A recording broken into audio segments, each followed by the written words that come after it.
As the notorious young scion of a star, Wei Zhao was always fearless, but unexpectedly fell victim to a scheme, resulting in a serious fall in a desperate bid for survival.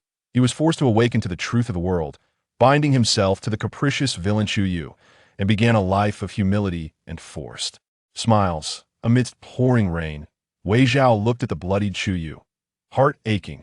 "I hate you," that a sword pierced through, yet Chu Yu merely raised a hand to wipe the blood from his face and softly replied, "Fine, you hate me. Then let's end it at death." Chapter 1. The villain, the young master, is still sleeping. A conversation of moderate volume arose not far away. "Who is it?" Wei Zhao murmured to himself, pretending not to hear as he turned over. The morning sunlight streamed through the window, landing on the handsome features of the boy lying in bed. Instinctively, he tugged at the blanket to cover his head and sink back into slumber. But halfway through, he suddenly heard a soft laugh. The laughter was not loud, but carried an inexplicable warning. Wei Zhao, still in a daze, instantly woke up. Before he could fully act, a large cup of cold water was poured over him, drenching his face. Awake now. Wei Zhao's motion to sit up paused. He wiped the water off his face and turned to look at the person standing by his bed. The tall and handsome young man was different from the last time Wei Zhao had seen him, now dressed in a black tailcoat. Seeing Wei Zhao looking at him, the young man smiled, shaking the now empty glass in his hand as he greeted, "Good morning." Wei Zhao held back for a moment, but couldn't resist. "Are you sick?" "Yes, quite seriously," the young man replied unhurriedly, observing the boy's terrified expression with a smile as he placed the glass aside and leaned down, his long fingers inching closer to Wei Zhao's eyes. System, what does he want?" Wei Zhao was alarmed, frozen in place by the young man's presence, only daring to call out to the system in his mind for comfort. "Report, host, there's a 50% chance the villain wants to gouge out your eyes." The system's calm mechanical voice echoed in his mind. Wei Zhao instantly recalled the moment he arrived in this world, gulping as his nody-to-wake brain raced, and a phrase slipped out. Wei Zhao meant this word as a hint, but unfortunately, the young man acted as if he hadn't heard. Just as Wei Zhao mourned for his bright eyes and his heart, the young man's movements halted, and he stood upright. He leisurely took a pair of white gloves from the tray held by a maid behind him, donning them against the light. Once everything was in order, he turned his gaze back to Wei Zhao. "Just a joke, can't take it?" The tone rose at the end, seemingly with a hint of amusement, but his black eyes were icy. Wei Zhao quickly responded with a smile. Right away. The maid behind him couldn't help but chuckle, and Wei Zhao suddenly realized there were others in the room, feeling a mix of embarrassment and anger. "Vivian, what are you doing? Hurry and get him out." "No, please escort Teacher Chu out." The young man, also known as Teacher Chu, raised an eyebrow slightly, causing Wei Zhao to instinctively shrink back into the bed. Perhaps having poured water earlier to vent his anger, Chu Yu showed mercy and directly walked out before the maid could speak. "What kind of day is this?" Wei Zhao threw the wet pillow to the floor and lay back down, sinking into the soft blanket. "What bad luck have I run into?" Wei Zhao stared at the ceiling and sighed deeply, feeling even more sorrowful as he thought about the system in his mind. Once he was the little tyrant of a star. Though his ability level was only grade healing, he had the advantage of having a wealthy father, and life was quite pleasant. However, all of that was shattered a month ago. Wei Zhao clenched his fist and slammed it down on the bed. The cause of it wasn't very complicated. A month ago, the young and impulsive Wei Zhao accidentally fell off a cliff during an outing and was subsequently sent to the hospital by the bodyguard dispatched by his family. During his coma, with tubes all over his body and his life hanging by a thread, Wei Zhao signed a contract with a system claiming to be from a higher civilization. To survive, he had to restrain the villain and ensure the protagonist followed the script to a glorious life. But Wei Zhao sighed helplessly, collapsing onto the bed, one hand gripping his somewhat damp hair, furiously complaining to the system. "System, look at me like this, how can I?" Restrain is clearly much stronger, evil villain. In Wei Zhao's mental landscape, the system silently made its presence known, indicating it was listening. Seeing the system paying attention to him, Wei Zhao immediately perked up, rolling over and leaning on the bed with a compliant expression.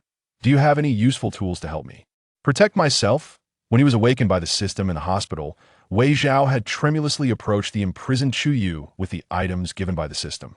Recalling the way Chu Yu had looked at him like a dead object sent a shiver down his spine. You can't hold back. Look at what I've done for you. Now I have to get up early. Wei Zhao pointed to the understated vintage clock hanging on the wall, looking pitiful. If it weren't for you, would I have to wake up this early to accommodate you? I had to keep him by my side. What could I do but lie to my parents that he was my savior? And now, he's become my teacher. First, you made a deal with me to survive. Secondly, if your abilities hadn't been so reckless, causing your parents to doubt your social skills, you could have just said he was your friend. Finally, what time is it? Now, deadly silence. Wei Zhao looked incredulously at the clock on the wall, its numbers using ancient interstellar symbols, with 5 exquisitely crafted hands of varying lengths. Completely different from the current interstellar timekeeping method. For someone like Wei Zhao, who had no education, it was akin to a world puzzle. I know that. Wei Zhao pretended to nonchalantly bend his right pinky finger, activating the smart brain screen, which displayed the interstellar time as 10:20 before quickly extinguishing. It's just 10:20. Wei Zhao beamed with pride. The system didn't point it out, but added a comment that made Wei Zhao's heart tremble. Oh, you kept the villain waiting outside for 3 hours, and he generously chose not to hold it against you, even coming to wake you up. Wei Zhao stood there in shock. According to the records in your world, the last person who made Chu Yu wait has grass 3 feet high on their grave. Wei Zhao felt as stiff as stone, even the tuft of hair sticking up on his head drooped down, that he recalled the cruel descriptions of how Chu Yu treated his enemies in the book. So, I suggest you get up immediately. 1 second, 2 seconds, 3 seconds. With a loud slap, Wei Zhao jumped out of bed, his bare feet hitting the floor. The hazy sunlight cast a soft glow over his fair skin as he bent down to put on his pants. The door opened again. Wei Zhao instinctively turned his head. Chu Yu's hand rested on the doorknob, and upon seeing Wei Zhao's movement, he paused slightly. Wei Zhao was also stunned, the confusion evident in his peach blossom eyes. With a youthful vigor and a puzzled expression, Chu Yu raised an eyebrow, leaning against the door, giving Wei Zhao a once-over. Then he slightly curled his lips as if he wanted to say something, but unfortunately, he was interrupted by Wei Zhao. Wei Zhao's face turned crimson as he grabbed the blanket and covered himself. You, go out. This time, Chu Yu didn't argue with Wei Zhao, obediently closing the door and leaving. Sunlight filtered through the colorful glass, illuminating the corridor, casting a soft glow on his soft black hair and the tailored black tailcoat that made the young man appear tall and slender. Chu Yu finally couldn't help but laugh. Perhaps he couldn't resist recalling Wei Zhao's silly expression, covering half his face with his gloved hand. How to say it? It was like a young lion turning into a silly little kitten, looking at you with its adorable gaze. Pitiful yet cute. But he turned to look at the closed door. Unfortunately, no matter how good-looking, he is still a fool. Chu Yu recalled the spatial fluctuations he had detected and snorted lightly, walking away without looking back. Little theater. On a certain day in a certain month, while reading in his study, Chu Yu raised his head and his gaze fell on the paper crane that Wei Zhao had boredly folded on the table. His brow slightly lifted, he smiled helplessly, lightly tapping the paper crane with his finger, then looking up at the air in front of him, resting his chin on his hand, as if to say to himself, "Are you watching the story between him and me?" But unfortunately, this author hasn't written our story well. It's unfinished, a fleeting enthusiasm, with bits and pieces written intermittently. Perhaps the author has something to say. They're explaining for themselves. He lazily conveyed some information, his fingers skillfully unfolding the paper crane, where familiar and somewhat flamboyant handwriting indicated the time and place of the date. Chu Yu's fingers brushed over the writing, and a gentle and affectionate look unconsciously appeared in his eyes. As for the specifics, you can see what the author has to say for yourself. Well then, I should go to the appointment. Otherwise, someone might be unhappy. Chapter 2. Past events. I'm not clean anymore. The dining table was still adorned with freshly picked roses from the morning, while Wei Zhao lowered his head and viciously cut the steak on his plate. You actually ignored me. Despite Wei Zhao crying out in his heart, the system just wouldn't respond. Seeing the system ignoring him, Wei Zhao threw down his cutlery, propping his chin up and glaring at the person across from him. Chu Yu's dining etiquette was very much in line with that of a discerning gentleman, his superior appearance and every move exuding an unspeakable nobility, much like an ancient. oil painting, mysterious and powerful. Chu Yu put down his knife and fork, having finished what could only be considered a meal that was neither breakfast nor lunch. How much longer do we have to watch? Chu Yu raised his head to meet Wei Zhao's gaze, clearly smiling and speaking politely, but his eyes were chillingly cold. Wei Zhao supported his chin with one hand, continuing to scrutinize Chu Yu without a care, saying casually, "I've noticed you look quite good-looking." So, perhaps recalling unpleasant memories, Chu Yu smiled. He mimicked Wei Zhao, propping his chin up, his long hair tied in a ponytail slipping down his shoulder, the ends scattered across his white shirt. Chu Yu tilted his head slightly, his tone ambiguous. "You want?" For some upper-class people on planet A, keeping a few little flings around is simply commonplace. Wei Zhao had heard of this too. Although Wei Zhao's thought process hadn't turned in that direction, his sixth sense was strongly warning him that danger was imminent. "So, I wonder why we had this thing for breakfast this morning." Wei Zhao suddenly stood up, the chair making a harsh sound. He slammed his hand on the table, startling the surrounding maids. "I want to eat pan-fried buns and youtiao. Someone, change it." After giving him a glance, Chu Yu withdrew his gaze and opened the intelligent brain provided by the Wei family to read the news. Scared to death, Wei Zhao looked at the now calm Chu Yu, relieved that he was clever. Once the maid had removed the dishes as requested, Wei Zhao thought about the plot while observing the returning normalcy of Chu Yu. As the system had stated, the plot of this book world had gone off track. Thus, the characters had deviated, and to allow this world to continue existing, they could only utilize the characters from the book to restore the story. And Chu Yu is the biggest uncertain factor in the book. Wei Zhao sipped his juice, recalling the time he spent in the hospital BED. At T1:23 p.m., a violent energy fluctuation occurred in the Forbidden Zone forest, and the military dispatched troops to seal it off to prevent the escape of strange beasts from the Forbidden Zone. With a click, Wei Zhao pressed the button by the bed, and the display screen instantly shrank, leaving only the smooth white wall. Precise medical instruments closely monitored the boy lying on the bed. Dressed in a hospital gown, Wei Zhao lazily turned to look at the hanging orchid outside the window, sunlight streaming through and casting on the boy's dark, messy hair. Recently recovering from a serious illness, Wei Zhao's complexion was still a bit pale. He closed his eyes to enjoy a moment of peace as a gentle breeze lifted the curtains and brushed against his handsome eyebrows and eyes. Unfortunately, this peaceful atmosphere didn't last long. Just as Wei Zhao was dozing off, he suddenly heard a beep in his mind, followed by a mechanical voice. "Have you considered it carefully?" Wei Zhao opened his eyes, his beautiful, flamboyant peach blossom eyes still carrying a hint of drowsiness. If an ordinary person heard a voice suddenly emerge from their mental realm, they would be startled. But Wei Zhao simply closed his eyes again, shifting to a lying position. He continued to repeat the topic from a week ago. "Why me?" A month ago, Wei Zhao fell off a cliff, and after being rescued and waking up, he discovered something had appeared in his mental realm. It claimed to be a product of high-tech from a higher dimensional world, where they collectively referred to it as a system. "You're the best candidate as evaluated by the system data." The system was unwilling to elaborate, giving him the same answer as a week ago. "With you like this, I can't make a decision." Wei Zhao chuckled, stretching out his hand to touch the sunlight. The warm yellow light fell on his fingers. Wei Zhao's voice, still carrying a smile, continued. "After all, I'm just a frail-level ability user. In the era of interstellar abilities, ability users were categorized into 5 levels: S, B, C, and D based on the quality and strength of their abilities." He recalled what the system had previously said. "It's hard for me to save him." Wei Zhao paused, then continued, "The villain of this novel world." Wei Zhao leisurely uttered this sentence, and before the system could respond, he continued to criticize. "You don't even have a specific plan, you just tell me to save the villain of this world, or go to the Forbidden Zone forest where chaos recently occurred." "Wei Zhao, you don't even tell me their name or anything. How am I supposed to save him? Am I supposed to just grab someone on the road and ask if they're the villain? At the very least, you should let me know what he does and what he looks like." The system remained silent. After a silent standoff, Wei Zhao suddenly felt a pain in his head, followed by a flood of information rushing towards him. In a dizzying moment, within the imagery recorded by the system, Wei Zhao saw the so-called terrifying villain. He watched as the boy was cornered in an alley. His slightly long black hair covered half of his face, and a few tall, burly youths were cursing at him.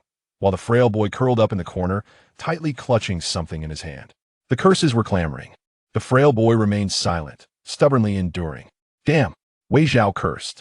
If you can't fight back, then find a way to run. Wei Zhao walked over, rolled up his sleeves, and intended to grab the assailants. But to his surprise, when his hand touched them, it simply passed through. I'm such an idiot. Wei Zhao withdrew his hand. He realized that this might be an illusion created by the system. He felt somewhat helpless, thinking it's not that I don't want to help you, but I really can't. Wei Zhao squatted down in front of the boy to comfort him, saying, just hang in there after all. You will become a great villain later. Sigh. Although Wei Zhao was a bit of a mess, he at least had a conscience and couldn't stand to see the weak being bullied. No matter how long those people beat him, Wei Zhao squatted next to Chu Yu for just as long. To some extent, he felt a bit of sympathy. Wei Zhao was afraid of pain. Having been well protected by the Wei family since childhood, he rarely got beaten up. Seeing something like this unexpectedly stirred something in his heart. He raised his hand, intending to pat Chu Yu's back as a gesture of comfort for his own guilty conscience. But unexpectedly, as he raised his hand, the innocent-looking Chu Yu lifted his head. Their eyes met. Nearby, fireworks burst in the night sky. Hey, Wei Zhao felt a bit awkward, his raised hand turning into a wave. Just as he remembered that Chu Yu couldn't see him, a powerful suction pulled him away from this illusion. The fireworks extinguished. In a layer of hazy perception, Wei Zhao saw a young Chu Yu, the villain before he turned dark, a stubborn and small child. Wei Zhao observed his life in the illusion that in his childhood. Chu Yu was introverted and honest, living alone with his grandmother and excelling in school. However, during his college entrance examination year, his grandmother was diagnosed with cancer. That it could be said that Chu Yu's education was made possible by his grandmother's frugal savings, combined with his part-time jobs, allowing him to get through these years. Now that his grandmother was seriously ill, he had to work even harder for money. His grades dropped, teachers turned a blind eye, and classmates who already looked down on him became even more indifferent. Wearing a faded school uniform, he felt out of place in the school. Chu Yu endured the cold violence of the campus, thinking that if he could just get through this period, things would get better. But Wei Zhao picked up a small steamed bun, chewing slowly with his head down. Good fortune did not come. Chu Yu was good-looking, and naturally, he caught the attention of some people, leading to more disgusting coercion. They first became close friends with the unloved boy, generously offering help, and then patiently waited for their prey to step into the trap like a spider spinning a web. In a misty March, young Chu Yu escaped from a hotel, blood on his body. He didn't dare go home and hid in a bridge tunnel for a few days. When his injuries were somewhat healed, he returned home under the cover of night. Grandma. Chu Yu opened the door. The living room was quiet. She might be sleeping. Chu Yu breathed a sigh of relief, changed his clothes in his room, and then went to his grandmother's room. No one responded. Earlier, Chu Yu had asked the neighbor to check on his grandmother and had left a key. A bad premonition crept into his heart. He opened the door and saw his grandmother sleeping in the rocking chair, covered with a blanket. Chu Yu breathed a sigh of relief. Grandma, didn't I say not to sleep in the rocking chair? Chu Yu felt a bit helpless as he walked over, wanted to wake his grandmother to sleep in bed. His grandmother lay peacefully in the rocking chair, unresponsive. With a loud bang, a lightning bolt struck, and the rain mixed with the sound of pattering on the eaves. Wei Zhao saw Chu Yu trembling as he tried to check for breath. His face pale, but on the small table next to the rocking chair lay a notebook, with crooked handwriting that read to reassure Chu Yu that his grandmother had lived long enough and could no longer involve him. How much longer do you want to eat? A cold voice rang in his ears, startling Wei Zhao from his thoughts. He fumbled, dropping half a bun onto the table. I'm full. Wei Zhao unusually replied honestly, placing the bun back on the plate and walking over to Chu Yu's side. Chu Yu closed the intelligent brain's light screen, his fingers lightly tapping the table as he said, "The people you arranged said the Wang family has made a move." Wei Zhao's expression changed, gritting his teeth. What movement? After being pulled back by him, when his father found out, he returned to his villa with him, claiming to the outside world that he was his personal tutor. Although Wei Zhao's parents were suspicious, they were reluctantly convinced by Wei Zhao's diligent and reformed demeanor. But still worried about this troublemaker, Chu Yu proposed to privately look after Wei Zhao by paying him a salary. In other words, he would be Wei Zhao's personal steward, enjoying privileges second only to Wei Zhao in the villa area. Without specific instructions, general servants would relay messages to Chu Yu. Also, you have an invitation. Who gave it? I'm not going. Wei Zhao seemed a bit annoyed, showing no interest. Chu Yu said, it's also from the Wang family. The Wang family. Are they a bunch of bastards? Good. They dare to come to me. Aren't they afraid it'll settle the score? Wei Zhao suddenly became interested, recalling how he had been tricked and nearly lost his life, while also inexplicably getting tied to a system. The mastermind behind it all was that person from the Wang family. He actually dares to invite me. Wei Zhao gritted his teeth. Let's see if I don't make him suffer. Chu Yu said nothing, just leaned back, watching Wei Zhao's imposing demeanor, teasingly stating, coincidentally, your mom won't let you go, did him? Why, Mom? Wei Zhao chuckled, subtly indicating, if I sneak out, how will my mom know? Chu Yu said nothing, shaking his suddenly appearing intelligent brain light screen. I accidentally opened the recording just now. What should I do? Wei Zhao. You old fox. What do you want? Wei Zhao looked wary after a week of interaction. He had grown familiar with the fact that this person had transformed from a pitiful little white flower into a man-eating black lotus. Moreover, Chu Yu really cared about where he went. He didn't believe it. Nothing, just interested in this place. Chu Yu turned off the light screen and smiled at Wei Zhao, saying, I want to go too. Chapter 3. The Night Banquet. You want to go too? Yeah, I'm somewhat interested. Chu Yu casually stated these few words. Wei Zhao was a bit surprised. He squinted and looked at Chu Yu, then frantically questioned the system in his mind. What's going on, system? Why does he want to go to the party? Reason unknown. Didn't you say the place I live in is a world from a book? Aren't you going to see what happens next? Wei Zhao felt a bit overwhelmed. His life was closely tied to Chu Yu. Host. The system's voice echoed in his mind. For this world, everything has now deviated from the predetermined trajectory. The past cannot be changed, and the future cannot be predicted. What you can do is to strive to lead the future in a direction you can grasp. Speak human language. For everything that follows, please explore, ensuring that the villain does not erase the protagonist. Wei Zhao was dumbfounded. He looked up to see Chu Yu resting his chin on his hand, looking at him. What's wrong? Have you decided to take me? Wei Zhao felt conflicted but thought of the unidentified protagonist. He gritted his teeth and agreed. The black hovering car flew along the predetermined route under the brain's operation. Countless lights flickered by, reflecting two attractive but stylistically different faces in the window. Wei Zhao had a beautiful appearance, with charming peach blossom eyes and a youthful demeanor, exuding a flirtatious air. On the other hand, Chu Yu, who was originally reclusive in youth, had a gloomy aura after darkening. Most of the time, he put on an elegant facade, blending surface gentleness with a strangely world-weary quality, drawing unconscious attention. And it was these two people who were inexplicably bound together. Wei Zhao watched as Chu Yu lowered his head, carefully putting on white gloves, covering his long fingers. His long hair was tied back with a band, forming a high ponytail that looked very smooth. Wei Zhao felt a slight itch in his hand. He subtly moved his right hand a tiny bit to the right, and when he realized Chu Yu hadn't noticed, he quietly inched a little closer. Now his hand was just a few centimeters away from Chu Yu's long hair. Wei Zhao silently shouted in his heart. Just as he was about to reach his target, a sudden hard break caused him to lurch forward without defense. If he hadn't reacted quickly, his face would have met the wool blanket on the floor. Just as he was about to complain, he turned and met Chu Yu's half-smiling gaze, while the intelligent brain interface on Chu Yu's right side displayed a large red warning for emergency braking. Are you okay? Chu Yu asked with concern. That I am fine, I'm fine. Really? That's good. Chu Yu casually wrapped his hair around his fingers and then opened the intelligent brain again. Wei Zhao could only silently grit his teeth and swallow his complaints. The car continued forward and came to a stop at their destination.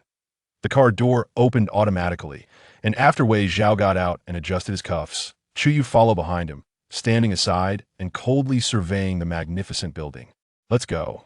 Wei Zhao lifted his leg and walked in. The night banquet bar was located in the most prosperous area of the interstellar empire, known as a den of vice, where many upper-class individuals came to seek pleasure. As soon as they entered, a girl with fox ears dressed in a red cheongsam walked gracefully towards them. The fox ears moved playfully with the girl's smile. As soon as they approached, a gentle and lingering scent of perfume spread out. Beast transformation ability. Chu Yu raised an eyebrow. The fox-eared girl, wearing lace gloves, flicked a small wooden fan and smiled brightly. Young Master Wei. Long time no see. Wei Zhao replied casually, long time no see. The fox-eared girl turned her eyes and looked at the distinguished man beside Wei Zhao, asking, "Who is this?" "Oh, this is our servant," Wei Zhao replied. "Servant?" The fox-eared girl smiled slightly. "Young Master Wei's servant really has a good appearance." "Of course." Wei Zhao nodded, glancing at Chu Yu. He expected Chu Yu to have a dark face, but to his surprise, Chu Yu looked indifferent, staring straight ahead, allowing them to discuss him openly. As if sensing his gaze, Chu Yu slightly lowered his eyes and looked at Wei Zhao. Wei Zhao quickly averted his gaze and spoke to block the fox-eared girl, who was about to ask more questions. "Good sister, let's go quickly. There are people waiting for us." Wei Zhao looked helpless, his voice clear and gentle, and the term sister resonated in the fox-eared girl's heart. The fox-eared girl closed her fan and had to stop the topic, seriously fulfilling her duty. "This way, please." The fox-eared girl skillfully led them, winding through several turns and passing a few small artificial hills to arrive at a private room. She raised her hand to the door and softly said, "Please wait a moment." A huge magic circle slowly appeared, the air currents dissipating around, creating a strong wind. After the magic circle disappeared, the fox-eared girl tucked a loose strand of hair behind her ear and turned back to explain to Wei Zhao. "Recently, the night banquet has strengthened security to ensure the auction, so please excuse us, young Master W." As soon as she finished speaking, the door automatically opened slowly. The fox-eared girl's eyes curved, her small wooden fan covering half her face, as she cheerfully said, "Hey Race, wishing young Master Wei successfully bids on the items he desires." Wei Zhao stopped in his tracks, turned back at the entrance, and said, "Thanks, Fox Sister." With that, he flipped his hand, and a beautiful, translucent ice butterfly appeared in his palm. The butterfly spread its wings and gently flew up. The tail of the ice butterfly shimmered with faint blue fluorescence as it flew towards the fox-eared girl, gently circling in front of her. The fox-eared girl slightly raised her hand, and the ice butterfly landed, transforming into a handful of clean blue light with the essence of early snow, gently enveloping her. She felt much lighter all over. Even the injury concealed by her lace gloves began to heal. The fox-eared girl was slightly taken aback, snapping back to reality with a low laugh. Young Master Wei really is. "Really what?" The fox-eared girl didn't say more, just put away her fan, turned and gracefully walked towards the door to greet the next esteemed guest. Chu Yu leaned against the wall, silently watching Wei Zhao's little trick. Once Wei Zhao stepped into the room, Chu Yu casually commented, "Young Master Wei really is quite the flirt." Wei Zhao felt a bit proud, of course. "I practiced these flirting techniques for a long time." "Flirting?" Chu Yu noticed the huge mirror in the room and instinctively grasped the key term in Wei Zhao's words. Of course, Wei Zhao slightly tilted his head, looking at the man beside him. Back then, when Wei Zhao was tested and found to be a level ice-type healer, it had broken his heart. Heaven knows how much he longed for those powerful and flashy offensive abilities. Wei Zhao snapped his fingers, and an ice rose appeared in his hand. He stepped forward, ignoring Chu Yu's probing gaze, and pinned the ice rose to his collar.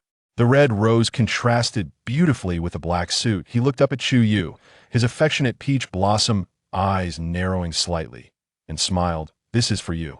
Before Chu Yu could react, he added, "Inside, this will represent that you are mine and also serve as a pass."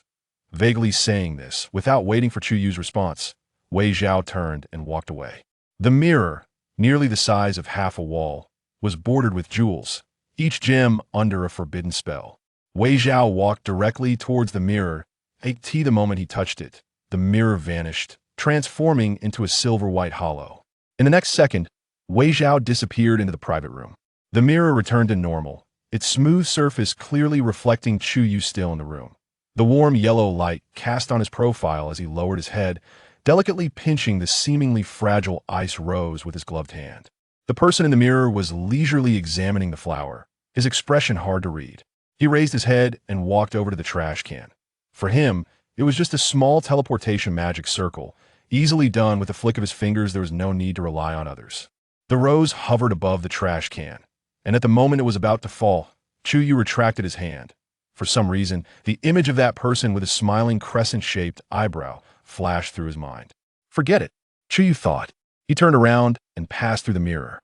In the dim light, that rose shone brilliantly against the black suit. Chapter 4. Conflict. A large crystal chandelier hung from a circular ceiling, and elegant piano music flowed quietly through the air. Many members of high society gathered together, laughing and exchanging information while holding champagne glasses. In a corner unnoticed by anyone, Wei Chao quietly appeared. He walked towards a champagne tower, grabbed a bottle of champagne from below, and seamlessly blended into the party. "Host, are you not planning to keep an eye on the antagonist?" Wei Chao took a sip of champagne and looked at the crowd not far away. "What use is it for me to keep an eye on him? He is the antagonist. Shaking me off would be a piece of cake for him. Instead of being shaken off by him, I might as well enjoy the show myself." A hint of cunning flashed in his beautiful peach blossom eyes as a smile emerged at the corner of his mouth. He leisurely said, "Besides, I haven't done nothing at all. I'm quite interested in a party that can make the antagonist's heart flutter." The system paused, seemingly having never seen this side of Wei Chao. Wei Chao ignored the system's reaction and raised his glass to greet someone across the way. In order to maintain the Wei family's image, Wei Chao was specially dressed up by the styling team invited by his mother. The tailored suit made him look handsome and suave, and under his short black hair, his flirtatious and smiling peach blossom eyes had likely captivated many. Even in the corner, Wei Chao attracted a lot of covert glances due to his exquisite features and unique temperament. Some acquaintances also noticed Wei Chao approaching. "Wei Chao, feeling better?" The leader among them, a man with blonde hair, smiled, his eyes betraying a hint of mockery. Xia Ran continued to tease Wei Chao, taking a leisurely sip of champagne and saying, "I can't believe you came to this party." "Huh." Wei Chao placed his glass down on the table, crossed his arms, and said coolly, "Why wouldn't I come for a chance to take revenge?" Everyone laughed after hearing this. The upper class had their ways of communicating information, and they probably knew the inside story. Wei Chao lazily leaned against the pillar and said, "Stop laughing. If you really see me make a move, remember to cover for me." Thinking about the incident where he was sabotaged, a fire ignited in his heart. As a racing enthusiast, being targeted nearly cost him his life. Anyone would feel awful in such a situation, especially since, after moving his wrist, the Wei family couldn't find any evidence. Given the foolproof nature of Huang Xiang, how could it cleaned up so neatly? He suspected that someone powerful was helping him behind the scenes, and that this person was also targeting the Wei family. He raised his eyelids and surveyed the crowd, inquiring, "By the way, what has that person been up to lately?" Someone in the crowd spoke up. "Speaking of which, Huang Xiang has been quite arrogant. I heard that just a few days ago, he harassed a common girl to the point where she committed suicide. The Huang family spent a lot of effort to settle this matter. How pitiful." Wei Chao listened to these words with a blank expression. However, it seems that Huang Xiang's good days were numbered. It was said that the Huang family had brought back an illegitimate son. Someone mysteriously said, "Perhaps Huang Xiang's status as the crown prince is in jeopardy. If it were me, I would have already discarded him if he were my son." As the crowd was buzzing with discussion, a sudden roar drew everyone's attention. "Are you blind?"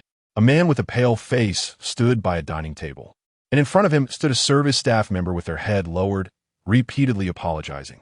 I'm sorry. The server trembled, and Huang Xiang, with a cold smile, said, "How much is your apology worth?" The server's face turned red, looking as if he was about to cry. Huang Xiang pointed at the wine-stained clothing and said, "Do you know how much this outfit is worth? Even if I bought you, you still couldn't repay it."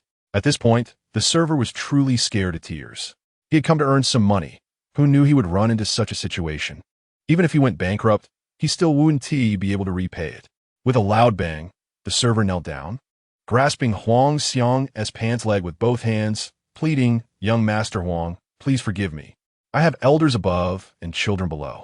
As if unable to watch any longer, a young man following Huang Xiang intervened. "Bro, just let it go." "Bro?" Huang Xiang turned around, his eyes narrowing, becoming even more displeased, and sarcastically remarked, "You, a child born from a mistress, dare to call me bro? You're not worthy." The young man's face changed, lowering his head and falling silent, looking timid. Huang Xiang sneered, forcefully kicking the server away. He possessed a power-enhanced ability, making him extremely strong. The server was instantly kicked against a pillar, blood dripping from the corner of his mouth. This action shocked many, who didn't have time to intervene. "Filthy."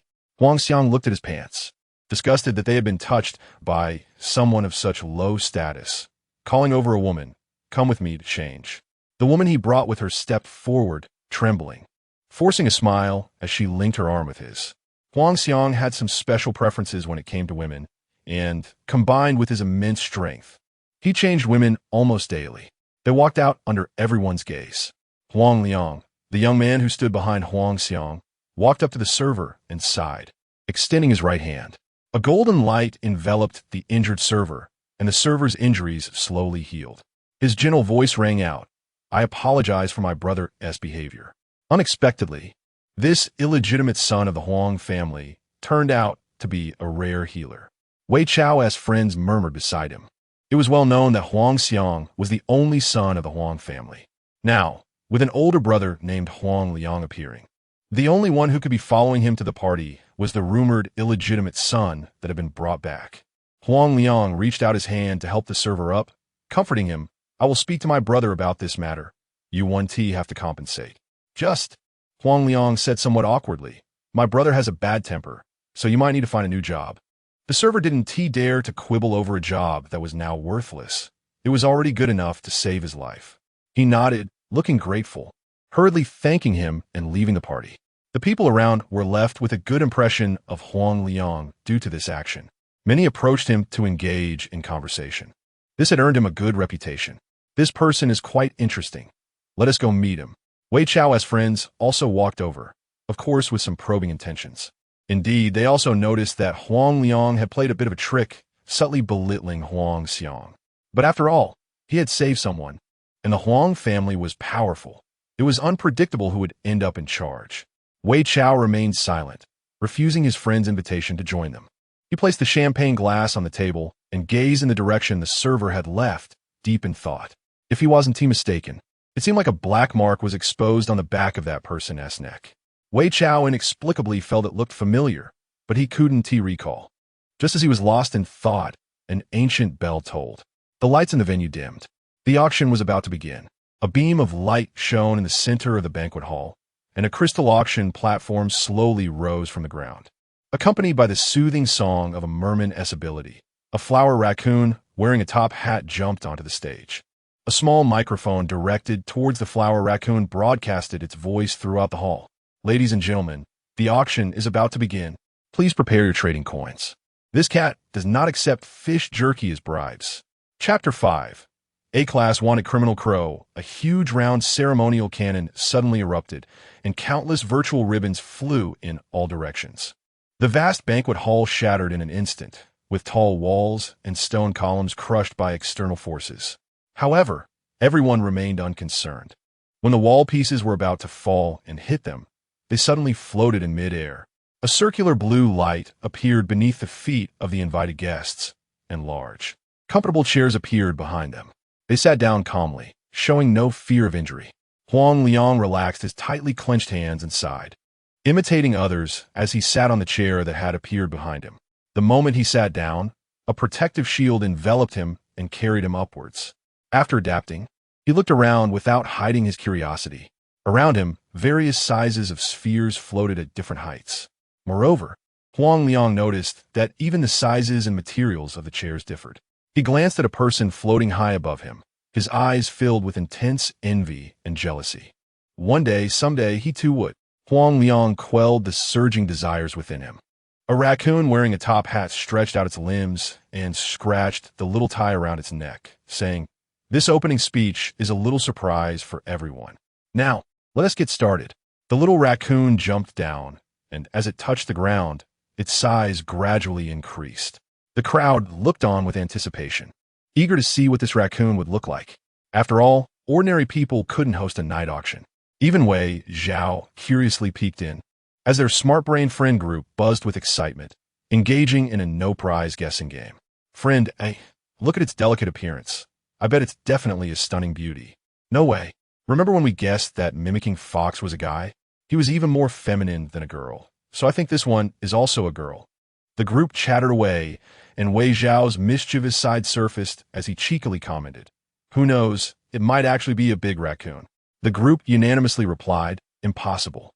After all, this was a small warm-up for the auction. How could it just be a big raccoon?"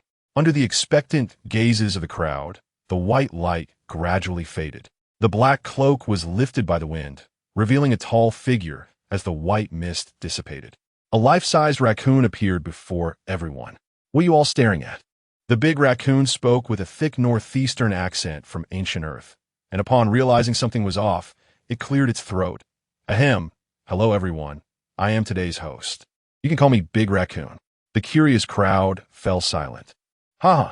The big raccoon chuckled, lifting its front paws as if to clap like a human. "Just kidding, just a little joke, meow." With a thud, the raccoon's skin was shed, revealing a small, adorable boy dressed in yellow overalls and carrying a cat face-shaped backpack. "Hello, everyone." The little boy beamed a sweet smile. "I'm Yang, today as host. I wonder if everyone is surprised by today's little surprise?" Yang clapped his hands, acting like a little adult. As he stopped, the hall transformed into the style of an ancient Roman Colosseum. A tall mammoth was draped in exquisite silk, with a small tray on top holding today's auction items. The other guests were transferred to small compartments on different levels, and a giant display screen magnified each auction item. Wei Zhao, feeling boneless, saw that no one was around and directly hugged a pillow to lie on the sofa. He grabbed a small cookie from the table and chewed it, occasionally hearing the sounds of bidding nearby. After resting enough, he sat up, leaning back on the sofa. "System, let us watch a movie."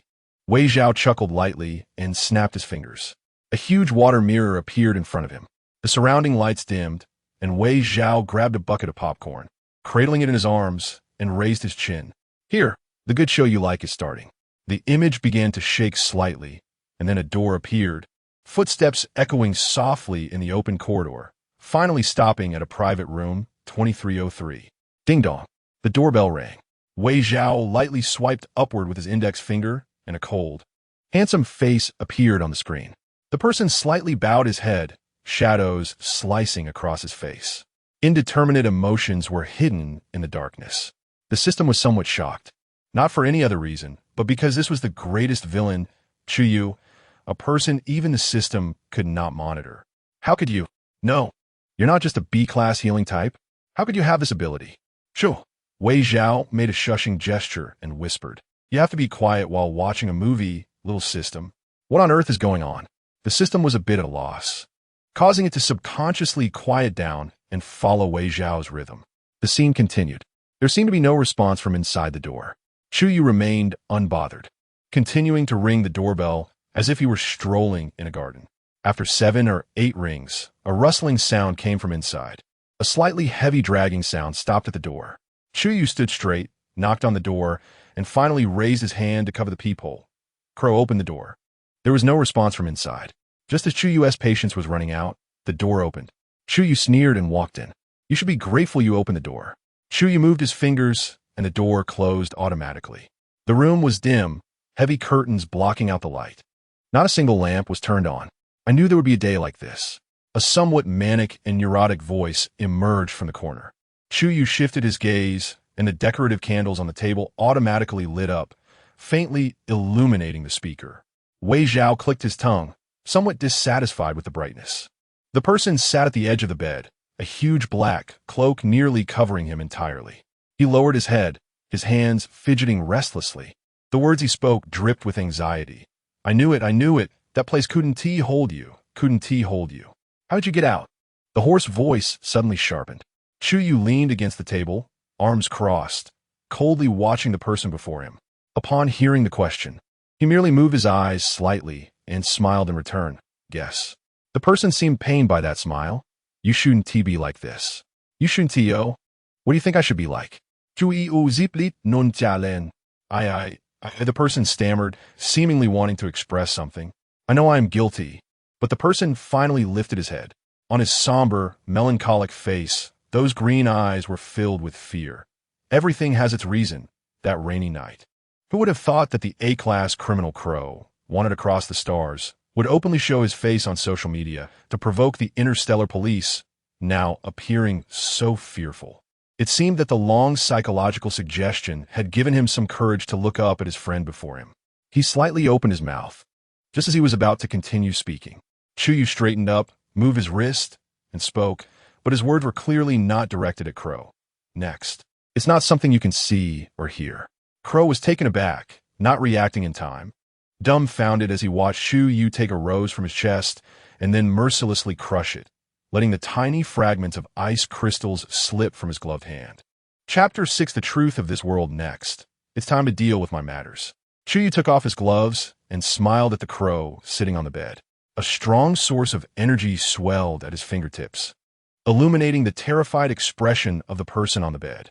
Goodbye. Chu Yu adjusted his collar and closed the door. What should I do, system? Wei Zhao looked at him in fear, gripping his hair. The system was silent. It couldn't figure out this host's background for the time being. In the dark space, a mass of data was flowing. The sound of keyboard tapping echoed in this space, as it suspected that the main brain's data was incorrect. Although Wei Zhao usually behaved like a second-generation rich kid, the unintentional glimpses of his true self made the system uneasy. It was as if you discovered a calm, shallow surface, only to find it was unfathomably deep below. The system was frightened. It had reason to suspect that Wei Zhao might sabotage this plan. It urgently sent messages to the main brain, and just as it organized its language and was about to send it, a voice drifted in. What are you doing, little system? Sending an anomaly warning? Footsteps echoed in this confined space. A string of data emerged from the air, drifting away. The system's data entity contracted and trembled. Wei Zhao entered his mental space, looking at the data mass before him, smirking as he snapped his fingers. Hello. Finally, I see you. Who exactly are you? The system's data suddenly swelled. Like a puffed-up cat. Don't you know best? Wei Zhao grasped the string of system data in his hand, and the formless data became tangible in his grip. He weighed the data in his hand, squinting slightly, and nonchalantly replied, I am not the young master of the Wei family, just a B-class healing ability user. He disdainfully tossed the data mass into a garbage bin that appeared out of nowhere in his mental space, accompanied by the sound of crushing. He clapped his hands and added to his previous statement, a manipulated test subject, A783. Why you? How do I know this? Wei Zhao sat down on a throne that appeared out of nowhere, tilting his head with a bright smile. Well, I have to thank the ally you sent. After all, if it weren't for him, I wouldn't have confirmed things so quickly. Chu Yu tapped the armrest with his index finger.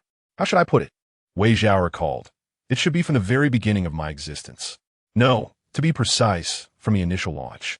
You guys probably hadn't intervened in what you called the testing ground back then. It might also be your arrogance.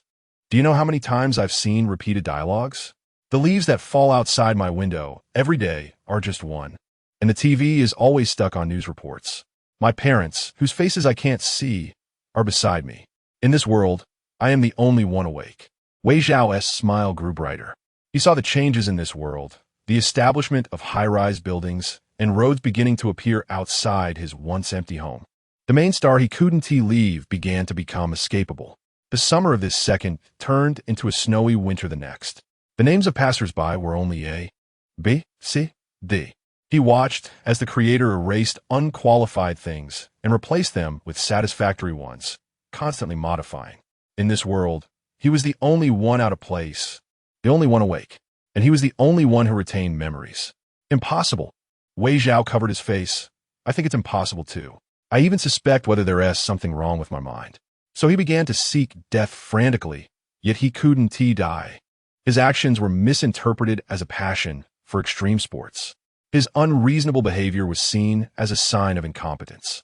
What is real and what is false? As if calming down, Wei Zhao asked it with a peaceful expression. I thought it would just end like this. Until that time I jumped off the cliff and met you. No, weren't you designed? Ah, you mean that A, B, C, D passerby. Wei Zhao thought for a moment and suddenly realized, of course not. Although I don't know why you think that, but it's indeed not. Wei Zhao waved his hand. I originally wanted to try once more to see if I could die. I didn't expect to almost succeed. Clearly, my mind was already on the brink of collapse, and thankfully you appeared. When I first saw the system in my mind, I had a strange feeling. It was like I had touched the key to opening a door. As long as I grasped it, I could open the door to a new world. Thank you for the ally you sent. Wei Zhao clapped his hands, and a figure appeared. The system watched the person walking towards him, its data starting to entwine and tangle. You actually had your memory and personality erased. Chu Yu, listening to the system's words, mocked. very disappointing. The fallen Chu Yu betrayed the main brain. Due to his abilities and methods, he was thrown into the testing ground by the main brain, intending to destroy his personality, reshape his memories, and then use him again. You guys really have a great idea. Exiling me while wanting to reuse me. Chu Yu's gaze darkened, his tone harsh. No, everything is wrong. This is impossible. The system's voice was sharp and piercing. Why is it impossible? Chu Yu took off his gloves, revealing two intersecting scars on the back of his hand, proof of the exiled. From the moment he learned that the main brain had a trial ground for exiles, he began preparing a way out for himself. And Wei Zhao could be said to be his Eve. Chu Yu personally created him, granting him appearance, intelligence, and the meaning of his existence. He was a being belonging to him and a Noah's ark prepared for himself. From a moment he was exiled and entered this world, Wei Zhao's mission began to be executed. He just didn't expect to wake up so early. At first, I was indeed lost in the script you set. A young, sensitive person who lost everything met the protagonist, was warmed, healed, began to be positive, immersed in a beautiful dream, and then had his brain emptied and controlled by the main brain. They just didn't expect that Chu Yu had broken free from the script.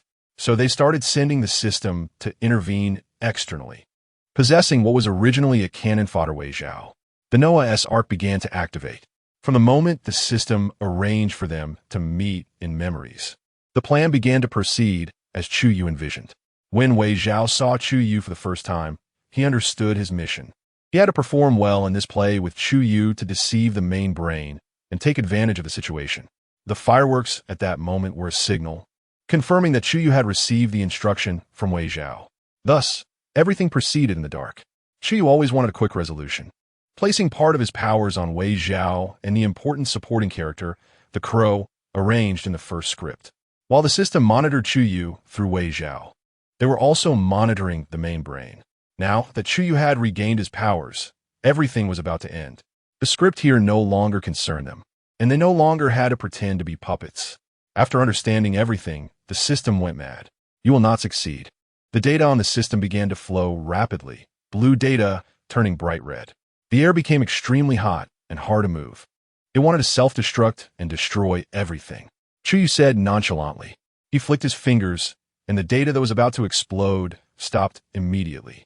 Everything was incredibly easy. It was as if the power capable of destroying this world was trivial. Let us go.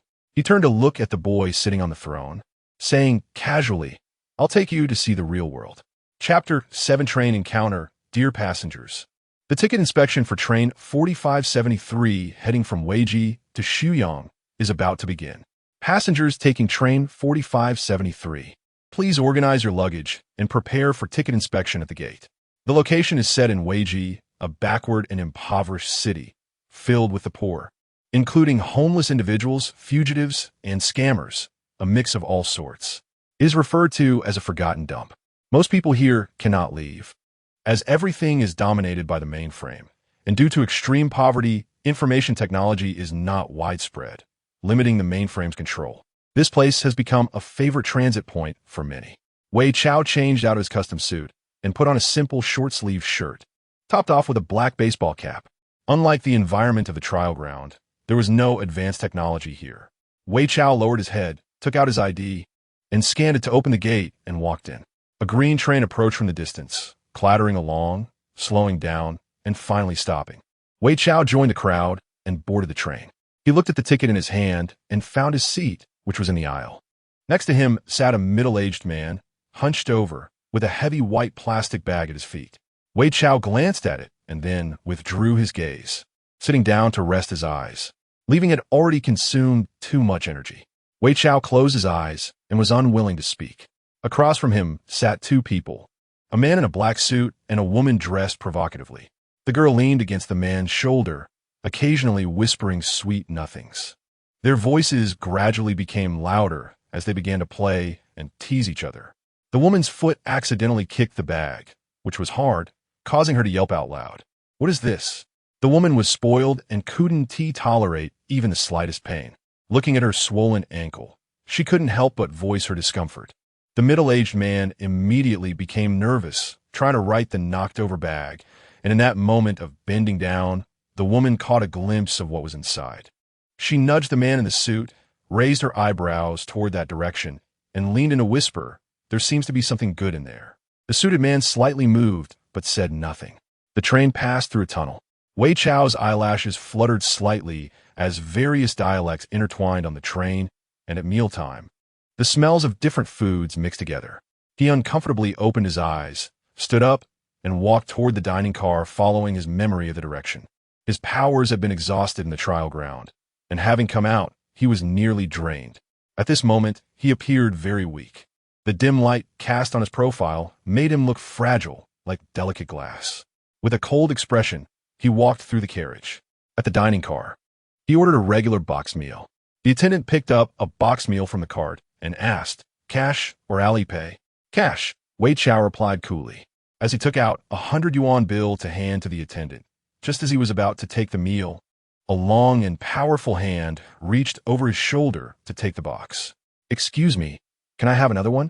A warm and smiling voice came from behind. Wei Chao's body stiffened, and his pupils dilated slightly.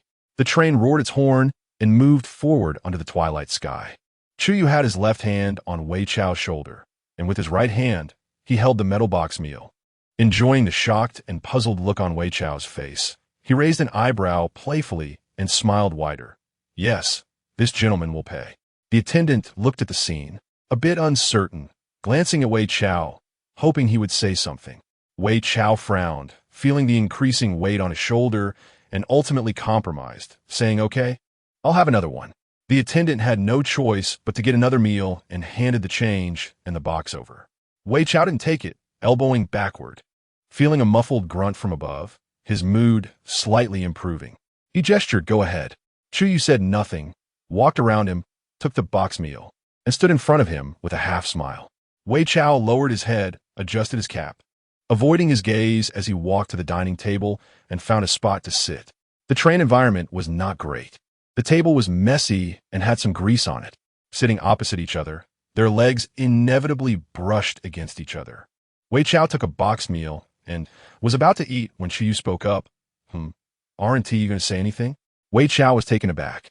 Lowering his head and pushing the carrots he didn't tea-like to the other side. "What is there to say?" "What to say?" Chu Yu's tone trailed off as he leaned back. "Let us talk about how you wanted to kill me after you came out." "That was an accident," Wei Chao defended. "An accident? Okay." Chu Yu tore open the plastic wrapper of the chopsticks, casually saying, "Then let us talk about how you accidentally wanted to kill me after coming out." Wei Chao remained silent, slowly chewing on the white rice. He didn't speak, and neither did Chu Yu rush him. Just as Wei Chao swallowed his rice and was about to pick up a meatball, a pair of chopsticks preemptively grabbed it and placed it firmly into the box across from him. Wei Chao paused, reaching for another meatball. Unfortunately, the person across from him acted even faster, grabbing it first. The box meal was cheap, and there were only a few meatballs left. He watched as the last one remained, a surge of anger bubbling inside him. However, he didn't show it on his face and quietly reached his chopsticks into the vegetable section, where a few carrot slices lay. Sure enough, another pair of chopsticks followed suit, quickly curving to grab the last meatball, returning triumphantly. Wei Chao lowered his head, gripping the chopsticks tighter. When he finally placed them down, he looked up at the person teasing him. "What do you want?" "Well, I just want to hear your explanation." Chu Yu prodded his chin, poking at the rice with his chopsticks. "Explanation." Wei Chao crossed his arms and sneered. "Do you really want to hear it?" Chu Yu wasn't stupid. How could he not understand the murderous intent aimed at him? He toyed with Wei Chao as if he were a foolish NPC, knowing that Wei Chao wanted to kill him more than once. "Well, I'm somewhat interested." Chu Yu lowered his eyes, answering distractedly. "That is quite a pity. To only be somewhat interested." Wei Chao leaned back in his chair, raising his chin slightly to add, "Nothing much, just want to kill you." "Very good," Chu Yu nodded. Switching their meals around, eat. Even a good-tempered person could be angered to laughter. "What are you doing?" "That's a reward for you telling the truth," Chu Yu said as he tossed the chopsticks into the trash bin. "Are you sick?" Wei Chao shot back. "Yes," Chu Yu replied nonchalantly, tapping the table with his finger. "Hurry up and eat. Don't waste food." Wei Chao laughed in anger. "What do you want, Chu Yu?" This was the first time Wei Chao directly called Chu Yu by his full name. Chu Yu lifted his head, looking at the rebellious youth in front of him. The train passed through a patch of woods, and shadows danced over them. Hey, Wei Xiao, you're so smart. Guess what I want to do? Chapter 8. The abandoned baby. Wei Xiao did not answer. He listened to the sound of the train moving, his mind drifting back to that false, lonely world. All his suffering was inseparable from Chu Yu, who now stood before him, openly expressing these ambiguous words. I don't know, I'm not interested. Wei Chao picked up a napkin from the table and wiped his mouth. I think everything is over. Yes, everything is over. He had left that false world and entered reality. He could live his own life, no longer feeling anxious. Is that so? Chu Yu asked. Where are you going next? Wei Chao was taken aback. Chu Yu smiled, gently tapping the table with her gloved finger. This world must seem strange to you. No mechs, no average people with abilities. And you? Chu Yu elongated her tone. Who are you? There's no Wei family here. At best, you're just an undocumented person. A person without an ID. Where can you go? Wei Chao's expression tightened, and he remained silent. There was an ID card in his pocket, but the photo on it clearly did not resemble his face. Am I right? Chu Yu tilted her head, looking out the window with a tone of pity. I can give you an identity. After all, I am your creator. After dropping this line, Chu Yu stopped, patiently waiting for Wei Chao to make a choice. In this era, not everyone had abilities, but those who did would definitely draw a line between themselves and ordinary people. Most ability users followed the commands of the intelligent brain, that madman who merged himself with machines. So what do you want? Wei Chao's expression turned cold as he looked at the composed person across from him. Am I to become your tool? No, you will always be my arc. Chu Yu said vaguely. Wei Chao did not respond, carefully searching through the few clues in his mind. He felt a bit lost. He knew too little about this world. Moreover, the most important thing was that he did not know where to go. However, Chu Yu seemed to see through his hesitation and patiently relaxed her pressing pace. You still have time to think. Chu Yu stood up, her tall shadow cast over Wei Chao. She lightly brushed off non-existent dust from her clothes, smoothed the wrinkles at the hem, and then, as if performing magic, pulled out a small dagger from her pocket. A gift. Chu Yu tossed the dagger into Wei Chao's arms, not at all worried about him cutting himself. Just a thank you for treating me to a meal. Without any reluctance, Chu Yu turned and left the train car. Wei Chao remained silent, not curious about where Chu Yu was going. He did not foolishly wonder how she managed to bring a dagger on the train. As Wei Chao picked up the dagger, considering where to put it, it transformed into a small icon that firmly printed itself on the back of his hand. Wei Chao was taken aback, examining the pattern on his hand for a moment, then muttered, "It's really ugly." He cleaned up the trash on the table, washed his hands, and returned to the train. As he passed through a few tunnels, the surroundings turned dim. When he returned to his seat, he found the middle-aged man sitting next to him, standing up, mumbling something. "Is it you who took it?" The angry tone carried through the crowd to Wei Chao's ears. Wei Chao stood outside the crowd, watching the hunched-over middle-aged man. His face flushed, pointing at the couple across from him, shouting, "Did you steal my stuff?" The woman nonchalantly twirled a strand of hair around her finger. "You need evidence to speak, uncle." Leaning against the man, she wore a sarcastic expression. "With your poor appearance, what could I possibly steal from you?" You. What about me?" The woman linked her arm with the man, her red high heels stamping down on the ground. "Are you trying to pin this on us?" The man was left speechless, and after a moment, as if regaining his senses, he shouted, "Where's the conductor? Who's in charge here?" The conductor squeezed through with difficulty, glanced at the three of them, and then turned to the middle-aged man. "What did you lose?" The man stammered for a long time before answering. "I lost a box." "What kind of box?" "A small black box." "What was inside the box?" The conductor dutifully asked. "Who knows?" The man fell silent at this moment. The train, which had set off from a chaotic and poor place, made the conductor well aware of their personalities. With a sneer, he impatiently said, "If you don't say what it is, how would I know if it's yours?" The conductor stood there looking at these people, touching his D badge on his chest, filled with disdain for these lower-class people. "Exactly," the woman interjected. "You probably just want to pin it on us." Surrounding people began to murmur, their doubtful gazes sliding over to the middle-aged man. The mocking and sarcastic words were sharp enough to be piercing. The man was furious and wanted to explain, but could not get a word out. In the end, he shouted, "This thing can't be lost. You have to be responsible if you stole it." The people around him paid no attention to this statement. All right, let's disperse. The conductor wanted to return his seat and roughly tried to mediate. Okay. I'll help you look for it later. It was them who stole it, the middle-aged man shouted. At this moment, the man raised his head. What evidence do you have? Which I saw us take it. The middle-aged man was left speechless. No evidence. Don't talk nonsense. The man shot him a glance. In the end, this farce was resolved by the conductor waving a baton, and the middle-aged man was asked to move to another seat. Wei Chao was uninterested in the farce. He desperately needed rest. After the commotion, everyone began to return to their previous rhythm, going about their business. Night fell. The noise gradually diminished. And as people began to feel drowsy, the woman stood up, holding a coat and walking into the restroom. She carefully avoided the crowd, locked the door, and took out a small box from under the coat she was holding. She shook it a little, and it made a sound. What could it be? She felt a bit curious. The box looked quite expensive. It wasn't locked. There were just two small white seals on the outside. The woman tore them off and was about to open it when the train let out a long whistle. She swallowed hard, feeling a strange sense of unease. Her eyes widened, staring without blinking. The small black box opened, revealing a palm-sized baby, entirely black, lying inside. The woman let out a scream. Her eyes filled with terror, her heart racing. Her hand trembled, and the thing fell to the ground with a thud. She felt completely weak.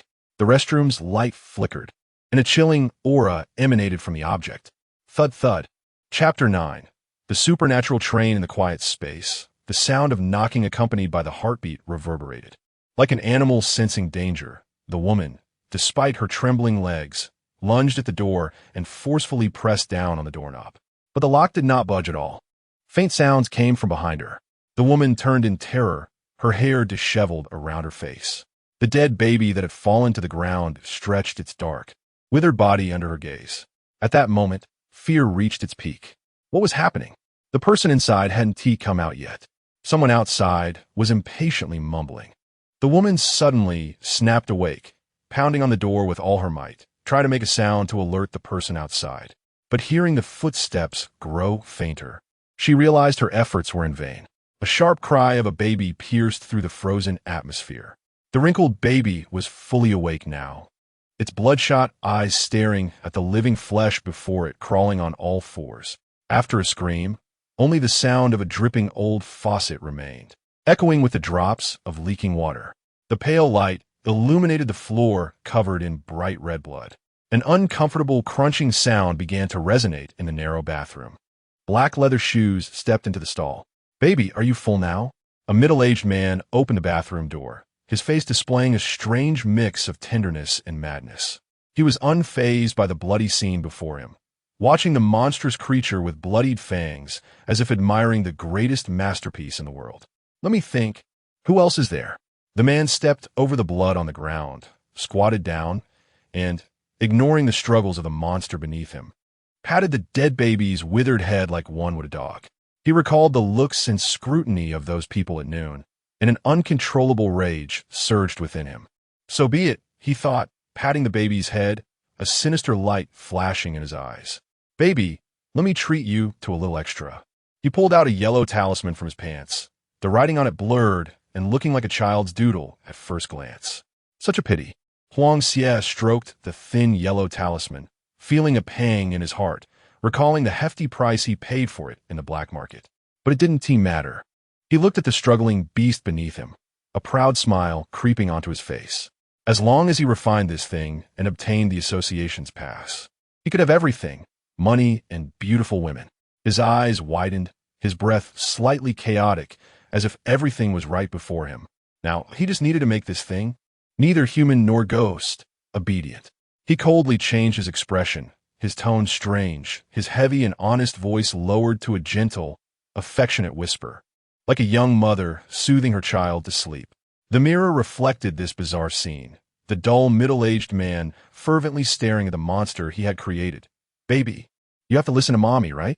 The previously struggling dead baby stopped moving, tilting its head, its ears perked up, trying hard to discern the meaning of the voice. The man inwardly sneered, but continued speaking, his tone shifting from gentle to pained and resentful.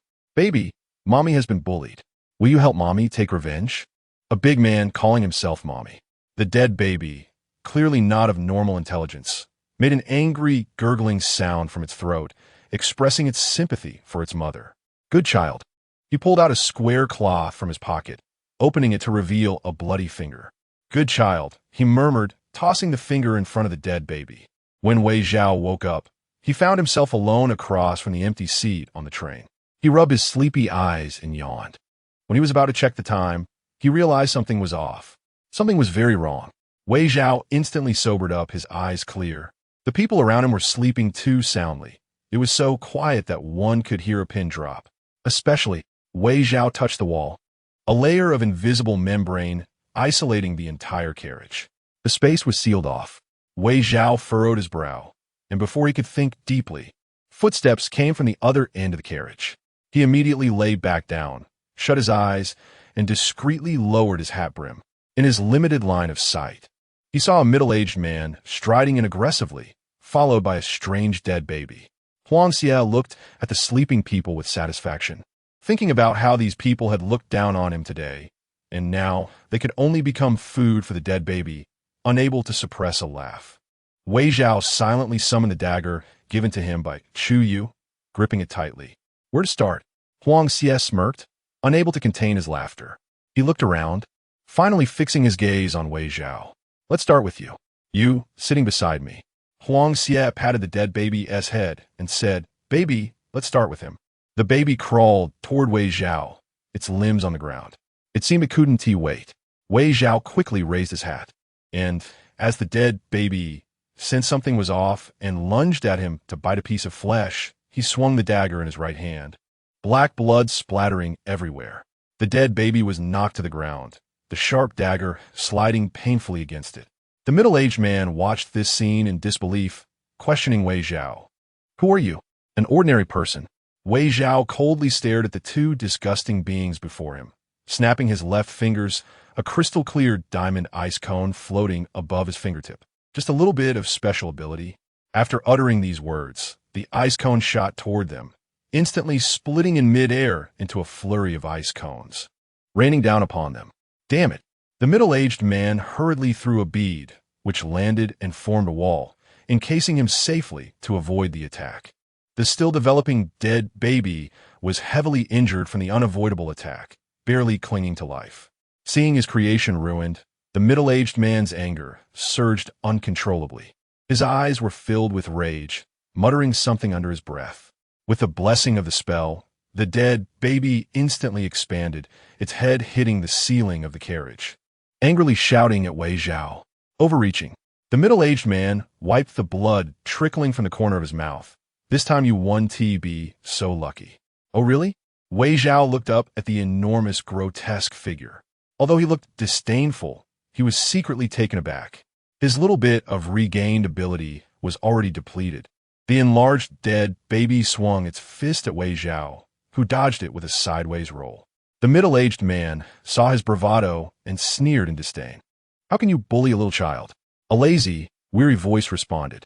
In an instant, the dead baby's attack was seized by an invisible, immense force. A tall man stepped forward, waving the white gloves he had taken off, observing Wei Zhao's somewhat disheveled posture. Being bullied? Wei Zhao remained silent, expressionless as he looked at him. Chu Yu chuckled, straightening up, looking at Wei Zhao, casually saying, All right, I'll help you take revenge. He lifted his eyelids, gazing at the two men. A lion engulfed in flames burst forth from behind Chu Yu, roaring. In an instant, the enormous, blazing fire reduced the two men to dust. Wei Zhao finally experienced how terrifying Chu Yu was after regaining his power. No wonder the mastermind wanted to steal this power. All right, I'll clean up. Chu Yu nodded in satisfaction, the lion transforming into red light, canceling the protective barrier Wei Zhao had set up for ordinary people. Get some sleep. Chu Yu stet lively, turning to head back to his carriage, as if his visit here was just a whim. Wei Zhao's mouth didn't move, seemingly wanting to call out to Chu Yu. But after thinking for a while, he still remained silent. Chu Yu disappeared from his sight, just like that. After gathering his things, he stepped out of the train station. Unlike the dilapidated and backward Wei Ji, the identity verification for entry and exit here required strict authentication. Wei Chao held his ID card in hand. his fingertips flickering as a blue light enveloped the card, instantly transforming the gloomy face on the ID into his own. After modifying the ID, the blue light did not dissipate. Instead, it turned into a fine thread wrapping around him, bursting into fluorescence with a bang. Security personnel nearby saw the boy wearing a baseball cap with a delicate red bead on his wrist tied with a black string. This was evidently the bead thrown out by a middle-aged man. Perhaps the gaze was too obvious. The boy glanced up at him, his brows and eyes suppressing a coldness. The security hurriedly averted his gaze, and Wei Chao put away his ID, following the signs out of the train station. As soon as he exited, a phone call came in. The voice on the other end was brief, merely informing him that a car was waiting at the station to take him to the Su family, and hung up hastily without waiting for Wei Chao's response. Wei Chao glanced at the already darkened screen of his phone, nonchalantly putting it back in his pocket. He comfortingly touched the slightly warm bead on his wrist and walked toward the location mentioned in the call. Under the moonlight, the Su family's villa was still brightly lit. Illuminated by the large crystal chandelier, maids in black and white dresses were methodically placing freshly picked roses and vases on the dining table. A long black luxury car was parked at the entrance of the manor, with the young butler who had received the order standing outside, waiting with a group of servants for the true young master of the Su family to come down. Wei Chao closed his eyes, feeling very tired. Even using a bit of his special ability now made him feel intensely uncomfortable. He recalled the owner of this ID, that gloomy, seemingly weak person who entrusted him with a request. The person who had been oppressed for years only erupted with resentment after being on the brink of death. He stood alone in front of Wei Chao, his soul as thin as a piece of paper, yet demanding revenge like a cuckoo, crying blood. The reward for this would be his identity in this world. Didn't he understand why he would suffer such treatment while living honestly? A father who was a drunkard and a gambler, daily abuse. He left before he could return to his biological parents' home. He resented the injustice. Wei Chao agreed to this request, primarily because he needed power, the power to protect himself. Wei Zhao, the butler, was becoming a bit impatient. He took out a golden pocket watch from his pocket, checked the time, and then raised his gloved hand to gently tap on the car window. Young Master Wei, it's time to get out. The master has ordered dinner to be prepared for you. Unfortunately, the person inside completely ignored him. Finally, after being grabbed by Su Xiao, who mistook him for someone else, and agreeing to give her a trivial golden finger, Su Xiao made a move. The car window was rolled down, and Wei Zhao instinctively looked up. The boy's soft, slightly curled black hair fluttered slightly, and beneath his bangs were a pair of charming peach blossom eyes, looking at him with an apologetic expression. Sorry, I was a bit carsick just now. As the rumored beautiful and found true young master, he naturally looked good, and it formed a stark contrast with the pitiful little white flower, true young master. One was obviously a bad person, while the true young master was a pure angel, a white moonlight that many could not forget. Wei Chao felt this fit the novel's trope well, but he forgot that according to his character setting, the arrogant and domineering true young master who had been found would have a smile of apology that was inherently malicious. Sure enough, Wei Zhao coldly replied without a hint of goodwill, "There's no need for the young master to apologize to me." In his view, this was just a self-deprecating vanity. The boy who thought he had transformed into a phoenix was giving him a warning, letting him know she was the savior of the Su family's authority figure and should not be neglected. Wei Chao saw the inner monologue of the person in front of him and couldn't help but chuckle. This was part of the special ability he had just received from the trading boy. The boy had given him a card drawing system, which allowed him to draw a card every day. The drawn cards could be kept for future use or saved for later draws. But the items in the system were those deemed by the system to be of little use. Wei Chao had just drawn a card in the car, getting a psychological dynamic card, which allowed him to see the inner monologue of the person opposite him once. He knew that if he didn't get out of the car immediately, this important character's butler might become unhappy. But he hadn't expected himself to be seen as a self-deprecating and vain person. If even the butler thought so, how much more would the other members of the Su family think? Thus, holding onto a broken pot and smashing it, the dissatisfaction of being forced to come here surged up. "Oh, I don't need to apologize to you." Wei Chao changed his tone. leaning on the open car window, his vibrant lips smiling as he said, "As the butler, shouldn't you open the car door for me?" The surrounding servants lowered their heads, not daring to speak. After all, no one wanted to be seen as the scapegoat for the conflict between the true young master of the Su family and the butler. The surroundings were quiet. Almost audible breaths could be heard. Wei Zhao didn't expect this youth from a low background to be so courageous. After all, a normal person's thought process would be to please this butler well to ensure their future standing. Seeing this, Wei Chao smiled and thought, please. According to the plot's trope, flattering would surely lead to all kinds of contempt afterward. He had seen through the world before. In his words, this was temporarily a melodramatic story of a wealthy family. To reasonably integrate Wei Chao, this otherworldly soul, into the narrative, he borrowed the identity of that gloomy young man. The script he held was simply that the head of the Su family was injured in an accident, and while being helped by Wei Chao during his recovery, he offered to repay him, only to inadvertently discover that he was the true young master. Wei Chao hadn't anticipated that this real world could be as melodramatic as a poorly written novel. For the sake of the Su family's reputation and the push of the false young master, this matter evolved into a story where the savior, Wei Chao, expressed a desire for the Su family to take him in as an adopted son, but was rejected. However, after the rejection, due to public opinion and other reasons, the Su family stated that Wei Chao could live in the Su family and enjoy the same treatment as the young master. This was the identity arranged for him by the public. Wei Chao smiled brightly at the butler in front of him, who was dressed in a tailcoat. After a moment of surprise, the young butler stepped forward and bent down to open the door. As Wei Chao got out of the car, Wei Zhao, standing by the car, quietly said, "Good luck, young master." The task system was activated the moment Wei Chao's feet touched the ground, and a blue light curtain appeared before him.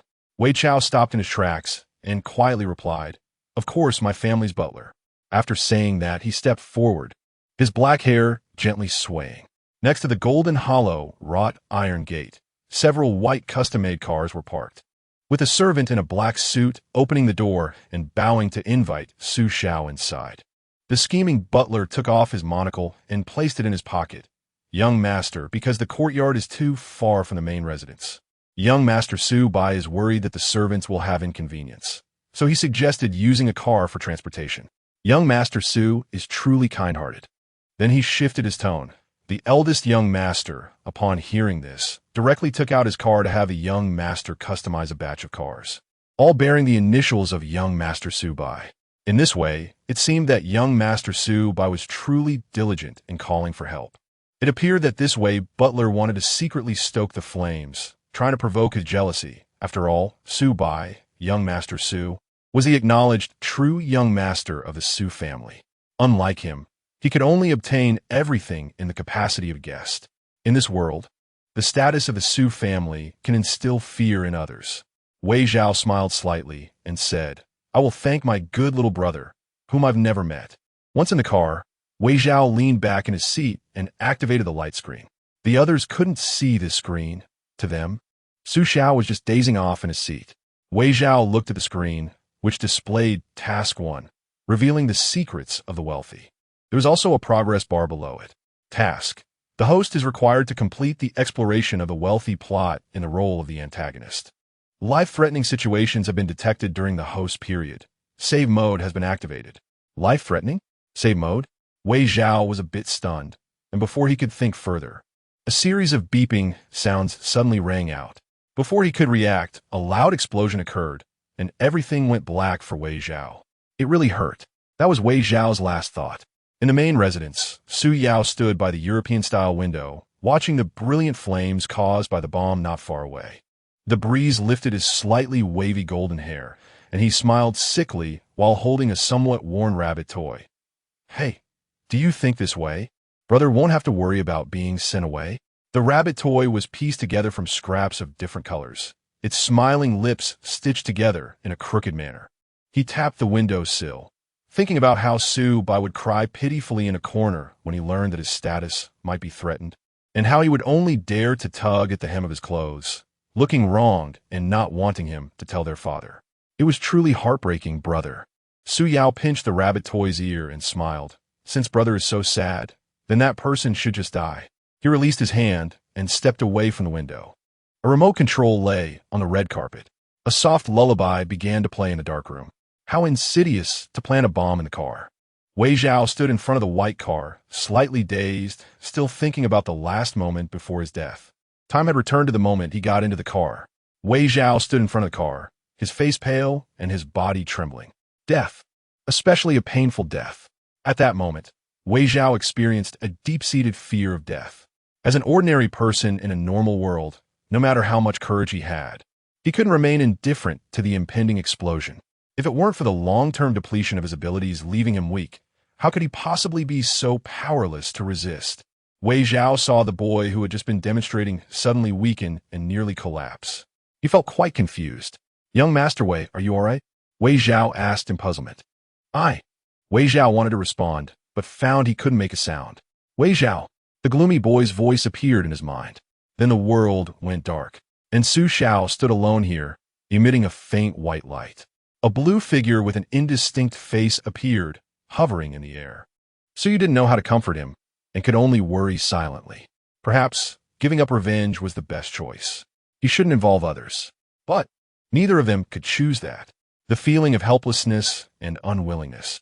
Su Yu descended, resting his forehead against his. In the end, he compromised and wanted to persuade Wei Zhao to give up. Now Wei Zhao used his abilities to make him into Su Yu, covering up everyone else's memories. But hatred wasn't his. I remember someone said that he wanted to retaliate against the unfair bullying he received to bully back, and that he would repay every slight, even if he wasn't a good person.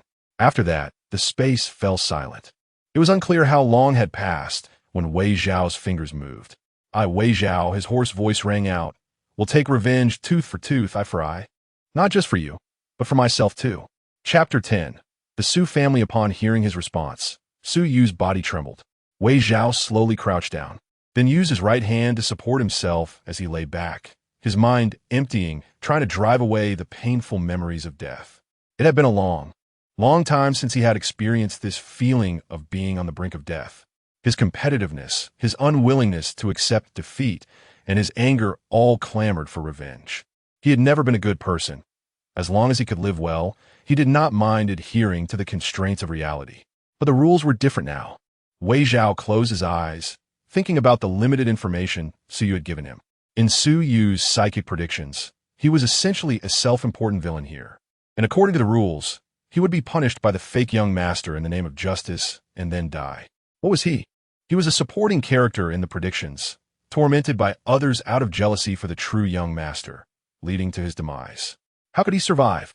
He first had to endure the pain. Then, step by step, he would take revenge. Moreover, he opened his eyes to look at Su Yu floating in the air. After a long time, Su Yu once again her voice. But in such a troublesome manner, Wei Zhao leisurely added, "It's okay. I happen to not be afraid of trouble." A good self-questioning and answering. "Su Yu," he thought, his limbs gradually relaxing. Wei Zhao flexed his fingers, and after confirming they were not so stiff, he stood up.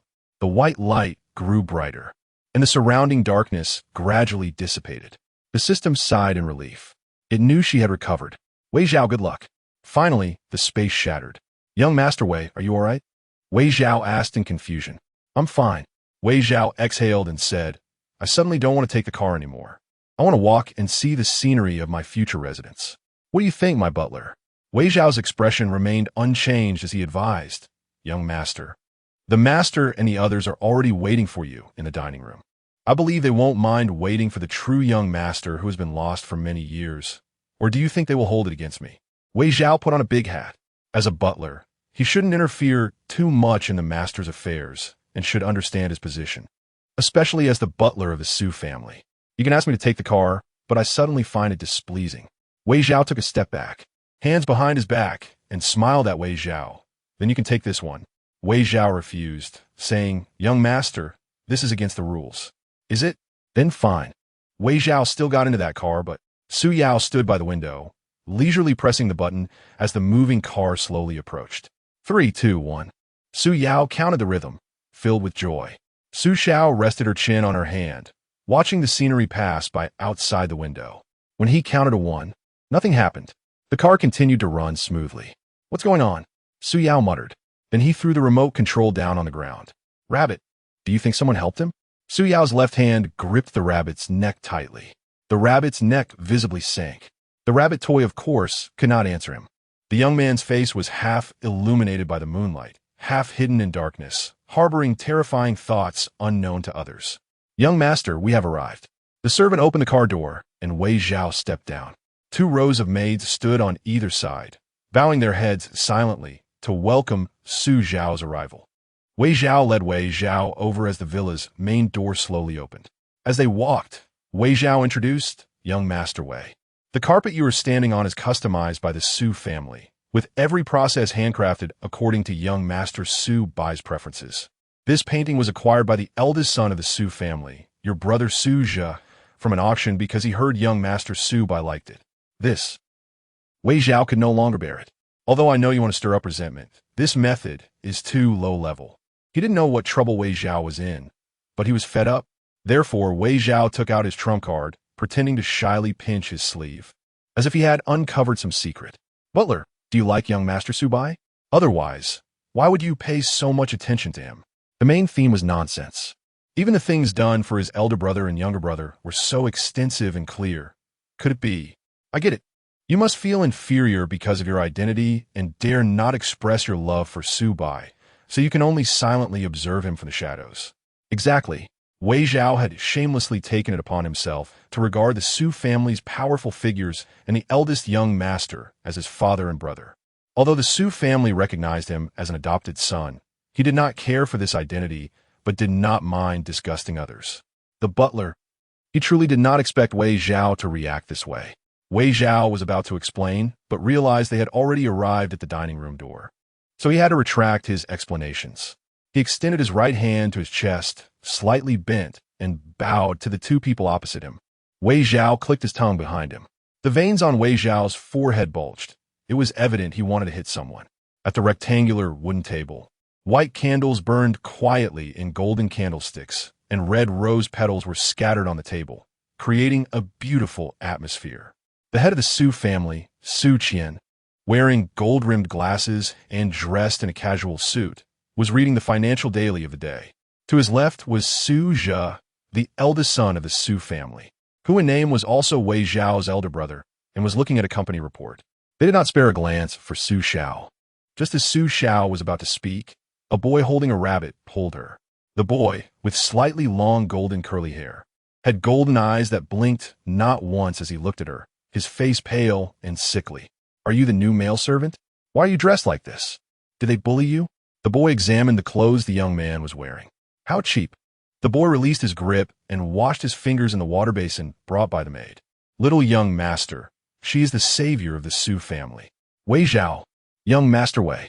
Wei Zhao replied with a smile. "As for the matter of being your biological brother, even the Su family was unwilling to acknowledge it." "Oh, really? I'm so sorry, brother. I just haven't seen clothes of such quality before." Su Yao absent-mindedly played with the rabbit's ears. "What a peculiar fellow." Wei Zhao slightly twitched the corners of his lips, feeling quite speechless. After Su Yao finished speaking, he didn't even look at Wei Zhao and walked toward the dining table. The servants, standing near the table, came forward to pull out a chair. Su Yao sat down and picked up a knife and fork, puzzled, and asked, "Is brother not here yet?" This brother naturally referred to Su Bai. Su Zhe did not raise his head and replied, "Little Bai is feeling unwell today and will come a bit later." It turned out this family did not welcome Wei Zhao at all. They hadn't even eaten because they were waiting for Su Bai. Wei Zhao stood for a bit and felt a bit tired. He changed his posture and continued to watch the cheap brother who had come to watch the show. Wei Zhao stood in a corner, waiting for their summons. "All right." Su Yao put down the dining fork, expressionless, and picked up the rabbit beside him to continue fiddling with it. "I think this whole family has some issues." Wei Zhao thought to himself, "Leaving your biological son here to watch you all eat." Before he could continue to complain, footsteps suddenly sounded behind him. Su Bai walked over in a white t-shirt, followed by several maids. They carried a white tray with golden patterns, on which lay jewelry, necklaces, and accessories. Su Bai, the beloved second young master of the Su family, had arrived. Wei Zhao had a premonition that a grand show was about to unfold. Su Bai stopped behind her, lowering her head to greet the head of the Su family. Father. Su Qian put down the newspaper and nodded. You must be Wei Zhao. Su Bai stood up straight and turned to Su Xiao, saying, Welcome to the Wei family.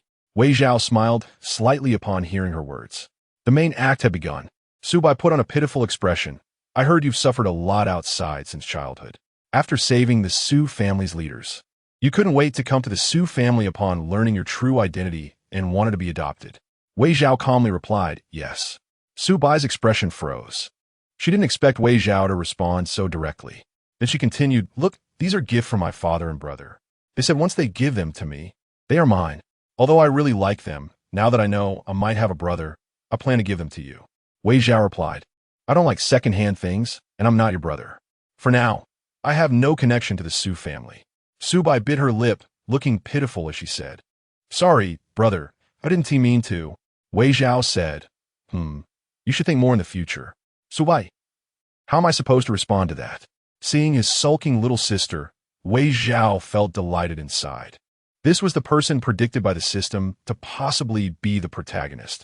How could he not be the villain? Enough, let's eat. The father at the main seat finally spoke, ending this farce. What about these things? Su Bai looked at the jewelry she had brought. These are for you. If he wants them, he can buy them himself, Suja said. Wei Zhao raised an eyebrow and pretended to be shy, saying, The young master will pay. Suja frowned and coldly said, The butler will give you a card later. Okay, Wei Zhao replied. It was unnecessary to be at odds over money. When Su Bai finally sat down, a maid guided Wei Zhao and pulled out a chair for him. Brother Wei, do you know how to use a knife and fork? Do you need me to cut it for you? Su Bai asked while cutting her steak, her eyes full of concern. Wei Zhao's background had long been investigated by the Su family. He grew up in an orphanage, performed well academically, went to university, and then started working. The plot prediction system had written Chu Yu's future trajectory into a third-rate melodrama. This was a fabricated identity experience created by the system to ensure that subsequent task strategies would not go wrong. The true protagonist of the plot was supposed to be Chu Yu, the original protagonist. Later, the wealthy Su family faced retaliation from rivals, and Chu Yu saved Chu Qian, the head of the Su family. The villain's character, who had been struggling at the bottom, was very pleased to learn about the Su family's identity and wanted to take the opportunity to infiltrate the upper class. Out of jealousy and a thirst for money, he harbored ill intentions towards Su Bai, who was suspected to be the protagonist, and repeatedly acted harshly. After being discovered, the Su family expelled Chu Yu and publicly declared that Su Bai was regarded as a son by Chu Qian and had the right to inherit the Su family. Wei Zhao elegantly and skillfully picked up his knife and fork, cutting a small piece and putting it in his mouth without responding. For Wei Zhao, these antics were utterly cliché. He couldn't be bothered to pay attention to Su Bai. Su Bai felt a bit awkward.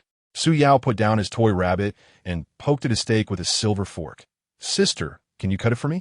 Su Bai's face instantly turned pale. But then she smiled and nodded, trembling slightly as she cut the steak that the maid had brought. Wei Zhao felt a strong sense of wrongness watching this scene. Why was Su Bai's reaction so intense? It shouldn't be this way. Looking at Su Yao, he should be very protective of Su Bai. Su Bai shouldn't be scared after hearing that. Wei Zhao chewed on the steak and looked at Su Yao, only to find Su Yao holding his toy rabbit and looking at her. When their eyes met, he even waved at her while holding the rabbit. Wei Zhao felt increasingly puzzled. Something was off. It was clearly not right. How could Su Bai be afraid of her nominal brother? He lowered his head and continued cutting his steak. Just as he was deep in thought, Su Yao spoke up. Father, I want Wei Zhao to live with me. Every member of the Su family had an independent villa in the estate, while Chu Qian lived in the main house, and the others lived separately. Su Yao made this request to Chu Qian, and Su Xiao instinctively sensed a scheme. You ask him, Chu Qian replied flatly, showing no regard for Su Xiao. For him, having one more Wei Zhao in the Su family was no problem as long as it didn't tarnish the Su family's reputation. Su Yao looked at Wei Zhao with bright eyes, as if he was looking forward to it. Just as Wei Zhao was about to refuse, the system screen popped up. Key plot detected, please agree, host. What else could Wei Zhao do? He had no choice but to agree. The moment he agreed, Su Bai looked up at Wei Zhao, her gaze filled with sympathy. Wei Zhao, this is definitely a trap, a big one. Okay, father, I will take good care of Wei Zhao, Su Yao said with a smile. By the end of the meal, the servant brought out a glass of red wine and placed it by everyone's side. Seeing that others had drunk it, Wei Zhao guessed it was a family custom and took a sip. The taste was strange. As Su Yao prepared to leave with Wei Zhao, the eldest brother Suja said, "Be discreet. Don't cause a big commotion. It's troublesome." "Got it, big brother," Su Yao replied. Wei Zhao behind him thought, "I want to leave." Su Yao turned around to look at Wei Zhao. "The Su family security is still very strict. Remember to tell me when you leave. In case the security thinks you are an illegal intruder, that wouldn't be good." He pointed at Wei Zhao like a gun. "You might end up leaving this world in pain." Chapter 11. The hunting game. The black car drove smoothly through a dense forest before stopping in front of a European-style castle villa. Wei Zhao got out of the car and noticed that the maids in front of him were all wearing black smiling masks, their smiles stretching to their ears. No one around spoke, and every action of the maids was silent. They opened the door in silence, welcoming the master of the castle back. It was so quiet, yet so eerie. Wei Zhao followed Su Yao, and the heavy iron gate creaked open with a dull sound. On the large iron door, there were two copper bats showing their teeth. A huge oil painting hung on the wall inside, depicting a woman with an indistinct face kneeling in a sea of roses. Her expression a mix of twisted pain and joy. A quaint silver cross lay at her feet, stained with blood. The fire in the fireplace burned quietly, occasionally sparking. The interior was also very quiet, and not a single maid was in sight. Su Yao's black leather shoes lightly tapped on the floor as he held a rabbit doll in his left hand, his black suit looking slightly oversized on him. He lazily raised his hand, and a maid who appeared from nowhere stepped forward to help him remove his suit jacket. Wearing a white shirt, Su Yao sat on a black sofa, while another maid helped him take off his leather shoes. Thus, Su Yao sat barefoot on the blanket, looking at Wei Zhao, the boy who wanted to enter the Su family. This outfit needs to be changed, Su Yao thought. He leaned against the sofa with the rabbit, saying, "Brother, go change your clothes and play a game with me." Before Wei Zhao could refuse, he was firmly escorted away by the maid who had suddenly appeared behind him. Wei Zhao had no choice but to obediently follow the maid. On the way, he tried to speak to her, but the maid completely ignored him, moving like a robot, executing the instructions given to her. Wei Zhao was taken to the bathroom, and after the maid invited him in, she vanished. With no other option, Wei Zhao began to wash up, thinking that his cheap little brother might give him a big surprise. He didn't believe it was just a game of house. The warm lights in the bathroom were turned off, and the boy emerged wearing a bathrobe. His long black hair fell behind him, water droplets trickling down his face to his collarbone before disappearing from view. The boy's fair skin had a hint of pink, and his slightly upturned peach blossom eyes held a hint of charm. The maid brought a long black dress and a pair of black high heels.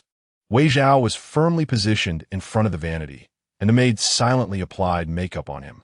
His short black hair was covered by a slightly longer wig, which the maid styled up with a golden hairpin. Once everything was done, the boy was invited to the hall to await the start of the game. Wei Zhao walked through the long corridor, observing the structure of the house, memorizing the path he took, preparing for any unexpected incidents that might occur later. The clock struck midnight, its chimes ringing clearly from the large clock hanging on the wall of the hall. Wei Zhao sat across from Su Yao, who looked at him with satisfaction. He was pleased. After all, a beautiful prey piqued the hunter's interest. Yes, in his eyes, Wei Zhao was merely a pet brought home for his amusement. On the coffee table lay a specially made map, marked with different numbers on a circular grid. Su Yao hugged the rabbit to his chest, smiling sickly. "Let's play a little bedtime game. These numbers correspond to different games I've arranged. Whatever number you roll, that's the game we play, okay?" The boy's voice trailed off slightly, as if he were acting coy. A black piece was placed at the starting point of the map. The maid in the black mask brought up the dice. Wei Zhao's alertness peaked as he glanced at the still swaying clock. "System, I want to draw a card." Wei Zhao had a premonition. If he didn't draw a card now, he might not have another chance later. A blue light illuminated in the palm of his hand, visible only to him. He moved his fingers slightly, and a card appeared in his hand before disappearing. "Roll the dice, brother," Su Yao said with a smile, lifting the rabbit doll's arms. "Let's see what number we get." Wei Zhao calmly picked up the dice and rolled it, 2 points. He then moved his piece forward 2 spaces. He could only begin this game. There was no turning back since the moment he stepped through the door. The villa's main door had already been shut. The maids in the shadows might be his eyes.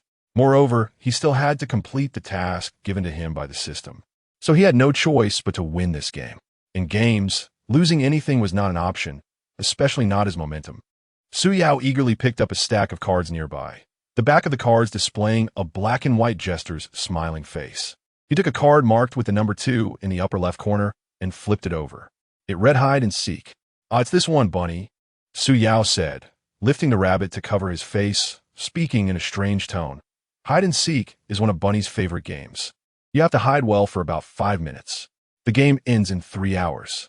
Chu Yu didn't mind playing a few more games with Wei Chaotian, as long as he could survive until the end. Just don't get caught. Something very scary and terrible will happen. Chu Yu laughed with a hint of madness, mimicking a rabbit's voice. Is that so? Wei Chaotian replied with a smile. Seeing him like that only fueled Chu Yu's malicious intent. The timer began. The rabbit called out. The alarm clock on the table started counting down. Wei Chaotian stood up, kicking off the bothersome high heels and running forward. Tick-tock, tick-tock. Time flowed rapidly. Wei Chaotian ran down the corridor, the sound of his footsteps echoing in the empty room. He only stopped after turning a corner. The system's calculations of time flashed in his mind. Running wouldn't outpace them, and hiding? No one knew the house's layout better than the master. Although the house was large, the maids lurking in the shadows served as his eyes. Wei Chaotian steadied his breathing, his mind racing. System, are there any surveillance cameras here? No, but there are miniature communication devices connected to the maids throughout the villa. The system replied briefly, aware of Wei Chaotian's urgency. Communication devices to talk to the maids, great. Wei Chaotian smiled, a cunning glint in his eyes. Ding, ding, ding. The alarm rang. Chu Yu stood up, wearing a mask identical to the rabbit doll's, holding an ancient martial arts knife in his right hand. The sharp blade glinted coldly as he hummed an unknown nursery rhyme, stepping up the stairs. One rabbit laughed. 2 rabbits cried. He stopped, glancing at the golden hairpin that had fallen in front of the door. 3 rabbits, he hummed as he opened the door. Dirty.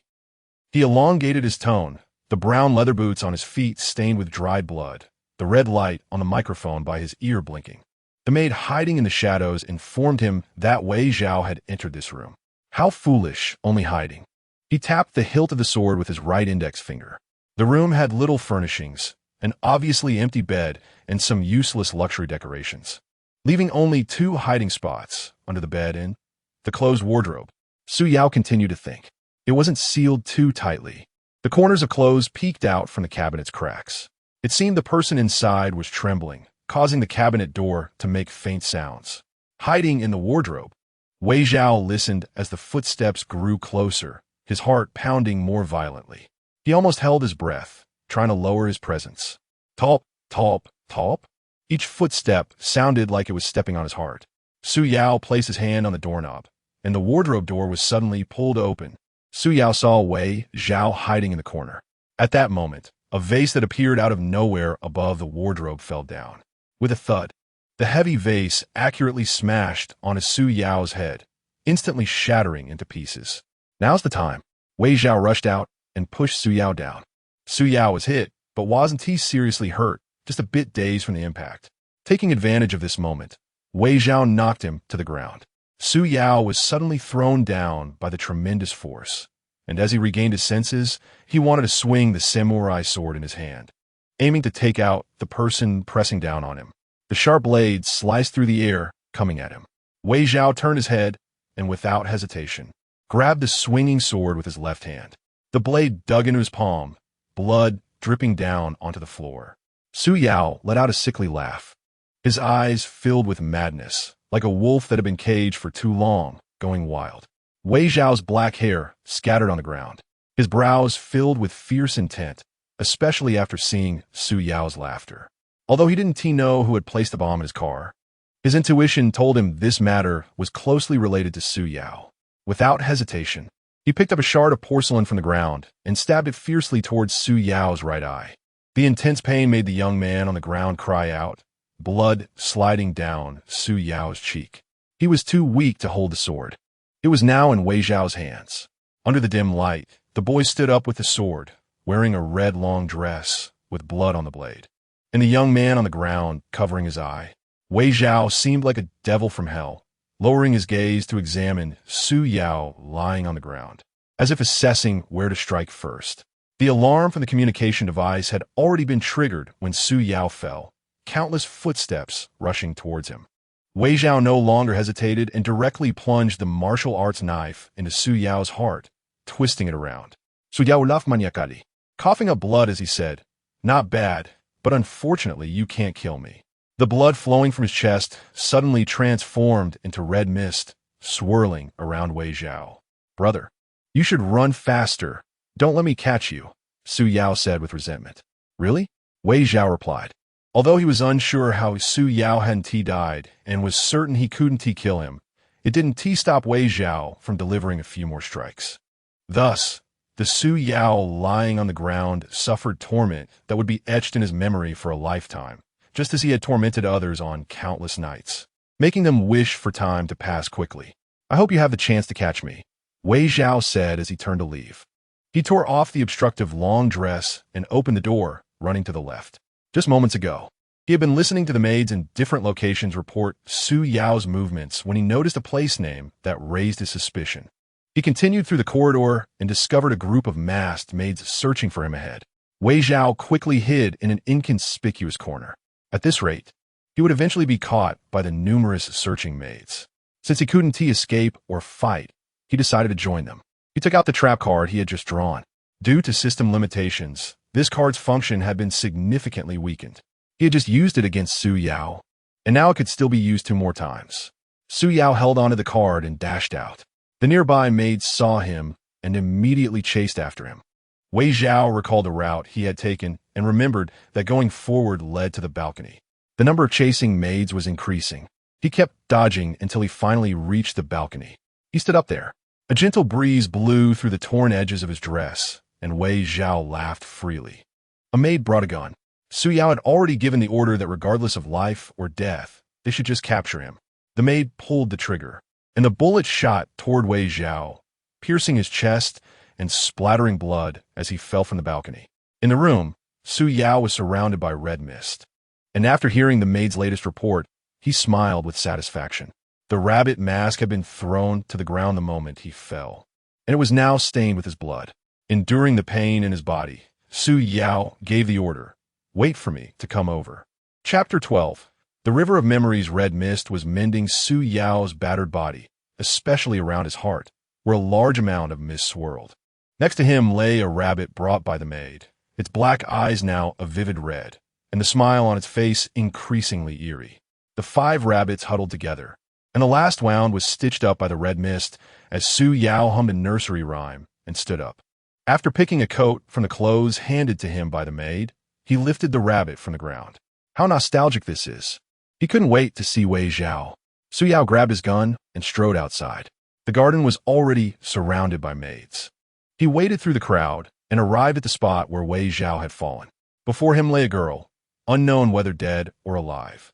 "Oh dear, how pitiful she seems." Su Yao stroked the rabbit and smiled insincerely. A maid approached at his gesture and brushed aside the black hair covering the girl's face. The moment he saw Wei Zhao's face, Su Yao's expression changed drastically, and his smile turned icy. Emotionless, he raised his gun and shot repeatedly, paying no mind to whether he struck the maid or the unidentified corpse on the ground. Dropping the gun, Su Yao grinned malevolently and said, "Brother, you really have given me quite the surprise. Search for me. Let me see where my good brother is hiding." As for them, Su Yao disdainfully glanced at the 2 female corpses on the ground. "My wolf hasn't eaten for days. Throw them in." "Su Yu, are you going to explain this to me?" Wei Zhao bid on a rubber band, tying his long hair, unsure why he couldn't remove this wig. He had to keep asking in his mind, how can Su Yao not be killed? Isn't this supposed to be a glitch-rich family drama, as determined by your ability system? Why is there such a significant discrepancy? The cause cannot be detected, but it can be confirmed that this script has mutated and is no longer under the original trajectory's control. Despite continuously activating his abilities, Chu Yu found that his original trajectory remained unchanged, and his soul state was no longer sufficient to support another activation. Wei Zhao changed out his clothes and donned those taken from the unconscious maid. Abilities do not fail against ordinary people. and you are one of the rare, precognitive types. Wei Zhao felt no psychological burden wearing women's clothing. Calmly putting it on, he said with a slightly heavy tone. Unless a more powerful ability overrides your predictive causality, then, Chu Yu hesitated. Don't worry, I won't leave here. Wei Zhao straightened his collar and tied the straps behind him. They still owe me an explosion. But really, can't you give me better props? These won't last long, and I'm afraid I won't get my revenge before I die. Wei Zhao smiled slightly, shifting away from the heavy topic. No, props that are too powerful won't be sustainable for your abilities. Sometimes they can cause even more severe chaos. As Wei Zhao listened to the system's explanation, he removed the mask from the maid's face, preparing to wear it himself. What chaos could there be? Seeing dragons fly in the sky or ghosts chasing on the ground? Wei Zhao spoke nonchalantly. At that moment, he did not realize that in the future, when he used powerful props to save his life, he would wish to strangle his young, reckless self. Once Wei Zhao put on the mask, he appeared just like an ordinary maid, and he silently thanked Su Yao for his quirk of having maids wear masks. Multitasking, he naturally missed the system's reply of perhaps. He planned to disguise himself as a maid and quietly infiltrate the area of interest.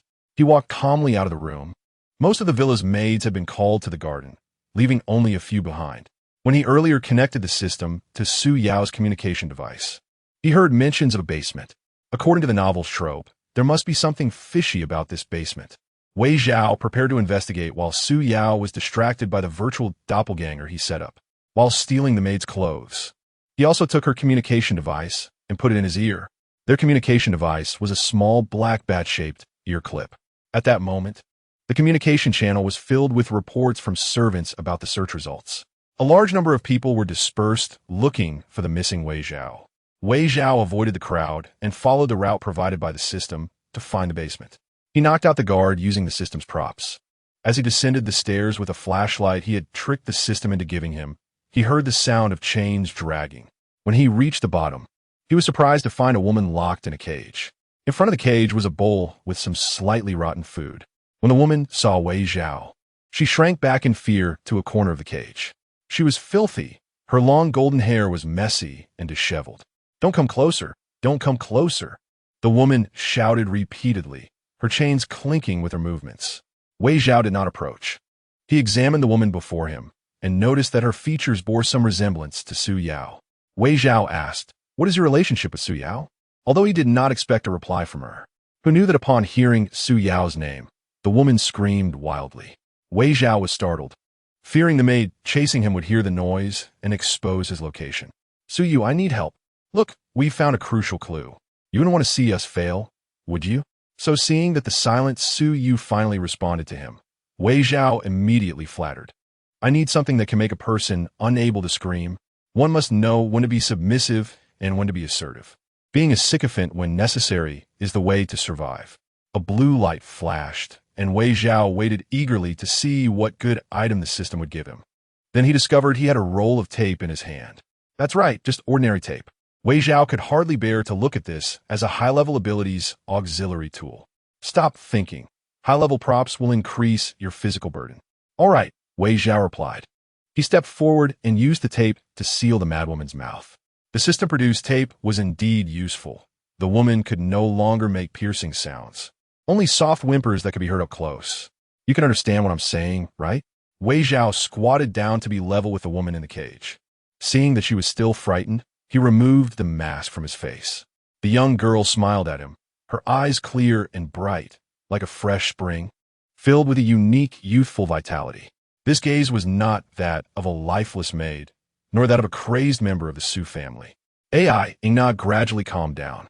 She had been locked away for far too long and had only seen the maid who came to feed her. As she regained her composure, Wei Zhao slowly spoke. "Who are you, and how did you end up here?" He was curious.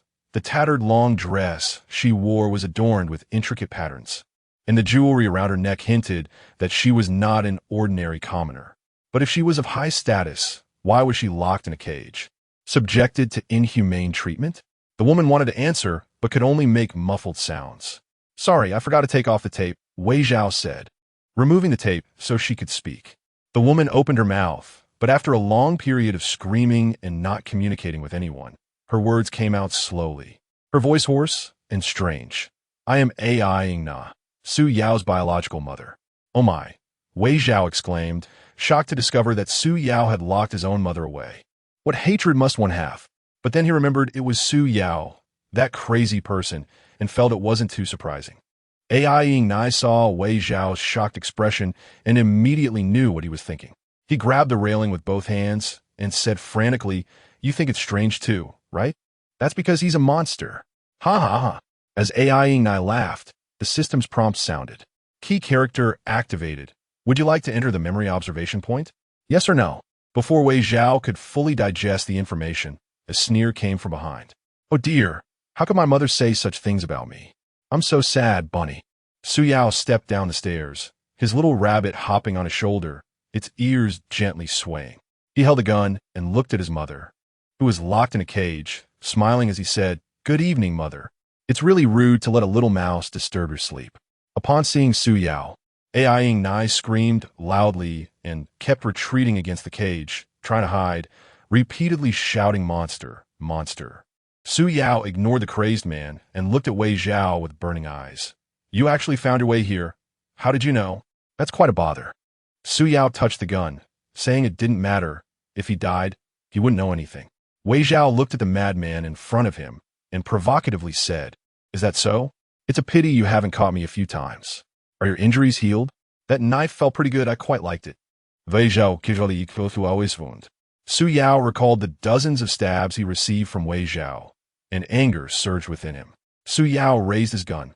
"Is that so? Let us see how this bullet works." As soon as he finished speaking, a bullet shot out. Wei Zhao looked at him, his eyes curved with a smile. "Here's a surprise for you." The moment the bullet struck Wei Zhao, his body shattered into blue fragments. The moment Su Yao appeared, Wei Zhao pressed the yes option, preparing to enter the time observation point. The reason he didn't leave immediately was that he wanted to see Su Yao's face filled with hatred yet helplessness. Su Yao watched helplessly as Wei Zhao disappeared from sight. "There won't be a next time," Su Yao said bitterly. He approached AIing Na and gently asked, "Mother, what did you say to him?"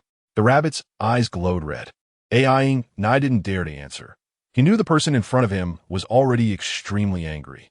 Not obedient, Su Yao pointed the gun at AIing Na's palm. "You have to be punished." Ignoring the pleas for mercy in his ears, Su Yao pulled the trigger. Where is this? Wei Zhao woke up, finding himself in a room magnified countless times, surrounded by a familiar European-style decor. Have I crossed over again? Wei Zhao thought uncertainly. But he felt something was off. It seemed his body was a bit out of control. He lowered his head to look at his hands. He was shocked to discover that he had lost his human form and turned into a plush toy, although he didn't know what he looked like. Seeing his hands turn into small round shapes, made of cotton stitched with thread, felt like being hit by 100,000 nuclear bombs. System, don't you come out and explain this to me. Wei Zhao ground his teeth, wishing he could bite down on this troublesome system. Originally, it was fine to be a villain in a book, but now he wasn't even human. Host, in order to ensure your soul status does not disappear, you are now randomly attached to an observation object nearby. How am I supposed to observe the observation object like this? Sorry, the system cannot resolve this. Everything is up to the host's free action. Wei Zhao felt frustrated. Before he could greet the system's developer, the door to the room opened. He was placed on a very high table, only able to look straight at the wall and not see clearly who was coming. A series of small footsteps approached him. Wei Zhao tried hard to maintain the doll's posture, fearing being discovered as a living doll. A soft little hand kept groping on the table. "Why can't I find my little bunny?" A soft, milky voice said. Wei Zhao's heart melted upon hearing it. "My inner girl is so weak." A maid hurriedly chased after the child, coaxing the precious little master. "Little master, slow down. I'll get it." The maid coaxed while picking up the small white rabbit toy from the table and placing it in the little boy's hands. After the little boy got the bunny he had been thinking about, he wanted to run to find his mother to play together. The maid recalled how the lady looked when she saw the child and said with a troubled expression, "Young master, mother is still sleeping. How about we wait a bit before finding her?" Okay. The little boy was too young to understand the emotions in the maid's voice and simply agreed obediently. Wei Zhao, as a toy, was held in the boy's arms, and everything went dark. He could only feel the rise and fall of the little boy's chest as he spoke. The maid placed the little boy on a prepared wool blanket and carefully took Wei Zhao from the little boy's tight embrace. After Wei Zhao was placed on the ground, he breathed a sigh of relief, finally having a chance to survey what kind of place this was. He quietly lifted his head, and the next moment, he almost jumped up and ran away. No wonder. Anyone who saw the sickly character that had tried to kill them just a moment ago, transformed into an adorable-looking little doll, would feel shocked. The long golden hair fell naturally to his shoulders, and his golden eyes sparkled like the stars in the sky. The little boy, dressed in white cotton clothing, obediently ate the food fed to him by the maid. The scene was reminiscent of a little prince from a fairy tale. So cute. The maid standing beside him, feeding him, exclaimed. Nearby, another maid arranging flowers said, I agree, but why doesn't the lady like the little master? Oh, I heard that the little master isn't her biological child. How is that possible? Other curious maids ran over to listen to the gossip. The naive little boy continued chewing on his rice, completely unaware of the discussion about him and his mother behind his back. Chapter 13, The Long River of Memories. Wei Zhao's soul resided in the doll, listening to the conversations of the surrounding maids, and accepted well that Su Yao was not Avril's biological child. Su Yu, how much longer until the recollection ends? Wei Zhao asked Su Yu in his mind. From his perspective, Su Yao genuinely wanted to kill him, but based on the thickness of the game cards and the basic information provided by Su Yu's ability system, Su Yao should adhere to the game rules. After all, it is only when the prey thinks victory is in sight that the hunter can fully enjoy the thrill of the hunt. Half an hour left, the system replied. You can stay at the memory observation point for another 20 minutes. The rabbit doll was neatly placed on the ground. Wei Zhao sat cross-legged inside the rabbit, pondering Su Yao's background. The system did not stop him from using the cards, and Su Yao did not react much when he saw him disappear into thin air. Just when Wei Zhao was deep in thought, a loud noise suddenly came from behind him. The maids, who had been chatting, turned pale as blood and flesh splattered all over them. Little Su Yao seemed frightened, grabbing the rabbit doll and holding it tightly to his chest. The loud noise caught the attention of other servants outside, and a group of masked male bodyguards barged in, unfazed as they dealt with the maid who had been shot in the head. The leading bodyguard reported the unusual situation to the head of the Su family while pressing his ear. After receiving a response, he coldly ordered the maids here to be taken away. Those who gossip have their tongues cut out. The little boy seemed unaware of what had happened. Seeing a bunch of bodyguards rush in, he looked curious, tugging on the rabbit's ear with his left hand and lifting his head to flash a sweet smile. If Wei Zhao had not learned from the system that the maid who was shot was altered by Su Yao, he might have been charmed by that smile as well. Young master, do you have any instructions? After arranging for the next batch of maids to come, the bodyguard knelt on one knee in front of Su Yao and softly inquired. The boy, with an innocent expression, said, I really like these aunties. Can you bring them back after they have been punished? His slightly fluttering eyelashes and timid expression evoked a sense of pity. Unfortunately, the bodyguard, with his head lowered, could not see this scene. Even after hearing the boy's request, he simply replied with a calm yes. Wei Zhao watched this scene with great interest, inwardly lamenting how twisted this little drama had been since childhood. After receiving the response, Su Yao lowered his head, holding the rabbit in his arms, and softly murmured, Shall we go find Mother, Bunny? The rabbit doll, of course, would not answer, but Su Yao, listening intently, began to giggle softly in a sweet tone. Really? You want to see her too? That's great, let's go. It was hard to imagine this was the self-talk of a 5-year-old child. Wei Zhao sighed and changed his position, resting inside the rabbit doll. Su Yao refused the bodyguard's follow and slowly walked down the corridor alone, dragging the rabbit along by its ear. Good thing I'm not that rabbit, Wei Zhao thought with pity as he watched the rabbit that had just been cuddled now being dragged along like a mop. Young Su Yao found the elevator and pressed the button for the 3rd floor. The elevator moved smoothly upward, and the reflective walls showed their silhouettes. Ding! The elevator arrived. At the moment he stepped out, little Su Yao whispered, I see you. This sentence might leave people puzzled, but Wei Zhao knew he had been exposed. He gazed at the boy's bright red eyes, his expression complicated. Su Yao's fingers tightened around the rabbit doll's neck. Although he knew this rabbit was different from the previous one, he did not pay much attention to it. After all, He was going to see his beloved mother. He raised his head to look at the large door. The door was tightly closed, adorned with intricate carvings. His cold fingers traced the patterns as the door was pushed open. The maids had long been driven out, leaving only the proud and sensitive mistress in the room. Chu Yu stood at the door, adjusted his smile, and walked over to the woman lying on the chaise lounge. A complex wool blanket covered Avril's lower half. Chu Yu leaned closer to his mother and softly called out. Before he could finish the first call, Avril opened her eyes wide awake and pushed him away.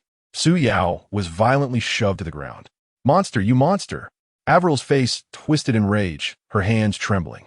Every time she saw him, she was reminded of the empty church, the endless darkness, and the pain of a devoured soul. In a fit of madness, she grabbed a white porcelain cup nearby and smashed it onto the boy, scalding hot tea spilling out. It was unimaginable what this would do to a boy with tender skin. After being pushed down, Chu Yu's expression was blank, showing no reaction to the impending harm. Clearly, with a wave of his hand, he could make all this pain disappear. "What are you thinking?"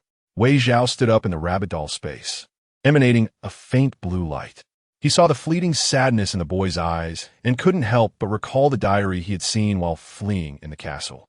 That diary, placed high in the attic, was not covered in dust like the surrounding objects. It appeared to have been frequently handled, with noticeable fingerprints on its leather cover. Curious, he opened it, revealing a record of all the emotions a mother felt during her pregnancy. The heavy diary was filled with happy complaints. Yes, Avril had once looked forward to this child. Unfortunately, it was not him. Chu Yu coldly watched as hot water fell on the boy, whose blood was of the same flesh, his eyes unable to hide their pleasure. "Don't call me mother. I feel disgusted." The noble lady spat out the vile words that had once made her contemptible. Chu Yu, despite the pain, managed to laugh. "What should I call you then?" Covering his eyes, Chu Yu stood up.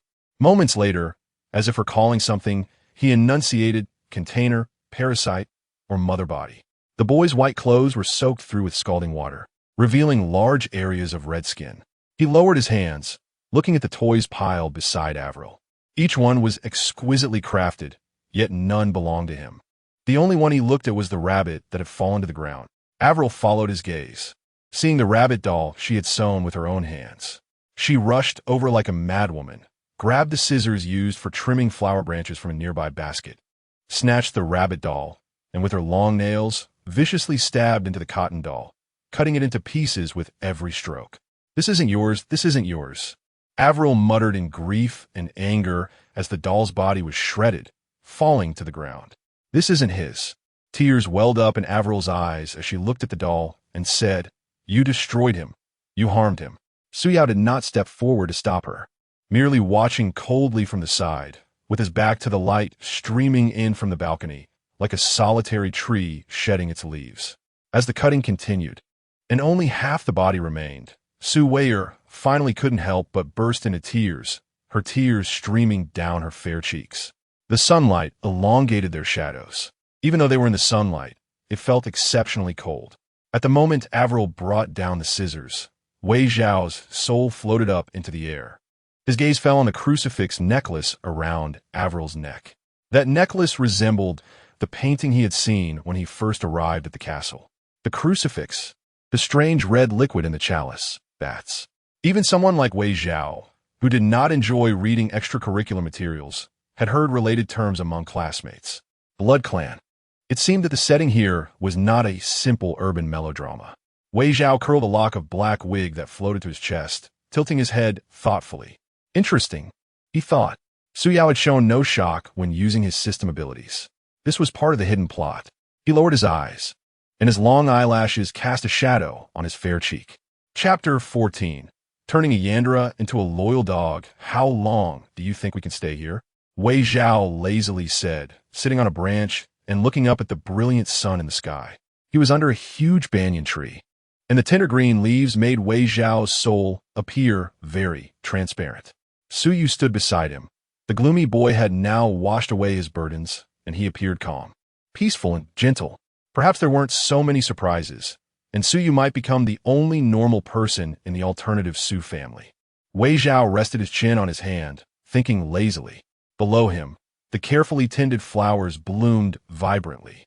A child was leaning against the tree trunk, reading a difficult form book.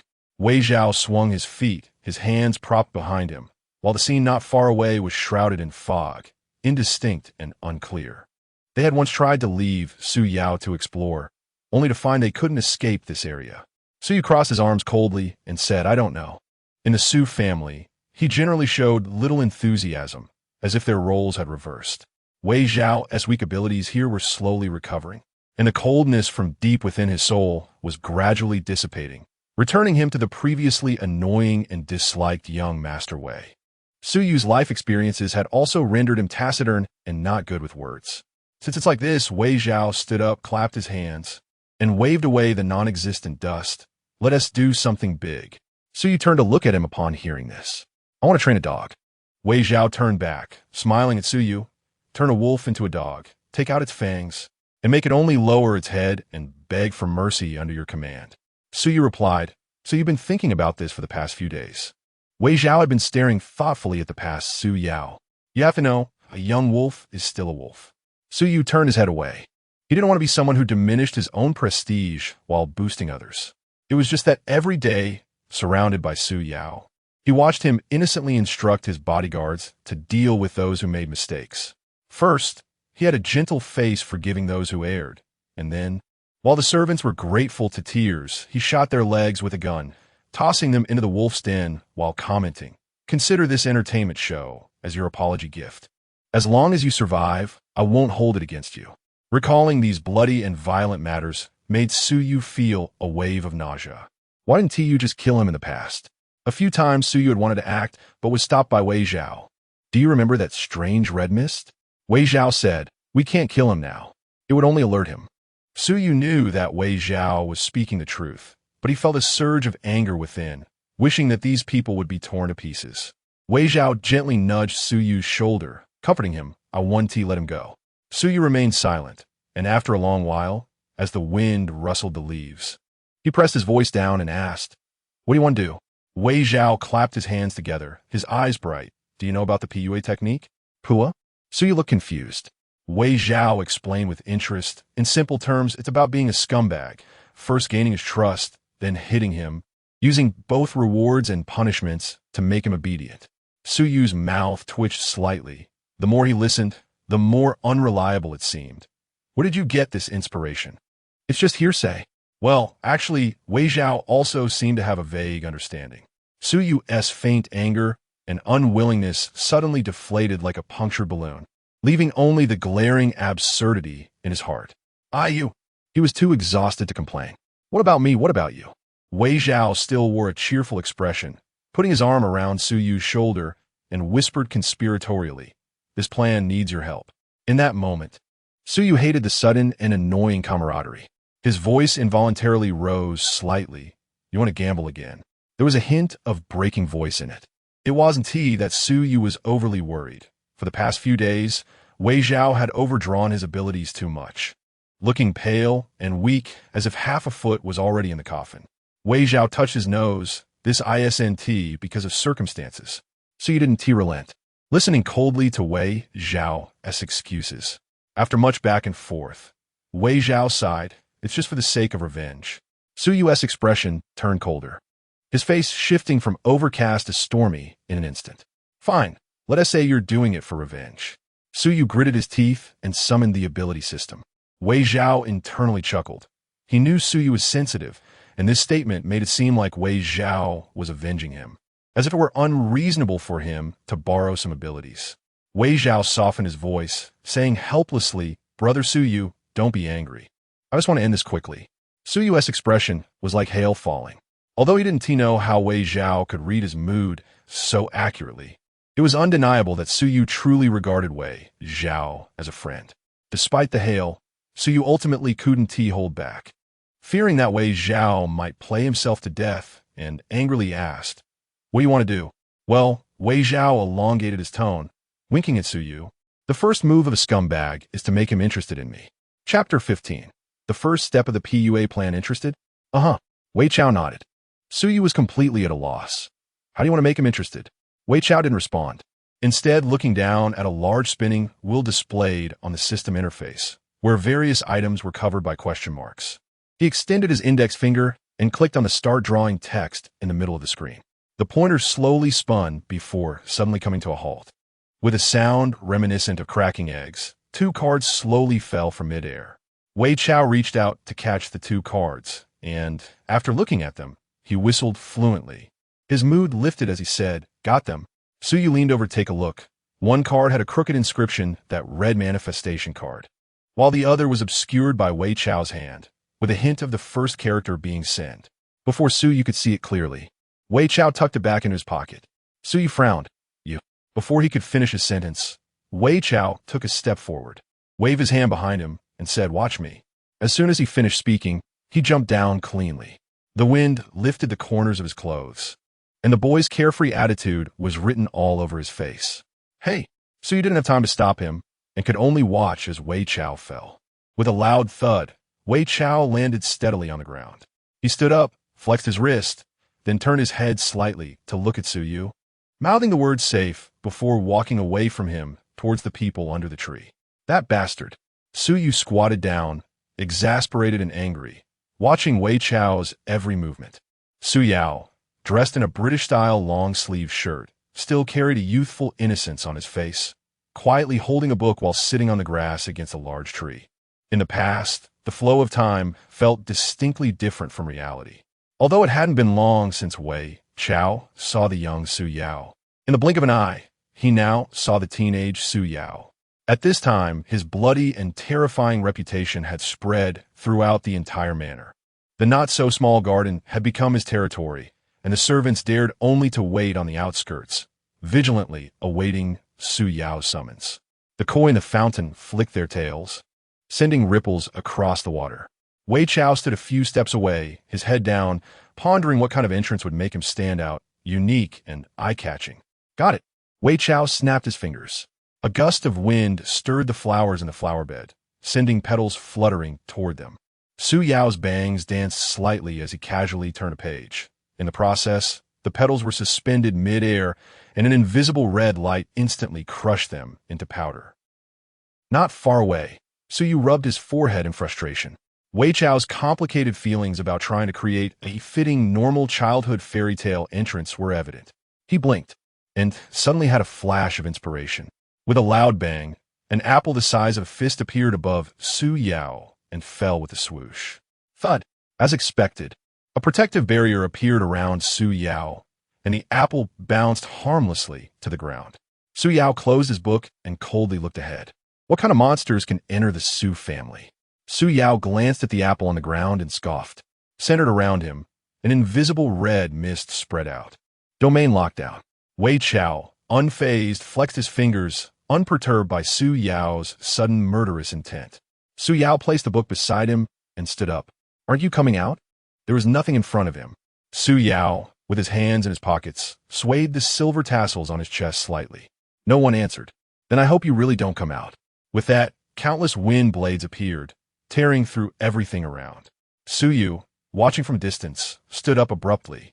Wei Chao's clothes were lifted by the strong wind, and the entire space offered no escape.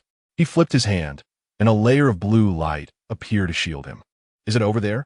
Su Yao observed as the wind blades dissipated upon hitting the barrier, slowly unbuttoning his sleeves and rolling them up.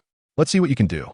Su Yao suddenly lunged forward, appearing before Wei Chao, his massive black scythe crashing against the shield with a loud clang, igniting sparks. "You have some skill," Su Yao commented, red swirling in his eyes. Wei Chao grunted, his face slightly pale. As his intent surged, countless ice spikes emerged behind Su Yao, all flying toward him in unison. "Childish tricks," Su Yao remarked. "Is that so?" The 2 characters floated before Su Yao, formed from the water in the air, freezing into ice, seemingly carrying a chill. Su Yao looked at the 2 characters and grinned. He performed a sideways roll, swinging the scythe backward. Countless ice spikes shattered. "Good skills." Wei Chao continued to communicate with words to Su Yao. "But my moves are not just this." His unfinished words were proven by action. As the shattered ice spikes fell to the ground, they quickly froze the surrounding red mist. Turning the tables, After this move, the entire red domain was eroded by blue. Once fully consumed, this domain became Wei Chao's. The young Su Yao did not possess the powerful strength of his adult self. Despite facing the weakened Wei Chao, he gained no advantage. Su Yao gripped the scythe with one hand, alertly gazing ahead. "Aren't you planning to show yourself?" Wei Chao stood calmly, the words shifting according to his intent. "No." A single word expressed his cold attitude. "Then I really want to see your true form." Su Yao's rebellious spirit was ignited as he lifted the massive scythe. He brought his palms together in a strike. A powerful, far-reaching force, tinged with a hint of blood, gradually enveloped him. Su Yao tilted his head. "You surprised me, so I'll give you a big gift." A black shadow slithered from Su Yao's feet, standing up from the ground as Wei Chao took a step back, exuding a faint aura of menace. Su Yu was anxiously watching from the side.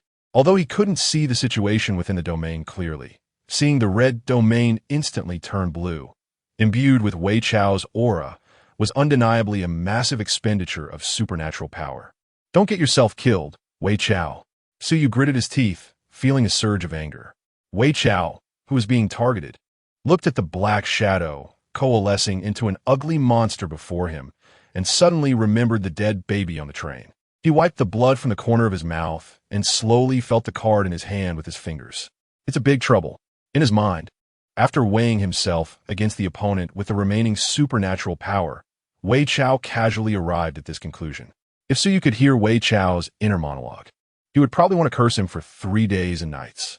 Su Yao's expression was also grim, but thinking about the consequences for the opponent couldn't help but bring a smirk to his face. "Do you like this big gift?" "Just barely."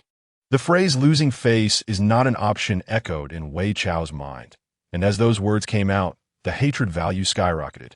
Su Yao was silent for a long time, and after a moment of pause, the eerie silence was broken by the roar of the Black Shadow. The Black Shadow monster, for some reason, accurately pinpointed Wei Chao's location. Its grotesque mouth opened wide, and countless black corrosive liquids surged toward Wei Chao. "That's a bit disgusting." Facing the onslaught, Wei Chao took the time to express this evaluation. He remained motionless, calmly facing the impending attack. As the liquid approached within a few centimeters of him, he slightly raised his head, looked up into the sky, and sincerely said, "I want to request external assistance." Even though no one was in the air, everything around him mysteriously froze, as if a divine hand had invisibly stopped the swaying pendulum. The menacing black shadow creature, the pale-faced Su Yao, the fountain that had just stopped not far away, the droplets about to fall onto the water's surface, and the gritting teeth of Su Yu. Everything was pressed on the pause button. Wei Zhao coughed lightly, his fist pressed against his mouth. After taking a breath, he shook off his somewhat stiff and numb hand. He was still holding the dagger used for blocking. Chu Yu had indeed provided a good item. Wei Zhao looked down at the sharp dagger, its cold white blade reflecting his sharp gaze. He smirked and put the dagger away. "So, next I need a call for my external help." Wei Zhao smiled happily, his peach blossom eyes unable to hide the joy with a hint of cunning. He pinched a card between his fingers, and a card face appeared in his grasp. He raised his eyes, unable to suppress the gloating expression, and slowly said, "My most esteemed teacher Chu Yu, please take the stage for me." The card face shimmered with golden light from the center outward, and the parasitic item card officially took effect. At the same time, Chu Yu, wearing a trench coat, raised his eyes when receiving a business card, as if sensing something, and looked into the void. "Mr. Chu." Chu Yu withdrew his gaze, turning back to the blushing girl in front of him, who held the business card in her hand and said, "Sorry, I have to excuse myself for a moment. I have some personal matters to attend to at home." Just then his phone in his pocket vibrated. The girl understandingly nodded, and Chu Yu turned to head towards the restroom. The intricate, expensive watch on his wrist reflected a cold light in the warm yellow glow. He turned into the restroom, ignoring the vibrating phone, tore the business card into pieces, and threw it into the trash bin before turning on the faucet. What a hassle. The water flowed and rinsed over his skin, and after washing up, Chu Yu picked up a paper towel to dry his hands. "Let's go take a look." After tossing the used paper towel into the trash bin, he stared at the mirror. The mirror clearly reflected his current appearance, a mature vintage slick-back hairstyle, a tailored suit, and beside him lay his essential gloves for outings. In the next moment, his right eye blinked and turned into a pure cold blue, as if snowflakes were swirling within. The surrounding scenery gradually blurred and shattered, leaving only him and his reflection in the mirror. Chu Yu closed his eyes, and amidst the howling wind, he arrived beside Wei Zhao. He had reached his destination. Chu Yu opened his eyes, and his pupils had returned to normal. He tugged at his gloves, ignoring Wei Zhao's cheerful face, and looked up at the trouble he was about to face. This is why you use your abilities. Chu Yu withdrew his gaze, his tone carrying a hint of disapproval and disdain. TSK. A single word encapsulated Chu Yu's mockery. Wei Zhao appeared oblivious to Chu Yu's sarcasm, wearing a confused expression. Chu Yu didn't expect Wei Zhao to react. After adjusting his gloves, he stood beside him. He turned slightly and carefully assessed Wei Zhao's state before placing a hand on his forehead. Wei Zhao instinctively swayed to avoid it. Don't move. Chu Yu pressed down on Wei Zhao's shoulder with his other hand. A warm current flowed from Wei Zhao's forehead to his limbs, finally converging in his impoverished mental sea. I should praise you. You really don't know when to quit. Chu Yu raised an eyebrow, not expecting Wei Zhao to recklessly use his abilities even in such a depleted state. He withdrew his hand and said, Should I be thankful that I'm here to solve the trouble and not to collect your corpse? Even the most good-natured person can't stand continuous mockery. Wei Zhao couldn't maintain his fake smile any longer and coldly retorted. Thanks to whom? Chu Yu replied, I don't recall causing you this trouble. This trouble referred to the shadow creature across from them. Wei Zhao said, You know my abilities better than anyone. Chu Yu squinted at the person before him. I think you understand that your abilities have been mine from the very beginning. Is that so? I don't remember. Wei Zhao looked completely unbothered.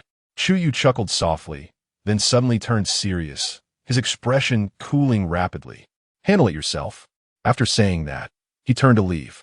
Wei Zhao pulled at his clothing. Help me deal with him, Teacher Chu. Oh.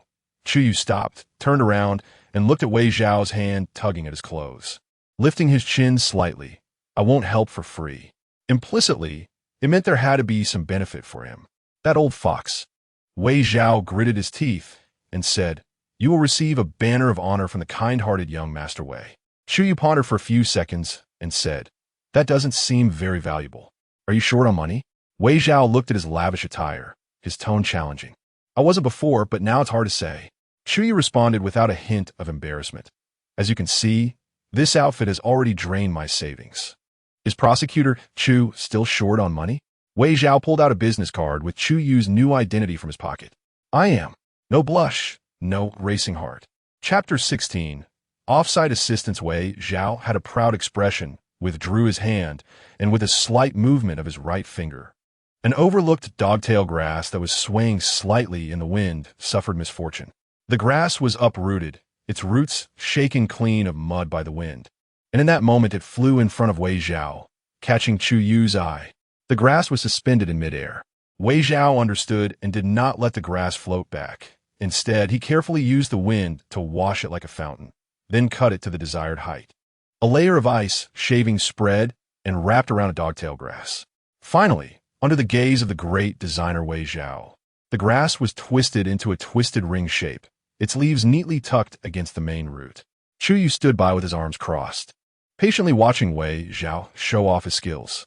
Nodding in satisfaction, the transformed dogtail grass landed in Wei Zhao's palm, its blue, icy appearance no longer resembling its original green. Wei Zhao held it up to the sunlight and handed it to Chu Yu. A gift. Is that it? Chu Yu scoffed.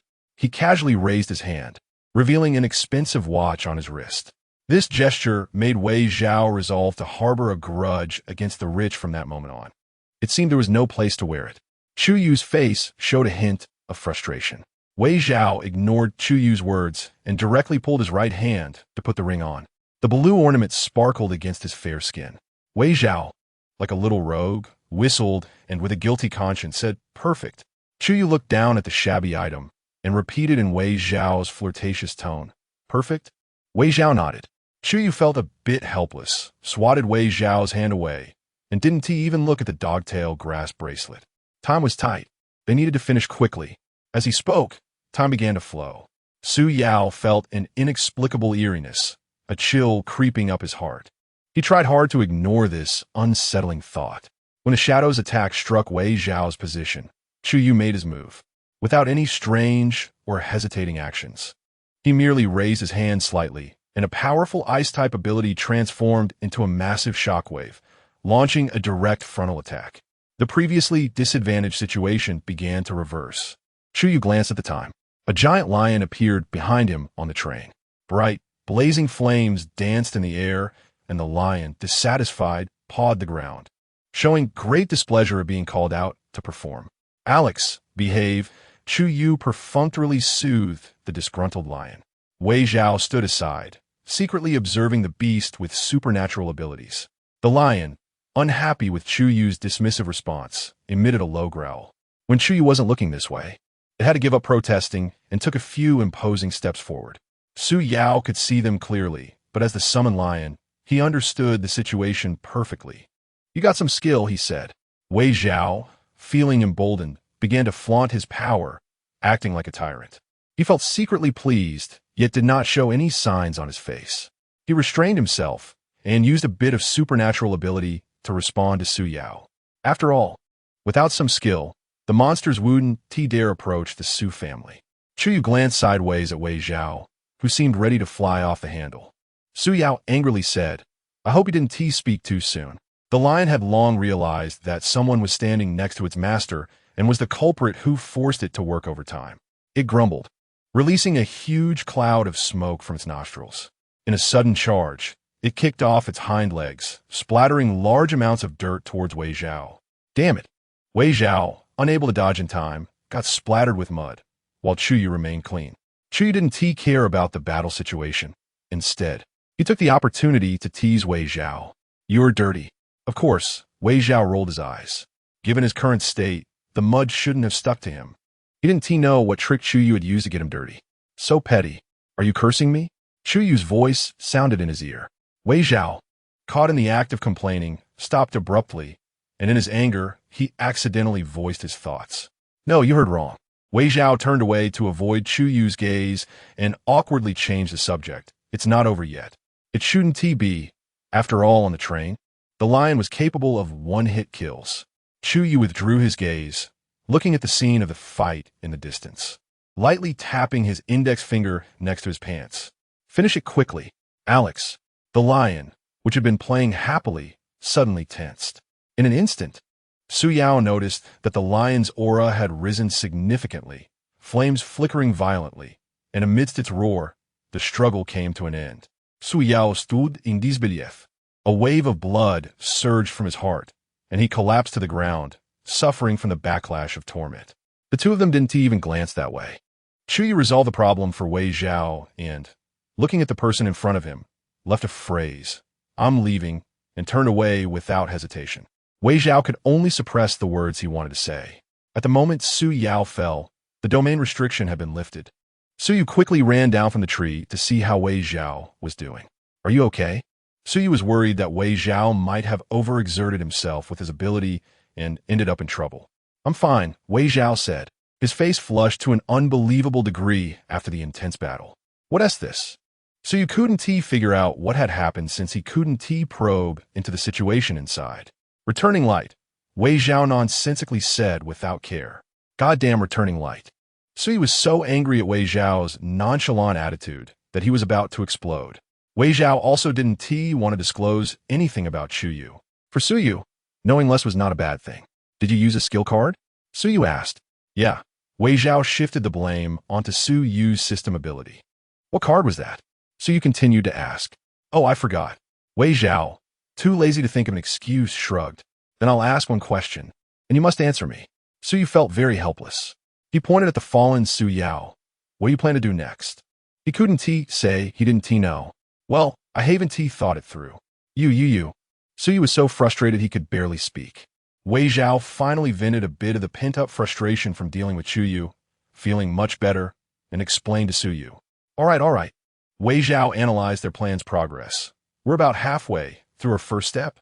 Su Yu looked at the severely beaten Su Yao with disbelief, his face clearly showing that he thought this was only halfway. Wei Zhao met his gaze and added, "At least now he's interested in me. Are you sure it's not murderous intent?" The water flowed silently towards the depression, and Chu Yu blinked, returning to his own time and space. He straightened his collar as he returned to the venue. Although he was in a corner, many people gathered around as soon as they saw Chu Yu. A keen observer noticed the uniquely designed bracelet on Chu Yu's right wrist and curiously asked about it. Chu Yu shook his wine glass and replied politely but distantly, "It's a gift from a reckless child." Chapter 17 Reverse PUA. The abnormality in the garden unexpectedly caught the attention of the servants in the manor villa. However, even after a long time since the fighting had stopped, none of the servants dared to enter the area to check the situation. In the end, it was the old butler who wiped his sweat, took out his watch, and, with his eyes closed, pointed to two servants to follow him to investigate. When they arrived, they saw the garden in disarray from the battle, and their master was lying there, barely alive, with red mist oozing from his body, continuously repairing his damaged form. The old butler was startled, and his legs, which had been unsteady, suddenly felt fine, and he hurried over. Wei Zhao, who was crunching on sunflower seeds nearby, couldn't help but praise him. After all, in his memory, this old man needed a few seconds to catch his breath before speaking. "Young master." The butler stopped a few steps away from Su Yao, his head slightly bowed, his voice trembling noticeably. "Why, young master?" Su Yao had bloodstains at the corners of his mouth. Lying on the ground in a grayish state, with the grass around him pressed down by his body. The only thing visible in his line of sight was a book that had been placed safely under a tree. Upon hearing the newcomers, Su Yao slightly turned his eyes and revealed a very interested smile. "Huh?" The strange laughter echoed in the quiet garden, startling the servants into kneeling on the ground. "Interesting." Su Yao's voice was hoarse and deep, carrying the unique tone of adolescence. He had expected Wei Zhao to strike him down, but instead, he was left alone until the butler and servants arrived to rescue him. He would pay dearly for his great arrogance. The butler, seeing that the young master had not responded for a long time, cautiously raised his head to steal a glance, only to inadvertently catch a glimpse of Su Yao's excited and bloody gaze. The butler was so frightened that he lowered his head and dared not look around again. Su Yao did not allow them to rise. He lay quietly with his eyes closed, waiting for his body to be barely repaired before he pushed himself up from the ground. A servant beside him quickly offered a large coat with both hands.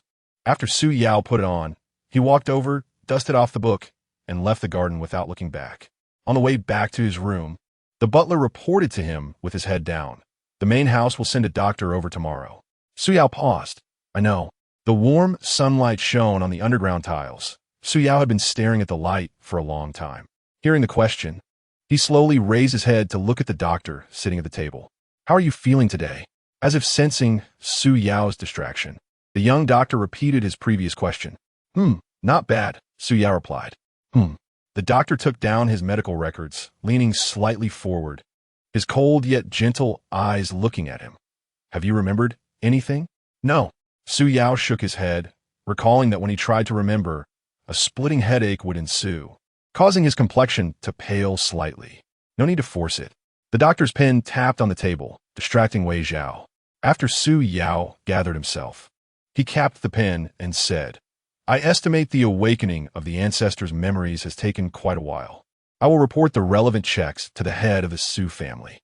As Su Yao stood up and prepared to leave, the doctor's voice sounded from behind. "Young Master Su, the head of the Su family asked me to convey a message. He knows about your use of the ancestors' power yesterday and is very angry, saying it will not happen again. It will not happen again. A nominal father's final tolerance and mercy towards him." "I understand." Su Yao walked out. So far, Wei Zhao, who had been standing by, still could not associate the person in front of him with the Su Yao from before the regression. The first impression of the pre-regression Su Yao for Wei Qi was extreme madness and a tendency for destruction. For him now, it could be considered an early stage of terminal illness. Wei Zhao followed behind him, hands clasped behind his head, casually walking alongside Su Yao. They passed through the hall, took a few turns, and entered a basement. The basement was very dark, with only dim candlelight casting a weak glow. Wei Zhao followed Su Yao down the stairs, stopping in front of a sculptured door. A stone-carved monster with a green face and tusks stared with its huge eyes at the newcomers. Two snakes, one on each side, coiled around the handle. The gray-white stone snakes began to move slowly as they sensed the unusual body temperature in the corridor. The stone snake head gradually emerged. The newcomers were not frightened by this strange scene. Su Yao calmly lowered his head, quickly and neatly made a cut in his palm, letting blood flow out. He used his bloodied hand to grip the handle, and the snake tail swayed while the snake head lowered to touch the blood, which stained it. With the nourishment of blood, the door opened with a sound akin to a sigh. Feeling as refreshing as a thirsty traveler in the desert receiving the first sip of cool spring water, so comfortable it was hard to contain. Su Yao shook his hand, not caring about the bleeding wound, and walked in. What came into view was a coffin, intricately carved with elaborate patterns. As soon as Su Yao entered, he began to take off his shirt, causing Wei Zhao to awkwardly divert his gaze. "You came in too?" Su Yao stepped toward the coffin without looking back, gently brushing his hand over it. Blue characters floated before Su Yao, replacing Wei Zhao's voice. Wei Zhao was not surprised that Su Yao could sense his presence. He was now just curious why Su Yao had brought him to such a place. Su Yao chuckled softly, knocking on the coffin, which echoed with a thudding sound. "Have you heard a legend?" Su Yao felt the edge of the coffin, forcefully opening it inch by inch. The founder of the Su family was originally just an ordinary person. However, due to some fortunate coincidences, he entered a university and enjoyed wealth and power ever since. The coffin was completely opened, revealing a skeleton inside. The skeleton's hands were crossed over its ribs, and its lips were slightly parted as if it held something inside. Wei Zhao wanted to lean in to see what it was, but unexpectedly, Su Yao directly reached in and took out what the skeleton was holding. The room was not dark. Numerous luminous pearls were embedded in the ceiling, surrounded by countless gold, silver, pearls, famous paintings, and ceramics. Yet what the person in the coffin held seemed to be just an ordinary metal school badge. Wei Zhao floated closer to examine it carefully.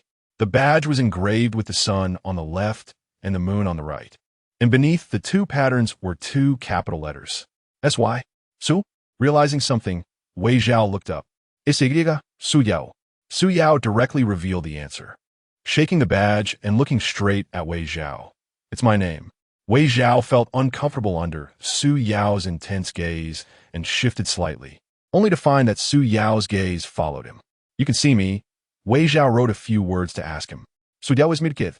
Looking at him and pointing behind him, Wei Zhao turned his head.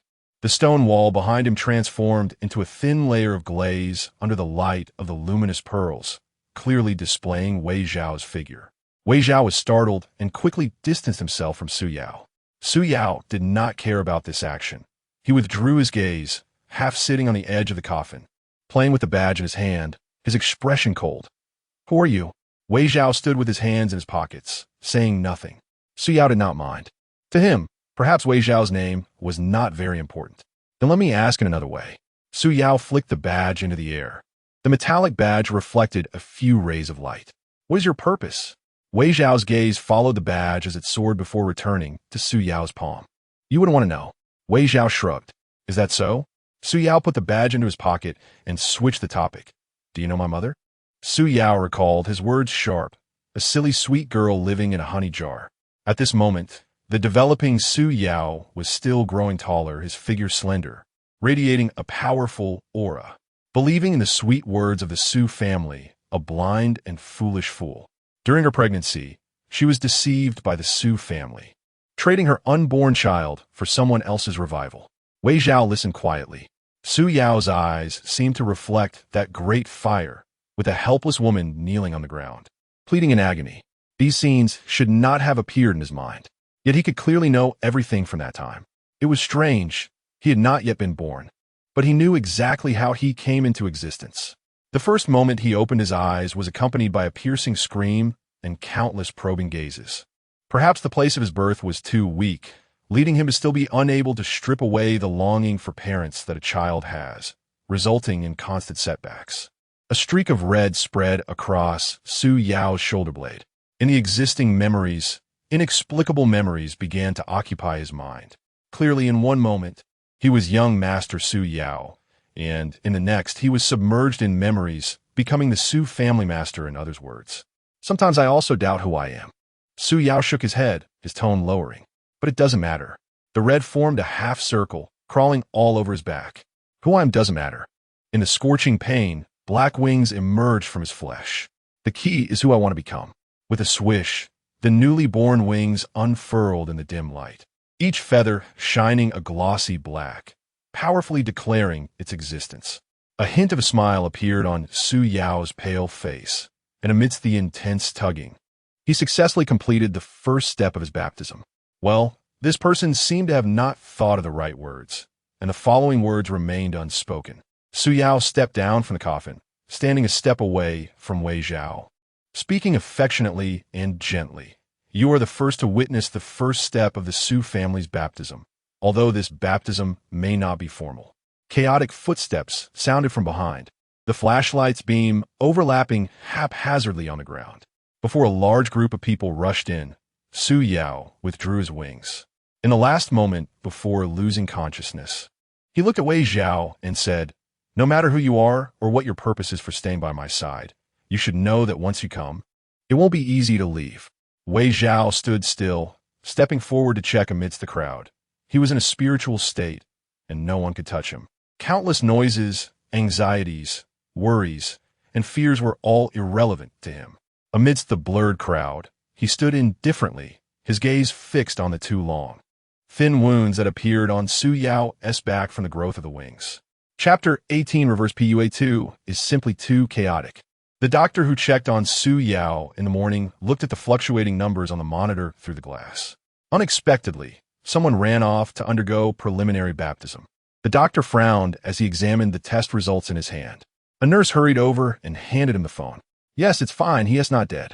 The voice on the other end said something, and the doctor, who had been on edge, let out a sigh of relief. He hung up the phone and said to the other medical staff, "Let us go. It's his wish." The others exchanged glances, and after a while, they all left. The empty ward was left with only Chu Yu. The four drip continued to work diligently. Wei Chao sat by the balcony, sunlight streaming through his body and casting shadows on the ground. In the tranquil atmosphere, Wei Chao appeared deep in thought. "What's going on with you?" As the air shifted, Chu Yu appeared beside him, inquiring. During this time, Chu Yu had been resting within the beads on Wei Chao's wrist. His soul state could not linger too long, leaving him only half aware of the current situation. Seeing that Wei Chao did not respond, Chu Yu looked around and noticed Chu Yu lying weakly on the hospital bed. What's wrong with him? Wei Chao came back to his senses, and all his thoughts condensed into two simple words: not dead. "No wonder you look so gloomy." Chu Yu sat down beside Wei Chao. "How is your plan going?" Wei Chao sighed, looking troubled, and did not say anything further. "You're not softening up, are you?" Chu Yu's eyes turned a shade of red, gritting his teeth and whispering, "Yes, the one who killed me before, and almost killed you too." Wei Chao sighed again. Chu Yu, lacking patience, stood up and walked towards Chu Yu. "Wait." Wei Chao grabbed Chu Yu's arm. Calm down. Calm down. You want me to be so calm?" "Wei Chao, this person's surname is Su. He is the one who has harmed both you and me." Wei Chao rubbed his forehead in distress, and seeing this, Chu Yu shook off his hand, his face filled with murderous intent as he stepped forward. Wait a moment. A layer of barrier blocked Chu Yu's footsteps, trapping both of them. "You." Chu Yu turned back in disbelief, unable to control the ghostly energy that began to seep out.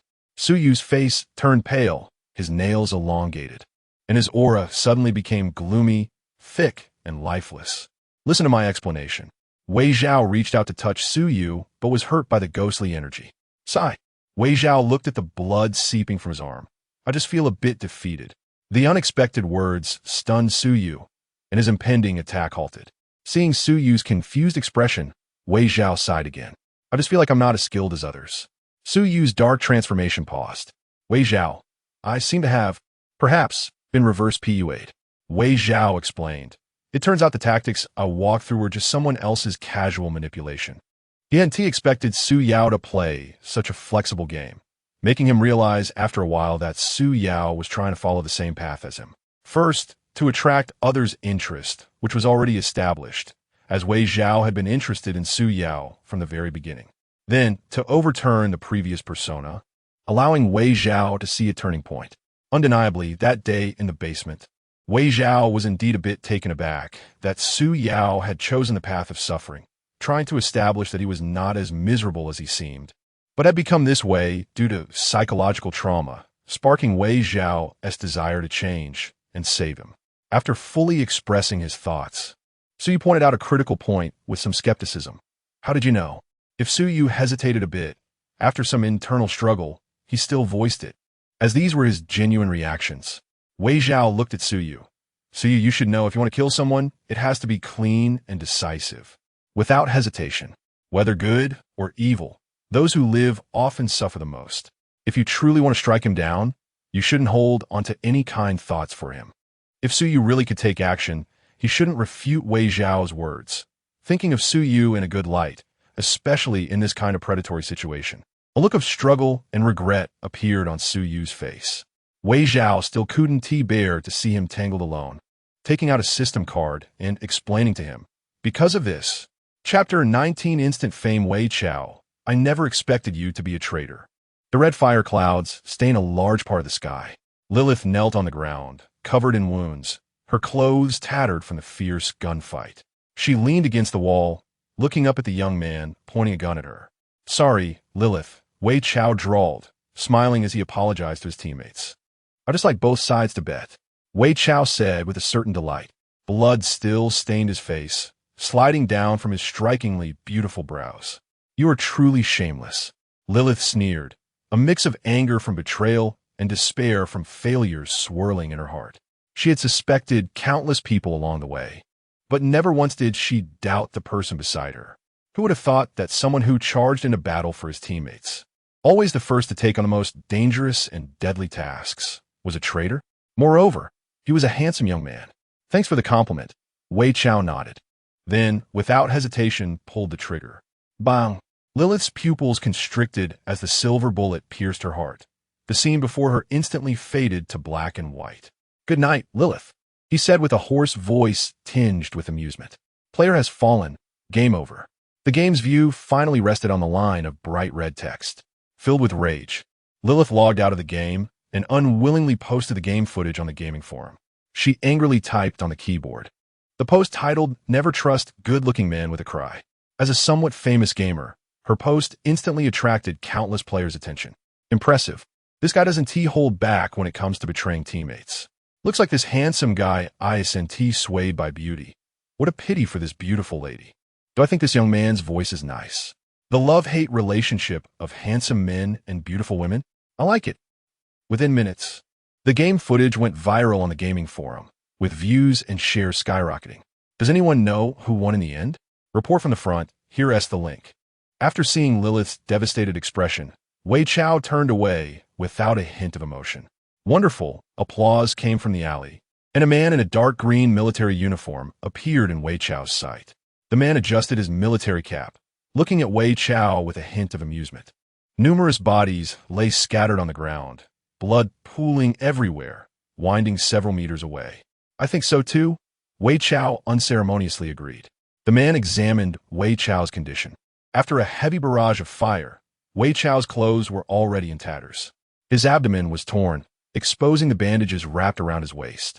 Intense movement had caused his earlier wounds to reopen, blood flowing profusely. The young man before him clearly posed no threat. Remembering their previous agreement, the man smugly said, I think our deal from that day can be voided. What do you think? That day, while waiting to meet the undercover agent for enemy intel, the man was surprised to see a black-haired youth following the undercover. At that time, Wei Chao had the trembling undercover at gunpoint, cheerfully greeting him. Good evening, sir. Wei Chao showed no fear of the hidden snipers around.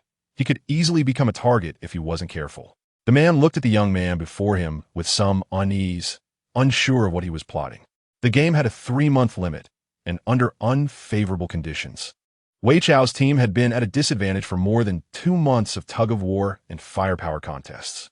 This was the week before the decisive battle of the two teams, and the man didn't believe that the person who had a gun pointed at his arranged undercover was just there to say good evening.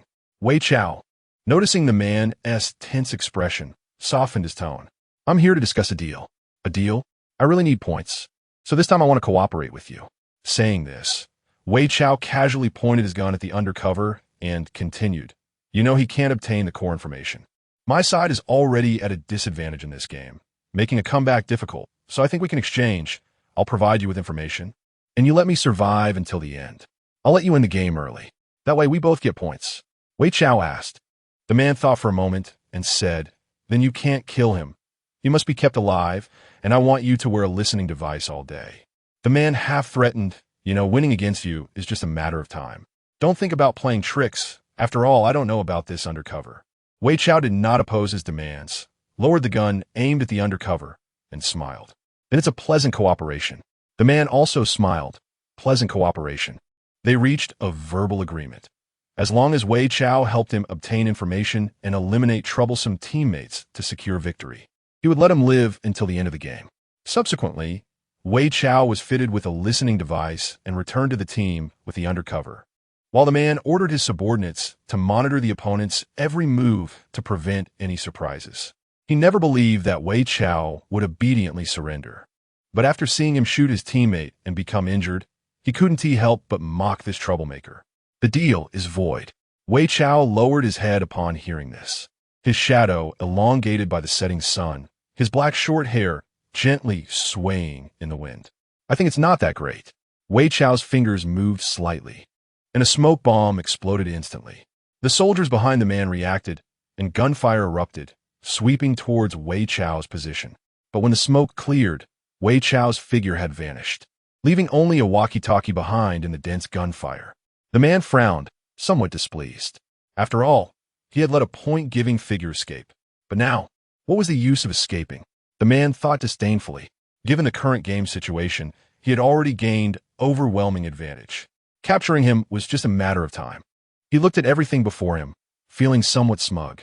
Report, sir. No keys found here. To win the victory of obtaining the opponent's keys. The keys could only be taken after the captain died. Amid the blood, Wei Chao's walkie-talkie crackled with sound.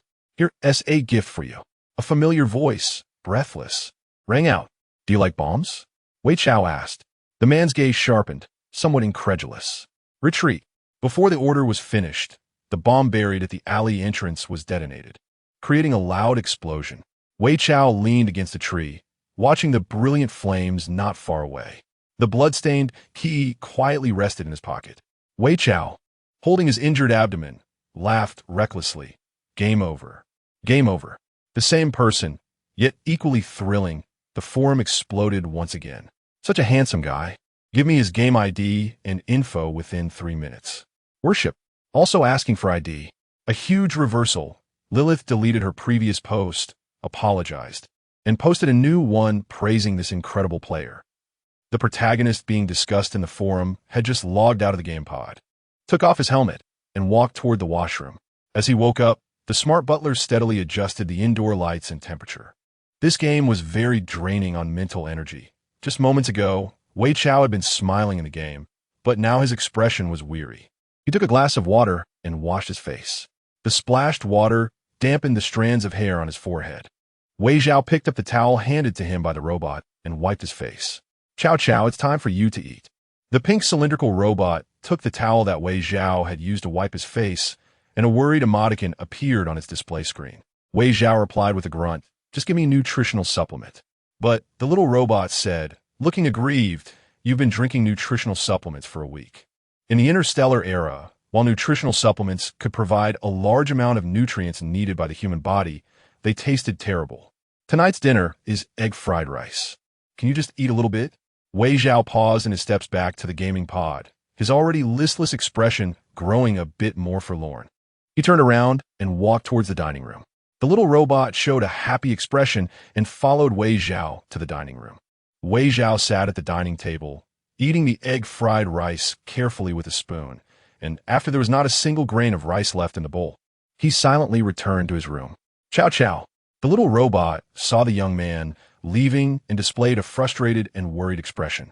While they were still discussing Wei Chao's gameplay in the game, someone noticed that Wei Chao's game ID lit up.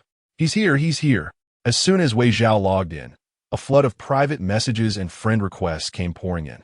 He didn't even look at them and directly pressed the one-click clear button next to the messages, then entered the game. Hurry, hurry. The big shot is in the game. Go watch. The role-playing game, created by the Federation and Imperial governments, have been highly sought after since its release. The points earned in the game could not only be exchanged for items in the official investment store, but could also be converted into actual currency at a proportional rate. Moreover, players with high rankings on the leaderboard had the opportunity to exchange for mechas from the Research Institute. In this era, mechas were already expensive, and the maintenance costs were high, not to mention the mechas from the Research Institute, whose value was unimaginable. Once this news broke, many mecha enthusiasts crazily began a grind for points. Due to the high popularity and extensive rewards, the game required real-name face verification, and a group of researchers provided advanced technological support. To ensure fairness, the game allowed for viewing and querying game videos, which also helped the officials investigate complaints later on. Now, a large group of netizens flocked to the viewing room to watch Wei Zhao's game livestream. Familiar game fonts appeared. Game start, game information, multiplayer script, mission objective. Escape from the haunted school. It turned out to be a supernatural script, a rare occurrence in 100 years. Rumor had it that the upcoming showdown in a few days would also be a supernatural script, seemingly set up by some officials' twisted sense of humor. It was said that the mortality rate in supernatural scripts was quite high, and the points earned were minimal. Wei Zhao couldn't see the barrage in the viewing room. He felt a sinking sensation as he entered the game. Chapter 20. Enyang High School at 11 p.m. The renowned Enyang High School welcomed its first external enrollment of the year. Goodness, if I didn't know this was a supernatural story. I'd be curious about how amazing this school is. A young man with green-dyed hair squatted under a street lamp, chewing on a blade of dogtail grass from the roadside, lamenting to his viewers in a game livestream. The streetlights quietly illuminated the area, while a nearby garbage bin emitted a foul odor, surrounded by numerous flies. Occasionally, a dirty stray cat would scurry past the snack stalls by the roadside. Midnight could not dampen the enthusiasm of the parents. The entrance of Huai-Shi High School was now crowded with parents, and cars were parked tightly along the side of the road, including several luxury cars worth millions in this gaming world. Is the streamer not afraid? Of course. I'm scared. Otherwise, I wouldn't be live streaming and chatting with you all. The green-haired youth muttered. Who knows this is a supernatural story? Although I'm a staunch materialist, that doesn't mean I'm not afraid of ghosts. Parents hoping for their children to succeed had already gathered at the school gate, preparing brief introductions of their children's information and award experiences in hopes of catching the enrollment teacher's attention. Do you think they know this school is haunted?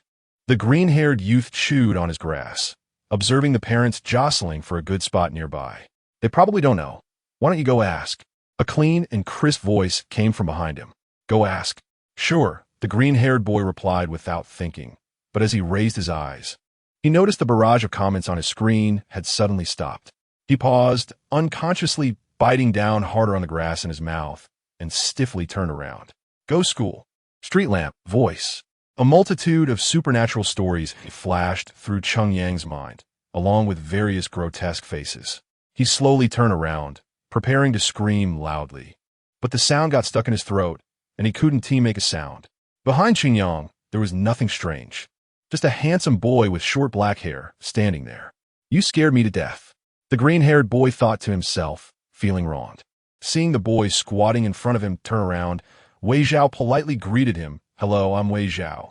The green-haired boy stood up, scratched his head, and replied. Hello, I'm Cheng Yang. After the greeting, Cheng Yang awkwardly looked at Wei Zhao, unsure of what to say next. Weren't you going to ask those parents something? Wei Zhao said with a smile.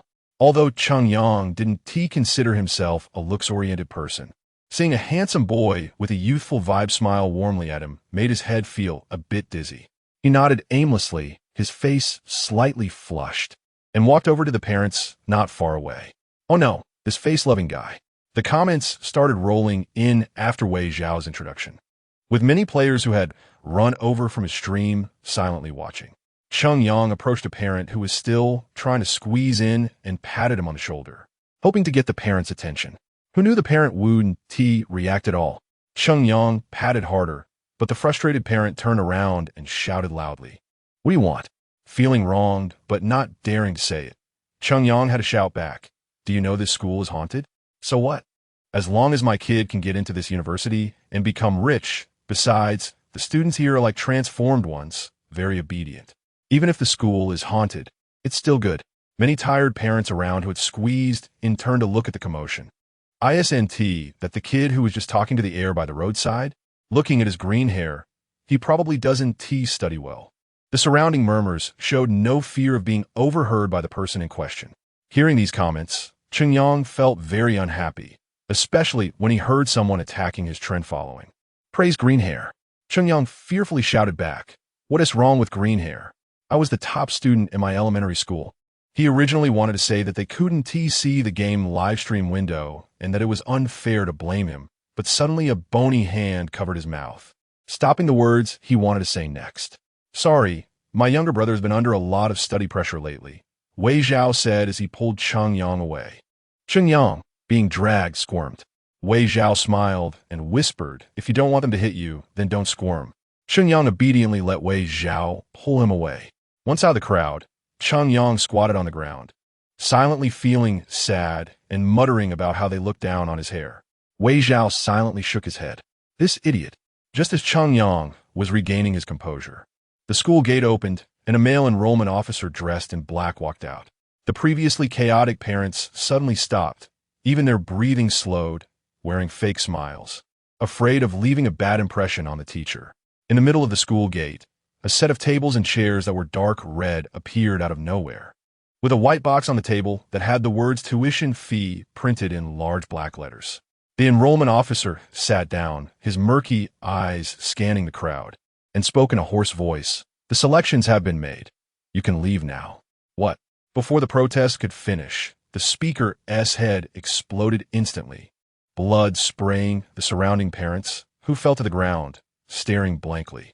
Upon smelling the blood, the parents involuntarily swallowed, their eyes filled with greed. Wei Zhao frowned discreetly. "Are they all ghosts? Admission is based on the enrollment notice. Anyone with our school's notice and who pays the fee can enter." The enrollment officer's eyes turned bloodshot as he revealed a strange smile. "After midnight, enrollment ends. To enter the school, you must present the enrollment notice. But to present the notice, these parents..." Wei Zhao rubbed the only enrollment notice in his pocket, contemplating how to avoid being hunted down by these parents while still managing to get the tuition fee. "By the way," Wei Zhao turned to the clueless Chengyang and asked, "What do you have on you right now?" Chengyang pulled out a stack of paper money from his pocket and said, "Currency used in the underworld." The money in Chengyang's hand was made of yellow paper with circular holes. "Want to collaborate?" Wei Zhao asked with a friendly smile. Chengyang's livestream suddenly exploded with comments. "Streamer, the last person who collaborated got blown up. His former teammate got shot dead by him. Haha, streamer. Do you want to agree?" Chengyang. Seeing these comments, Wei Zhao's smile became a bit stiff. Chengyang silently took a step back. "Why do you want to collaborate with me?" Chengyang expressed his confusion, especially after being informed of Wei Zhao's previous gaming story by the comments. Wei Zhao took out the enrollment notice from his pocket. "Do you have one?" Chengyang touched his pocket and said with a serious face, "I have nothing but money. So, we can collaborate for a win-win." Wei Zhao continued to persuade him. Chengyang appeared vigilant, "But the ticket and money are only one."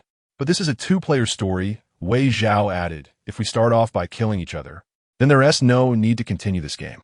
The only possibility is that this game requires cooperation." Wei Zhao looked into Chengyang's eyes and said, "What do you think?"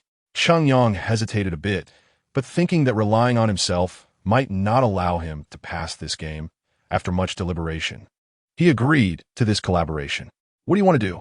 As their conversation continued, there were less than 10 minutes until noon. Crossing through those terrifying parents to place the notification letter on the table within 10 minutes was no small problem for them, as they had no props provided by the game. The game wouldn't design useless things. Don't you think it's a bit illogical for the school to have vendors setting up stalls at this time, while still playing tricks? Wei Zhao pointed a finger at the vendor selling grilled sausages. "It does seem a bit strange, you could say." Chengyang stroked his chin with his right hand, looking at the vendor sitting at the sausage stand. The vendor was dressed in a red vest, his large muscles exuding strength. Next to him was an old newspaper covered in black and red paint. Chengyang followed Wei Zhao over and vaguely saw that it mentioned something about cemetery prices soaring. A chill ran down Chungyang's spine. This is so eerie. I want to go home. Chungyang felt like crying without tears. Wei Zhao also noticed the words on the newspaper. He looked at the vendor in front of him without changing his expression and said, "Boss, let's make a deal." Why does that line sound so familiar? Chungyang was shocked as he looked at Wei Zhao. He felt a sense of being duped. The vendor didn't even bother to acknowledge Wei Zhao, just staring at the sausages sizzling in front of him. Wei Zhao took a few pieces of paper money from Chungyang, placing them one by one, testing the trigger point of this game character. Chungyang felt a bit uncomfortable watching Wei Zhao's actions. Why place them one by one? Why not just give them all to him? Wei Zhao continued his movements. With less money, the vendor wouldn't help. With too much, they might not be able to pay the tuition. Finally, when the paper money reached 14 pieces, the vendor raised his head and asked, "What do you need?" Wei Zhao stopped, returned the excess paper money to Chungyang, and indicated for the vendor to look towards the admissions teacher, saying, "I want you to take us to the registration office. As long as you safely and completely take us there, this money will be your reward." He emphasized the words safely and completely heavily. The vendor nodded, pulled out a bloodied knife from under the stall, and stood up. The knife looked ominous. Chungyang instinctively hid behind Wei Zhao. "I'm counting on you," Wei Zhao said with a businesslike smile. As they walked towards the school gate, the group of ghostly parents all turned their heads in unison to look at them, some even spinning 180 degrees. The sausage vendor protected them as they moved forward, swinging the knife repeatedly at the ghostly parents rushing in to grab the notification letters. Each swing drew blood, and the ground was littered with severed limbs and heads, with fallen bodies lining their path. Wei Zhao inevitably got splattered with blood, the red staining his white sweatshirt. He elegantly stepped over the still wet blood as he walked towards the school gate. Chapter 21. If Lined Bamboo Horse Growth Diary. If Wei Zhao's world was real. The summer sunlight was blinding, and a tall, fair-skinned boy with black hair stood under the big tree in the courtyard, kicking stones in frustration. He regretted listening to Su Qiao. Wei Zhao's face was flushed from the heat, and sweat was trickling down his cheeks. There wasn't even an air conditioner here. Wei Zhao squatted down gloomily, his oversized white t-shirt exposing a large area of skin on his neck, which had a faint pink hue due to the heat. Who would have thought that the little tyrant who could do whatever he wanted on the Federal Main Star now couldn't even scrape together a star coin to buy water, and could only wait pitifully under the tree for someone to come back and give him something to drink? What bad luck! Wei Zhao thought about the events of the past few days and poked at the small grass in front of him with his finger. First, he had encountered space pirates on the spaceship, and after narrowly escaping, he was still exiled. Space pirates, interstellar bandits, referred to illegal organizations that shuttle through star systems, robbing passing spaceships for profit. As for why Wei Zhao encountered them, it all started a month ago. At that time, Wei Zhao found the banquet very boring and was curled up in a corner of the sofa playing Interstellar Monster Connect the Dots. As a result, his friend Su Qiao mysteriously approached him, looking smugly at Wei Zhao. Wei Zhao didn't even glance at Chu Yu and continued playing his game. According to Chu Yu's personality, he wouldn't be able to hide anything for long.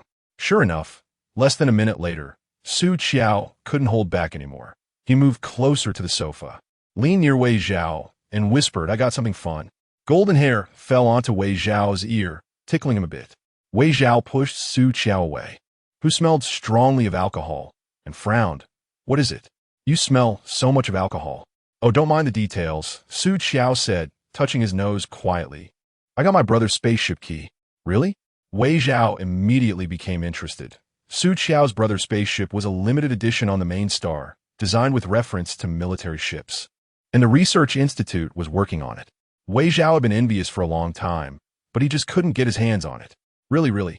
As if afraid Wei Zhao wouldn't believe him, Su Qiao quietly pulled the key out of his sleeve. Look, a delicate, small Z-shaped key lay in his palm, and Wei Zhao picked it up with a hint of envy. "Why did you steal your brother's spaceship key?" Wei Zhao didn't believe Su Yu would give the key to the reckless Su Qiao. "Ancestral. Hold it lower." "No, what do you mean by steal?" Su Qiao snatched the key back and hid it. Wei Zhao said perfunctorily, then couldn't help but ask, "What do you want to do this time?" God knows how many bad things Su Qiao had dragged him into over the years. Su Qiao grinned foolishly. "Haven't you wanted it for a long time?" "Today." While my brother is busy socializing, let's sneak out and have some fun. I dare not. If my family and your family find out, it'll be another lesson for me. Wei Zhao turned his head, wanting to continue playing the game, but Su Qiao grabbed his hand. Don't you want to try? This banquet is so boring. Besides, we'll only be gone for a little while. No one will notice. Su Qiu Goset Sopti. Wei Zhao hesitated. He looked up at Wei's father, who was busy socializing. In the end, he couldn't suppress his curiosity. Wei Zhao pushed Su Qiao's hand away, pretending to smooth out the wrinkles in his suit, and said, "All right." With that, Wei Zhao and Su Qiao sneaked out of the banquet. The evening breeze rustled the leaves, carrying a hint of floral fragrance, gently lifting the corners of the boys' clothes. They had arrived at the place where Su Yu parked his spaceship. Wei Zhao felt a bit excited. He reached out to touch the cool-looking spaceship. It was so cool, even better than the displayed model. "Young master, why are you still dawdling over there? Come on." Su Qiao opened the hatch and saw Wei Zhao standing dumbfounded next to the spaceship, urging him to hurry inside. "What's the rush?" That said, Wei Zhao still put his hand down and walked quickly toward the hatch. The heavy hatch slowly opened, and the spaceship system turned on the interior lights, running smoothly. Wow! Su Qiao looked around at the intricate instruments and the cold light of the ignition lever. This was indeed the most desired spaceship on the rankings. Su Qiao felt one word in his heart: ecstatic. Wei Zhao was still concerned about his image, only nodding modestly, but his flushed cheeks betrayed his inner turmoil. Su Qiao ran to the control panel. "You have no idea how precious this spaceship is to my brother. I finally got to steal it today." Su Qiao rubbed his hands together and pulled down the ignition lever. "Now let's set off. Travelers at your service." The system prompt sounded. "Please enter your destination." Su Qiao glanced at Wei Zhao and quickly typed in a line of text. The parked spaceship started, flying out of the main star, heading toward the target location. Wei Zhao leaned back in the pilot's seat, lowering his head to study the spaceship's various functions. Outside the window was a mysterious star system, and the light cascaded down his black hair, making him look exceptionally obedient. Su Qiao, who was leaning on the control panel, straightened up, quietly moving behind Wei Zhao, covering his eyes with both hands. "What are you doing?" Wei Zhao was a bit annoyed. The sudden darkness seriously interrupted his train of thought. But the instigator didn't realize his mistake and grinned. "Don't look, there will be plenty of time to study later. Come on, I'll take you to see something more interesting." "How can I walk like this?" Wei Zhao said unhappily. "Let me go before I move." "No problem." Su Qiao leaned against Wei Zhao's shoulder, his voice playful in Wei Zhao's ear. "Follow my instructions." Wei Zhao felt a ticklish sensation by his ear, and he slightly turned his head, finding it hard to endure. Before he could say anything, Su Qiao spoke again. "Wei Zhao, soldier, stand up from your spot now." Wei Zhao didn't want to move. He pretended he didn't hear and remained seated. "Su Qiao, aren't you childish?" Seeing that he wouldn't cooperate, Su Qiao had to coax him. "Come on, Wei Xiao. Just move a little." No response. "I really will take you to see something good. It's beautiful." "Young master," Su Qiao's low, magnetic voice persisted. "All right." Hearing Su Qiao's annoying persistence, Wei Zhao decided to begrudgingly cooperate a bit. "Okay, then please stand up, take a step forward, and turn left." Inside the spaceship, the air system emitted a low humming sound.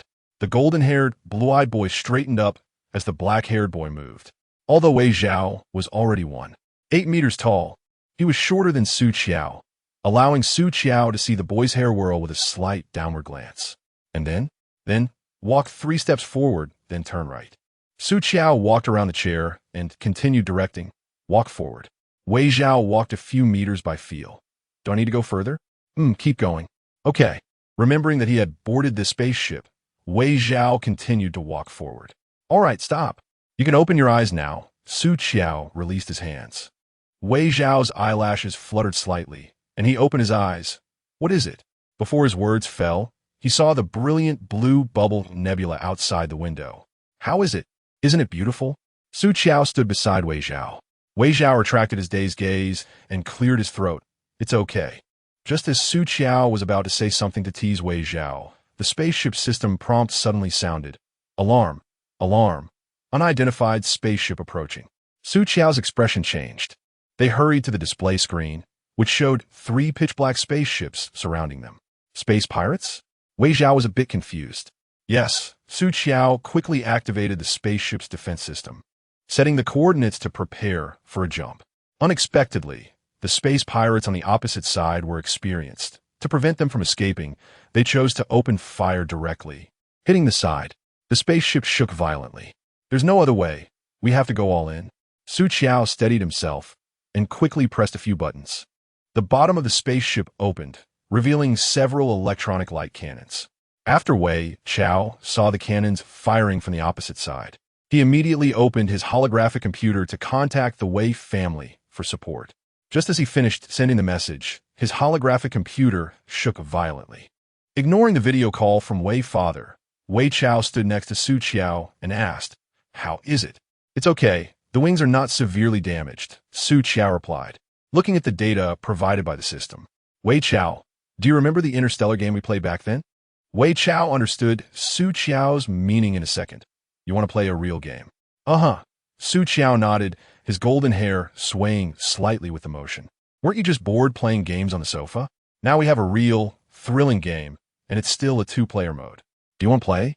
Su Qiao smirked at him. "Come on, my dear commander." Wei Chao recalled the games they played together as children, almost always winning. "Then I have to win this time too." Wei Chao bent down to adjust the data and issue commands. "No problem, my commander." Su Qiao winked at Wei Chao, assuring him he would complete the task. The spaceship switched to attack mode, and the space pirates on the opposite side noticed their intentions. A good show was about to begin as Su Qiao maneuvered the spaceship upward, firing several cannons at the enemy. The opposing side was also unyielding, surrounding them with firepower, intending to stop the spaceship. Wei Chao glanced at the situation and said, "Evade left wing." Su Qiao immediately dodged the incoming fire, using the speed advantage of a new spaceship to create distance. "Damn, don't let them get away." The pirate leader shouted angrily as he watched the damaged spaceship. Thus, the once quiet star system was filled with the sounds of intense cannon fire. By the time the guard from the Wei and Su families arrived, Wei Chao and Su Qiao had already won, though it was a bit tough. "What are you guys doing? You're grown-ups, still causing trouble every day." Wei Chao's father had just arrived home and hadn't even changed out of his business suit before receiving Wei Chao's message. His eyes darkened, and he immediately instructed the butler to send someone for support. Now looking at Wei Chao lying on the hospital bed, his anger surged. "Don't you know to run away?" Wei Chao, dressed in a hospital gown, held an apple cut by his mother and took a bite. "Isn't that running away?" "Wei father, who told you to secretly take the spaceship out?" "Was it me?" Seeing his father so angry, Wei Chao silently put the apple back on the plate. The frail and petite boy lowered his head and immediately switched to a sorrowful expression. By the time he raised his head again, tears were already welling in his eyes. "It's my fault. I shouldn't have snuck out while Dad was drinking," making him worry. As he spoke, tears rolled down his cheeks. "Wei father, what are you doing? You're blaming Chao Chao for getting hurt? It's not like you want to get hurt. Why don't you go blame those space pirates?" Wei Chao's mother, sitting by the hospital bed, looked at him with concern. "Look at that child, he's scared to death." As she spoke, Wei mother turned to Wei father with an angry expression. "You only know how to drink, and you don't keep an eye on the child." "Wei father, mom, don't blame Dad. It was me who snuck out." Wei Chao pretended to comfort, adding a hint of a crying tone. "Dad is so good. How could he not care about me? It's my own fault for being playful." Wei mother grew even angrier. "Wei father, you little brat, using that tactic again, huh?" Wei father cleared his throat awkwardly and walked over to Wei mother. "Yi, you what?" Wei mother swatted away his outstretched hand. "Dressed in a cream-colored long dress. You handle those space pirates first." "Wei father, I'm not a police officer." Wei father dared not reply and could only silently endure Wei mother's scolding. Wei Chao, seeing his furious father tamed by his mother, comfortably took back the apple and continued to bite. "Mom, how's Su Qiao?" Wei Chao asked with his cheeks full of apple. "Su Qiao is lightly injured like you. He just needs to rest for a few days," Wei mother said, looking at her son, who seemed carefree. She couldn't help but complain, "You guys." "Okay, Mom. I know I was wrong." Wei Chao sighed. Seeing him like this, Wei mother helplessly said, "Your dad and I've thought about it. Since the university hasn't started yet, we plan to send you to Yangluo Star to temper your character." Wei Chao almost choked. Yangluo Star, that retirement planet, a place without high technology. It's known as a planet that returns to the ancient lifestyle of Blue Star. Wei father smiled and nodded, looking quite pleased with himself. I'm not going. Just me alone? What about Su Qiao? Wei Chao began to panic. Su Qiao is not my son. Why should I care about him? Wei father said unhurriedly. In a few days, after you get discharged, you'll be sent there. Running away is useless. Bodyguards are already arranged outside. After saying this, Wei father pulled Wei mother away, fearing she would soften. So, half a month later, Wei Chao was unceremoniously thrown into a spaceship by the bodyguards and sent away. Life. Wei Chao sighed heavily. Wei father had frozen all his holographic computer accounts and disabled its functions.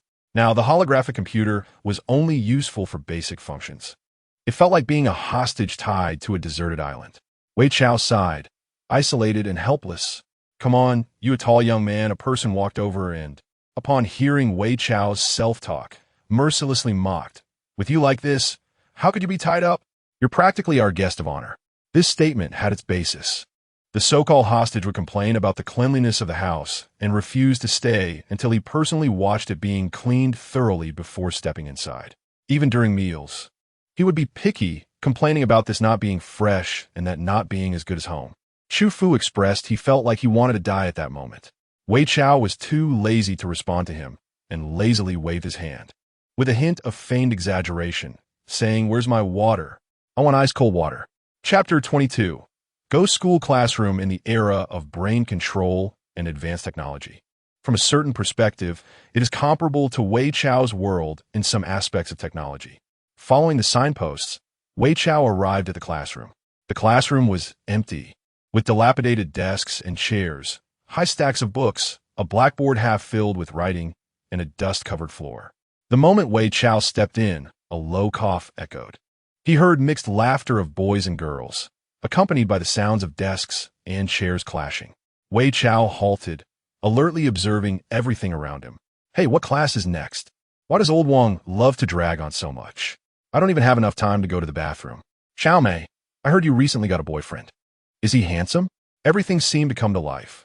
The once mundane classroom was like a projector displaying scenes from the past, flashing with old conversations. The incandescent lights flickered.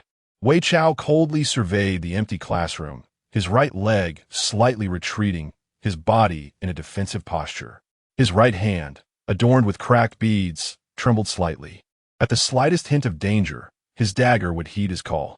The chairs rocked back and forth, as if disinterested high school students were shifting positions during a break. The small classroom could accommodate about 40 people, 2 per row. As Wei Chao was observing the situation, the class bell rang. His eyes sharpened. The melodious and relaxed chime signified the beginning of class in an ordinary high school, but here it heralded the start of a supernatural game, confirming Wei Chao's suspicion.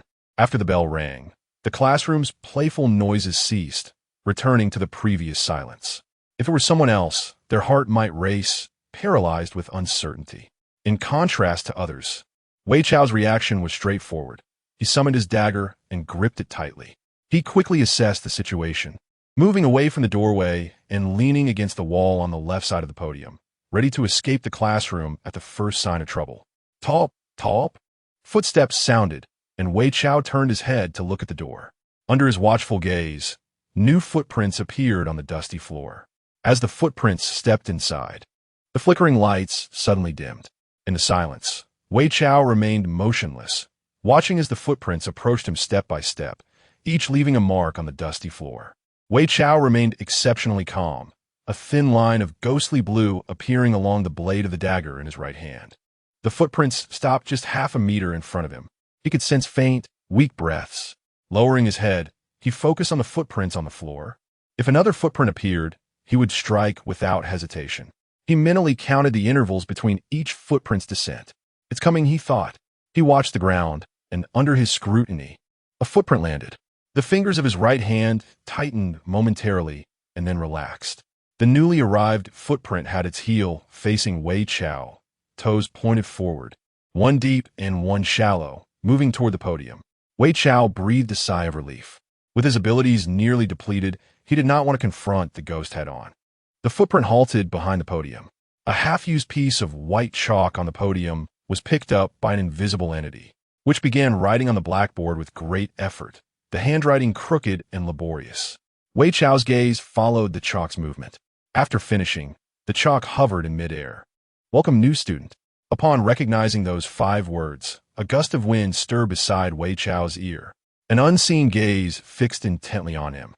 He understood that the new student on the blackboard referred to him, indicating his identity in this school and this classroom. The chalk impatiently tapped twice on the blackboard, making a noise. Wei Chao curled his fingers, retracted the dagger, and approached the podium. What is the first thing a new student does upon entering the classroom? Of course, it's to introduce themselves. "My name is Wei Chao." He briefly introduced himself, revealing no further information. Sparse applause erupted from the audience, creating an eerie atmosphere under the dim yellow light of midnight. Invisible classmates, an invisible teacher. Wei Chao smirked, maintaining a false smile as a form of social etiquette. In the next breath, the lights flickered again, revealing various shapes of men and women in the classroom. Wei Chao's smirk involuntarily faded. Students in blue and white uniforms, their faces pale and expressionless, sat stiffly at their desks, eyes unblinking and fixated on Wei Chao, resembling poorly made wooden puppets. Stiff, eerie, without words. Only the envy and greed subtly reflected in their gazes. Despite being mentally prepared, facing this chilling scene, Wei Chao silently cursed under his breath. The silence was broken by the sound of chalk falling. Wei Chao pressed his lips together, reluctantly turning his head to the right. When he turned, he saw a deathly pale half of a face, with a mouth that stretched unnaturally to the ears. The lip lines were clearly visible, resembling ugly worms squirming on his lips. Being a bit too close, under the scrutiny of many, Wei Chao discreetly took a step back. As if regretting Wei Chao's expressionless demeanor, the raised corners of the mouth drooped. Once a little distance was created, Wei Chao could clearly see that the figure beside him was clearly a ghost in a teacher's role. With a protruding beer belly, he wore an old shirt and trousers, marked with obvious black stains. The ghost teacher swallowed hard, dissatisfied, but bound by rules. He couldn't act against Wei Chao. He glanced around the classroom and pointed to the middle seat. "You can sit there." That spot, although made for 2, was unoccupied. The other ghosts looked around, but Wei Chao sat down calmly. As soon as he sat down, a thin notebook appeared on the desk, with his name written on the cover. Wei Chao opened the notebook. A line of blood-red characters emerged on the paper. "I hate this school. Hate this school." Wei Chao flipped to the next page, but it was blank. He continued flipping through several pages, all empty. The first clue: "I hate this school. What happened here?" Wei Chao pushed himself back, creating distance from the desk, and conjured his dagger to probe inside the desk, but found nothing. Currently, the only useful clue for him was this notebook. "That's all for today, class." The ghost teacher clapped his hands, his eyes gleaming with malice as he stared at Wei Chao. "Wei Chao, your dorm is in apartment 4, room 404. Make sure to follow the school rules at night. After all, our school has strict requirements, and the punishment for disobedient students is quite severe." "Understood, teacher," Wei Chao replied respectfully. The ghost teacher scoffed lightly and tossed a thick student handbook at Wei Chao, not caring whether he caught it or not. The heavy tome flew through the air with great force. Wei Chao only glanced at it, and the book that was about to hit his face landed steadily on the desk. He pushed back his chair, taking the thick book and the notebook that appeared on the table, and walked out of the classroom. The other ghosts behind him remained motionless. Although it was time to return to their dorms, they could not leave this place, with only the higher-ranking ghost teacher able to exit temporarily. Yet, even the ghost teacher was now confined to the classroom. Looking at the empty corridor, Wei Chao wondered if there were even more powerful ghosts lurking around. Moreover, that ghost indiscriminately targeted both players and the ghost characters within the game. The campus was pitch black in the dead of night, shrouded in darkness, with some monsters lurking in the shadows. A moment's carelessness could lead passers-by to be dragged into the abyss. To his surprise, he didn't see a single player on the way, nor did he encounter any other strange occurrences. But such ordinary matters felt unusual within this supernatural game. Wei Zhao entered the dormitory, turned on the light, revealing a single bed and a half-height mirror positioned diagonally across from it. A single room, a study desk, an independent bathroom, air conditioning. These were the exclusive privileges of the player. Wei Zhao placed his belongings on the desk, pulled out the chair, and sat down. He flipped open the student handbook's table of contents, his finger sliding down until it stopped at the dormitory section. Following the page numbers, he turned to the relevant page. The first rule in the dormitory section of the student handbook read, "Please turn off the lights before 4 a.m." Wei Zhao glanced at the alarm clock on the desk, which showed 4:01 a.m. In the stillness, the balcony window was tightly shut, and a gentle breeze rustled the blue curtains. Wei Zhao closed the book, walked to the bedside, quickly kicked off his shoes, lifted the blanket, and neatly rolled himself into it, finally turning off the lamp located at the head of the bed. The entire room was plunged into darkness.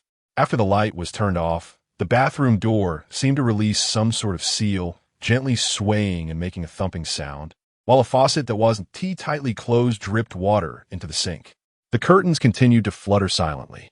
In the dark silence, every sound seemed to be magnified, seeping into his mind and stirring feelings of anxiety. In many cases, people would comfort themselves with a rational disbelief in the supernatural, telling themselves it was just their overactive imagination. But for players, they clearly understood that they were in a paranormal instance. And all these noises were omens of an unknown entity's arrival.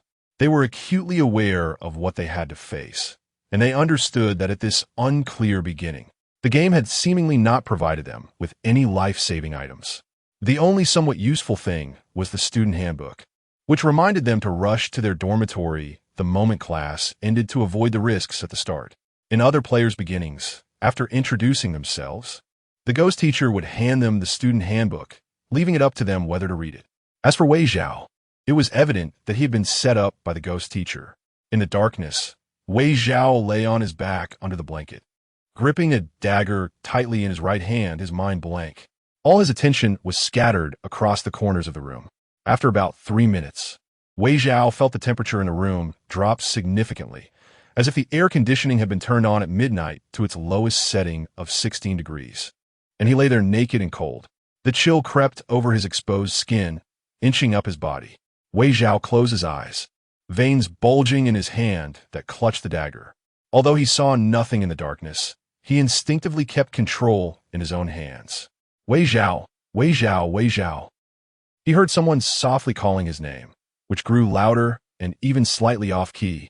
His tense body distinctly felt a depression at the edge of the bed as someone sat down.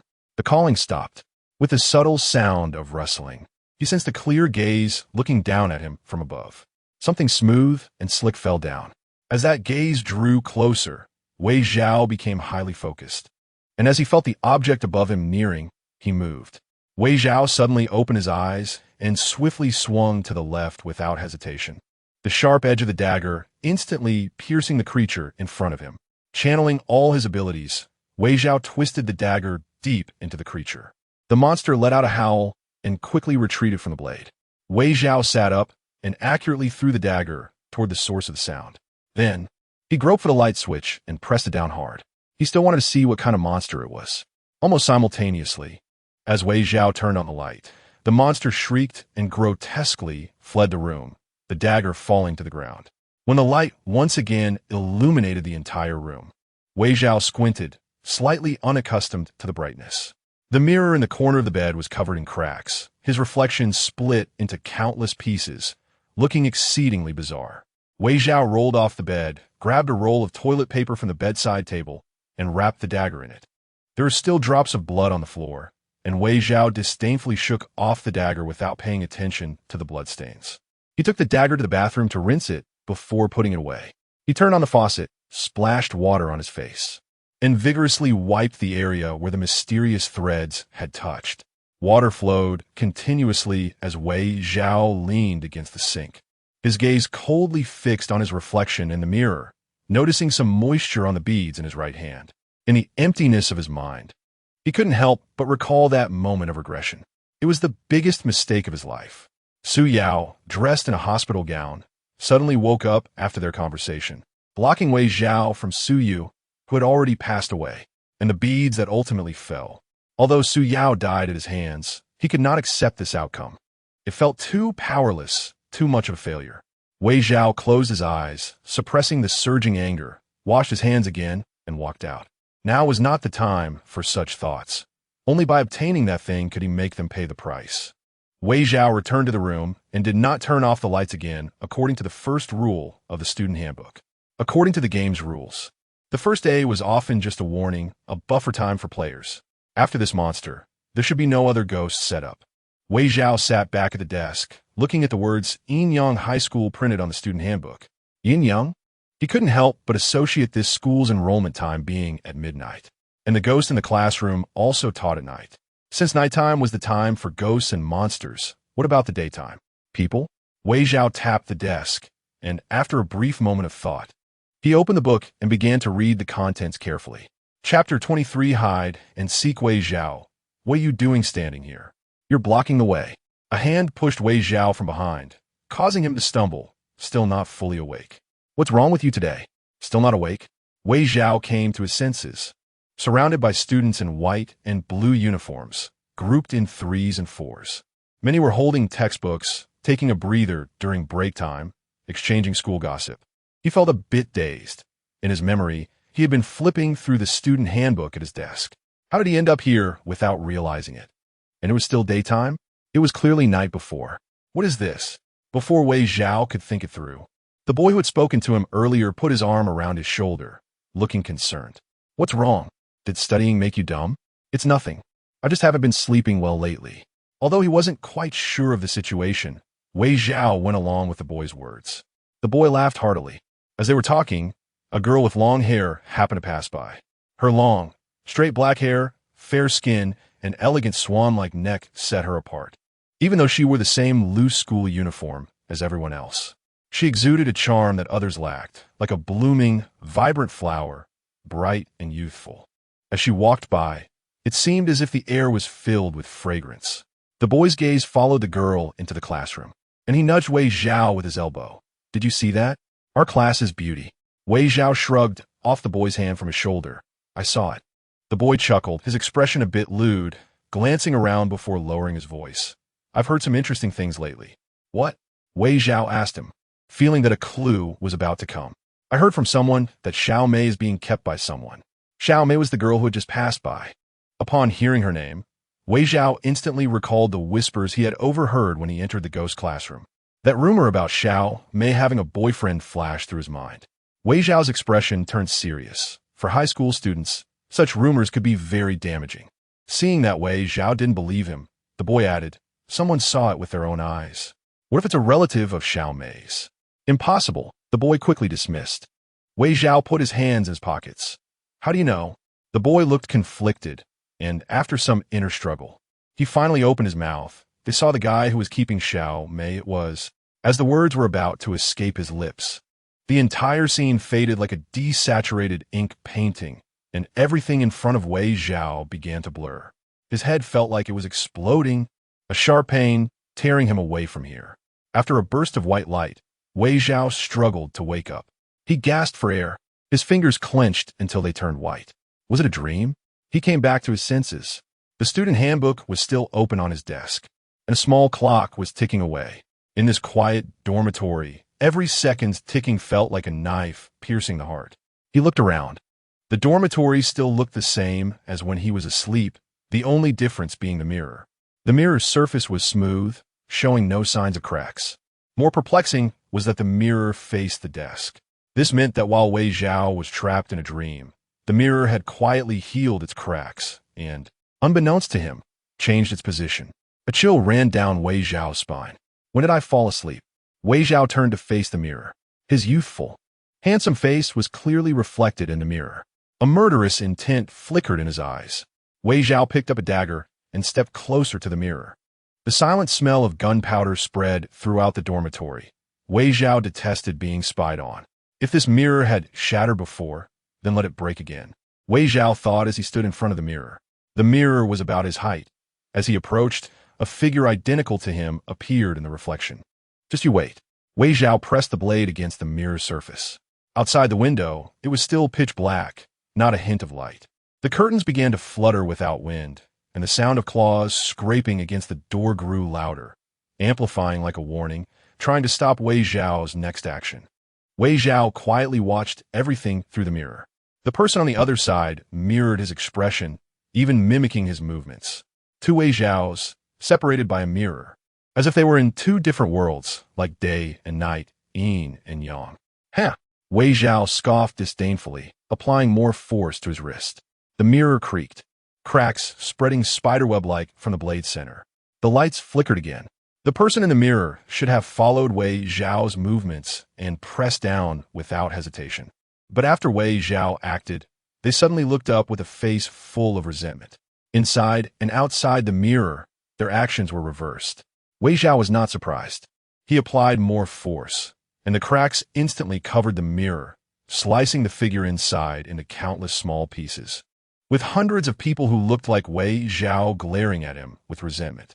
Next time, don't ever try to spy on me again. The blade erupted with blue light, and with a bang, the mirror shattered into powder, scattering all over the ground. Woo-woo.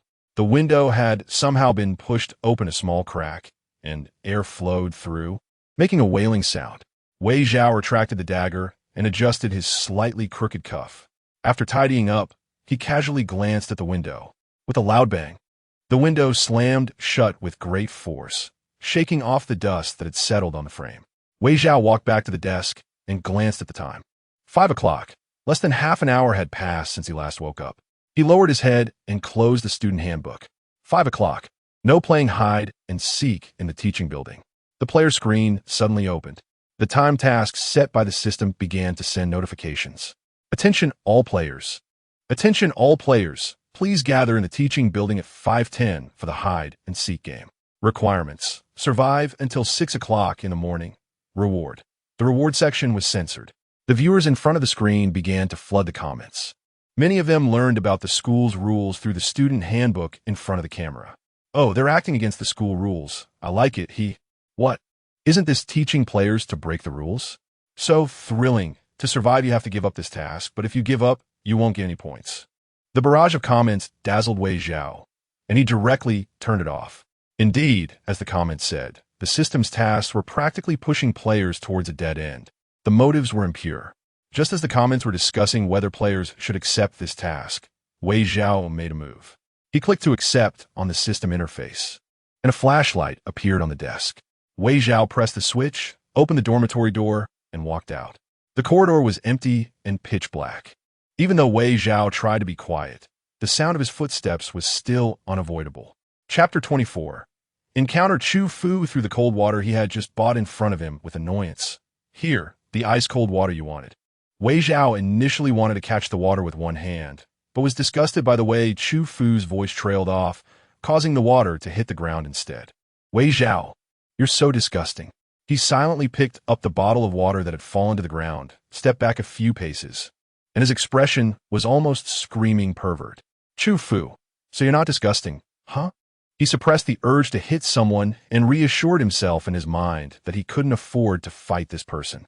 On the other side, Wei Zhao lazily leaned against a tree, watching the suppressed anger of the person in front of him, feeling much better. Sunlight filtered through the dense leaves, casting shadows on his face. He shook the water bottle, and the small black bracelet on his arm swayed with his movements. Look on the bright side. At least I didn't ask you to bring back a cooling machine. Wei Zhao twisted open the water and took a sip. Chu Yu took a deep breath. Incredulous. Do you still remember that you're just a hostage? Is that so? I thought I was your ancestor. Over the past few days, Chu Yu had taken quite a few verbal losses from Wei Zhao and realized that continuing the argument would lead to no good result. So he decisively chose to retreat indoors. Wei's father had chosen a courtyard structure similar to that of ancient Blue Star for Wei Zhao. Black tiles, white walls, and a Mia flower tree in the middle of the yard. The branches of the tree spread out, rustling in the wind. In the dappled light, Wei Zhao plucked a green leaf. He stared at the leaf in a daze, not knowing what he was thinking, and when the next gust of wind blew, he dropped the leaf and went inside. The green oval leaf floated down to the ground behind him. Inside, Chu Yu, with his buzz cut and fierce expression, was wearing the cute pink apron that Wei Zhao had intentionally bought and was setting the dishes on the table, signaling for Wei Zhao to come eat. I'll be going back tomorrow. Chu Yu took off the apron, pulled out a chair, and sat down. So soon? Wei Zhao leaned over the table and poked the ribs in his bowl. Chu Fu was the son of the Wei family's housekeeper, a year older than Wei Zhao. He had worried about this little brat since childhood, although this time it was said to be a way to toughen Wei Zhao up. Wei's parents were still worried and had let Chu Fu accompany him for a few days to help him adapt. Yeah, Chu Fu replied. Wei Zhao picked up a rib and bit into it. Then what am I supposed to eat? I can't cook, and there isn't even a cooking robot left for me here. Also, I'm currently broke. How am I supposed to live? Chu Fu said gleefully. Uncle Wei said for you to figure out yourself. He then tapped his chopsticks against the bowl. I checked. There are quite a few tourists on Yangluo Star recently, and most shops are hiring. While running errands to buy water for Wei Zhao, Chu Fu had also kept an eye out for job openings for this troublesome younger brother. Wei Zhao was nearly in tears, secretly cursing Su Qiao 100 times in his heart. Can I sneak back to the main star with you? He really didn't want to work. What do you think? Chu Fu placed a rib into Wei Zhao's bowl and said earnestly, Little brother, finish your few ribs well. After all, you'll need to earn money yourself in the future and then spend it on groceries. Wei Zhao dug into his rice. At worst, I can shamelessly borrow money from friends. As if guessing what Wei Zhao was thinking, Chu Fu added, Uncle Wei has already informed your friends, so you might as well forget about money and honestly accept your reformation. What else could Wei Zhao do? He couldn't do anything.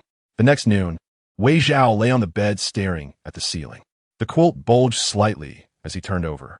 Chu Fu had left in the morning, and now the large house was left with just him. He had to think about how to spend the day. First, get up and wash up, then line the yard. Perfect. Thus, young Master Wei Zhao moved and crawled out from under the quilt.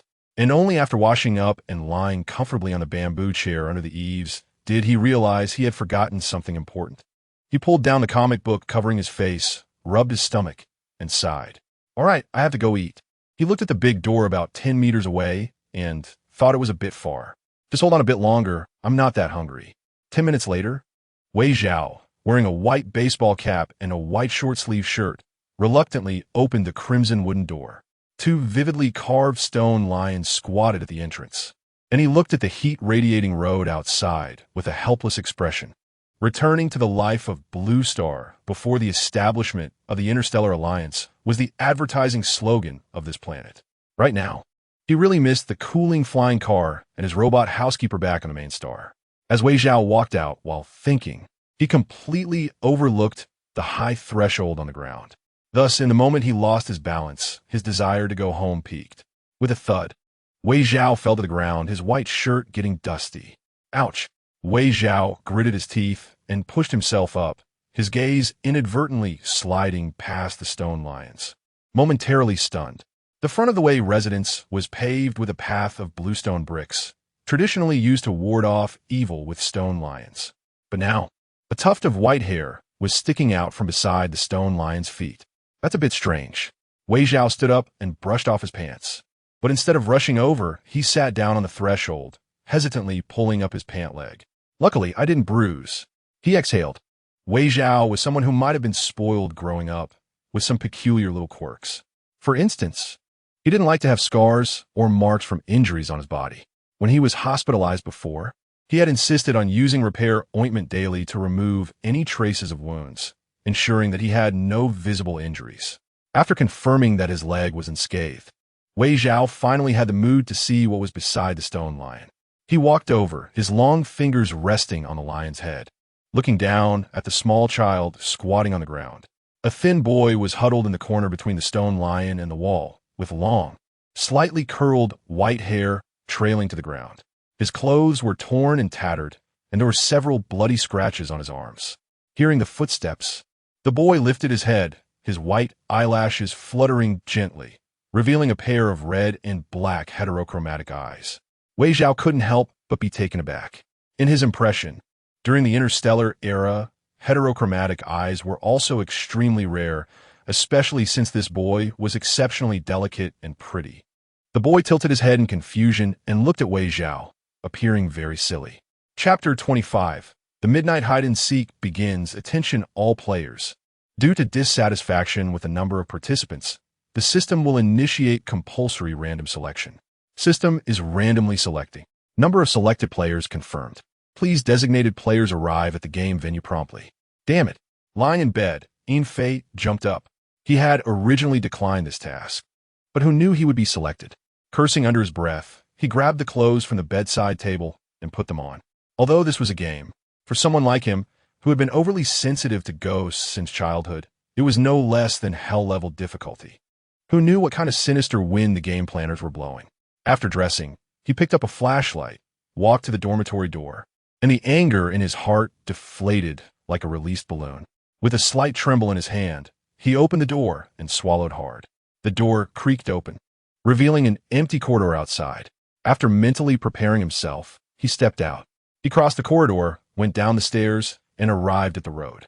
The streetlights here were old and broken. Not a single light was on, and the ground was overgrown with weeds. This was a haunted place. Yin Fei shrank his neck, glancing left and right, his footsteps quickening, even faster as he approached the teaching building. He finally breathed a sigh of relief. At 5:10 a.m., the selected players gathered in front of the teaching building. There were a total of 5 people, including Wei Xiao, Yi Fei, the green-haired boy Chu Yu, the elegant girl Chuan Qingzi, and a muscular man Zhao Yun. God knows how much Cheng Yang wanted to cry upon seeing Wei Xiao. Feeling a sense of nostalgia, as if meeting a fellow townsman, his eyes brimming with tears. Upon entering the school gate, he was forced to accept things that did not align with the materialist worldview.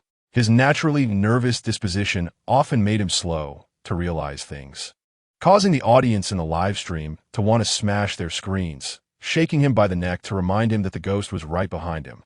Miraculously, he had survived until now. Chuan Qingzi leaned against the wall, playing with her slightly wavy long hair, watching with interest as Cheng Yang clutched Wei Xiao's hand. Her eyes wide open like exploded eggs, a mix of snot and tears. Among these 5 people, only 2 were acquaintances. The other 3 were strangers to each other. Just as they cautiously assessed one another, the specific game rules were announced. Game rules. After arriving at the teaching building, players will play a game of hide-and-seek. One person will be designated as the ghost while the others must hide and avoid being caught. The game venue is the Wei teaching building, and players must not exceed the game area until 6 a.m. when the game ends. Note, there is a risk of elimination in this game, so players are advised to take it seriously. After browsing through the game rules, Wei Xiao's expression remained unchanged. The game seemed to subtly imply that being the ghost was the best choice.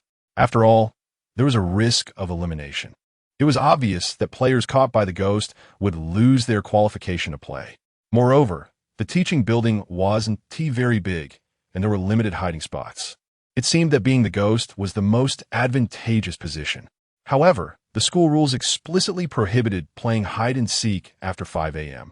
Violating the rules would definitely attract unwanted attention. For the ghost player, who needed to keep switching locations to catch others, his target would be too large. No one spoke, each harboring their own thoughts. Nevertheless, they had to follow the game rules and select someone to be the ghost. Chuan Qingzi spoke up. So, should we play rock, paper, scissors, or draw lots? Zhao Yun scanned the group and said, "Let us vote. The girl doesn't have to be the ghost. Just pick one from among you guys." He glanced around, noting that aside from the girl, the other boys were all quite thin and probably wouldn't be able to run away effectively. Rather than waste time getting caught, it would be better to sacrifice one of them. Why should it be that way? Cheng Yang released Wei Xiao's hand, dissatisfied with Zhao Yun's presumptuous tone. "Just you guys." Zhao Yun flexed his muscles provocatively and said, "Can you outrun the ghost? You might as well give someone else a chance." "What did you say? Brainless Hulk?" "You."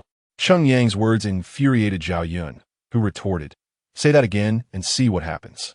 "Go ahead and say it." Wei Xiao interrupted Cheng Yang's attempt to retort by saying, "Time is running out. Let us decide with rock, paper, scissors." After watching the scene unfold, Chuan Qingzi clapped her hands and said, "I agree." Yin Fei also silently raised his hand in agreement. "All right, the majority rules. Let us do rock, paper, scissors." Wei Xiao coldly issued the notice. Just as they were bickering, his gaze unintentionally shifted to the second-floor window. The streetlights in front of the teaching building were still on, illuminating the players' discussions before the game. Under the light, he saw a figure pressed tightly against the window, its blood-red eyes staring unblinkingly in their direction. Noticing Wei Xiao's gaze, the figure quickly vanished. It was so fast that it seemed like an illusion. Seeing the scene, not just Wei Zhao, but Fei also witnessed it. He was almost scared out of his wits, stifling a scream in his throat for fear of startling that monster.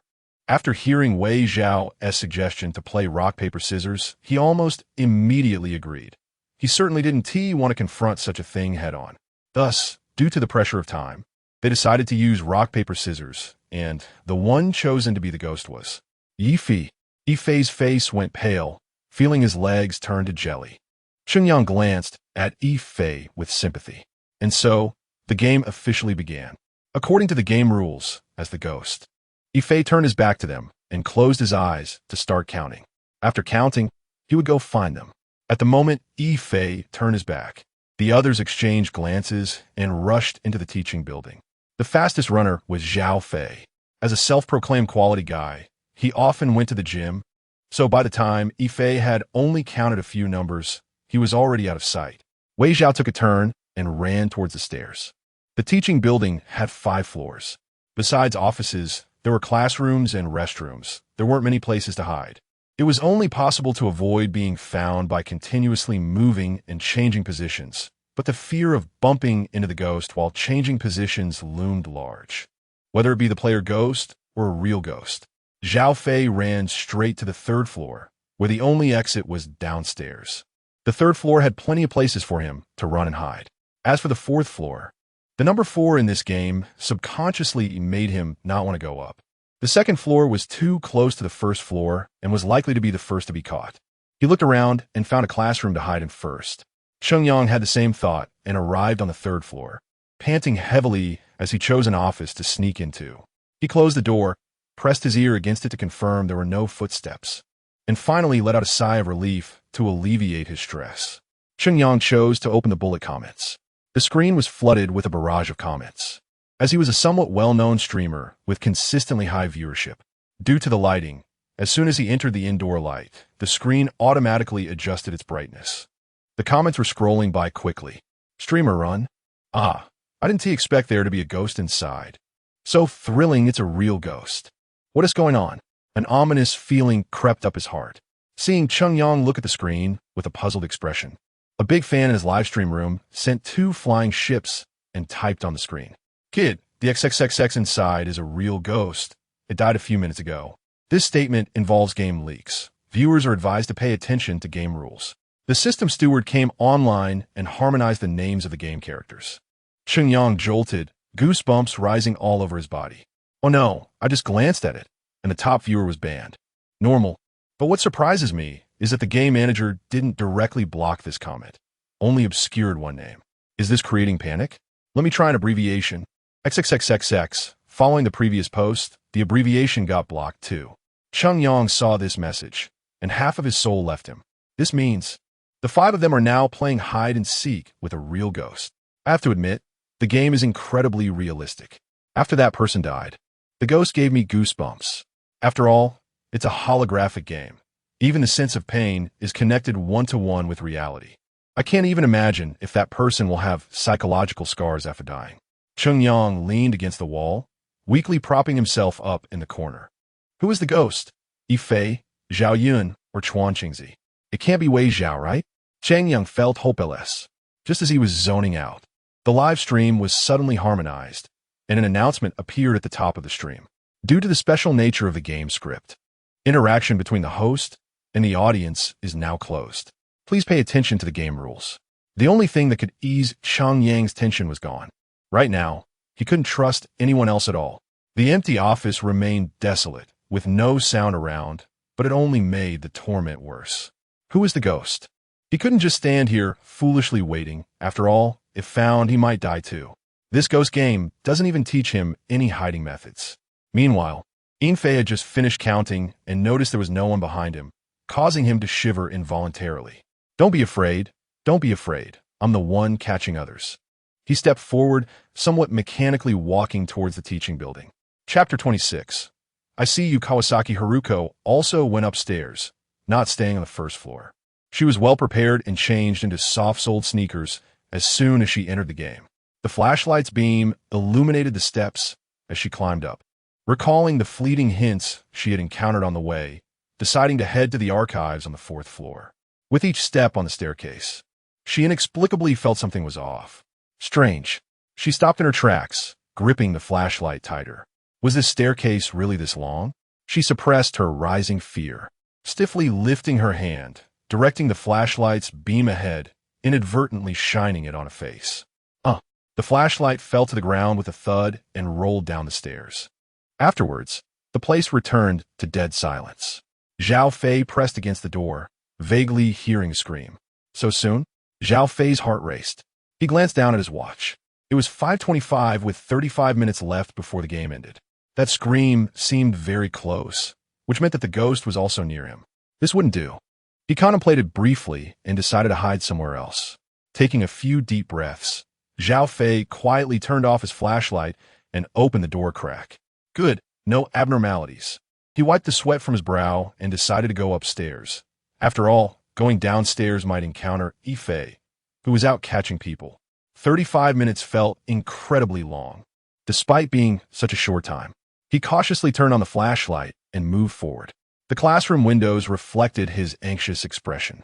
He couldn't dare to run now, fearing the ghost would hear his footsteps and come after him. Tick-tock, tick-tock. Just then, an unknown sound came from behind him, and Zhao Fei immediately turned and ran, quickly making his way down the corridor. His heart raced with fear. It seemed that the person behind him had noticed his attempt to escape and started running as well. The flashlight beam swept across Zhao Fei's back from behind. A flashlight? A player? Yifei, the player ghost? With this thought, he quickened his pace, muscles tense all over. Zhao Yun. The voice didn't sound like Yifei. Just as Zhao Yun was gasping for breath, he heard the voice of the person chasing him from behind. Zhao Yun. Wait for me. I'm Chungyang. Zhao Yun turned back and realized it was indeed not Yifei. He stopped, feeling completely drained. Damn it. Zhao Yun glared at the person in front of him, his anger rising. You scared the hell out of me. Changyang chuklet nervously, injing closer to Zhao Yun. Zhao Yun was now filled with rage. After being chased like that, his back was already wet with sweat. You TMD, I want to beat you to death. Zhao Yun panted, his words broken into several segments. He was exhausted from running. Bent over, he rested his hands on his knees. Do you know how tiring this is? Zhao Yun glared angrily at Chungyang, who was just a few steps away, looking apologetic. Chungyang held the flashlight, wearing a sheepish grin. Something was off. A sense of crisis surged in Zhao Yun's heart. He straightened up, suddenly turning and running upstairs. This TMD wasn't Chungyang at all. Given the physical exertion just now, he was gasping for breath, while the Chungyang in front of him showed no signs of exhaustion. This person's face wasn't flushed. He didn't look like someone who had just run a long distance. This TMD could not be human. He sprinted away, and in a moment of crisis, human potential surged. Behind him, a sharp roar erupted, and in the blink of an eye, Chungyang's body began to decay, covered in blood, with skin peeling away to reveal blood-red muscles. His scarlet eyes bulged, revealing a mouth full of fangs, sending chills down one's spine. Fortunately, Zhao Yun ran fast and did not see this horrifying scene. However, no matter what, the fear inside him was still hard to suppress. He could no longer remain calm. Meanwhile, Kawasaki Haruko was half kneeling on the ground, clearly still shaken from the earlier scare. Just as her scream had barely escaped, suddenly a hand reached out from behind her. Cover her mouth. Haruko's eyes widened in terror, her pupils dilating, feeling as if she had lost all strength, powerless. Chapter 27. Breaking the deadlock. Kawashiro's heartbeat thundered, and her whole body felt numb. Her brain was like a pile of mush, completely unable to think. Should be quiet.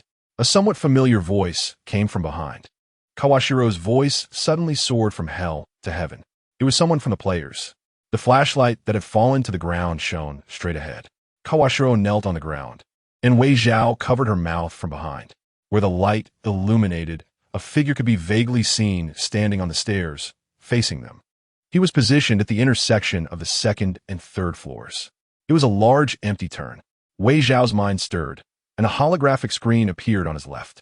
He adjusted the screen to the dimmest setting and focused intently on the ghost below, his left hand quickly typing on the screen.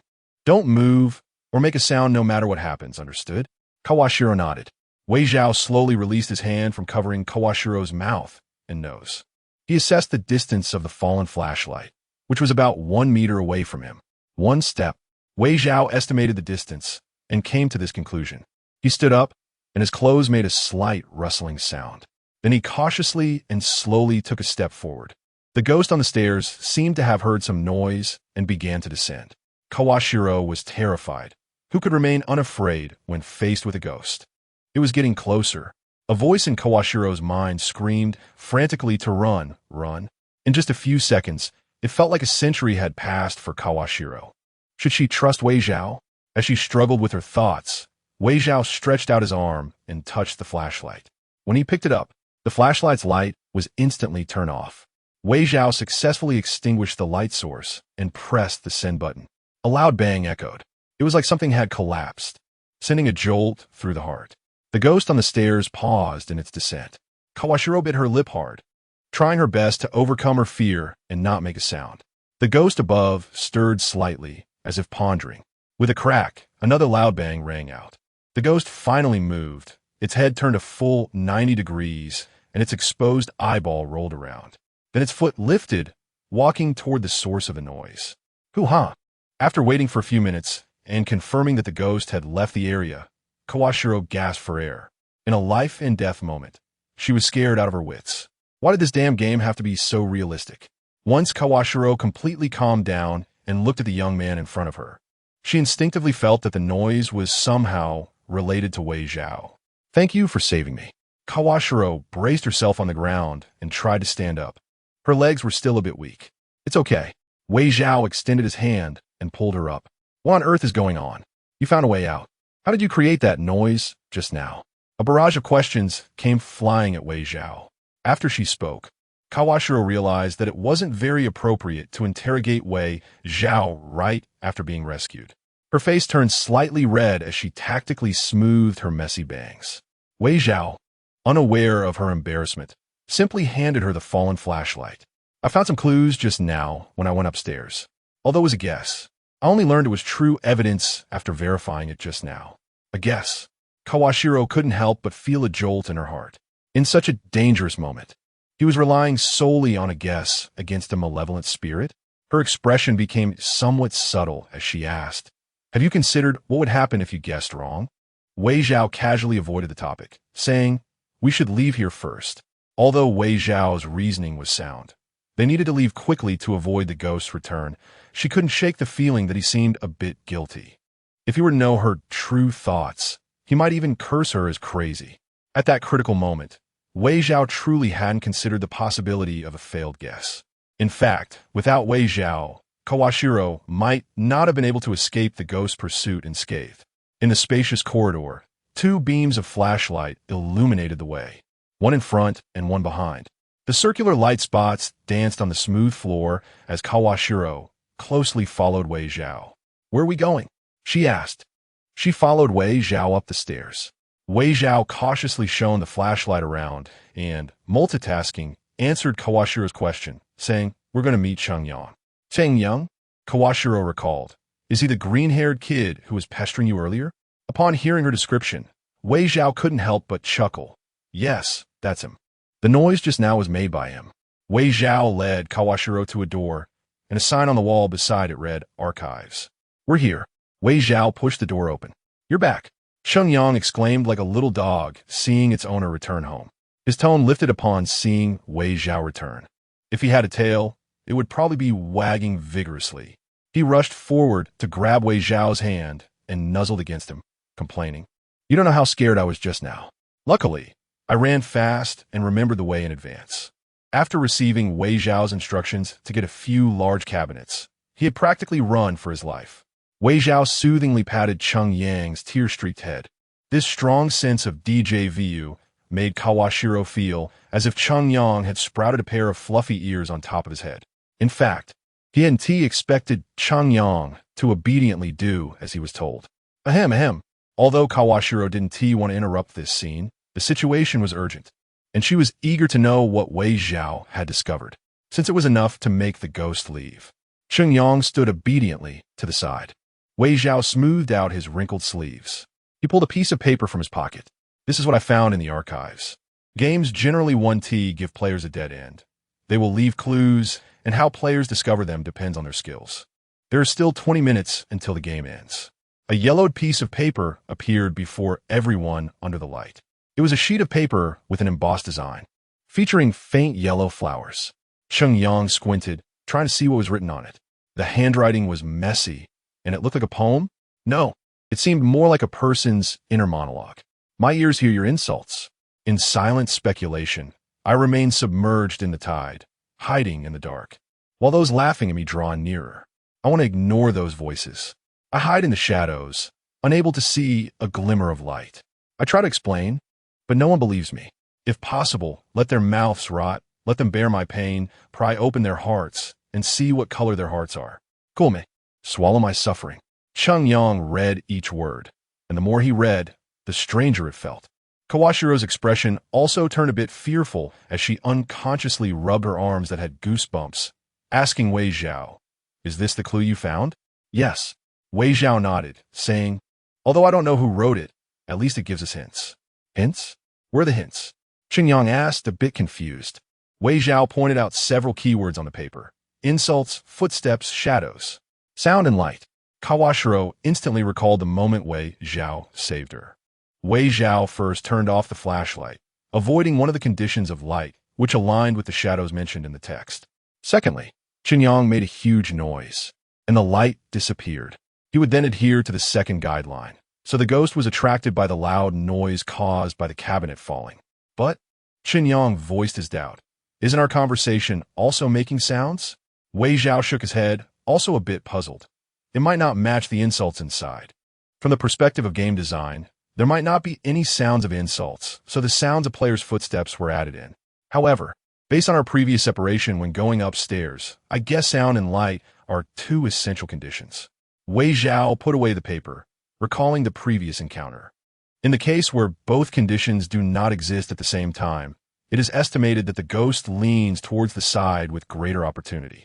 Therefore, after the lights went out, Wei Zhao and Chuan Qingzi actually made sounds, but the sound made by Cheng Yang when the cabinet fell was louder, so the ghost prioritized going towards Cheng Yang. After listening to Wei Zhao's explanation, Cheng Yang was a bit excited and said, "Doesn't that mean we can stay until the end of the game, as long as we avoid these fatal conditions?" Chuan Qingzi couldn't help but feel a bit happy as well. However, Wei Zhao always felt that the game wouldn't be that simple. Just as Cheng Yang and Chuan Qingzi breathed a sigh of relief, a game announcement cast a shadow over their cheerful mood. "Attention all players. Player Zhao Yun has been eliminated. There are now 15 minutes left until the game ends." Cheng Yang forced a smile and said, "It's okay. We already know the conditions. As long as we stay here calmly and do not trigger the fatal conditions, we can survive these 15 minutes. We can also obtain a game reward item." Cheng Yang tried hard to describe things positively. Excluding Zhao Yun, Cheng Yang thought of something and said, "Yumi and Chuan Qingzi will definitely make it." While talking, Cheng Yang suddenly slapped his head and said, "Right, there's also Yi Fei. But Yi Fei is the one catching people." When Cheng Yang realized this, his tone weakened, and his expression became a bit unnatural. After all, they had now become adversaries. If Yi Fei couldn't catch them, the system would consider him a failure. Cheng Yang felt a bit soft-hearted, but there was nothing he could do. Time passed second by second, and there were now 12 minutes left until the game ended. While the three of them were in the archive room, someone quietly walked up to their floor. The closed classrooms were lined up one after another. Outside, the sky was pitch black, with not a glimmer of starlight or moonlight. The newcomer was muscular, with bloodstains on the soles of his shoes. With each step, he left a bloody mark on the ground. Cheng Yang and the others leaned against the wall, their faces showing a bit of fatigue. They hadn't really rested since they entered the game. Their nerves had been tense, and, at this moment, they got a brief moment of rest, causing them to lower their guard a bit. Wei Zhao leaned against the wall, also feeling a bit tired. After the last round ended not long ago, this new game was quite a burden on his mental strength. He tilted his head, gently closed his eyes, and even his breathing slowed down. His hand rested on his knee, one leg bent against the wall. On his wrist, he still wore the slightly damaged red bead. Chuan Qingzi's bored gaze wandered around and accidentally caught sight of the bead, which drew her attention. What happened to this bead? Why is it broken? Wei Zhao still wore the damaged bead on his wrist. These thoughts flashed through her mind, and just as she was thinking of asking about it after this game ended, she noticed that the bead actually emitted a faint red glow. Wei Zhao suddenly opened his eyes and said, "We need to go." "Go." Chen Yang and Chuan Qingzi felt something was wrong. "It's here." Wei Zhao stood up and opened the back door of the archive room. "Hurry up." There was no time to explain. Before they could react, they mechanically followed Wei Zhao and ran. They all tacitly did not use flashlights, although it was difficult to run in the dark. However, for those who could enter the game, seeing in the dark was somewhat challenging but not too difficult. Although there were inevitable bumps and scrapes, everything was for survival. There was light behind them, shining towards them. As Chen Yang turned the corner to go upstairs, he inadvertently looked back. To his surprise, behind him was Zhao Fei, who had already been eliminated. What's going on? Chen Yang thought, wasn't Zhao Fei already dead, eliminated? Could it be that the ghost transformed into Zhao Fei's appearance? They quickened their pace. Should we split up? Is it too much of a target if we stay together? Chuan Qingzi panted and voiced her concern.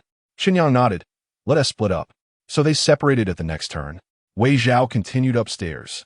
Chuan Qingzi chose to go downstairs, while Chen Yang ran towards another corridor, preparing to go upstairs on the other side. There were now 10 minutes left until the game ended. As long as they could endure these 10 minutes, they would finish this game. Just at the moment they separated, the dead Zhao Fei stopped in his tracks, tilting his head with a huge axe in one hand. There were traces of blood on his face, and he had a flashlight distributed by the system stuffed in his mouth. After a brief pause, he chose to go upstairs.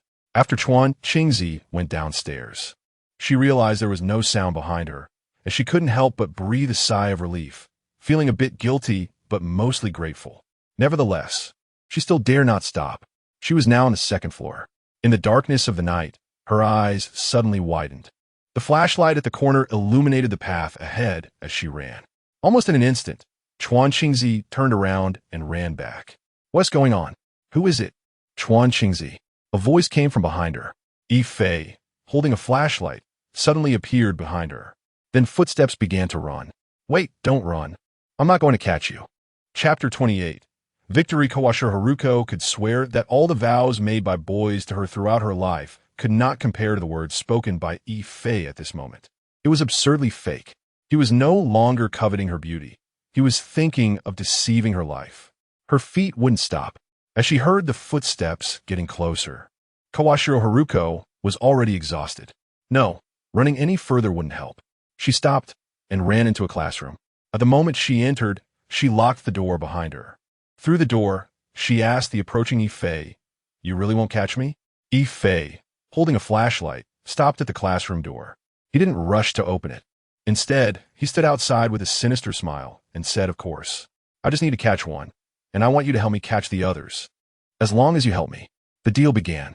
After a few seconds, a small voice came from behind the door. "As long as you don't catch me, I'll open the door." "All right. I'll count to 3. When I open the door, you step back first." Yi Fei agreed to her request, stepping back a few paces while keeping his eyes fixed on the doorknob. After the footsteps stopped, the doorknob shook slightly, and with a creak, the door opened. Kawashiro Haruko was half hidden behind the door, only her head exposed. As she fully revealed herself, Yi Fei smiled eerily, his flashlight shining directly at her. When Kawashiro Haruko showed a look of terror, realizing something was wrong, Yi Fei lunged forward, forcing himself against the gap of the door. The skin on his face was peeling off in large chunks, revealing a mass of textured flesh beneath. His neck twisted at a grotesque angle, directly facing Kawashiro Haruko. His human teeth had transformed into sharp beast-like fangs, tightly packed together. Kawashiro Haruko was frightened and smashed a vase from her right hand down. The vase struck Yi Fei's head, creating a dent, and an unknown liquid flowed from his brain, emitting a strong, foul odor. Hiss, hiss, hiss. The completely transformed Yi Fei lost his ability to speak. After blow, he let out a painful hiss. Everything exceeded Kawashiro Haruko's expectations. Yi Fei, when did he become a ghost? Or was Yi Fei always a ghost? Simple physical attacks could only pause a ghost for a few seconds at most. Under the immense impact, Kawashiro Haruko was knocked down to the ground. The ghost was getting closer to her, and she trembled, wanted to shrink back and run. But her body was frozen in fear, like it was toying with her. The ghost at the door slowly walked toward her. In her dilated pupils, the ghost extended a pale hand towards her. No. The screams grew quieter, and the entire classroom was left with only the sound of faint chewing. The entire teaching building was in a square shape. Cheng Yang ran through the corridor and up the stairs, while the ghost was chasing Wei Zhao. They were now on the 5th floor. Cheng Yang, who stopped, could see Wei Zhao being chased by the ghost through the corridor's glass. Perhaps due to the approaching dawn, the sky began to brighten. He stared at the ghost that was defying gravity and chasing Wei Zhao. His heart suddenly jolted. Player Kawashiro Haruko has been eliminated. Cheng Yang stared intently at Wei Zhao. Hold on. The smart brain suddenly vibrated. Cheng Yang, still worried about Wei Zhao, looked down at the smart brain screen. There were still 8 minutes left until the game ended. Cheng Yang typed anxiously on the smart brain screen. I'm on the 5th floor, right across from you. He watched Wei Zhao's movements closely and saw that Wei Zhao glanced his way, but he wasn't sure if he had seen him. A message came back. Cheng Yang immediately looked down. Top floor? Cheng Yang asked in confusion, what's going on? If you run to the top floor, won't you have nowhere to go? Running to the top floor, besides going down or jumping, there seemed to be no way out. Despite his confusion, Cheng Yang followed the instructions and obediently ran to the top floor. As he passed through the corridor, he saw the fire alarm box and stopped. It wouldn't open. Cheng Yang glanced at the time and ran into the classroom, grabbing a chair to smash the fire alarm box with all his might. After a loud crash, Cheng Yang abandoned the chair and picked up the fire hose, running toward the top floor. He grabbed the hose and dashed up the stairs. Fortunately, the top floor door was unlocked. As the timeline drew to a close, the ghost was clearly restless. It seemed as if it wanted to kill Wei Zhao. The shadow pressed against the wall, closing in on him quickly like a giant lizard. With every pursuit of Wei Zhao, it left a wet trail on the wall. Having prepared everything, Cheng Yang sent a message to Wei Zhao, hiding in a corner. Wei Zhao, using his powers to speed up, glanced down at the message. The ghost was very close to him, and Cheng Yang felt extremely anxious. He stood at the edge of the rooftop, looking down at the 5th floor across. As dawn approached, everything on campus was coming back to life. The night breeze gently blew, bringing the fragrance of distant flowers and the shimmering ripples of the lake. It passed through the trees, and the leaves made a soft, rustling sound, adding a touch of melody to the quiet night, giving a unique sense of peace. However, none of this mattered to them. Wei Zhao's powers were gradually fading, and his tightly clenched fingers were digging into his flesh. His gaze sharpened as he summoned a dagger, throwing it behind him without looking back. What to do? Cheng Yang was on the verge of breaking down. He couldn't see clearly anymore. They had already turned into the stairway. Calm down, just wait for Wei Zhao. He nervously bit his fingernails, comforting himself, repeatedly chanting to stay calm. He recalled the message Wei Zhao had sent him. Earlier, while running, Wei Zhao had been pondering a question. Why did he, who had turned into a monster, still have a flashlight in his mouth? Connecting it to that letter, Wei Zhao wondered if they couldn't see. That was why they needed to borrow the light of the flashlight. Can't see? Wei Zhao thought for a moment. Got it. It's time to take a gamble. But he couldn't accomplish this idea alone. The monster behind him was relentlessly pursuing him. Just then, he saw Cheng Yang on the other side of the teaching building. What a great opportunity. Heaven does not block the path of a person. He saw Cheng Yang across from him, summoned the smart brain screen, and blindly typed out a message to send to him. Cheng Yang looked at the message from Wei Zhao above. His expression was one of shock. Immediately, Cheng Yang made up his mind, suddenly turning off the smart brain screen and replying to Wei Zhao with a single word. Okay. Wei Zhao smiled at the reply on the smart brain screen. Now it was a matter of buying time. With the fire hose in hand, Cheng Yang ran to the top floor. The outermost ground of the top floor was equipped with a row of guardrails to prevent students from accidentally falling off after reaching the top floor. He tied the fire hose to it. Just as he was reminiscing, Wei Zhao finally reached the top floor and appeared before him. Right behind him were the two monsters chasing them. Seeing Cheng Yang, Wei Zhao summoned the dagger once more. He suddenly turned around, looking at the crawling ghost closest to him. The dagger, cutting through the air, rushed toward his flashlight. With a snap, the flashlight went out, rendered completely useless. The ghost, as if it had lost its direction, stopped at its original spot. It worked. Wei Zhao thought of those two words in his mind. He focused his thoughts, and the dagger swiftly flew towards the ghost that had once been Yi Fei, aiming for the flashlight he held.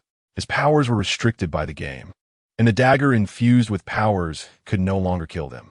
Shine a flashlight on me. No matter what I say later, you have to listen to me. Sheng Yang was puzzled, but if it was Li Yin's instruction, there must be a reason behind it. He freed one hand to turn on the flashlight, aiming it directly at Wei Zhao on the top floor. At that moment, the shadow was getting closer. It was less than 5 meters away from Wei Zhao. As the flashlight beam widened, Wei Zhao ran to the railing where Cheng Yang had tied the rope, grabbing the rope with his left hand and tightly clutching a dagger with his right hand. And that shadow was already within reach. However, despite being so close, the dim light of dawn began to break through the darkness, allowing Wei Zhao to see the ghastly face of the ghost clearly from such a short distance. Just then, Sheng Yang on the other side seemed to be startled, and he shouted, "Wei Zhao, there's 1 minute left. We're almost there." He then threw the flashlight down. Hearing his words, Wei Zhao understood the hint and also threw down his flashlight. Without the light from the flashlight, the ghosts completely lost their vision. However, in the previous hazy night, the brainy Yi Fei immediately thought of the possibility that he might be tied to the rope. He couldn't let him escape. No, he had to catch him. At that moment, his thoughts connected with another ghost nearby, issuing commands. They heard Wei Zhao stepping on the railing.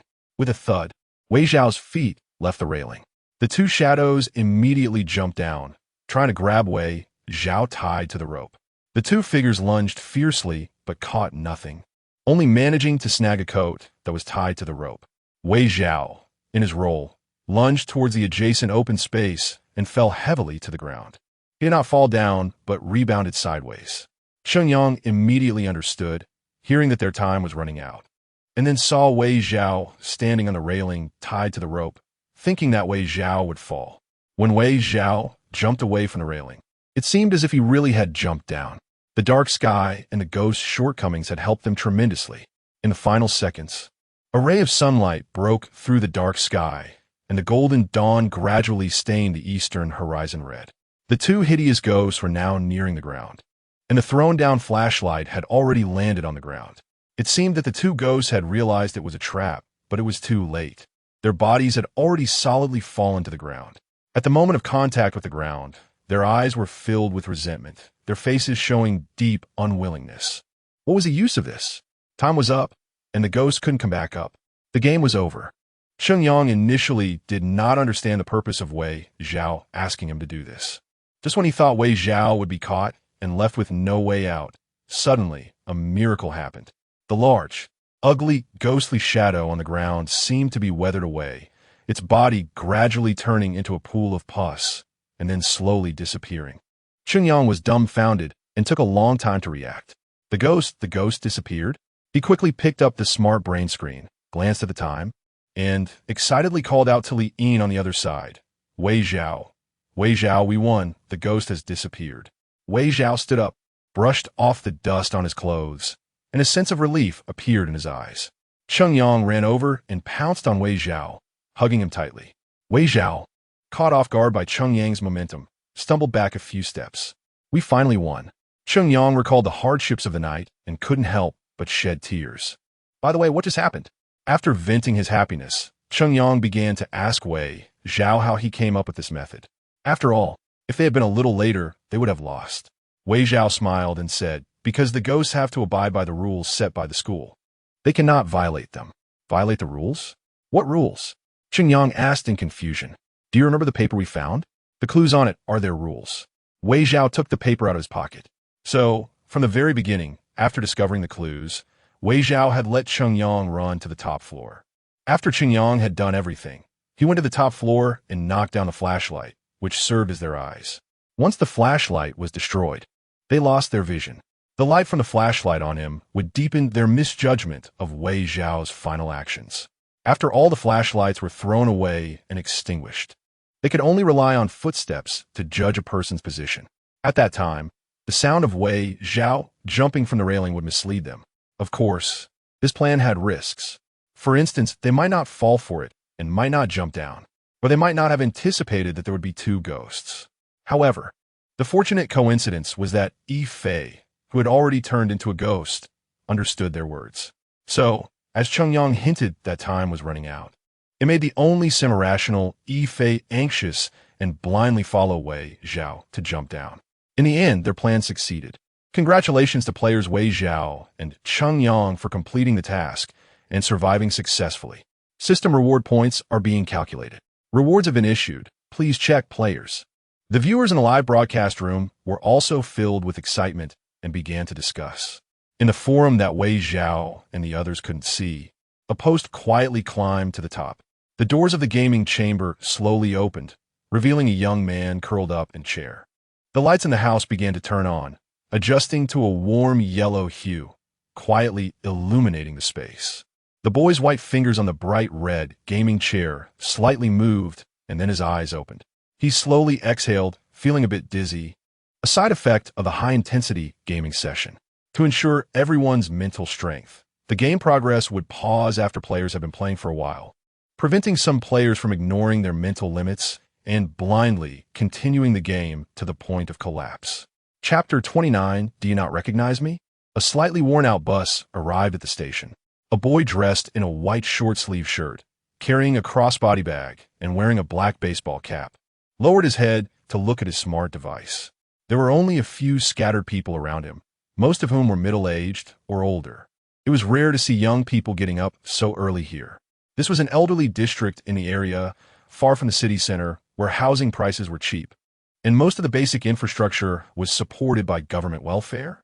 However, due to the outdated infrastructure, few young people would live in this remote place. The people around glanced curiously at the young man, who was clearly different from the locals. Wei Chao paid no attention to the scrutinizing looks from those around him. As the bus slowly came to a stop, he turned off the screen of his smart device. He was still a bit sleepy. After finishing a game less than 2 hours ago, he was still half asleep when his robot woke him up to catch this only bus to the city center. He got on the bus and casually picked a seat. The bus slowly started, and the lush trees swept by on both sides of the road. The warm sunlight filtered through, casting light on his side face. Wei Chao closed his eyes to rest, recalling the relevant information he had seen online. The Sacred Domain Academy, a symbol of power and prestige. A school that has never been open to lower-class individuals, providing education for the descendants of noble families and top professionals in the industry. In recent years, it opened some spots to the outside world for public bidding. As the winner of the game, he also received an entry ticket to this game of power and prestige. The bus has arrived. Please disembark, a mechanical voice announced. Wei Chao picked up his cap and ran his fingers through his messy hair as he got off the bus. The city center was bustling with traffic. The ground traffic was congested, and the air traffic lines were also very busy. Only the specifically reserved air traffic lines were not crowded. Everything else was blocked into long lines. Wei Chao analyzed the possibilities of getting a ride from here to arrive at the academy on time, and, after some thought, he typed out an email to the school's admissions office. The special admission notice sent by the Sacred Domain Academy had a final line printed on it. If you encounter any difficulties, please contact the school, along with the school's contact information. For students like him, Sacred Domain Academy promoted full exemption from tuition and fees, but there was one requirement. All credits must be completed. When this news came out, countless people rushed to send their children in, hoping for a good education and connections with the upper class. In this world where Wei Chao had no qualifications, he urgently needed an identity to establish himself. Thus, he also set his sights on this tuition-free school and its powerful network behind it. A car slowly approached Wei Chao from the air and stopped. The black car had an eagle spreading its wings as its emblem. This was the logo of Sacred Domain Academy. He got in the car, and the driver closed the door as soon as he sat down.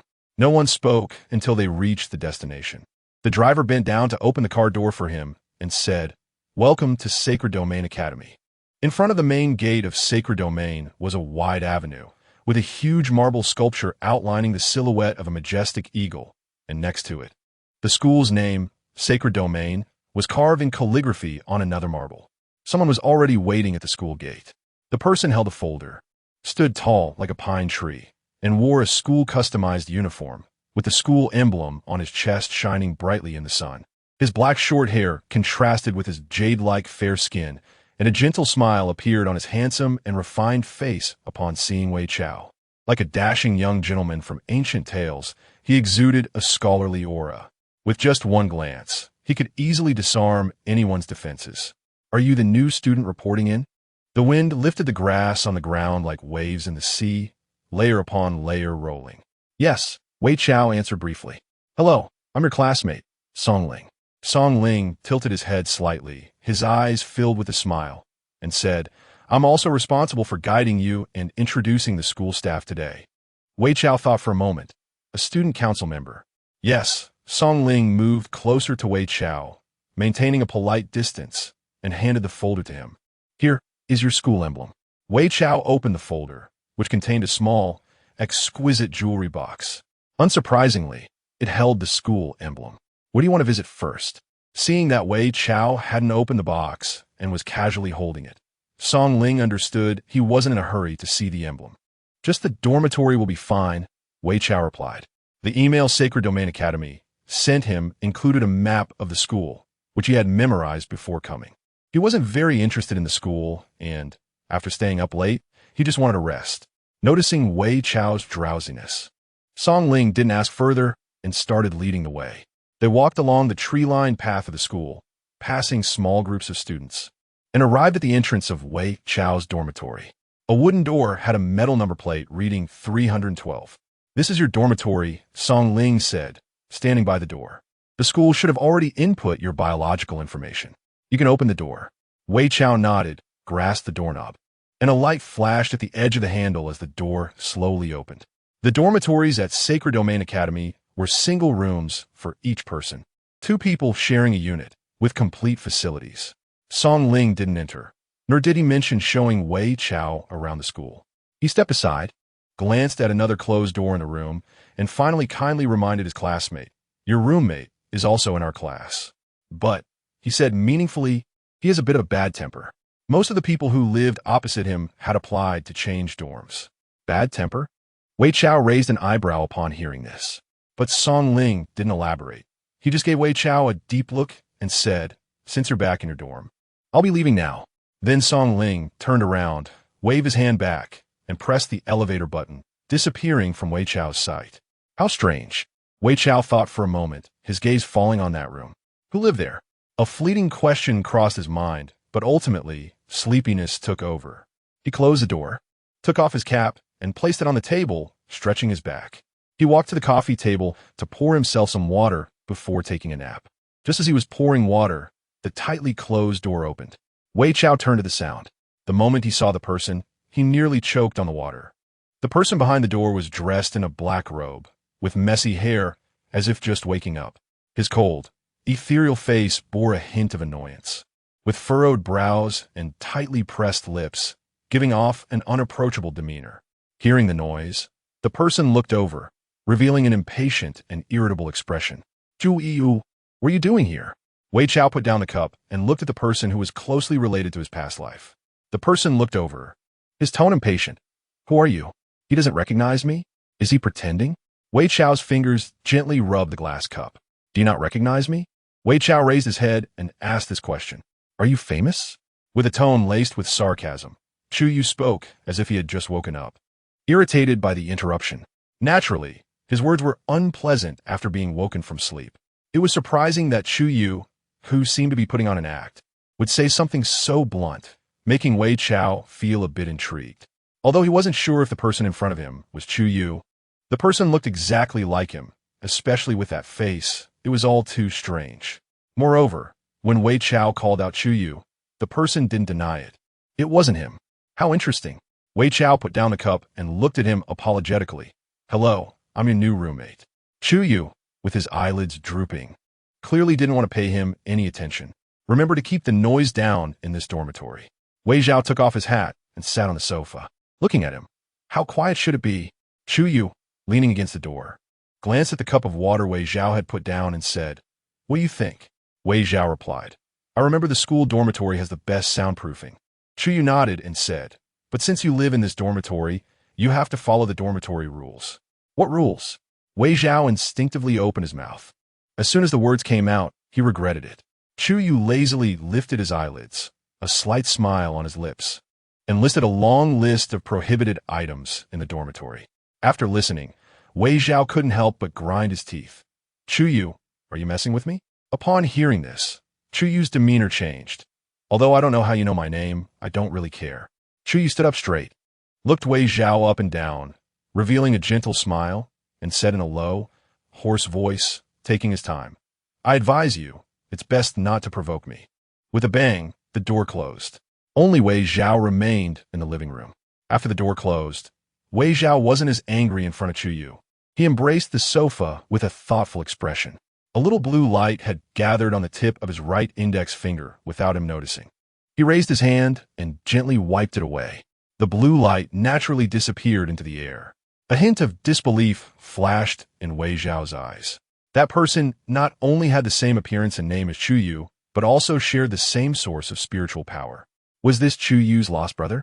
Or another conspiracy from the main brain? Regardless, it seemed that this school was not a waste of time. Chapter 30, if line 3, Childhood Diary of a Young Boy.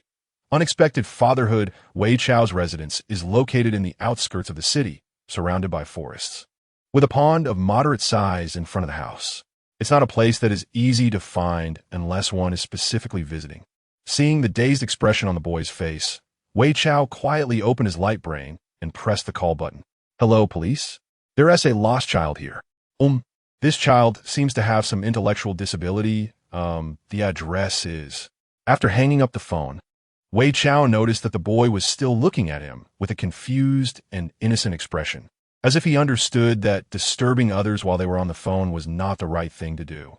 The boy remained quietly by the side. Seeing the boy's clear eyes, Wei Chao suddenly felt a vague sense of guilt.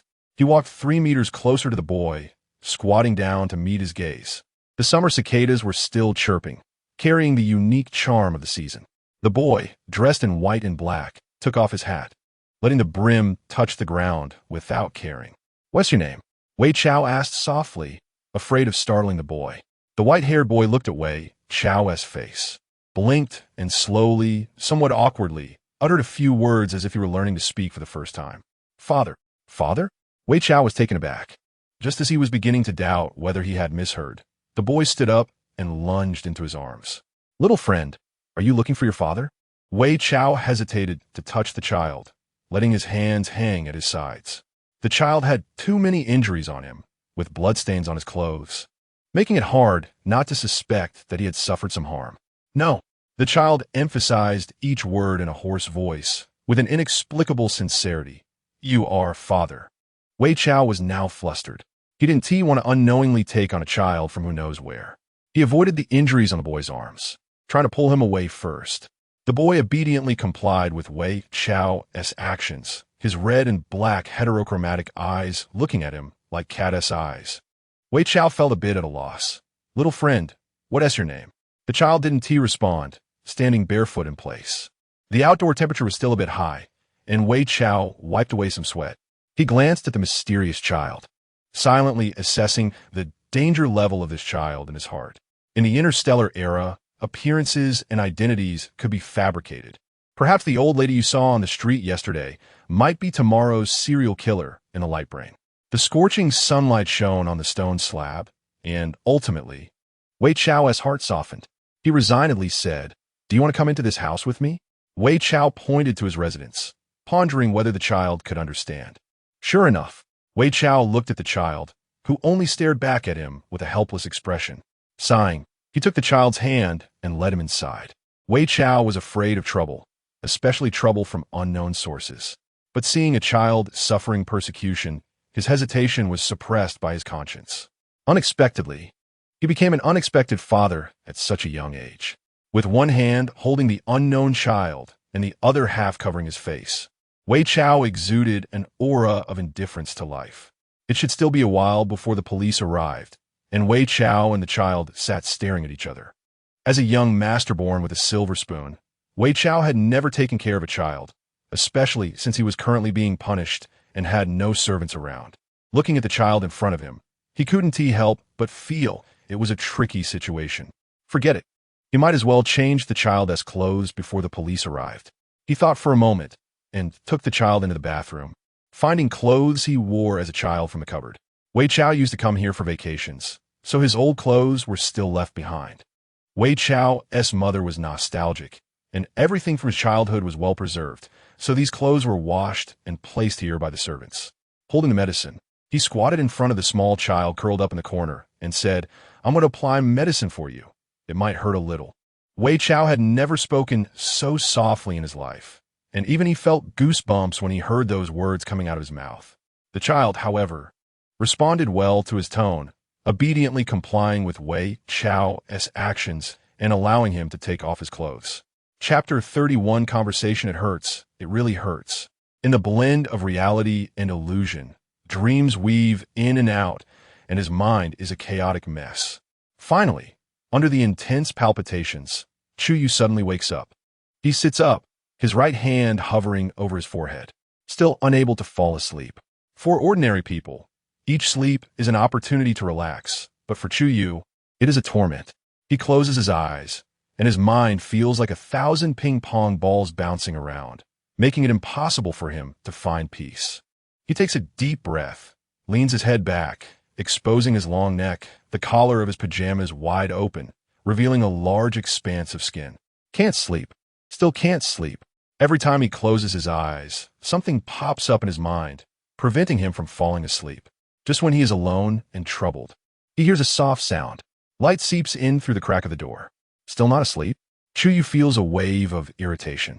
He throws off the blanket, steps barefoot onto the floor, and walks out. The room faces the living room. As soon as he opens the door, he sees the living room light still on, seemingly considering someone's habits, with a warm light set to the lowest brightness. A soft sound and the rustle of footsteps come from the kitchen. Chu Yu rubs his temples with 2 fingers, feeling a deep offense towards the unknown intruder. He walks over, opens the half-closed kitchen door, and sees a person in a t-shirt standing in front of the open refrigerator. Sensing someone has come in, Wei Zhao turns his face and greets Chu Yu. "Good evening." Chu Yu does not give Wei Zhao a good look and says, "What are you doing here?" Wei Zhao, holding a bag of noodles in his left hand and a tomato in his right, grins and asks him, "Getting ready to eat?" "Eat?"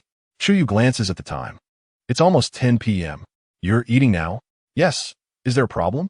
Wei Zhao takes the ingredients and closes the refrigerator door. He walks to the kitchen robot and places the selected ingredients on the tray in front of it. The robot senses the ingredients, and with a beep, its mechanical arm skillfully pulls them out from its square belly. It picks up a knife and starts chopping and heating. Wei Zhao watches all this with great interest. Before long, a steaming bowl of tomato and egg noodles is served. Wei Zhao directs the robot to place it on the dining table. And just as he turns to leave, he sees Chu Yu still hasn't moved. "Why are you still here?" Seeing him blocking the way, Wei Zhao instructs the robot to maneuver around him. "You're eating now?" "Yes, what's wrong?" Wei Zhao doesn't think much of it. After an all-night, he went straight to bed after getting back to the dorm, sleeping from morning until now. Naturally hungry, since he hadn't eaten a single grain of rice, he went to the kitchen to find something to eat. It's very late now. Chu Yu only says half of what he wants to say. Wei Zhao looks at Chu Yu, who is in a bathrobe, and the displeasure on his face becomes clear. "Did I disturb your sleep?" Wei Zhao, who had never been shy about it, now finds himself inexplicably happy seeing someone with a face identical to Chu Yu's. Chu Yu nods. Wei Zhao's eyes twitch as he walks around him, following the robot to the dining table to start eating. "Can't sleep?" Wei Zhao picks up his chopsticks, stirs the still steaming noodles to let the steam escape. Chu Yu doesn't know why he doesn't respond impatiently like he usually does when disturbed from sleep. Maybe it's because he had been lying down all day, or perhaps it wasn't really Wei Zhao disturbing his sleep. In any case, he feels very calm now.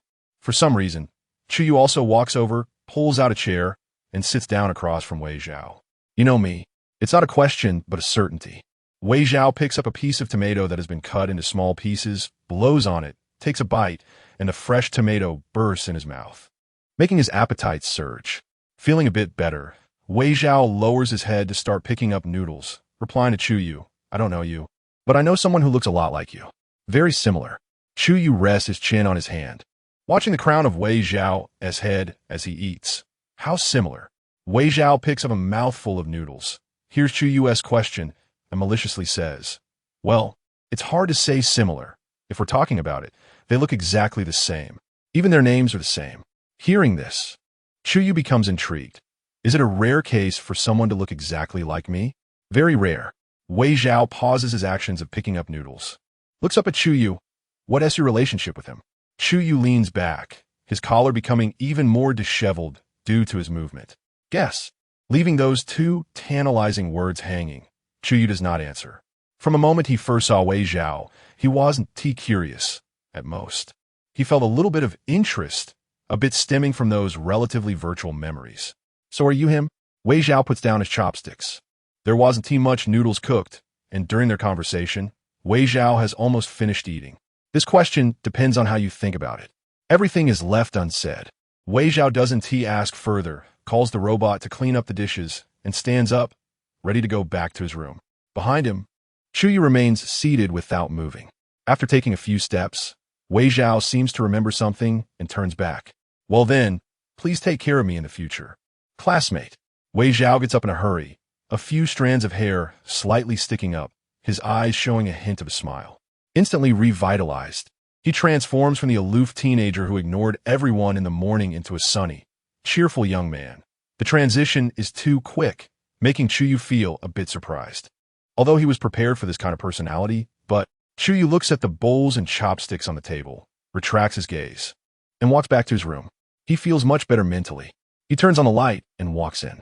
Once in bed, he doesn't rush to sleep, but instead opens his smart brain to send a message. I saw him. At 3 in the morning, the smart brain sent a message. Back in his room, Wei Zhao lies on the bed and looks at the posts on the game forum for a while. Before long, sleepiness creeps back in. What's going on? Wei Zhao yawns, instinctively feeling something is off. Why am I still so tired after already sleeping? He gradually squints his eyes, and his smart brain automatically shuts down. In a daze, he dreams of the day he first met Chu Yu, cornered by people in an alley, with fierce eyes exposed. Right at that time, he and T regained his memory, not knowing who he was, thinking he was an ordinary person. From a god's perspective, Wei Zhao vaguely thinks about all this. The scene shifts, and he dreams of being submerged in seawater, surrounded by tranquil blue. He lies quietly here, everything around silent. As he sinks deeper, the water temperature gradually rises. He is suffocating, and he quietly opens his eyes, seeing a waning moon appear above him. Everything around him turns upside down. The seawater turns into magma, and Wei Zhao feels as if his blood vessels are about to explode. Hot, so hot. Lying on the bed, Wei Zhao tightly closes his eyes, his hands weakly gripping the sheets. Half in a dream, the last vision lingers on Chu Yu in a suit. A ball of flame ignited in his hand, looking down at him. His brow is stern, his gaze sharp and sinister. Chapter 32, Awakening from a Dream. Chu Yu woke up from the heat. His whole body felt restless and hot, with dry, pale lips. Weakly, he opened the door in his slippers and went to the living room to pour himself a glass of water. The cold water flowed into the glass, and when he held it in his hand, it felt slightly damp. Wei Zhao drank a large cup before he felt like he was back to his senses. He put down the cup and lay on the sofa for a while, when suddenly a pair of cold, proud eyes invaded his mind. At that moment, he remembered that he seemed to have dreamt of Chu Yu. He turned over, lying on the sofa, and in front of him reappeared Chu Yu in a suit, holding a ball of burning azure flames. What was going on? Why did he dream of him? Wei Zhao sighed, feeling completely limp on the sofa. His mind was still hazy, but he felt very hot and thirsty. He reached out to touch the glass, but after a few attempts, he still couldn't grab it. He clicked his tongue, pushed himself up to fill a cup with water, and, after drinking it, he still felt something was off. He thought for a moment and decided to go take a bath. The room was quiet, with everything neatly arranged. Wei Zhao took a few steps, but then turned back to the kitchen, planning to grab a few bites to eat before taking a bath. As soon as he exerted himself to open the refrigerator door, he felt a wave of dizziness. What was happening? Wei Zhao shook his head, his vision blurred, and he fell straight down. Damn, that was the last thought in Wei Zhao's mind as he closed his eyes, lamenting his unfortunate fate. But he did not hit the ground. Still not getting up? A deep, hoarse voice sounded. Chu Yu was holding Wei Zhao from behind, the warmth of his body radiating through the t-shirt. Chu Yu? Chu Yu looked down at Wei Zhao, who was in a daze. How much longer do you want me to hold you? Wei Zhao regained his senses, stood up straight, and raised his hand to touch his forehead. Chu Yu walked around him, went to the cooking robot screen, tapped a few times, and after completing the operation, the robot started to heat up, preparing breakfast for them. "What's wrong with you?" Wei Zhao didn't expect Chu Yu to ask him. Without thinking, he blurted out, "I think I have a fever." After that, he seemed to hear a soft laugh. Feeling too uncomfortable, Wei Zhao couldn't hear clearly, and he turned to look at Chu Yu, his cheeks slightly flushed and weak. Chu Yu leaned against the kitchen wall, watching him. Wei Zhao wasn't sure if it was him who made the sound. Now wasn't the time to dwell on that. He thought for a moment and asked Chu Yu, "Do you have a thermometer?" Chu Yu looked at him for a while, then walked to the living room, rummaged through a cabinet, and handed him a thermometer. Wei Zhao took it and measured his temperature. 36.6 degrees, normal. He stared blankly at the number displayed on the thermometer. No fever, so what was going on? He felt hot all over, as if he were in a scorching desert. Uncomfortable and sweaty. A wave of pain spread from his chest to his limbs, making Wei Zhao's vision blur, and he collapsed. A wave of cold, clean air approached him, somehow reminding Wei Zhao of the sea and the crescent moon in his dream. This feeling made him feel very attached. Chu Yu watched as Wei Zhao, whether awake or not, pressed himself against him, his face getting closer to his slightly exposed chest. He frowned, wanting to push Wei Zhao away, but unexpectedly, Wei Zhao clung to him tighter.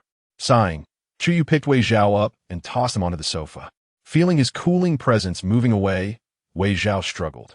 Chu Yu tore away the Wei Zhao that was clinging to him and intended to return to his room. Just as he was leaving, a hand reached out and grabbed the corner of his shirt. Chu Yu paused for a few seconds, but still walked away mercilessly, letting that hand drop. An hour later, Wei Zhao woke up. This time, he didn't feel as hot as before. He felt much better now.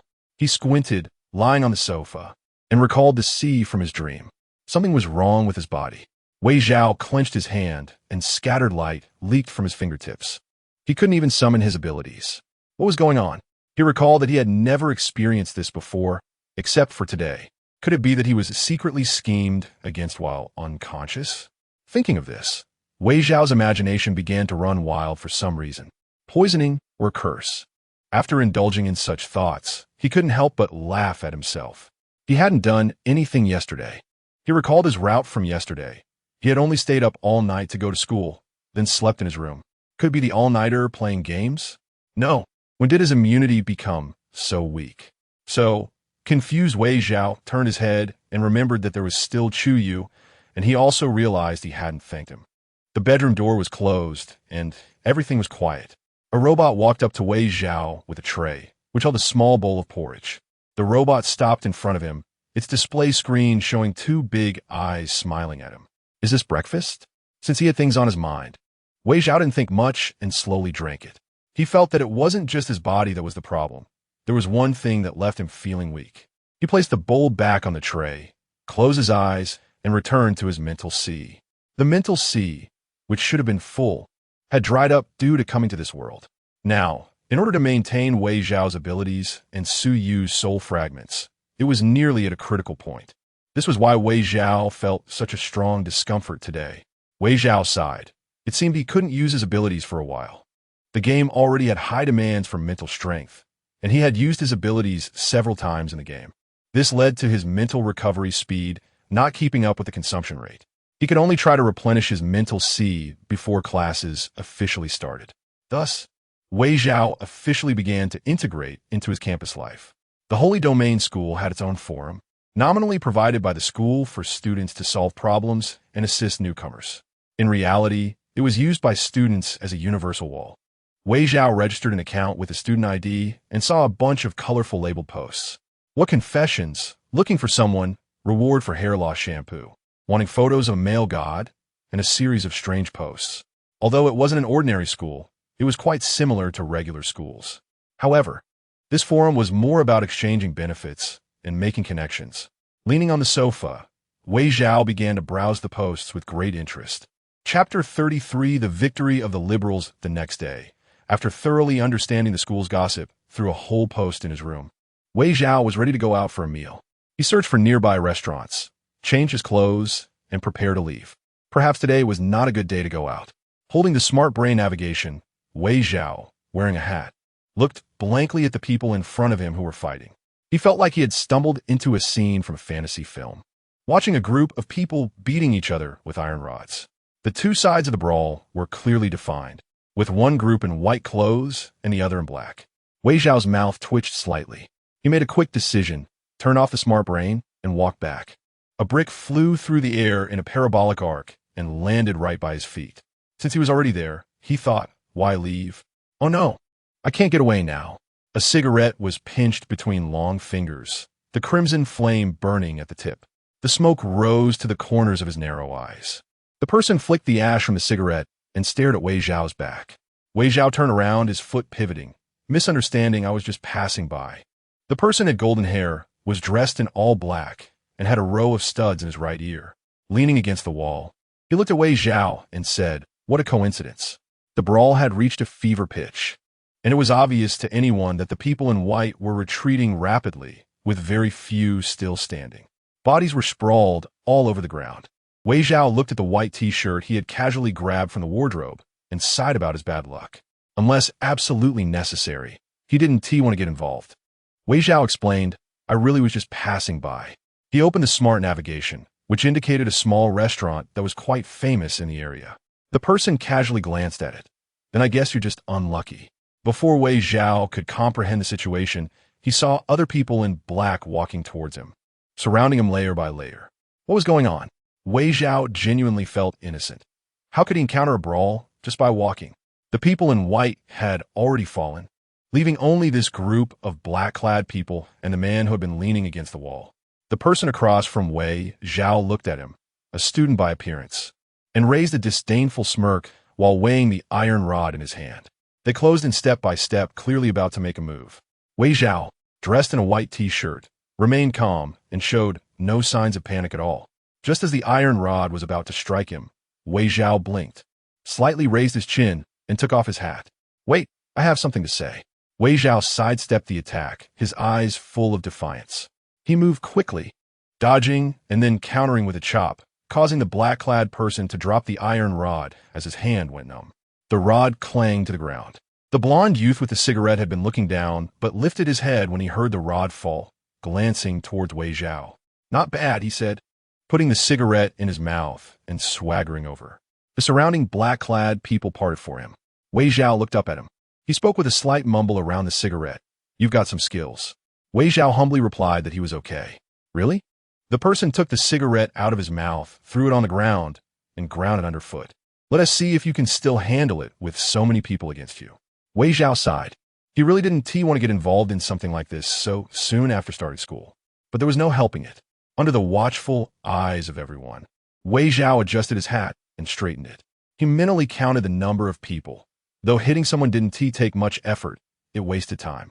As Wei Zhao casually glanced around, he spotted a familiar figure around the corner. What was he doing here? Before he could think further, a fist came flying at him, and Wei Zhao bent at the waist to dodge it. His mind was far from the fight. He kicked a nearby trash can towards the closest person. Hi, Chu Yu, help me out. As Wei Zhao dodged around, he really didn't want to fight and decided to drag someone else into it. Hearing his words, the blond guy playing with a lighter stopped and looked over with an odd expression. He turned his head and saw Chu Yu coming around the corner, casually with his hands in his pockets. Upon hearing the voice, he slightly tilted his head in that direction.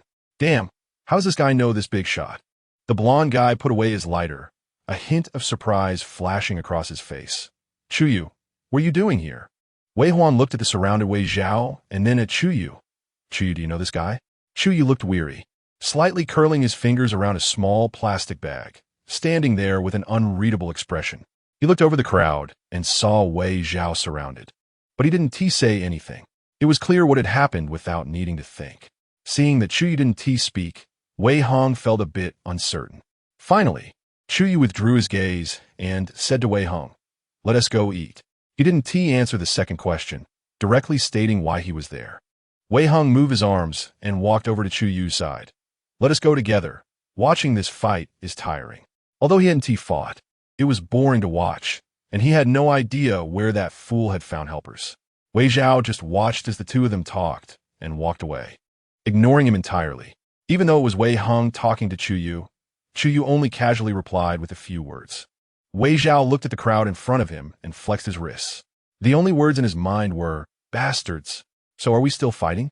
The surrounding black-clad people looked around, unsure. This guy clearly knew Chu Yu, but Chu Yu ignored him. Never mind, let us just fight. Just as they were about to make a move, they heard a somewhat husky voice. Come here. Wei Zhao looked up abruptly and saw Chu Yu impatiently standing at the roadside with a bag. Hurry up. Seeing Wei Zhao not moving, Chu Yu dropped those two words and turned to leave. Hey, wait for me. Wei Zhao clapped his hands and gestured for the people surrounding him to make way so he could get through. The surrounding people, confused, parted to let Wei Zhao through. He quickly slipped past and ran to Chu Yu's side. What a coincidence. Wei Zhao greeted with a grin, as if he hadn't been angry at Chu Yu before. Chu Yu ignored him and walked straight ahead without looking sideways. Wei Zhao, seeing that Chu Yu didn't respond, felt no embarrassment and leisurely followed behind him. After walking for a while, Wei Zhao saw the blonde youth with the earrings squatting on the ground, playing with a clump of foxtail grass by the roadside. Seeing them, Wei Hung stood up and stretched. You're here. His gaze shifted between Wei Zhao and Chu Yu. Then he cheerfully greeted Wei Zhao. Sorry, brother. Didn't he know you were Chu Yu's friend? No problem. Wei Zhao waved his hand, not holding against him. All right, let us go eat. Eat? Us? Wei Zhao's steps halted. What, you're not eating? Wei Hung glanced at Chu Yu and said, the small restaurant you saw on the Smart Brain page is the one we often eat at. You were just about to go there. This isn't about whether to eat or not. Wei Zhao looked at Chu Yu, who had a cold expression, and seeing that he had no intention of objecting, he joined their steps. Along the way, Chu Yu didn't say much, but Wei Hung was quite interested in Wei Zhao. Chu Yu walked ahead alone, while Wei Hung walked next to Wei Zhao. Wei Hung held an unlit cigarette, looking at Chu Yu's back, and asked Wei Zhao, what is your relationship with Chu Yu? What relationship? Wei Zhao thought for a moment and said, just a regular roommate relationship. Is that so? Wei Hung said, I heard he is hard to please. Several roommates have applied to change dorms. Oh, Wei Zhao laughed lightly. I think he is fine. Wei Hung turned his head and glanced at Wei Chao a few times, saying, my name is Wei Hung. What's going on? Wei Chao introduced himself as well. After hearing his name, Wei Hung smiled in confusion and said something hard to understand. No wonder. No wonder what? Wei Chao was a bit curious. Which way are you? Wei Hung seemed to be in a good mood as he put a cigarette in his mouth. The way of protecting the family and the country. Oh, that's a bit of a pity. I thought we had the same surname. Ah. Wei Hung glanced at Chu Yu, who was walking ahead, and was about to say something when Chu Yu suddenly stopped, turned around, and glanced at Wei Hung like a dragonfly touching the water. We're here. He withdrew his gaze. Wei Chao was also a bit curious about this restaurant that Chu Yu often visited. In his impression, when eating with Chu Yu, he either didn't eat or only ate a little, which made Wei Chao suspect that this person could live on air. He peeked his head out from behind Chu Yu. The small restaurant in front of them wasn't big, with a wooden sign outside and some tables and chairs set up. Upon entering, a boy wearing glasses waved at them. Here. Suyi, you're here too. Wei Hung gestured for the boy with glasses to move a bit. The boy named Suyi shifted his position, adjusted his glasses, and said, I called Chu Yu out for a meal, but how come you're here? Saw you on the way. Wei Hung sat down and sighed comfortably. I've been exhausted today. As if you're ever exhausted. Suyi pushed Wei Hung's leg away in disdain. And seeing that there was someone next to Chu Yu, he asked, who is this? Chu Yu tossed the things in his hands onto the seat and walked in to sit down. The stools here were long-backed seats, just enough for two people on one side. Wei Chao looked around and had no choice but to sit next to Chu Yu. Wei Hung lazily took over the conversation. Chu Yu's new roommate, Wei Chao. New roommate. A flicker of sympathy crossed Suye's eyes.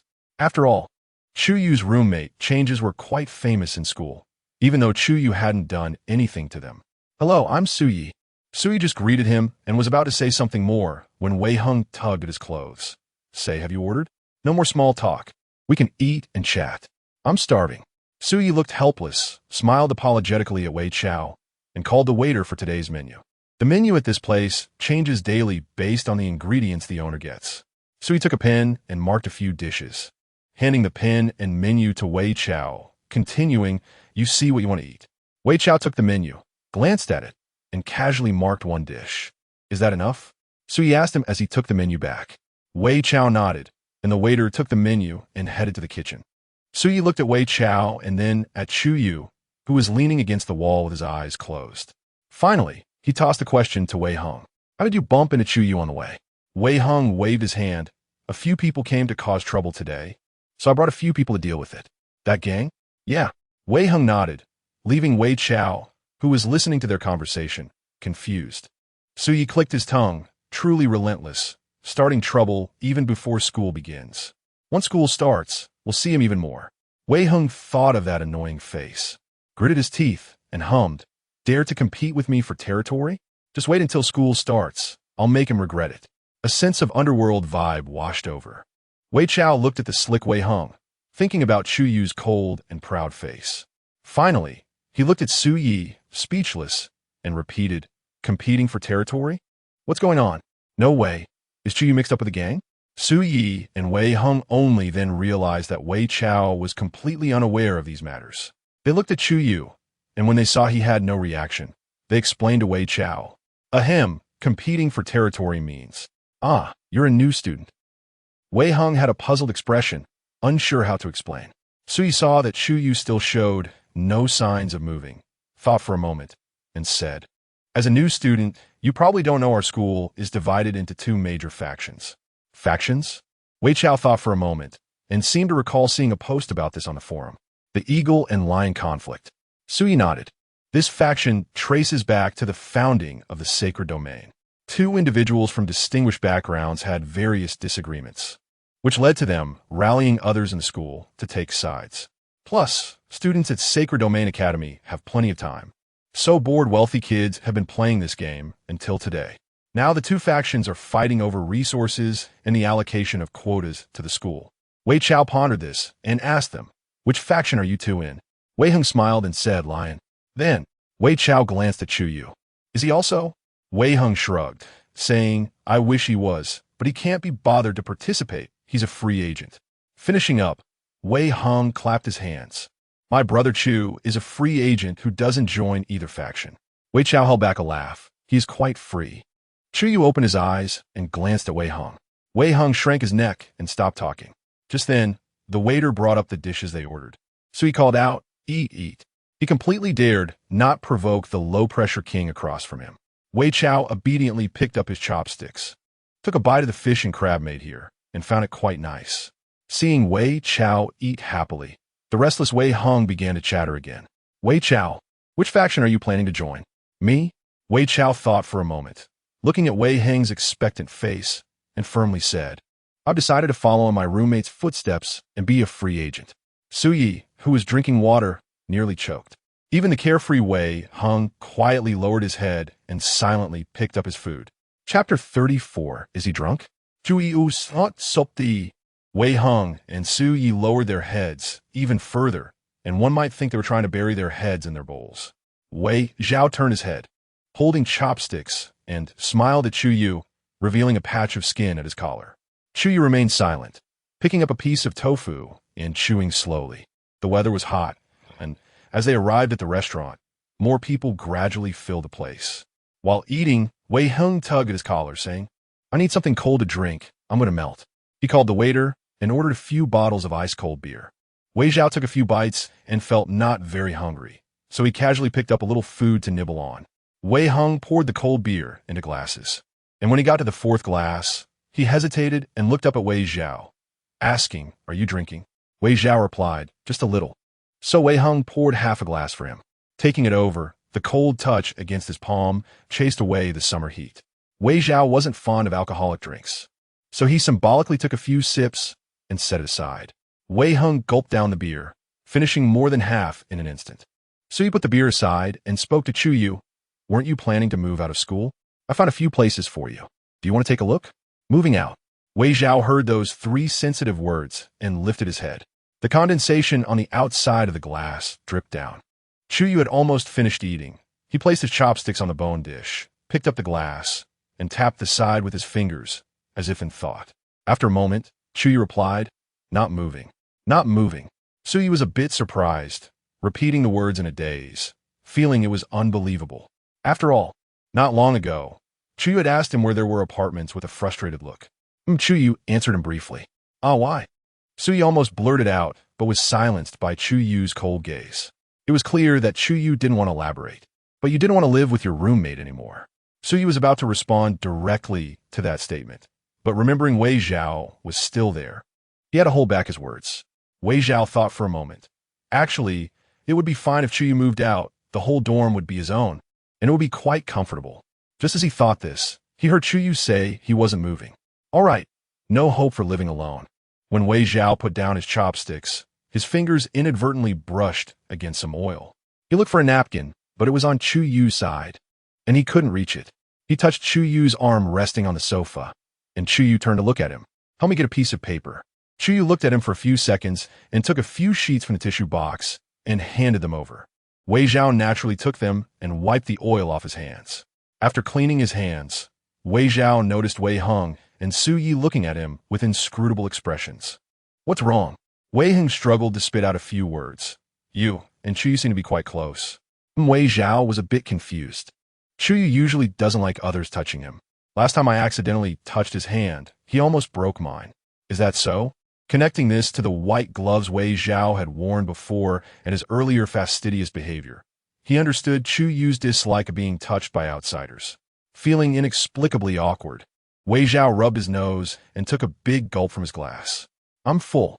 The warning in Chu Yu's words was very strong. No. Wei Heng immediately shoved a bite of food into his mouth. Wei Heng and Su Yi continued eating, and Wei Zhao didn't want to leave early.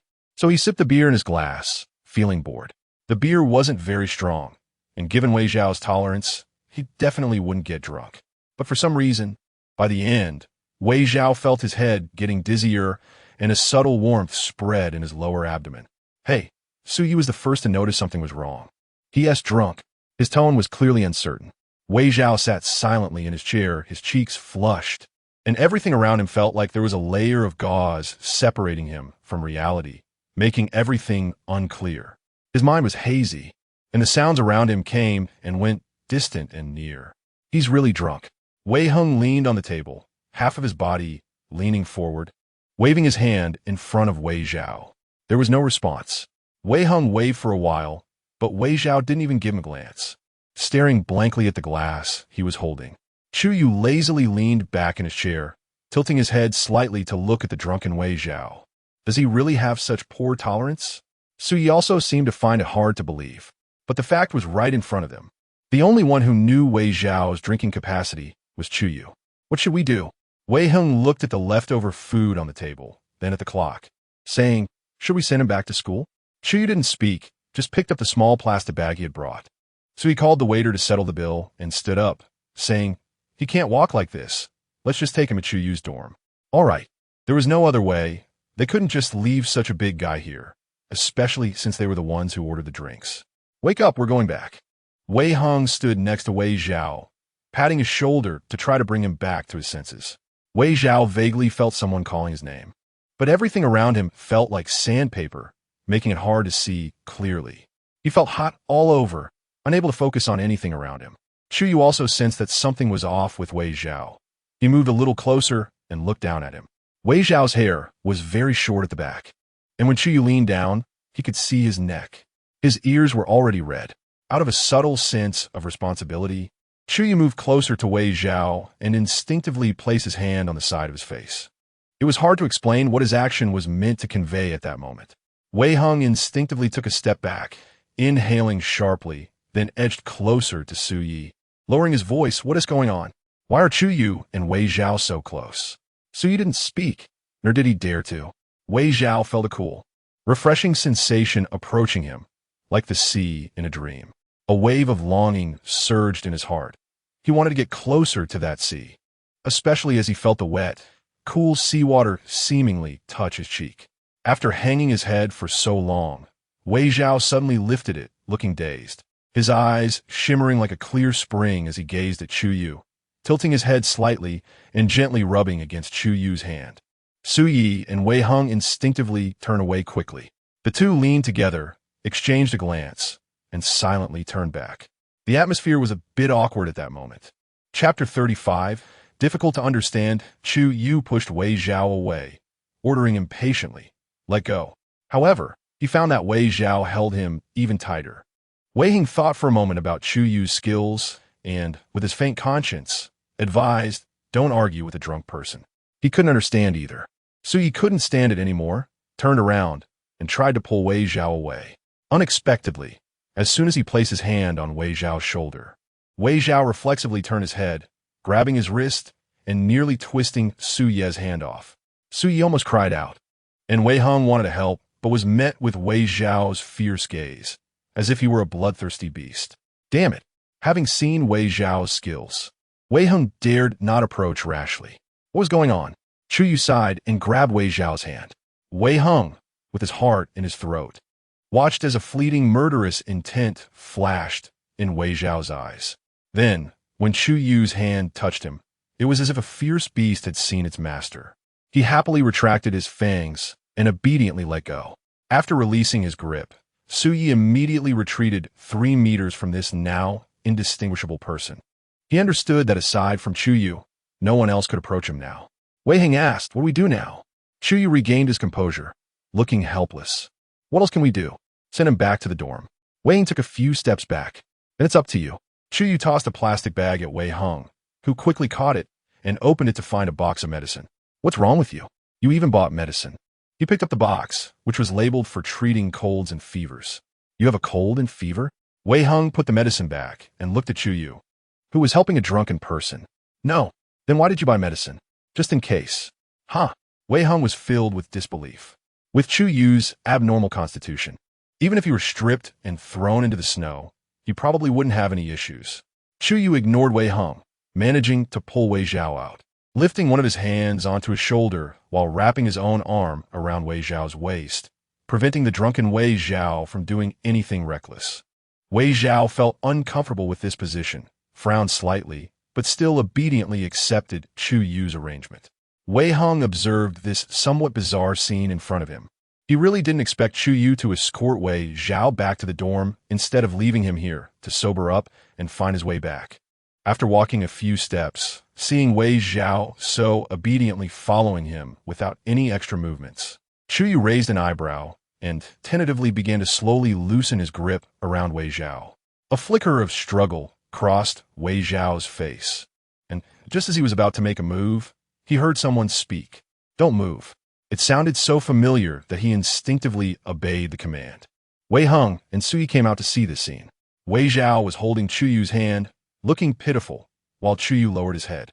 Watching Wei Zhao hold his hand, many people passed by, repeatedly becoming a backdrop for their moment. The wind blew past them, only stirring the ends of their hair. Without lingering, Wei Hung grabbed Su Ye's hand. "Did we take the wrong path? Or are the two people in front of us not Chu Yu and Wei Zhao?" Su Yi, in pain, swatted Wei Hang's hand away. "It hurts, let go." Wei Hung rescued his already pained hand, his face contorted. "Is my hand cursed today?" Wei Hang's eyes widened. "I really didn't expect to see Chu Yu holding hands in this lifetime." "Yes." Even Chu Yu didn't expect he could tolerate holding hands with Wei Zhao. Chu Yu looked at Wei Zhao holding his hand, the other hand in his pocket. "Forget it. Let's just get him back." He walked faster than usual. Fortunately, Wei Zhao still had some rationality and didn't go on a drunken rampage in the streets. Chu Yu was forced to hold hands the entire way, while Wei Zhao's hat was pulled down low. The four of them avoided the crowded paths of the school, specifically choosing a small road to return to the dormitory, but they couldn't avoid being seen. Particularly, 2 big men holding hands stood at the entrance of the men's dormitory. People passing by couldn't help but cast strange glances. Wei Hung was very worried about Wei Zhao's safety and mental health. Tomorrow's forum would probably be flooded with their pictures. As they stood in the elevator waiting for Su Yi to press the floor button, Wei Hung leaned over. Looking at the smooth elevator wall where Wei Zhao and Chu Yu's hands were intertwined, he whispered, "Do you think Chu Yu will just get rid of Wei Zhao when they get back to the dorm?" As he spoke, he even made a gesture of cutting his throat. Su Yi was not as worried as he was. If Chu Yu didn't want to deal with Wei Zhao, he could have gotten rid of him in the restaurant. There was no need to wait until now. Chu Yu led Wei Zhao back to the dorm, opened the door, and coldly watched Wei Hung and Su Yi follow him. Wei Hung swallowed hard and, helplessly, pulled Su Yi to run away. Chu Yu closed the door, looking at Wei Zhao, who was still holding his hand. "We're at the dorm now. You can let go." There was no response. Wei Zhao still stubbornly held onto Chu Yu's hand. Under the warm yellow light, the two of them stood at the door. Chu Yu lost his patience and began to pry Wei Zhao's fingers open one by one. Wei Zhao struggled in resistance. Chu Yu remained calm, lowering his head, most of his expression hidden in the shadows. A bit of fluorescent light fell on Wei Zhao, freezing him in place. "Let go completely." Chu Yu looked down at his hand, which was being held tightly and was now red. Wei Zhao was a little more sober than before, but just a little. His face still showed signs of confusion. Chu Yu paid no mind to his slightly numb palm and stepped closer to Wei Zhao, his long fingers pinching Wei Zhao's chin, his gaze seeming to have substance as he scrutinized him inch by inch. Brows, eyes, finally landing on his slightly parted lips. All emotions were concealed beneath his eyelashes. "Is it hot?" he thought, looking at Wei Zhao's flushed face. Wei Zhao uncomfortably moved, pulling Chu Yu's somewhat straying thoughts back. With a longing gaze, he looked at him again. "Hot." Wei Zhao mumbled out the word. The fingers pinching his chin tightened slightly before finally releasing. 2 red marks were left on his pale cheeks. Wei Zhao felt himself being lifted into the air as if drowning in the sea. Chu Yu kicked open the bathroom door, and, after issuing the command, he threw Wei Zhao into the bathtub. Wei Zhao's body was submerged in the cold water. What's different? This thought flashed through Wei Zhao's mind. The white t-shirt was completely soaked, clinging to his skin. The contrast of ice and fire was quite tormenting for Wei Zhao, causing him to exhale softly. Chu Yu washed his hands in front of the mirror, with Wei Zhao soaking in the bathtub behind him. It's really difficult to understand. Chu Yu looked at his hands and finally remembered the pair of white gloves placed on his bedside table. Chapter 36, He is Special Cold, So Cold. When Wei Zhao woke up, he saw the white ceiling and felt a bit dazed. He moved his numb hands, causing the water in the bathtub to ripple. Looking down, he realized he was completely soaked, entirely submerged in the bathtub. What happened? He was confused and took a moment to gather himself. Once the numbness in his arms faded, he slowly pushed himself up from the bathtub. His whole body ached. As he rose, the water flowed down with his movements, splashing onto the floor. He stepped out of the bathtub, feeling a dull ache in his temples. What was he doing? How did he inexplicably end up in the bathtub after leaving the restaurant? Wei Zhao's memories were still at the restaurant where he had dinner with Wei Hung and the others. He remembered only taking a few sips of alcohol, after which he felt hot all over. Then what happened? How did he get back to the dorm? He was very familiar with everything in the bathroom. This was clearly the school bathroom. So the question arose, how did he get back here? Did Wei Hung and the others bring him back? Wei Zhao felt unsteady on his feet and found a clean bathrobe in the cabinet, preparing to take off his wet clothes and change. As he tossed his clothes onto the floor, he bent down to grab the bathrobe, and suddenly something flashed in his mind. The cool, clean scent seemed to linger at his fingertips. A drop of water fell from his hair to the table, startling Wei Zhao wide awake. Wait, what did he do? Wei Zhao's hand recoiled in disbelief. He had, surprisingly, not let go of Chu Yu. The annoying memories attacked him once more. He had even held hands and walked down the street. Wei Zhao's whole body stiffened. Knock, knock. The sound of knocking came. Wei Zhao glanced at his naked self, hurriedly putting on the bathrobe. At the moment Chu Yu pushed the door open, Wei Zhao felt as if he would collapse, weakly leaning against the sink. Chu Yu did not enter. He stood at the door, gripping the bathroom doorknob. Wei Zhao's discarded clothes were scattered on the floor, and the bathroom floor was wet. Wei Zhao inexplicably felt guilty, avoiding Chu Yu's gaze, his eyes darting around. With a clang, the door closed again. Chu Yu merely saw that he hadn't drowned and that he was back to normal before closing the door. He walked outside, wearing a different outfit from the morning. He had changed into a black short-sleeved shirt. It was already evening outside, the streetlights were on, and many people were gathering in groups, ready to have fun. For them, the joy of the night was just beginning. Chu Yu walked alone down the street, his tall figure exuding an extraordinary demeanor. He skillfully made his way through several streets and entered a bar. Wei Hung and Su Yu were waiting for him inside. The music was at its peak, and many men and women were happily dancing in the dance floor. Chu Yu avoided them, but unexpectedly, a man walked directly towards him. The man stood in front of Chu Yu, friendly, holding up a glass of alcohol, the light flickering and changing colors, making everyone appear somewhat hazy. "Care for a drink?" the man asked. As soon as Chu Yu entered, he garnered many surreptitious glances. Seeing someone trying to hit on him, others looked on with amusement.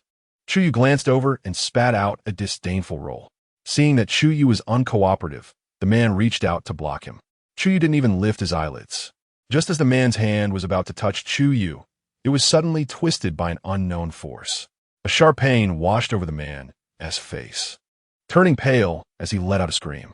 The noise was so loud that everyone around stopped to look at the man lying on the ground. Under everyone's gaze, Chu Yu remained unperturbed, stepping over the fallen man and making his way to the booth. Wei Hung, who witnessed everything, took a sip of his drink and felt a twinge of pity for the man. When Chu Yu sat down across from Wei Hung and Su Yi, there were no others around, just the three of them. Wei Hung tilted his head, his ears stud reflecting light. One hand propped up his chin while the other shook a pair of dice. "What did you call us out for?" Chu Yu said nothing, just sat on the sofa, one hand resting on it while the other idly tapped the armrest. Su Yi leaned forward, arms crossed, not wearing glasses today, his bangs slightly messy, eyes squinting slightly. "What is it? You call us out, but don't say anything." Wei Hung looked at the dice, revealing a pair of sixes. His mood lifted a bit. He started shaking the dice again, the sound of them rolling inside the cup echoing. "Hey, Chu Yu, what is going on?" Su Yi also looked at Chu Yu, curious about what could have prompted Chu Yu to call them out. Half of Chu Yu's face was illuminated, making his expression hard to discern. Su Yi and Wei Hung didn't push further, continuing to play their own game. The music around them changed to a slow, melancholic love song, the dim blue lights dancing on the walls. Chu Yu's fingers lightly brushed against each other. He unexpectedly recalled a warm touch, not very soft, the hand long and strong, perhaps a bit hard due to being slender. Chu Yu looked at the drinks on the table, then finally raised his head. Seeing him react, Wei Hung and Su Ye's eyes were fixed on him. Chu Yu retracted his hand and extended it towards them, saying, "Touch me." In the next second, Wei Hang's dice fell to the ground, and Su Yi sat up straight, both wearing the same expression of shock. Fear. They both knew that Chu Yu disliked being touched, extremely disliked it. Wei Hung ignored the dice on the floor, his voice trembling slightly. "Brother Chu, I haven't offended you recently, have I?" The survival instinct kicked in, and Wei Hang's mind raced. Let me think. He truly feared Chu Yu's strength, especially after witnessing how Chu Yu dealt with those who surrounded him. That ferocity left a deep impression on him. No way, it can't be because of Wei Zhao. Wei Hung recalled how his people had accidentally blocked Wei Zhao earlier that day and almost beat him up. No way. Wei Hang's heart sank. "It's a misunderstanding," he said, looking wronged and obedient. "I didn't know he was your roommate." "No, friend." Wei Hung quickly corrected himself, recalling how earlier that day, Wei Zhao had thrown himself at Chu Yu, even holding hands in the end. He hurriedly changed his words, though he felt that friend was not quite an appropriate description. Chu Yu shot a warning glance at Wei Hung. The latter, who had intended to continue speaking, immediately shut his mouth. Chu Yu's voice was slightly impatient, as if he had reached his limit. "Just touch me." Su Yi swallowed nervously and cautiously asked, "Can I ask why?" They all want to know what had triggered Chu Yu. Although they had a vague idea in their minds, this matter obviously related to Chu Yu's new roommate. It was understandable they thought this way. First off, the new roommate meant he wasn't very familiar with Chu Yu. It was surprising that the new roommate treated Chu Yu this way, and that Chu Yu hadn't gotten angry, yet today he was acting strangely. Chu Yu pressed his lips down and said, "It's nothing, just touch." The brief statement shut down all questions. Su Yi and Wei Hung exchanged glances. "Who touches?" Their eyes clashed, and a wordless conversation continued. In the end, Su Yi pointed to his hand, which had almost been twisted by Wei Zhao earlier that day, indicating he would be the one to touch. Wei Hang's heart was filled with dread, thinking, "Heaven wants to take me." Su Yi, seeing his expression of resignation, comforted him. "It should be fine. Wei Zhao touched you today, too. Maybe Brother Chu's stress response has calmed down." Wei Hing thought about it and found it reasonable, but he was still afraid. He looked earnestly at Chu Yu. "Brother, I just ask one thing. If you really do it, be gentle, and don't hit me in the face." Chu Yu's expression was cold, and he didn't respond. Wei Heng's voice trembled, on the verge of tears. "Brother, I even called you brother. Chu Yu, who had initially ignored him, finally nodded slightly. Having received assurance, Wei Hung cautiously extended a finger while Su Yi stood up, moving at least 3 meters away from them. The finger moved closer to Chu Yu's hand, and the rising disgust in Chu Yu's heart grew stronger. Forget it. Struggling to suppress the emotions surging within him, Chu Yu wanted to give up. He felt as if he stood before a white line, his sixth sense strongly warning him not to cross it, even as he was tempted, deeply seduced. Just as he was halfway through his thoughts, Wei Hung, who believed in the philosophy of short pain is better than long pain, suddenly accelerated. His finger landed on the back of Chu Yu's hand. With a buzz, the air around seemed to pause for a moment, followed by an immense impact that struck him. With a crash, Wei Hung was knocked to the ground, curling up in pain. Su Yi, seeing this, hurriedly opened the soundproof cover of the booth. Are you okay? Su Yi rushed over to check on Wei Hung. Wei Heng's weak, trembling voice came through. What do you mean okay? You try it. Su Yi helped the shrunken Wei Heng up to the sofa, then turned to look at the dazed Chu Yu. You crossed the line. The white line had been crossed by Chu Yu, transforming into an unyielding rope that bound him layer by layer. A slow, melancholic love song played in the bar, its dreamy tone expressing unspoken emotions. Chu Yu looked at his hand, remembering sunlight, a faint scent of alcohol, and the warmth of youth. This feeling was subtle, leaving Chu Yu unable to describe it. The ropes that bound him morphed into a net, soft and warm. Ouch! Wei Heng's cry interrupted Chu Yu's thoughts. Chu Yu glanced at the pained Wei Hung and snapped his fingers, a layer of delicate blue light falling over Wei Hung to heal his injuries. Sorry, Chu Yu said. Wei Heng lay on the sofa, accepting the treatment, weakly waving his hand. Forget it. I know your character. You act like a precious young lady, not letting anyone touch you. Normally, Wei Heng wouldn't dare to speak like this, but now he was an injured party, hurt by Chu Yu. With a look of magnanimity, Wei Hung prepared to speak again, but the moment he lifted his head and saw Chu Yu's expression, he swallowed all his words. When Chu Yu saw that Wei Hung was almost healed, he stood up and said, I'm leaving. With a wave of his hand, a box appeared on the table.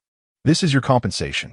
After saying that, Chu Yu left, his steps hurried, lacking his usual calmness. Wei Heng opened the box and saw a brilliant, transparent crystal placed inside. This was no ordinary crystal. It could enhance supernatural abilities, and moreover, this crystal looked to be of high quality. It was rare on the market. Su Yi felt a twinge of envy, murmuring, the suffering you went through was worth it. Wei Hung held the crystal in surprise, feeling the power contained within it. It was indeed valuable. He placed the crystal back in the box, incredulously recalling what had happened today, wondering what was wrong with Chu Yu, as if he were possessed. Su Yi pondered Chu Yu's unusual behavior today and hit the nail on the head. It might really be related to his new roommate. Speaking of this, Wei Hung, who had initially felt weak, perked up at Su Ye's eager expression. Speaking of which, you want to believe his new roommate's surname is Wei. What's wrong with Wei? Su Yi asked, confused. Wei Heng toyed with the box in his hand and said, Do you remember when I was ambushed? Su Yi knew about this. It was when Wei Hung was unknowingly set up and surrounded, hanging by a thread, and it was Chu Yu who saved him. After that, Wei Hung felt a bond with Chu Yu as if they were brothers. For Wei Hung, he was quite a figure at school, a big name. His close friendship with a nonpartisan Chu Yu even landed him on the school's top 10 unsolved mysteries forum.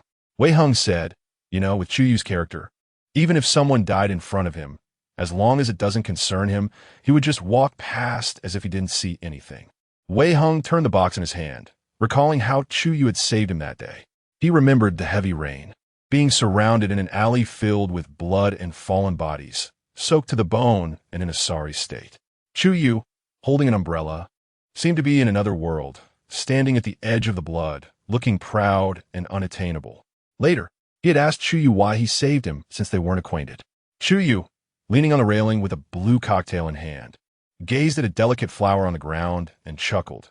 Probably because your surname is Wei. Wei Heng initially thought that Chu Yu had helped him because he recognized his surname from the wealthy Wei family.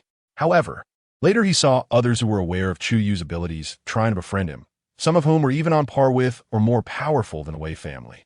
Unfortunately, Chu Yu remained indifferent, showing no interest. So, I realized I was wrong. Wei Hing put away the box and leaned back on the sofa. Su Yi looked at Wei Hung, eager to know more. Listening to the lazy, dreamy tunes in the bar, Wei Heng joked, "Later, I thought, maybe he saved me because it reminded him of someone. Someone with the same surname, or someone with a similar sound. Perhaps." Even Chu Yu himself didn't realize how nostalgic and fond his gaze was when he answered Wei Heng's question. Su Ye's heart surged with waves of realization. So it's his new roommate, Wei Zhao? But Wei Zhao just moved in, and he's a freshman at our school. Moreover, Chu Yu didn't mention they knew each other. Su Yi rambled on without pausing. Finally, he recalled Chu Yu's tolerance towards Wei Zhao's touch, and his voice weakened. Wei Heng pulled out a cigarette from his pocket, lit it, and said, "Who knows?" Chapter 37. Mental exhaustion. The summer breeze blew gently, lifting the long hair of Chu Yu, who was bound. Before him lay a lake, shimmering under the lights, seemingly hiding fragments of stars. The wind had been blowing for half an hour by the lakeside, yet did not calm Chu Yu's restless heart. After all, he was not someone who shied away from problems. He glanced at the time on his smart device. It was time to return to the dormitory. The can in his hand was thrown accurately into the trash can. The sky was filled with dense, dark clouds, as if it were going to rain. The wind rustled the branches, causing the curtains to dance wildly. Wei Zhao walked to the window with a towel, trying to close it tightly. Soaking in cold water had left him drenched, so he ultimately chose to take a hot shower. When Chu Yu arrived at the dormitory, he saw Wei Zhao pulling the curtains from downstairs. He stood with his hands in his pockets, looking up at Wei Zhao's actions.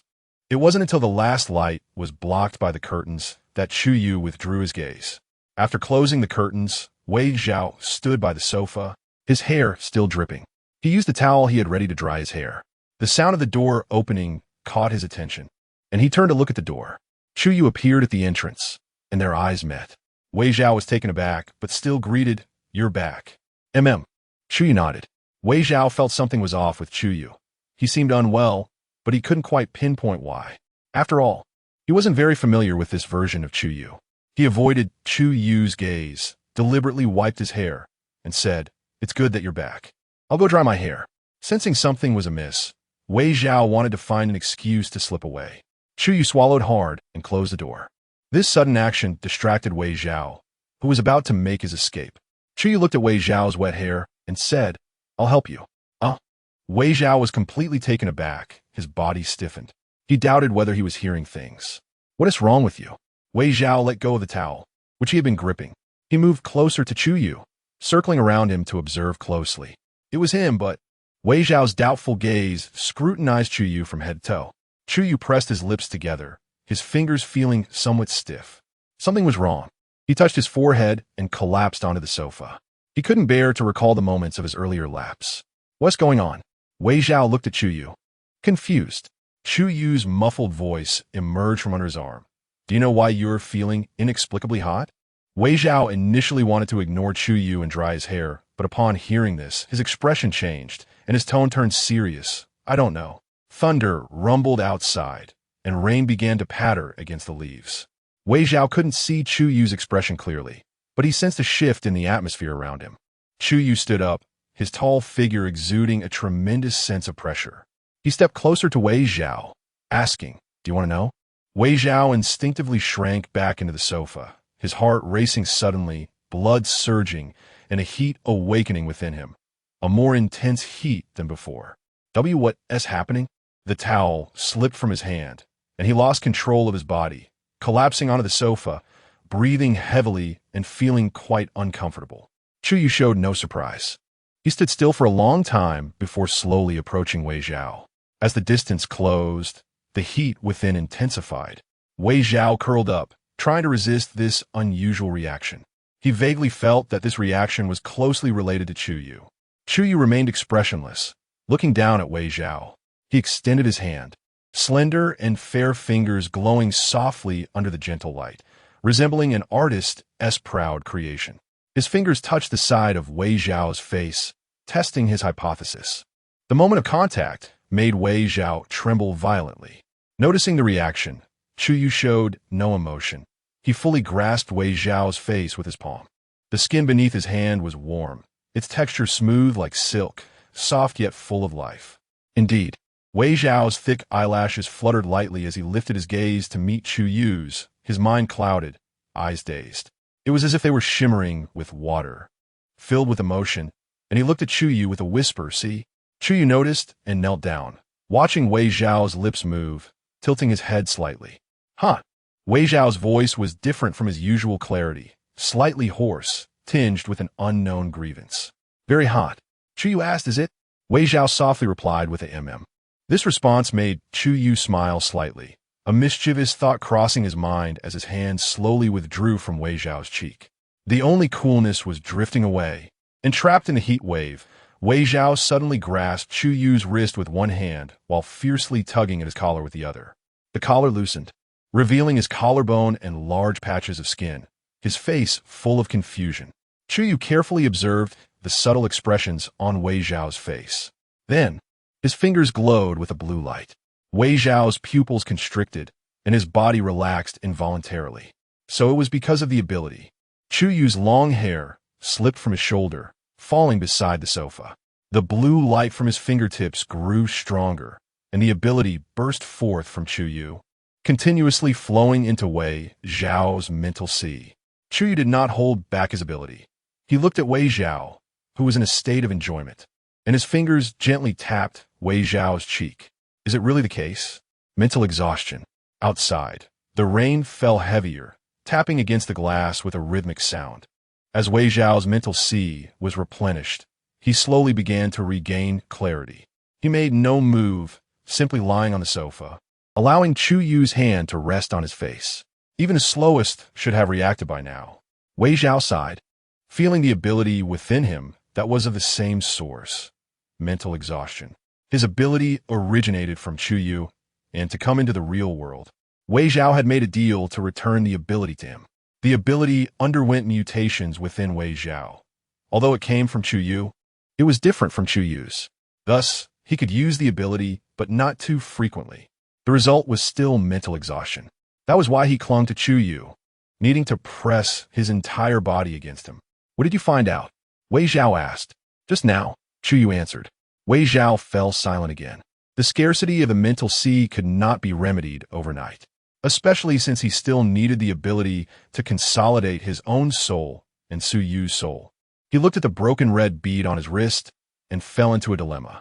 Unable to cut costs, he had to find a way to increase resources. His gaze shifted to the humanoid water reservoir, Chu Yu. When it felt like the time was right, Chu Yu withdrew his hand. Excessive ability might not be absorbable for Wei Zhao at this moment, and it could add to his burden. He stood up, brushing the dust off his legs. Wei Zhao followed his movements, his gaze shifting with Chu Yu. He was still very different. Wei Zhao thought. The person before him was not the one who always smiled insincerely in his memories. This person was colder. "What is your relationship with him?" It was only now that Wei Zhao finally asked this question. Chu Yu poured a glass of water and took a slow sip. This one was self-evident. Chu Yu set down the cup, looking at Wei Zhao with a half-smile. "What do you think the relationship is?" Wei Zhao crossed his arms, being very honest. "I don't know." Chu Yu did not answer directly. "Do you know what there is under the sun? People, the sun, shadows." This answer was vague. Noticing a hint of sadness in Chu Yu's expression, Wei Zhao withdrew his words. The two sat quietly in the living room. Finally, Chu Yu spoke up. "A deal?" Just as Wei Zhao was contemplating what kind of leverage he could use to exchange for Chu Yu's abilities, he looked up. Chapter 38. If dream memory, it was hot. So hot. Wei Zhao felt as if he were in a big oven, waves of heat crashing over him. He struggled to sit up and take a look, but his eyelids felt as heavy as 1,000 pounds of iron, and he couldn't open them. "What is happening to me?" Wei Zhao was extremely anxious and scared. He felt as though he was about to suffocate. "No, you can't go in." "Wei." Shouts of all sizes came from not far away. Huge flames were devouring the room inch by inch, and Wei Zhao was trapped in a corner, drenched in sweat. With a loud bang, someone kicked the door open. "Wei Zhao! Wei Zhao! Who is it?" Wei Zhao managed to open his eyes with great effort. In the firelight, he saw a person in black combat gear rushing towards him. That person gently picked up Chu Yu, as if she were a fragile porcelain item. "It's okay." The person comforted him. "I'll take you out." That voice was so familiar. Wei Zhao thought in a daze, but before he could figure it out, his vision went black and he fainted. Don't cry, look what I got. A tender child's voice gently comforted. Chu Yu looked up and saw a small boy in oversized hospital clothes in a pure white space. The boy smiled and placed a few hard-earned candies in front of a child curled up in the corner. With a rustling sound, a gentle breeze blew away the messy hair on Chu Yu's forehead, and the tall figure gradually shrank. In the blink of an eye, he transformed into the little boy trying to comfort the other. He looked helplessly at the child in the corner, and in a childish voice pretended to be mature. Trying to coax him, "These candies are really sweet. Why don't you give them a try?" The person in the corner still didn't react. "What should I do? You're so big," and still crying. Finally, the child in the corner lifted his head, his eyes red from crying, resembling a pitiful little kitten. Puffed. Wei Zhao laughed out loud. The child got even angrier, burying his head again and ignoring him. Wei Zhao immediately stopped laughing, opened his mouth, but found he couldn't make a sound. Strange, he was. The pure white space suddenly faded, and Chu Yu found himself standing in darkness. He was on a hospital bed. The young man frowned restlessly, his eyelashes fluttering gently. In the silence, he opened his eyes. Wei Zhao woke up feeling very confused. He looked at the pure white ceiling and took a long time to process what was happening. He glanced around at the medical equipment and the hospital gown he was wearing, with an 4 drip in his hand, confirming that he was in a hospital. But what exactly was going on? Wei Zhao touched his forehead, recalling that he had just finished taking a shower and gotten into bed. But the next second, he was on a hospital bed. Also, what was that feeling of being burned by fire before? The more Wei Zhao thought about it, the more confused he became. He turned his head and caught a glimpse of the LCD screen hanging on the wall. June 9th, 3464. Wait. Wei Zhao skeptically turned to look at the date on the screen. That's not right. ISNT at 3,460 this year? Wei Zhao clearly remembered that he was about to celebrate his 18th birthday that year. This must be a joke. The display must be broken. Wei Zhao had a face full of disbelief. It couldn't be that he woke up and traveled 4 years into the future, could it? He chuckled, stretched lazily on the bed. Before he could press the call button to ask the nurse about the situation, a doctor in a white coat and mask pushed the door open. "Hello, I want." The doctor didn't hear him and directly walked over, interrupting him with routine questions. "How do you feel? Any special reactions? You inhaled a large amount of harmful mist. Your body needs to rest." Fortunately, nothing too serious." "That's good." The doctor nodded, pressed his pen, and put it back in his coat pocket, preparing to leave. Wait. Wei Zhao wanted to stop the only living person in the hospital. The doctor ignored him and continued to walk out. Wait. Wei Zhao became a bit anxious. He watched the doctor put his hand on the doorknob, disregarding his forehand. He forced himself to sit up. "Lingo, you stop right there." The young doctor paused, turned his head, and glared at Chu Yu with icy black eyes. "What did you call me?" Wei Zhao inexplicably felt a chill and guilt. He swallowed hard, looking at the doctor's polished black shoes. "Chow, chow dog." "Huh." The doctor sneered, opening the door. Seeing the doctor about to step out of the room, Wei Zhao's unease peaked. "Lingo, Lin brother, I was wrong, okay? Don't go." As Wei Zhao saw the door slowly closing, he steeled his heart, directly pulled out the needle, and tried to turn over and get out of bed. Who knew that because his body was weak? As soon as his feet hit the ground, he immediately collapsed to the floor. Damn it! Wei Zhao was furious and slammed his hand on the ground. What exactly is going on? He was too lazy to get up, simply turned over and lay on the floor, not caring about the blood oozing from his forced sight. Wei Zhao stared at the pure white ceiling and sighed silently. If he remembered correctly, he should have been trapped somewhere before and then rescued. He tried to recall. Heat, smoke, the flames he had seen in a daze. He must have been trapped in a fire. After being rescued, he was sent to the hospital. But now he found that the hospital's time was 4 years later. Then he saw Chao Gu, who still ignored him. Was it because of the fire he accidentally started before sleeping? Or had he really traveled 4 years into the future? In fact, Wei Zhao knew that for hospitals, especially in City A, time represented everything. Every minute and second was a chance to pull a person back from hell to the human world. So, what on earth is going on? He had a headache, lay there for a long time, and seeing that no one was paying attention to him, he had to muster enough strength to get up. Wei Zhao supported himself against the bed. When he stood up, he felt a bit dizzy. After the dizziness passed, he plopped back down on the bed. Huh? Why is the floor so soft? Wei Zhao felt a fuzzy sensation under his feet. He looked down and saw that the floor was covered with high-quality wool carpets. Strange. Why is there a wool carpet on the hospital floor? The more he thought about it, the stranger it seemed. He raised his head again to observe the room. The entire room was empty, with high-quality wool carpets on the floor, a display screen on the wall, and no TV. There was only a leather sofa placed there, next to a small, round wooden table. The windows on the opposite wall were perfectly sealed with vertical alloys, preventing anyone from jumping out. The glass was made of new material that couldn't be easily opened by external force. Wei Zhao squinted, feeling a bit surprised. He turned his head back and found that beside his hospital bed was only a bedside table, the sharp corners of which were wrapped up. On it was a paper cup. Wei Zhao opened the drawer, which held several children's books. He flipped through them. The content was about the history of this planet. To be precise, the history after the global mutation. In the year 5767 of the interstellar era, the oceans were polluted by unknown substances, leading to a global mutation, human evolution, and the beginning of the apocalypse. The peaceful coexistence of organisms and humans began to break down, with large numbers of mutants attacking and devouring humans. Human survival faced a crisis. At the same time, those considered gene mutants by scientists began to possess superpowers. In order to defend human living space against the invasion of mutated creatures, humans set up shelters, and superpowered individuals became the security team to ensure human safety.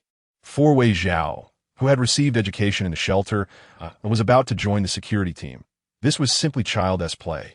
He tossed the book back into the bedside table, looking at the clearly inappropriate setup for a hospital room.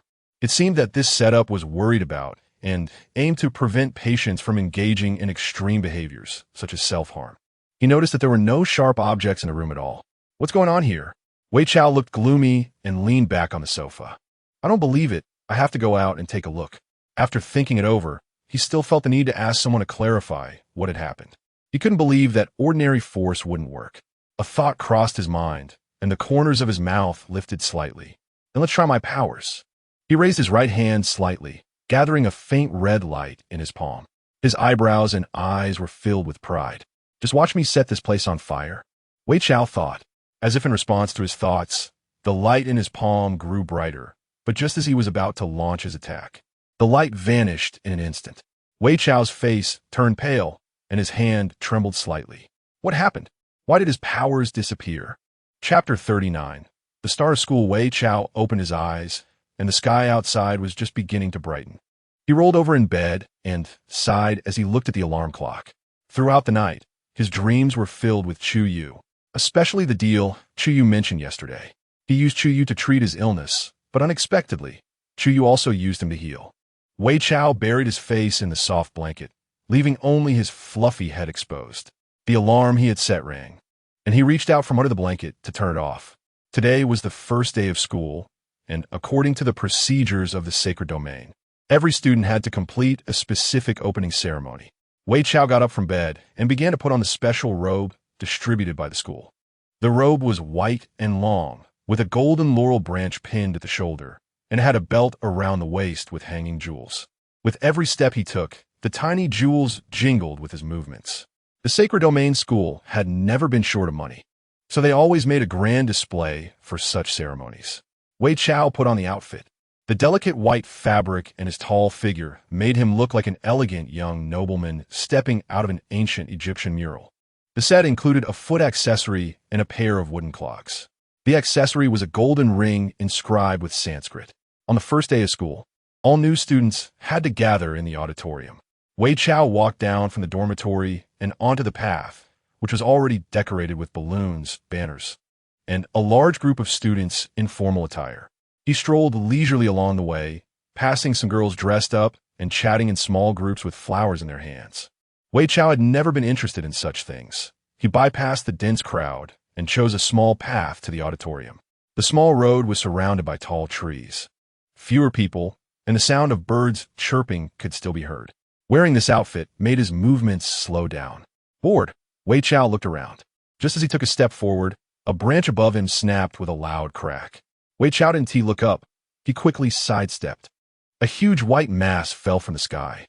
With a thud, it landed on the ground.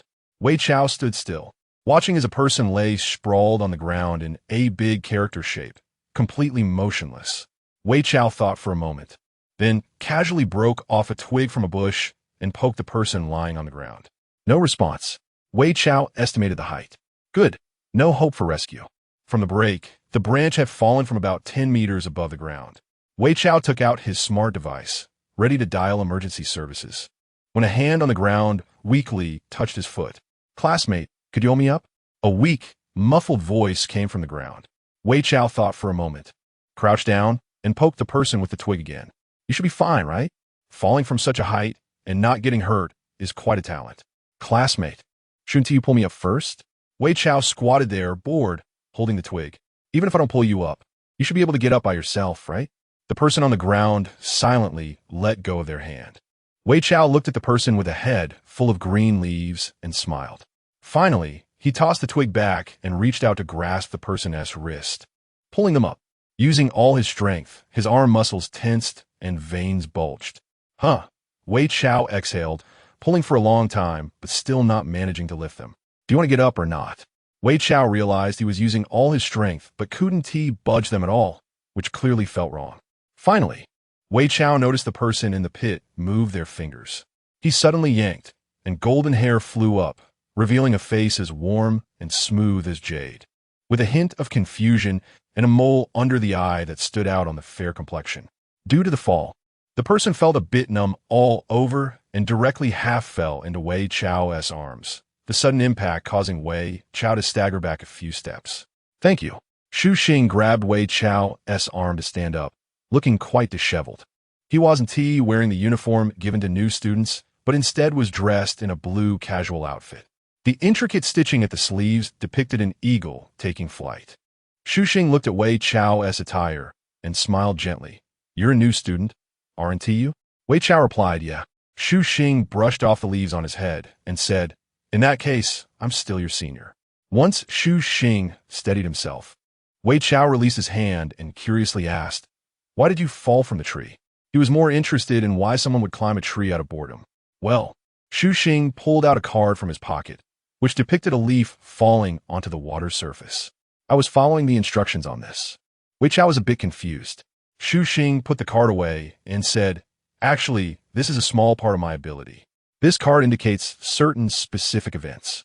Wei Chao looked at Chu Xing's innocent smile and thought of the tree he had just been waiting for, and couldn't help but twitch the corners of his mouth. "So what did you find out?" Chu Xing smiled mysteriously and pulled out a red gemstone from his pocket. "I got this." Wei Chao looked down and examined it closely. It was just an ordinary ruby. If anything special, it was just of high clarity and quite beautiful. Seeing Wei Chao uninterested, Chu Xing explained, "This is a ruby I lost before. I actually liked it quite a bit, but lost it a few days ago. Thankfully, I found it today." Wei Chao asked, "From the tree? You found it in a tree?" "Yeah," Chu Xing said with a smile in his eyes. "I found it in a ceramic bird's nest." The ceramic bird was a type of bird that liked shiny objects and would specifically look for these bright items to decorate its nest. So that card was a hint. Wei Chao thought for a moment. Probably. Chu Xing took out a silk cloth, wiped the gemstone, and handed it to Wei Chao. "Consider this gemstone a gift for our first meeting as a thank you for your help." "Wei classmate, he knew my name?" Wei Chao was startled and declined. "That's not appropriate. Chu senior." A silent standoff. Chu Xing's expression didn't change at all. He held the gemstone, a tone of surprise in his voice. "Wei classmate knows me. Chu senior, there's your photo on the forum."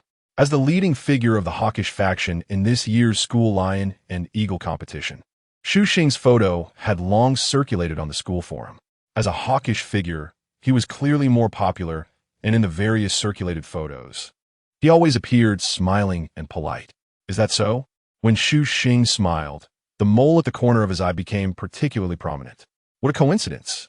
I also recognized Wei Chao classmate on the forum. Wei Chao was confused. Chu Xing held his fist to his lips and lightly coughed, not continuing. The forum eye. Wei Chao thought for a moment. He hadn't been at school for long, so how could he be on the forum? As his puzzled gaze turned to Chu Xing averted his eyes, a bit embarrassed, and opened his smart device. The display screen flipped. revealing a forum post followed by a bright red explosion icon. Continuing to click in, a photo of two people holding hands caught Wei Chao's attention. The image was somewhat blurry, but he could see that it was two men, and Wei Chao recognized one of them as himself, while the other was Chu Yu. The title accompanying this photo was shocking. The Academy's famous nonpartisan leader's romantic relationship exposed. At that moment, Wei Chao realized just how bored the students in this school were. Xu Xing noticed Wei Chao's change in expression and, being perceptive, tucked away the screen and asked with concern, "Are you okay?" Wei Chao forced a smile. "I'm fine. Really great." Xu Xing said, "I didn't expect you and Chu Yu to be a couple." Before he could finish, Wei Chao interrupted, No, it's a misunderstanding." Wei Chao weakly rubbed his forehead. Xu Xing smiled and thoughtfully changed the topic. "Are you going to the auditorium?" Wei Chao nodded, as he had already wasted a lot of time on the way. After Xu Xing tidied up his clothes, he looked at Wei Chao and said, "Perfect timing. I'm also heading back to the auditorium. Shall we go together?" Wei Chao nodded, and the two walked towards the auditorium while maintaining a polite distance. The circular vaulted ceiling was adorned with a huge crystal chandelier, and many people in formal attire were mingling inside the auditorium. Chu Yu stood on the second floor in a gown provided by the school. Unlike Wei Chao's white laurel robe, Chu Yu wore a black robe embroidered with auspicious clouds and a golden dragon, his long hair styled high with a laurel crown, giving him an air of a decadent king. Beside him stood Wei Hung, who was neatly dressed in the school's white robe, sucking on a lollipop. He couldn't help but comment on Chu Yu's outfit. "The school's gown department is quite something," he said, and the implication was clear. Most of the school's gowns were customized in a conventional style, but a few were chosen through a voting process initiated by the school. Chu Yu's current outfit was one such choice voted on by the school's female students. Wei Hung, with the lollipop in his mouth, looked at Chu Yu and asked, "By the way, how's your new roommate?" Chu Yu bit into the candy, crunching it as he mumbled, "You have no idea about the forum's heat last night." He had watched the posts about him and Wei Chao rise from the bottom to the top, and when he clicked to see the comments, he almost burst out laughing. Wei Hung recalled it, but didn't dare to say it out loud in front of Chu Yu. Instead, holding back his laughter, "Why didn't you bring your new roommate out? Are you trying to hide a beauty in a golden house?" Chu Yu turned his head and shot him a cold glance. Wei Hung, feeling brave given the presence of other people, knew that Chu Yu wouldn't hold it against him. So he said, "I guarantee I've never seen a more explosive forum post than this." It showed how bored the students of the sacred domain were. "Is that so?" Chu Yu replied coldly, his eyes shimmering with light. "Yeah." Wei Hung thought for a moment and smiled. After all, nothing is more shocking than a nonpartisan leader being exposed for dating. Wei Hung felt his reasoning made sense. Chu Yu ignored him and fixed his gaze on a particular direction. "Hey, what's wrong? What are you looking at?" Wei Hung asked, confused, and followed his gaze. "Wow." With a moderately loud exclamation, the lollipop dropped from his hand, and Wei Hung quickly stepped forward, almost pressing against the railing. "What's going on?" Wei Chao was also out of the loop. He watched as Xu Xing lowered his head, his well-defined fingers gripping his belt, hanging the red gemstone at his side. At this moment, he realized Xu Xing was much taller than him. Xu Xing lowered his head, contentedly admiring how the red gemstones sparkled against the golden tassels. He raised his head, glanced at Wei Chao, and politely stepped back. Both were highly talked-about figures. One was the rumored boyfriend of a nonpartisan leader, and the other was a hawkish leader. As soon as they entered the auditorium, they caught the attention of countless onlookers. This action further sparked whispers among people, wondering about Wei Chao's background. Meanwhile, the person in question seemed completely unaware. Xu Xing withdrew his hand and said to Wei Chao, "It suits you well. Consider it a token of gratitude." Wei Chao touched the gemstone, wanting to refuse, but his words were interrupted. A few people in white robes rushed towards Xu Xing, one of them panting, "Why are you here? Hurry, the ceremony is about to start. And you still need to change into your gown." The speaker's eyes lifted to see Xu Xing, who had just disappeared from the fitting room, his face filled with worry. "Xu Senior, you can't just run off like that when everyone's waiting for you." "I know, Xioli."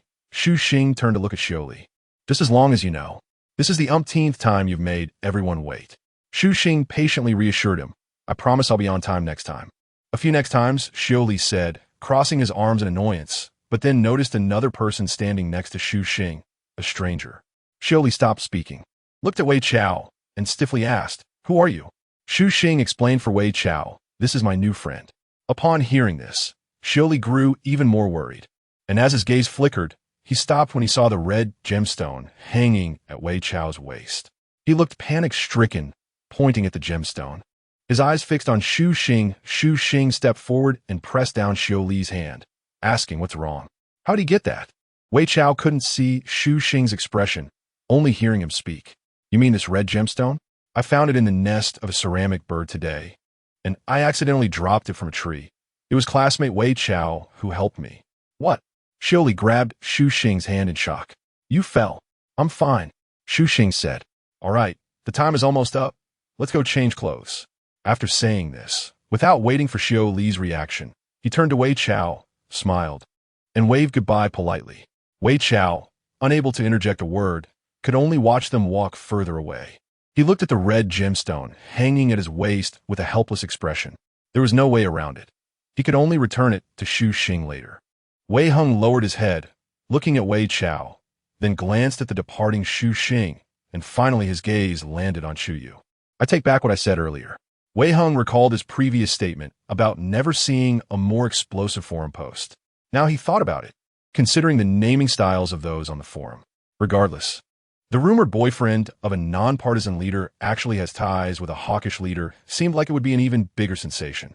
Chapter 40. Tossing flowers, Chu Yu remained silent, standing at the railing and looking down at Wei Zhao. The auditorium of the Holy Domain Academy was large, decorated in a splendid manner that exuded luxury and style. Wei Zhao did not notice Chu Yu standing above him. Chu Yu lowered his gaze, his eyes landing on Wei Zhao's waist. Wei Hung spoke up. Should we call him over? After all, it's better to invite him than to just stare at him. Chu Yu did not respond, his profile sharply illuminated by the light, his long black hair cascading over his luxurious attire, creating an air of noble languor. His fingers emerged from the wide sleeves, a hint of blue light shimmering on his index finger. A breeze swept through, and Wei Hung watched as the wind tousled Chu Yu's hair, feeling puzzled. Freshly picked roses from a vase were lifted by the wind and landed in Chu Yu's hand. Wei Hung was momentarily at a loss, watching Chu Yu play with a vibrant rose in his hand. What do you need the flower for? Wei Hung asked in confusion. Chu Yu twirled the flower, admiring its beauty. The layers of petals unfurled gracefully, and a smile crept onto his lips. Then, in front of Wei Hung, he tossed it downward. The flower fell from the second floor, and Wei Zhao turned his head, the rose landing on him. Instinctively, Wei Zhao reached out to catch it, and the rose remained in his palm. Holding the rose, he looked up at Chu Yu and Wei Hung with a puzzled expression. The first thing he noticed was the distinctly different style of Chu Yu. The black robe accentuated Chu Yu's tall figure, and the slightly extravagant gold threads did not diminish his imposing aura. Instead, they made him appear aloof and domineering, like a world-weary tyrant. Wei Zhao couldn't help but chuckle at the words that came to mind. Chu Yu stood on the second floor, gazing down at him from a distance. Wei Zhao smiled and blinked, silently mouthing the words, "Foolish monarch." This small gesture caught Chu Yu's attention, but he did not mind, allowing Wei Zhao to joke softly. Wei Hung, of course, did not see this small action. He cheerfully waved to Wei Zhao, his formal white robe contrasting with his rebellious ear studs. Exuding a sense of contradiction, Wei Zhao glanced around. Many people were gathered on the first floor chatting, but there were few on the second. It would be too eye-catching to go up, Wei Zhao thought to himself, preferring to keep a low profile. So, seeing Wei Hung beckoning him over, Wei Zhao pondered for a moment and shook his head in response, indicating that he wouldn't go up. Wei Hung, seeing that Wei Zhao would not come up, looked frustrated. He had been bored for too long, and Chu Yu was not one to engage in conversation, while Su Yi seemed to have disappeared. Wei Hing looked down at the bustling scene below and said to Chu Yu, "I think I'll go down and have some fun." After saying that, he started to walk down. Chu Yu called out to stop him. Wait.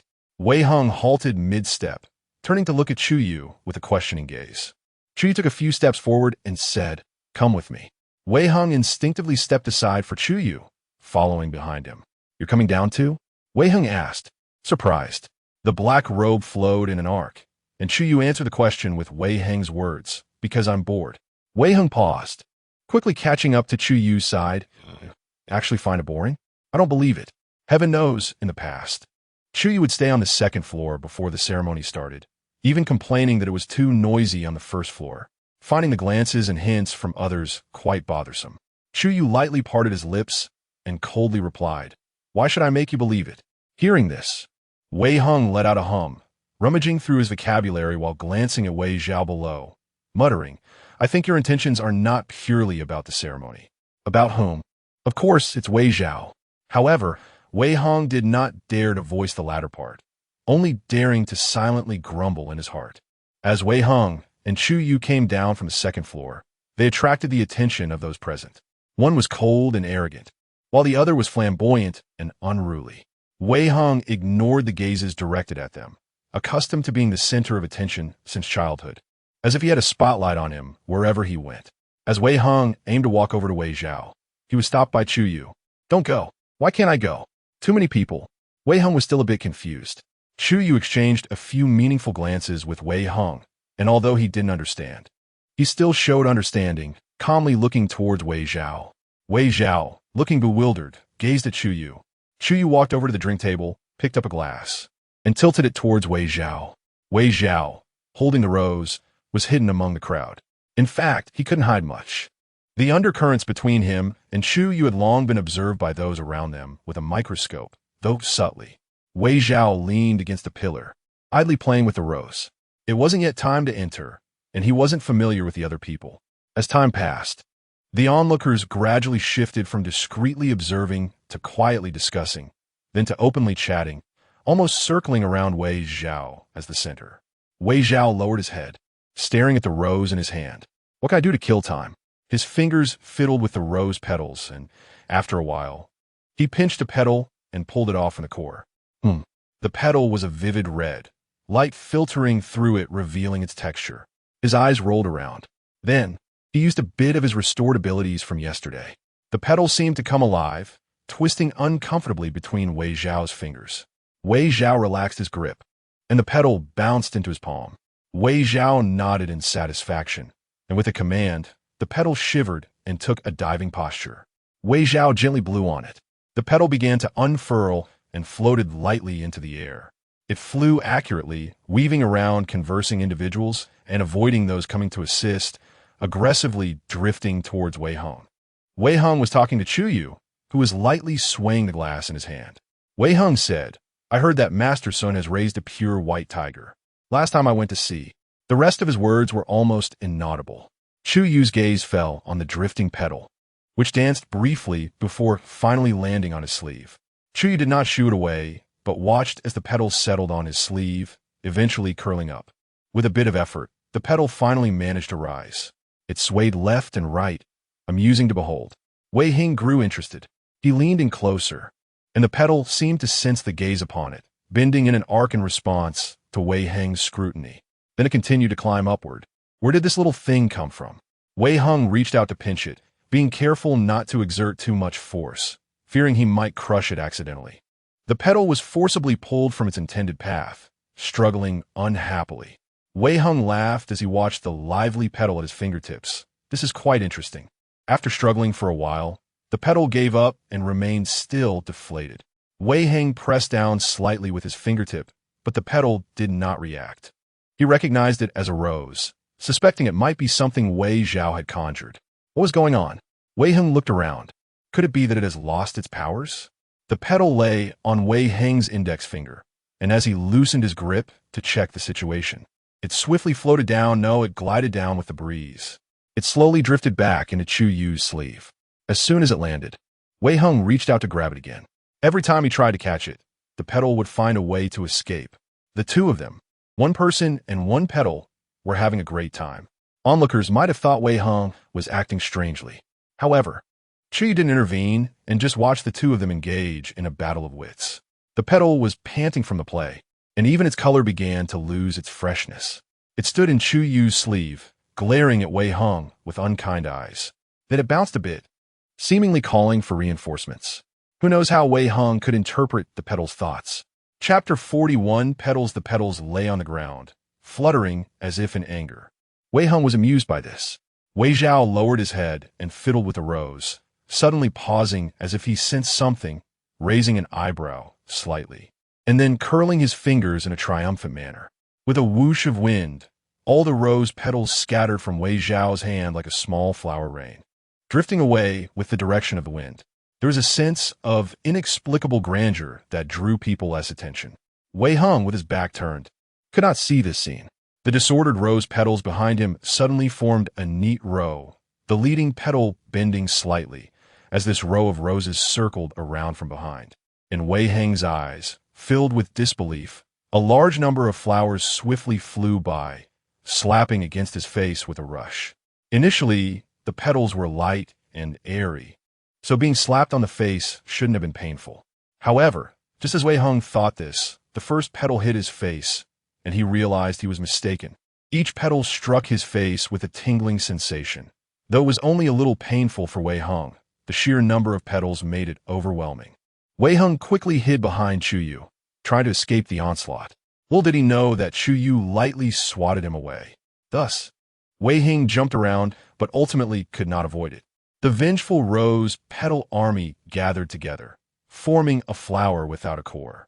When they closed in, a blue light spread from the bottom, transforming into a rose petal wrapped in ice crystals. Wei Hung intended to reach out to catch it, but a hand was quicker than his. Turning his head, he saw Chu Yu, who had been watching the scene, holding the icy flower. Chu Yu, can you show me this flower? Wei Hung thought of the previous pain, grinding his teeth in frustration. No. Chu Yu ziplit in dai feng. Why not? No reason.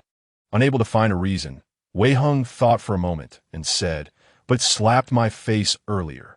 But it was clearly just sliding on my arm earlier. Chu Yu countered. Chu Yu was quick-witted. Chu Yu, just do me a favor and show it to me. Wei Hung was very curious about this object. It could be considered something that both provoked Wei Hung and had not been retaliated against, nor destroyed. Chu Yu was too lazy to respond to Wei Hung. His finger slid over the icy petal, and instantly, the icy petal transformed into a small paper airplane shape. It was small, only about the size of an adult's palm. Watching this action, Wei Hung forgot about wanting to claim the object and curiously asked, "What are you going to do?" Chu Yu did not answer. His left hand raised slightly.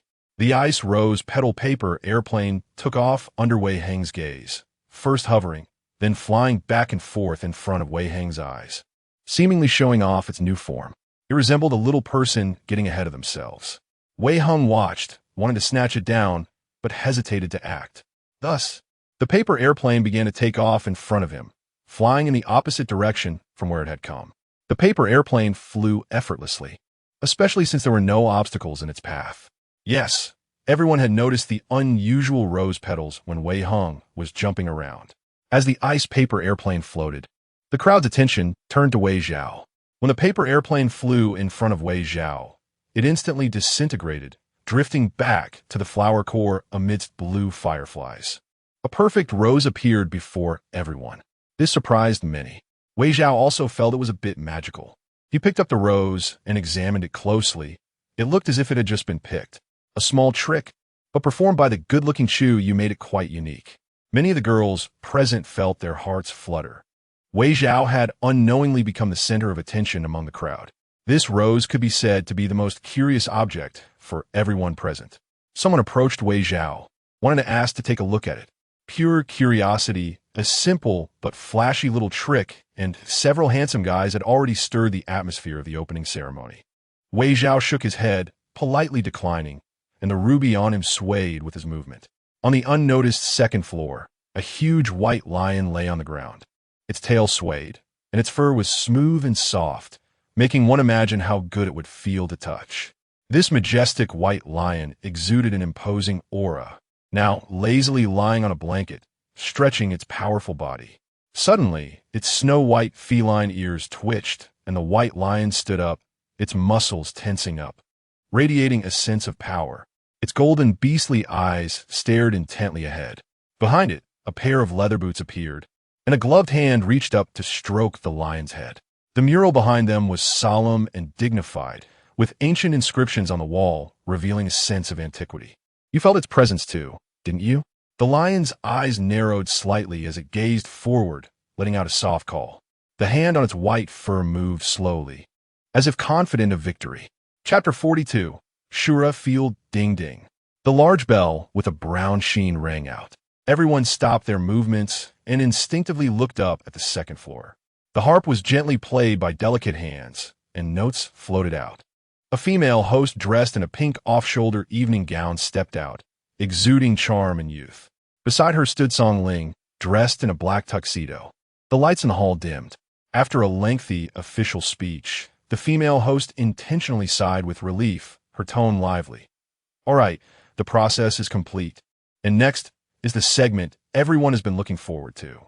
Song Ling stood beside her and replied, "Yes, it's the segment voted for by everyone." The female host winked, smiling. "I participated too, and even switched accounts a few times."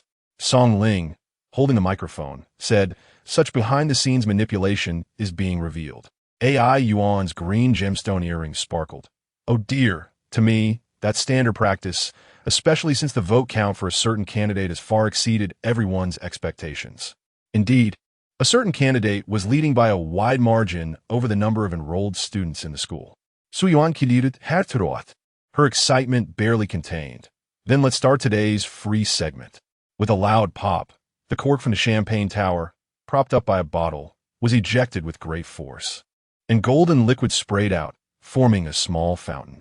The surrounding air was filled with the scent of wine, and tiny gold flakes fell from the colorful balloons. This was like a signal, liberating everyone's youthful nature from the constraints of school rules and attire, as people around began to chat and cheer. Wei Hing also joined in the cheers, revealing a wild smile. Su Yuan looked at the audience and smiled. "Now, please release your own spirit butterflies." As she spoke, a plump butterfly with light purple wings appeared on her shoulder, gently flapping its wings. Song Ling also released his butterfly, which was black and gold, resting on his lapel. This was the opening activity initiated by the students of the sacred domain, where everyone used their abilities to create a butterfly, which would then randomly fly to others. When the lights came back on, the butterflies would transform into red threads wrapping around the fingertips. The red thread would signify a connection, and the selected person would pair up with that individual for the next activity. In the dark, if no butterfly came over, a randomly assigned partner and red thread would automatically appear on their hand when the lights turned on. The surrounding crowd began to chatter about the rules. "By the way, my ability is also ice-based. Will Chu Yu's butterfly fly to me? Don't dream.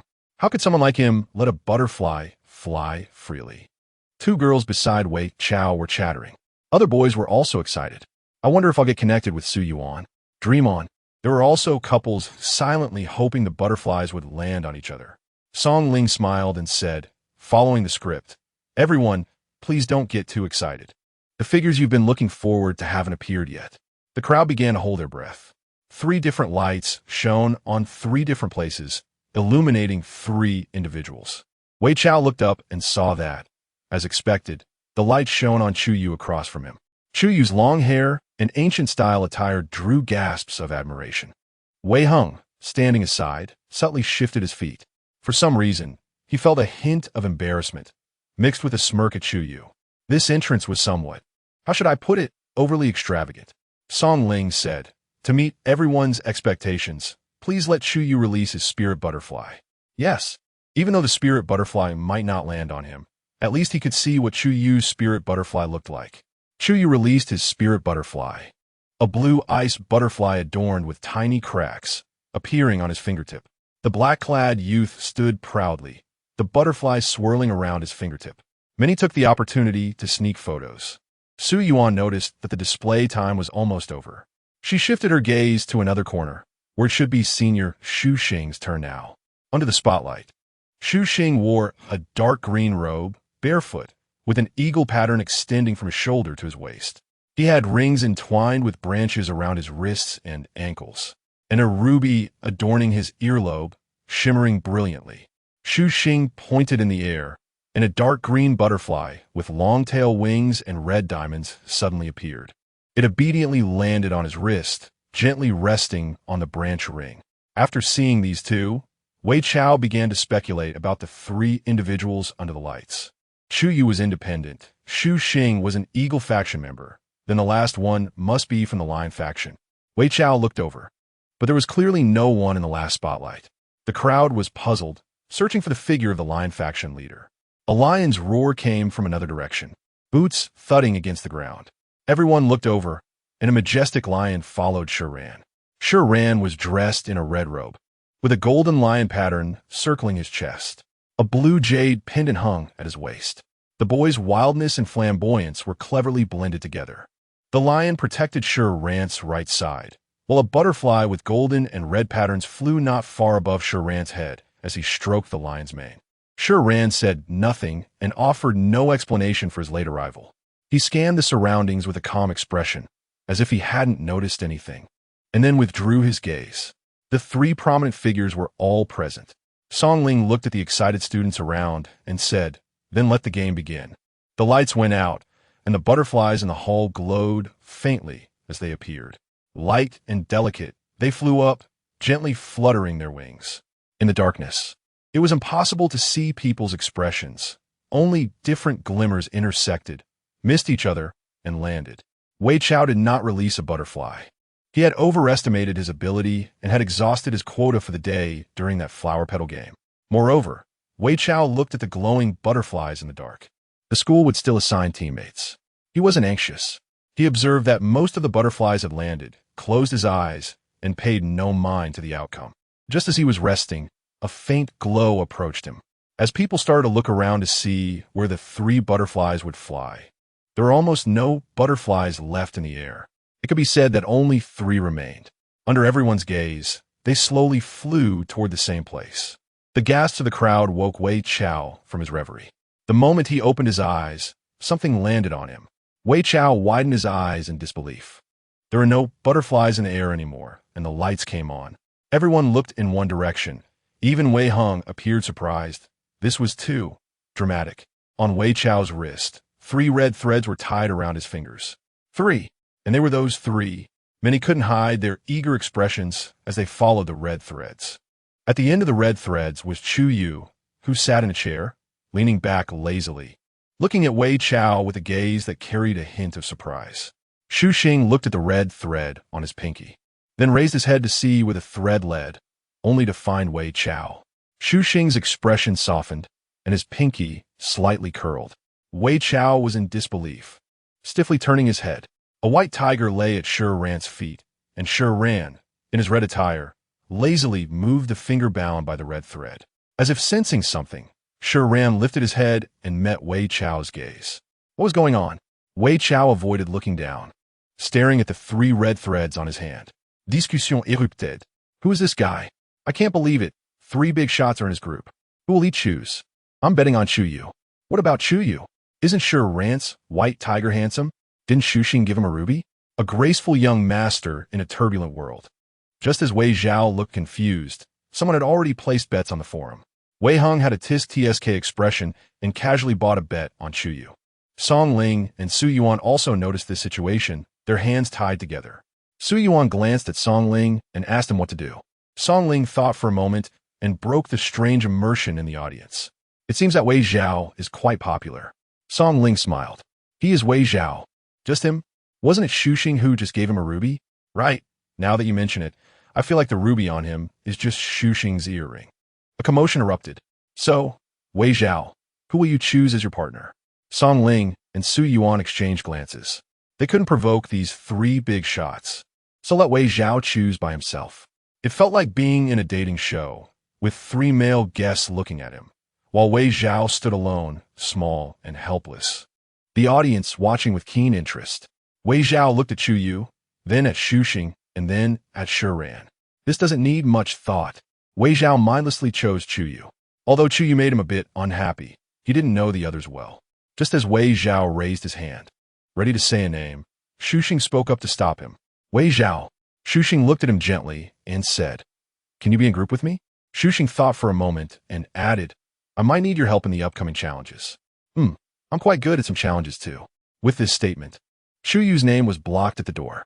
The people around looked at Wei Zhao as if he were a heartless man abandoning his wife. Wei Zhao. He slightly rubbed his forehead, ready to change his mind. But then he heard a light scoff. Sure, Ran patted his white lion. Forget it, Xu Xing. I don't know who ranked lower last year. The lion's gaze turned to Wei Zhao, its tail wagging. Last year, Xu Xing fell behind in scores because he was taking care of his injured partner. The atmosphere turned tense. Xu Xing suppressed the urge to argue and coldly said, "Is that so? But I remember the previous winner wasn't you." Hearing this, Wei Heng glanced at last year's winner, Chu Yu. Xu Xing wasn't angry. After poking Shi Ran, he looked at Wei Zhao, saying that since he unintentionally fell behind last year, he needed a partner this year. Shi Ran's hand unconsciously tightened, pulling out a few lion hairs. "Is that so? If you want a partner, it should be someone better." Shi Ran looked at Xu Xing, "And I'm stronger than you." As soon as these words were spoken, the people around couldn't help but gasp. Xu Xing smiled gently, seemingly unbothered, but his words were unrelenting. Shi Ran. Who is stronger and who is weaker is still uncertain. The tension thickened. Wei Heng shook his head, looking at Wei Zhao with an evaluation. "A beautiful disaster, TSK, TSK. Chu Yu remained silent, just coldly watching them. Wei Heng finally escaped from the scene of being caught in a love triangle. A brutal three-way choice. "It's just a partner," Wei Heng thought. Sure enough, Chu Yu remained calm. He was tired of standing and prepared to change his position, but the next second, upon hearing Chu Yu's words, Wei Heng almost froze on the spot. Chu Yu looked at the still confronting Shi Ran and Xu Xing and chuckled. He conjured a rose petal in his hand, waving it with his fingers, and said, "Come here." Chu Yu spoke, and all the gazes of the crowd turned towards him.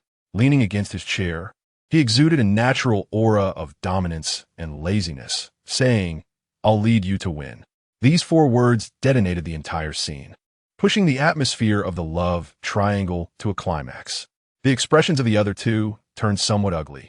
"Brother, you are still impressive." Wei Heng silently retracted his earlier praise of Chu Yu for being calm and not getting involved in this matter. Wei Zhao felt utterly incredulous, unable to understand how ridiculous it all was. Cheers and whistles erupted around them. A bold voice called out, "Which classmate will you choose?" "Yes, who will you choose?" The surrounding voices grew louder. "Choose Chu Yu. Choose Shi Ran. Choose Xu Xing." Wei Zhao felt a headache coming on. "Can I not choose?" His voice weakly emerged. He could feel 3 pairs of eyes fixed on him like needles in his back. Watching the spectacle, AI Yuan spoke up, still remembering her role as the host. "Don't you believe it, classmate?" With a hint of schadenfreude, Su Yuan said, "According to the rules, you must choose one." Wei Zhao looked at the red thread tangled in his hand, sighed, and finally raised his head to carefully examine the other 3. Xu Xing, not familiar. Shi Ran, not familiar. Chu Yu, very familiar. Wei Zhao quickly defined in his heart. The crowd, sensing he was making a decision, watched him closely. Finally, after analysis, Wei Zhao's gaze was firm as he pointed at Wei Heng, who was enjoying the spectacle, and said, "I choose him." Wei Heng was shocked, confused, enlightened, and terrified. How did he get dragged into this love triangle? Wei Zhao looked at Wei Heng with an apologetic expression. "Sorry, bro," sensing 3 gazes filled with scrutiny and hostility. Wei Heng almost immediately refused. "I don't want to. I refuse." Once the words were out, the hostility intensified. Wei Heng felt like crying. Song Ling added, "No, Wei Zhao. Wei Heng hasn't been connected with you, right?" The non-compliant Wei Heng said, "I haven't been connected with you." A glimmer of hope appeared, and the hostility faded. Wei Heng breathed a sigh of relief. The question returned to the beginning, and everyone looked at Wei Zhao. Chapter 43, I want them all, just 3 people. Wei Zhao didn't know where his courage came from.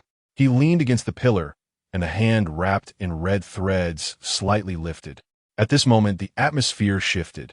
Chu Yu rested her hand on the armrest, watching Wei Zhao go from confusion to composure. Wei Zhao smiled, his open palm clenched into a fist. "I want them all." The words struck like thunder. The crowd erupted in a commotion. Wei Heng's jaw nearly dropped to the ground. "What the hell? I want them all." Not to mention how shocked the onlookers were. The question is, can these 3 people compromise? The surrounding noise was deafening, while Wei Zhao remained at ease. The other 3 people's expressions were not good. Wei Heng instinctively looked at Chu Yu, who was leaning against the side, her expression unreadable, her fingers lightly tapping on the armrest. Bit by bit, This seemingly inconspicuous action made the alarm bells ring in Wei Hang's mind. He rubbed the goosebumps on his hand and looked at the other two. The gentle and refined Xu Xing, who had been smiling, now struggled to maintain his smile. The other one, before Wei Hang could turn his head, he heard a lion's roar, and Sure Ran tightly grasped the lion's fur, kicking the lion's leg. "Shut up. Don't make a fuss." This was the anger of having one's own prey infringed upon. The lion, who shared his feelings and joys with him, reluctantly retracted its fangs. In the eye of the storm, Wei Zhao rubbed the red thread on his wrist, the bright red thread contrasting with his fair skin. He understood the current situation well and was not surprised at all. He was crazy. How could this be? If I remember correctly, the last time the three of them sat at the same table was for a school dispute. Wasn't the conference room they used last time still under repair? Wei Hing took a candy from his pocket and popped it into his mouth to calm his nerves. Since that was the case, although Wei Zhao didn't show it on his face, he felt much more relaxed inside, with a hint of pride in his tone. "If you are unwilling." Wei Zhao looked disappointed, his tone unable to hide his excitement. "I'm a person of great love. Since I can't have them all, then I will have none." Hiss. It was unclear who started it, but people around couldn't help but applaud. This way, it seemed to return to the somewhat false world of the cynical Wei Xiao. Chu Yu looked at Wei Zhao, her eyes carrying an unnoticed smile. Wei Zhao secretly sighed amidst the applause, thinking that this way he wouldn't have to face the choice of these three people. Wait, an unexpected voice interrupted Wei Zhao's enjoyment. His smile froze on his face. An ominous premonition surged in his heart. Unexpectedly, it was Sure Ran, who everyone thought would never compromise, who spoke up first. "I can." Sure Ran's expression was grim. Although he was extremely reluctant, he spoke up, the lion pacing nervously on the ground. "I can," Sure Ran repeated, gripping the lion's pure white mane tightly, as if persuading himself to accept it.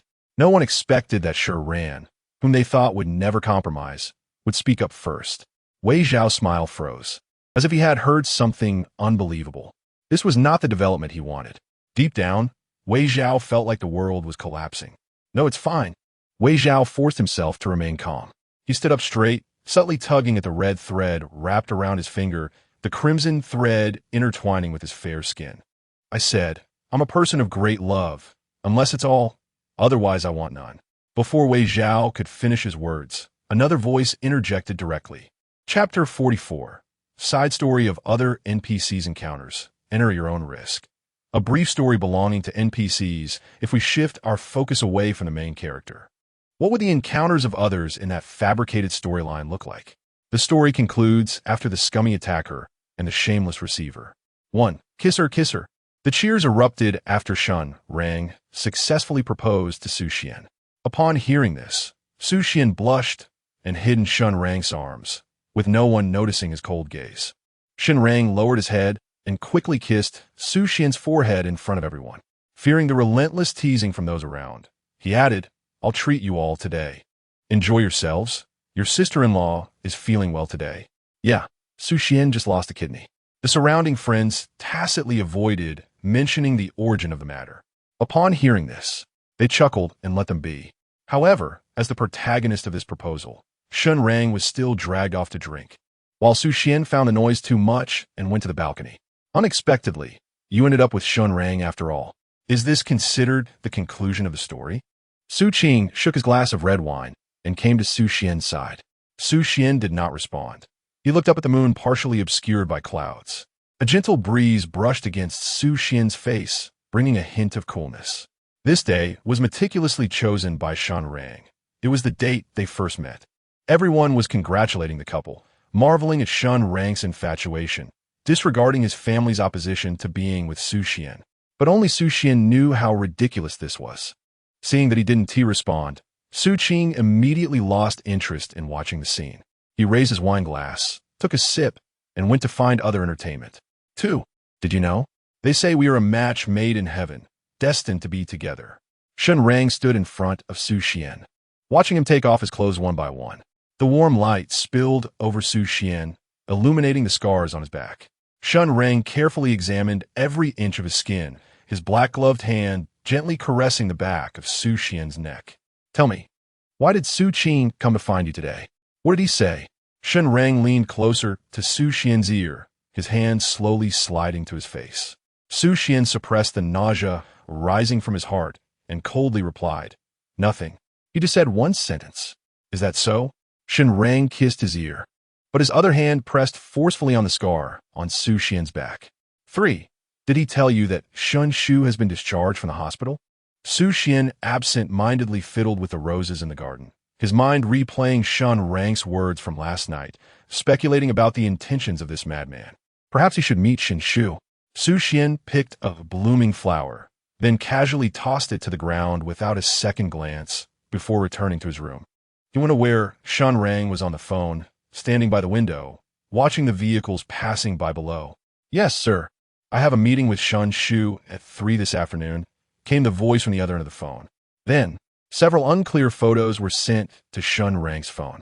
Su Qian looked at the familiar figure across from him, perhaps due to being ill and hospitalized. Shen Shu had lost a lot of weight, and his complexion was still sickly pale. "You shouldn't have gotten involved."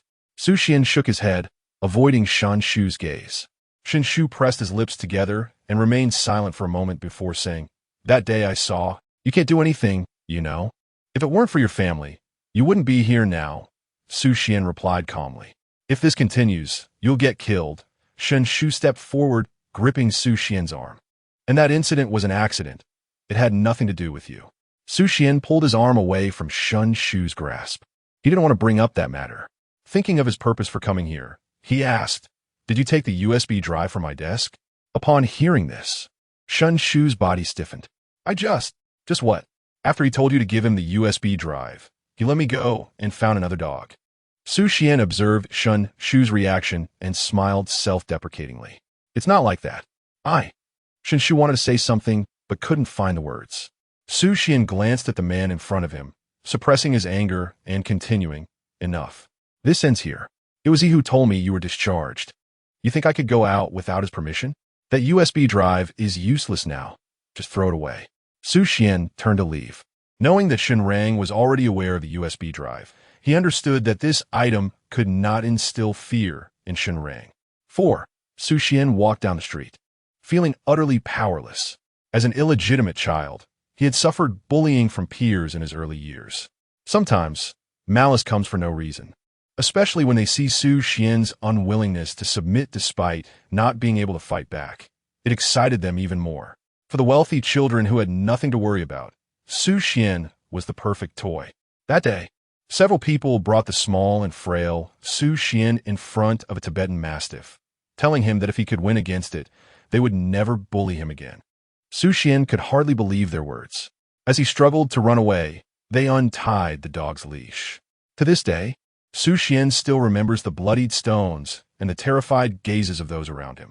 That afternoon, Shen Rang walked up to him, acting spoiled, and told the adults that he wanted to replace his beloved Tibetan Mastiff with Su Qian as his dog. This was nothing more than jumping from one hell to another. Su Qian was given to Shen Rang by the Su family and became Shen Rang's dog, only able to obey him and not let others get close to pet him.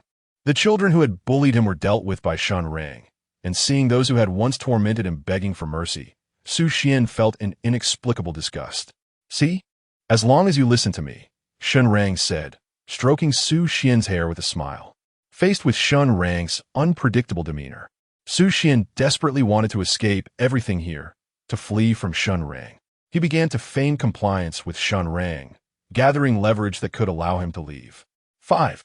That day, when Shen Rang was training Su Qian with a whip, Shen Shu, who had noticed something was off with Su Qian, secretly followed him and witnessed everything. As a former bully of Su Qian, Shen Shu couldn't help but remember the image of Su Qian kneeling on the ground, covered in blood, looking at the corpse of the Tibetan Mastiff. His eyes were hollow and helpless. For some unknown reason, Shen Shu became increasingly concerned about Su Qian. Watching him shine brighter in school, listening to nearby girls gossiping about how sweet Su Qian and Shen Rang were together, Su Qian had long forgotten him, always treating him as an ordinary classmate. Unsure when his feelings had developed, Shen Shu went to find Shen Rang the next day after he discovered him hiding in the shadows, wanting Shen Rang to let Su Qian go. Shen Rang sat on the couch, playing with a fruit knife on the table. Upon hearing Shin Shu's request, he raised his head and smiled at him. Sure. Shin Rang took out his phone, scrolled to a photo, and pointed to it, saying, "Tomorrow afternoon, I will call Su Xian out of the classroom. As long as you find that USB drive, I will let him go." 6. After Shin Shu got the USB drive, he demanded that Shin Rang free Su Xian, or he would make the contents public. Shin Rang smiled nonchalantly. "Actually, I don't care. I'll let you take it because I thought it was interesting. You seem so interested in my dog." After that, Shin Rang coldly watched as Shin Shu got beaten up, leaving after Shin Shu collapsed on the ground, unable to get up. 7. When Shin Rang returned home after handling company affairs, he found Su Xian sitting at the dining table, looking lost. In front of him was a freshly prepared meal. Shin Rang raised an eyebrow and sat down in front of Su Xian. Seeing Su Xian like this, Shin Rang took a sip of red wine with great interest and leisurely ate his meal. "You knew about it all along, didn't you?" Su Xian raised his head to look at Shin Rang. Shin Rang swallowed a mouthful of wine. "You lost." Su Xian didn't speak. Knowing he had to wait for Shin Rang to finish eating before slowly opening his mouth. "Is that so?" Shin Rang felt something was off. He tried to stand up, but found himself weak all over. Su Xian covered his face with one hand and burst into laughter. "Su King?" Shin Rang didn't show any panic on his face. After some thought, he reached a conclusion. Su Xian from years ago knew that just a USB drive and some documents were not enough to take down Shin Rang. He found the opportunity to ally with Su Qing and had already sent the documents to Su Qing, leaving Shin Rang busy with company matters. While Shin Rang's undercover operatives were monitoring him during the investigation, he managed to get what he wanted from the driver on his way to meet Shin Shu. This was the ending of the story as Su Xian looked at Shin Rang, tied up in the basement, and smiled. The housekeeper had left long ago when Su Xian said he wanted to give Shin Rang a surprise. He personally cooked and added the powder drug to the food and wine. "What should you call me now?" "Chu Yu, wearing glove, lifted Shin Rang's chin." Shin Rang's white shirt was stained with blood, and there were marks on his face from whipping. "Master," Shin Rang's hoarse voice sounded. "Yes, now you're my dog." Su Xian patted his face with satisfaction and then stood up to whip him again. In the story, the vicious dog bit back at its master and won. 9. Su Xian rotated his sore wrist and was about to take a break when he suddenly heard a loud noise. And a large number of bodyguards surged into the locked basement. "Master, have you thought about what happens after the story ends?" Shin Rang smiled as a bodyguard was untying him from behind. The vicious dog in the story realized that it was still viewed merely as a pet in its master's hands, with just enough strength to bite, and was curious about what kind of betrayal surprise this pet would bring. "Do you think I don't know why you took the documents from me and gave them to the Su family? Or do you think I don't care enough about you, just letting a few people keep an eye on you?" Shin Rang was helped to a chair, looking at the handsome young man in front of him. "How could that be?" Su Xian showed a look of surprise, but then felt it was too exaggerated, returning to his usual expressionless face. "Yes, I got a similar kind of drug from Shin Shua today, and it seems it's about to take effect," Su Xian added. The vicious dog in the story knew its master's shortcomings very well, fully aware that the seemingly righteous person had forgotten he was originally human. Therefore, it planned to erase that guy forever. Since he was not the protagonist, he could only learn about this story through snippets. Chapter 45, I Want It All Too in Wei Zhao's enlarged pupils. Xu Xing stood in the spotlight, with small vines sprouting from the ground at his feet in clusters. "I can too." Xu Xing's gaze clashed with Sure Rant's in midair. "Damn." Wei Heng bit down on the candy in his mouth, causing it to explode. Xu Xing withdrew his gaze, and the vines at his feet curled and entwined. "I am willing." Xu Xing took a few steps closer, the smile on his face now completely retracted, joining them. It seemed hard to articulate, and after saying these few words, Xu Xing's expression turned as if he had been hit hard. The thread on his finger was completely pulled off and left in Wei Zhao's palm. Crazy, crazy. Not just Wei Zhao thought so, but Wei Heng too. Wei Heng, with his jaw clenched, looked at Chu Yu sitting in his seat. Chu Yu was lazily posed, showing no expression on his face, but his hand resting on the armrest lightly tapped the wooden armrest in a casual manner. Why not? Such a slight action made Wei Heng's hair stand on end. He rubbed the goosebumps on his arm and looked at Wei Zhao. This guy is really a femme fatale. Wei Zhao quickly turned his head to look at Chu Yu sitting in his seat. His eyes desperately hinted, "With our tacit understanding, you should know, right?" Seeing Wei Zhao's eyes almost cramping, Chu Yu changed his posture, his long fingers touching his lips, looking at Wei Zhao with a mischievous expression. The surrounding people were also waiting for the last person's answer. Will he compromise? The corners of Chu Yu's eyes lifted, his gaze falling on the bright red ruby hanging at Wei Zhao's waist.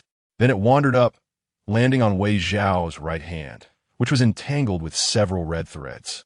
"Don't you want to?" He looked at Wei Zhao's anxious expression. The corners of his mouth lifted, his gaze like a dark blue ocean, unfathomable. Chu Yu looked at Wei Zhao, each word falling, striking at Wei Zhao's heart. "Can too." The atmosphere around them was almost floating. It was unclear who started it.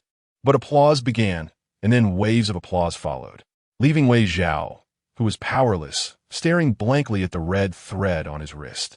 Su Yuan leaned against Song Ling, the red thread entwined between the two of them, inseparable. She leaned against Song Ling's shoulder, tilted her face close to his ear, and joked, "Ho Song, what should we do in this situation?" Facing the girl's teasing, Song Ling merely held her hand for a moment, then picked up the microphone with a smile still on his face. "Wei Zhao, your three partners have all agreed. Unfinished words. How will you choose?" "Yes." The surrounding gazes had already gathered. "No, I choose to abstain." Wei Zhao snapped out of his petrified state completely. Song Ling recalled the student files he had taken over before. If he abstained, according to school rules, the student would automatically give up all school benefits and privileges. Holy Domain School placed great importance on its opening ceremony. In the past, Wei Zhao could have just said to take it back. But now, with no money and possibly even no legal identity, Wei Zhao hesitated silently. Song Ling extended a helping hand. "Wei, why not consider participating in a school collective activity as a freshman to better understand the school's culture?" Su Yuan straightened up when Song Ling began to speak. Her hand indeed crossed with Song Ling's. "Yes, Wei Zhao, and this year's freshman partner activity is in the form of blind boxes. Half of them are just volunteers helping out. Of course, the other half allows students to freely put things into the blind box." Su Yuan didn't finish her sentence, but what she said was the truth. The people around who knew the truth remained silent. Wei Zhao coughed and reluctantly compromised. "All right." Wei Heng looked at the four people standing in different positions, his expression hard to describe. This combination is too magical. The moment Wei Zhao agreed to the combination, the red thread faded away. Wei Zhao, Shi Ran, Chu Yu, Xu Xing, this explosive combination flooded the forum. The opening ceremony continued. Song Ling picked up the microphone, and with his other hand confidently held Su Yuan's. "Moving on to the next process now. Let's have the pair partners draw for the next task." Shi Ran patted the lion, put his hand down, and stepped towards Wei Zhao. The lion leisurely followed behind him. Xu Xing retracted the vines, not looking back, signaling to the person behind him, and walked alone towards Wei Zhao. "Chu Yu." Wei Heng looked at his brother. Chu Yu put his legs down, the interest in his eyes still not fading. "It's quite interesting, isn't it?" This sentence was unclear who it was directed at, leaving Wei Heng puzzled. He stood up and also walked towards Wei Zhao. The three of them simultaneously stopped in front of Wei Zhao, each with their own demeanor. Wei Heng didn't dare to look at this person directly, only quietly opened his smart brain, capturing this historic moment and continuously bombarding Su Yi on social media. The pressure from the three was too strong. Wei Zhao did not dare to meet their gaze. He was somewhat familiar with two of them, but Shi Ran was completely a stranger to him. He didn't understand why Shi Ran was so persistent with him. But it was fine. Wei Zhao, who believed that bridges would naturally straighten when the boat reached the river, didn't mind. However, it was quite awkward at the moment. Wei Zhao glanced at Chu Yu and Xu Xing and said dryly, "What a coincidence." "It is indeed a coincidence. One is still the gossip object on the forum, and the other is a senior met this morning." Chu Yu nodded as a response. Xu Xing said, "Yes, it's very coincidental. I didn't expect Ling Dai to choose you." As soon as he finished speaking, Shi Ran scoffed, just in time. The words had to be delivered with a hint of sarcasm, as sarcastic as could be. Xu Xing smiled and replied, "Yes. I also didn't expect Shi's Ling Dai to fall here." "Yes, very coincidental." Sure Ran's expression stiffened. Here it comes, the invisible smell of gunpowder. Wei Zhao subtly shifted a step towards Chu Yu. As if considering Wei Zhao, Sure Ran remained silent. He ignored Xu Xing, looking obediently at Wei Zhao, and introduced himself in an unnatural tone. I am Sure Ran, 189 centimeters tall. My ability is fire type. I usually enjoy building muscles and playing games. My favorite food is ice cream. A long string of words without even taking a breath. Trying hard to present himself, Sure Ran reported all his information in detail. Wei Zhao hurriedly interrupted him, fearing that if this continued, he would even reveal his bank card password. Hello, I'm Wei Zhao. This year's freshman. Wei Zhao awkwardly responded. Sure Ran seemed to sense something inappropriate and stopped talking. Xu Xing couldn't help but laugh. He had never seen Sure Ran like this.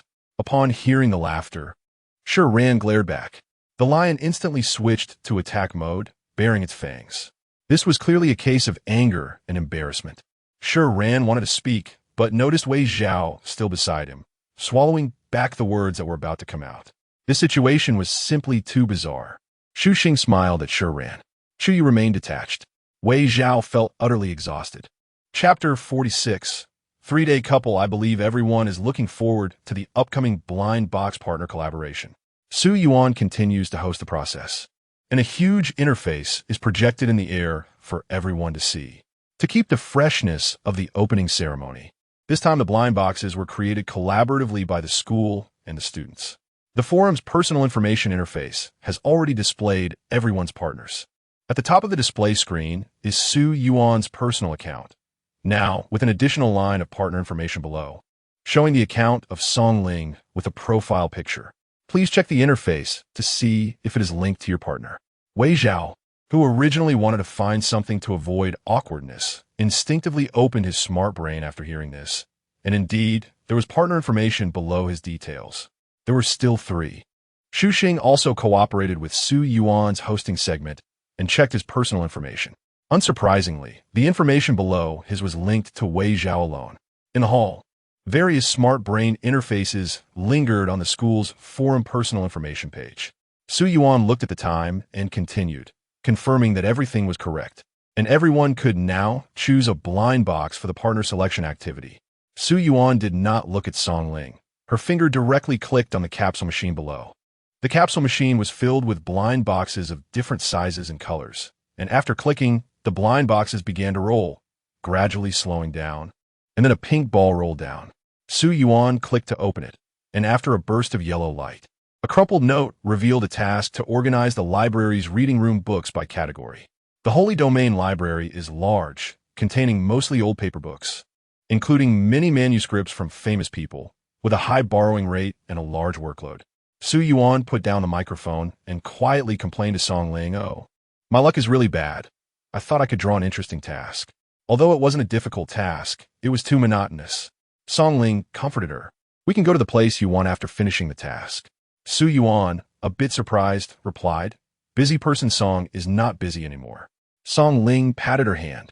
Su Yuan understood and happily continued to host the process, asking everyone to start drawing the blind boxes.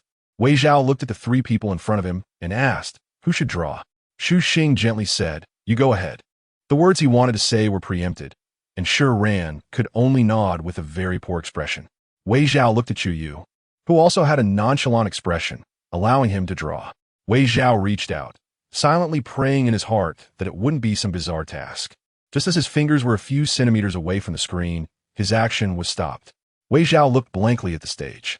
Su Yuan pressed the earpiece behind her ear, closed the conversation, and smiled at Wei Zhao. "Wei Zhao, considering your special partner situation, the school and your classmates hope you can publicly draw this blind box lottery in front of everyone." Wei Zhao's curiosity about the school's students was refreshed once again. Seeing Wei Zhao hesitate and unwilling, Sure Ran spoke up, "There's no precedent for this at the school, right?" Su Yuan was unflappable. The school has also never had such a special partner arrangement. The situation is unique, and the school cares about it. Yes, everyone also wants to know what Wei Zhao will draw. Sure Ran wanted to say more, but he felt a tugging sensation at his wrist. Lowering his head, he saw Wei Zhao's fingers pulling at his sleeve. "Forget it." Wei Zhao, who had come to terms with it, was indifferent. In fact, even if they didn't say anything, others at the school would still find ways to inquire about their tasks. And in the end, it would be troublesome for either me or Wei Zhao. After all, it seems that people at the school also dared not ask the three of them. A blush crept up Rant's earlobes, unknowingly. He suddenly pulled back his sleeve, blocking half his face with his hand and stepping back a few steps. This. Wei Zhao looked at Ran in surprise. Ran quickly turned back, avoiding eye contact. Xu Xing stepped to the right, separating Wei Zhao's gaze from Ran. Since that's the case, let's start drawing. Wei Zhao nodded, coming back to his senses, and his smart brain interface was projected onto the large screen in the air. He looked at the capsule machine and pressed the button. Countless people below were watching. The capsule machine rolled continuously and finally slowly spat out a blue capsule. Everyone held their breath. Wei Zhao was praying, hoping it wouldn't be some strange task. Ding dong. The capsule exploded. A piece of paper slowly unfolded. Please start your daily life as a 3-day couple with your partner. Chapter 47. The unending rivalry of If-Line's story background. Wei Zhao and Chu Yu have not discovered the truth of the false world. In 2175 of the Interstellar Era, at the Imperial Military Academy, Chu Yu dismantles the rebels' operation on Planet B and single-handedly kills the S-Class ability user Su Hai, becoming the youngest general in the Empire. In the same year, Chu Yu is recognized by the Chu family of the Empire, is titled Count, and gains real power. Wei Zhao feels his whole body burning and weak, his mind is hazy. There are voices nearby, filled with disdain and anger. Why should we care about him? Just leave him be. He can't do anything right. Even his abilities are non-existent. How did he even get into the Imperial Military Academy? The reproaching words continue. But in his days, Wei Zhao catches a few keywords. Abilities? Imperial Military Academy? These words are so familiar they send chills down his spine. But hadn't he already died? How could he still hear these two excruciating words? Wei Zhao struggles to open his eyes. Under the glow of the fire, he sees a group of people sitting in a circle on the ground, all wearing the combat uniforms of the Imperial Military Academy. The person facing Wei Zhao has his head down, studying a terrain map. Seeing that the person is still chattering away, another person irritably interrupts. All right, let's talk about this when he wakes up. But the boy's voice grows louder, shouting, Tang Ci, how can you be like this? Even though Wei Zhao is your fiancé, you shouldn't let him bully Xiao Shi like this. If it weren't for him, we would have reached point A today and avoided the beast riot period. A gentle voice also chimes in. At this moment, Wei Zhao feels a bit of strength returning and struggles to sit up, leaning against a large rock to look at the speaker. It's not Wei Zhao's fault. Everyone makes mistakes sometimes. Besides, I was saved by Brother Tang Ci, so it's fine. Just a minor injury. The peacemaker has slightly curly hair and smiles like an innocent little lamb. He intends to raise a hand to calm his angry teammate, but inadvertently moves and twinges at his wound, unable to suppress a small gasp. This low cry immediately tugs at his teammates' hearts. The previously aggrieved boy quickly lowers his voice and tells him not to move. Even the usually aloof Tang Ci in the group immediately puts down the terrain map and reminds him to be careful, adjusting the coat draped over Su Shi with concern. What is going on? Wei Zhao momentarily fails to comprehend. After confirming that Su Shi is fine, Tang Ci raises his head, regaining his usual cold demeanor. I've studied it. Tomorrow we will take the Silent Valley route and first ambush another squad to earn points. I will give him an explanation regarding Xiao Shi. Due to Wei Zhao's negligence, they have already fallen behind significantly in the points ranking, dropping from 3rd to 10th. But there's no but. All right, rest for now. We'll discuss it tomorrow. Under the non-negotiable order, everyone has to stop their conversation. Only the sounds of the wind and rustling leaves remain in his ears. Wei Zhao slowly exhales and looks up at the full moon hanging in the sky, just as he tries to overcome his dazed state and sort out the situation. A sudden sharp pain strikes his brain, and Wei Zhao's face turns pale as he can't help but curl down. In that moment, memories flood in. Scenes from the past play continuously in his mind, the memories trapped in this body recounting the past to him. At the moment the memories end, Wei Zhao can't help but smile bitterly. Goodness, he has actually been reborn, and it's already the 3rd year after his death. Chapter 48, Long Time No See What? Wei Hing couldn't help but exclaim, his voice cracking. 3-day couple. Who came up with such a malicious idea? Wei Chao seemed to be present, but his soul had already drifted away. 3-day couple. 3 days. These words kept playing in Wei Chao's mind. The people around him were expressing a mix of envy and schadenfreude that was hard to articulate. He had to be a couple with the three of them for 3 days. How would it work? One person for a day, or all three together? Being a 3-day couple with them could be quite interesting, right? The crowd, having already witnessed too many magical stories, was no longer surprised. They began discussing what interesting stories might occur. Wei Chao didn't even have time to look at the expressions of the three of them and quickly voiced his protest. No, this plan is unrealistic. Unrealistic? One person for a day, one person for 3 days, or 3 people for a day. Before the host could say anything, the people around him had already started to block Wei Chao's attempts to escape. For the students of the sacred domain, the hedonistic life was naturally inseparable from the excitement of life, especially the lively atmosphere of the upper class. Yes. After all, you said you wanted it all. Homework is unavoidable. Yes. Hearing this, Wei Chao, who was still struggling, completely gave up on resistance. After hearing the surrounding discussions, Song Ling looked at Wei Chao. Wei, how do you plan to allocate your tasks? Do I need to think? One person for a day. Finish the 3 days in the shortest time. Song Ling shifted his gaze to the others. What about you? After all, it was a partner activity, so he had to ask the partner's opinion. Chu Yu's finger rested on her lips, a slight smile at the corner of her mouth, her eyes' dark gleam hidden beneath thick eyelashes. Let us go with one person for 3 days. Are you crazy? Wei Chao turned to look at Chu Yu, not having anticipated that she would also get involved. I can do it. So can I. The strange yet oddly reasonable answers came from the other two. Wei Chao was completely at a loss. He was powerless to stop everything from happening. Song Ling nodded knowingly. Then who of you will complete this task with Wei Chao first? Another dilemma arose. Wei Chao had already seen through the world. He sat on a nearby chair, not wanting to care at all. Someone hurriedly approached, whispering something in Song Ling's ear. After that person finished speaking, they left the scene, glancing at Wei Chao on the way out. Song Ling was somewhat surprised by this decision, but was also looking forward to the spectacle, as life had been too calm before this. I've received the latest news. Song Ling opened his smart brain, revealing that students had already begun voting on the order of Wei Chao's partners on the school forum. Wei Chao's adventures for the day were about to be turned upside down by the forum. Thus, according to the school's determination, the order of partners would follow the results of this vote, with the deadline set for 3 minutes later. The forum regarding this voting event had been heavily pinned.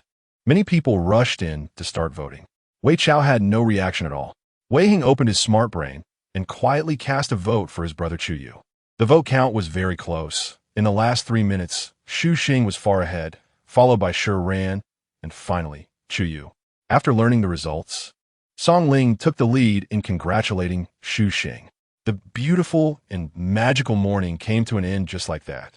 Although it didn't take long, for Wei Chao, it felt like a century. He passively accepted it all. The gifts piled up on the green grass, and balloons were hung on the trees. Wei Chao sat on the steps, looking completely exhausted, not caring whether his white robe would get dirty. He had finally managed to shake off the others and was hiding alone in a corner of the back garden of the auditorium. Unknown vines wrapped around the wooden frame, and he lazily leaned against a long bench, with unknown purple flowers hanging down. This day was too magical, and coupled with the deal he made with Chu Yu last night, all the events crowded into his mind, making Wei Chao feel overwhelmed. He unconsciously tugged at the red bead tied to his wrist. The uneven texture of the cracks on it slightly diverted his attention. Unknowingly, he had been in this real world for nearly half a month. Soft clouds piled up in the blue sky. Wei Chao leaned against the wooden frame, enjoying the tranquility.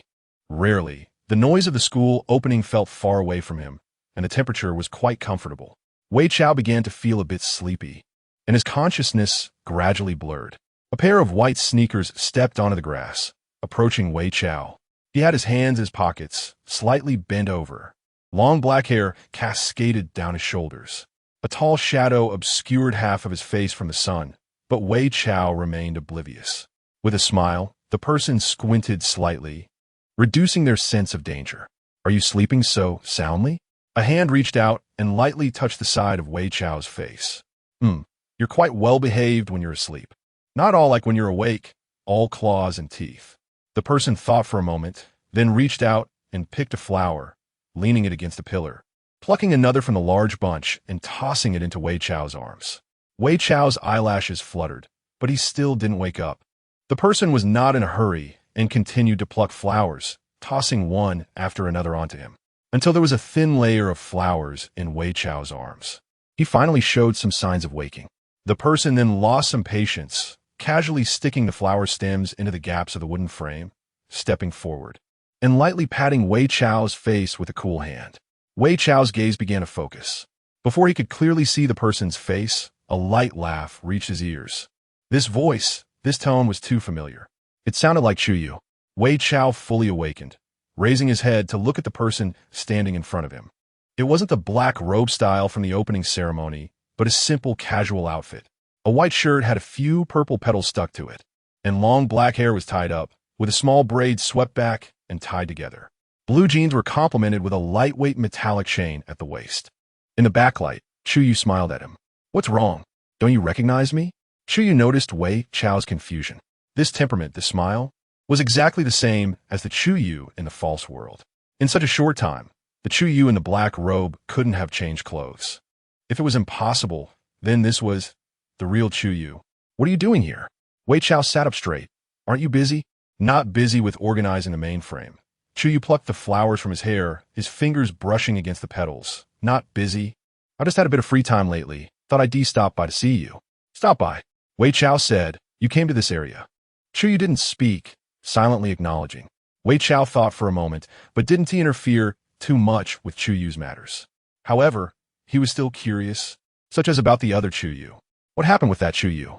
Wei Chao looked at the tall, elegant, and unpredictable Chu Yu in front of him, recalling the Chu Yu in the hall who couldn't hide his world-weary sharpness and indifference. The same face, different temperament, even different lives. Chu Yu paused his actions. You've seen him. You can understand him as the other half of my soul. The other half of your soul? Did you break some heavenly rules? First being punished into the false world, then separated from the other half of your soul. Chu Yu smiled. A flash of red light and angry faces crossed his mind, and he couldn't help but chuckle lightly. "Let's not talk about me."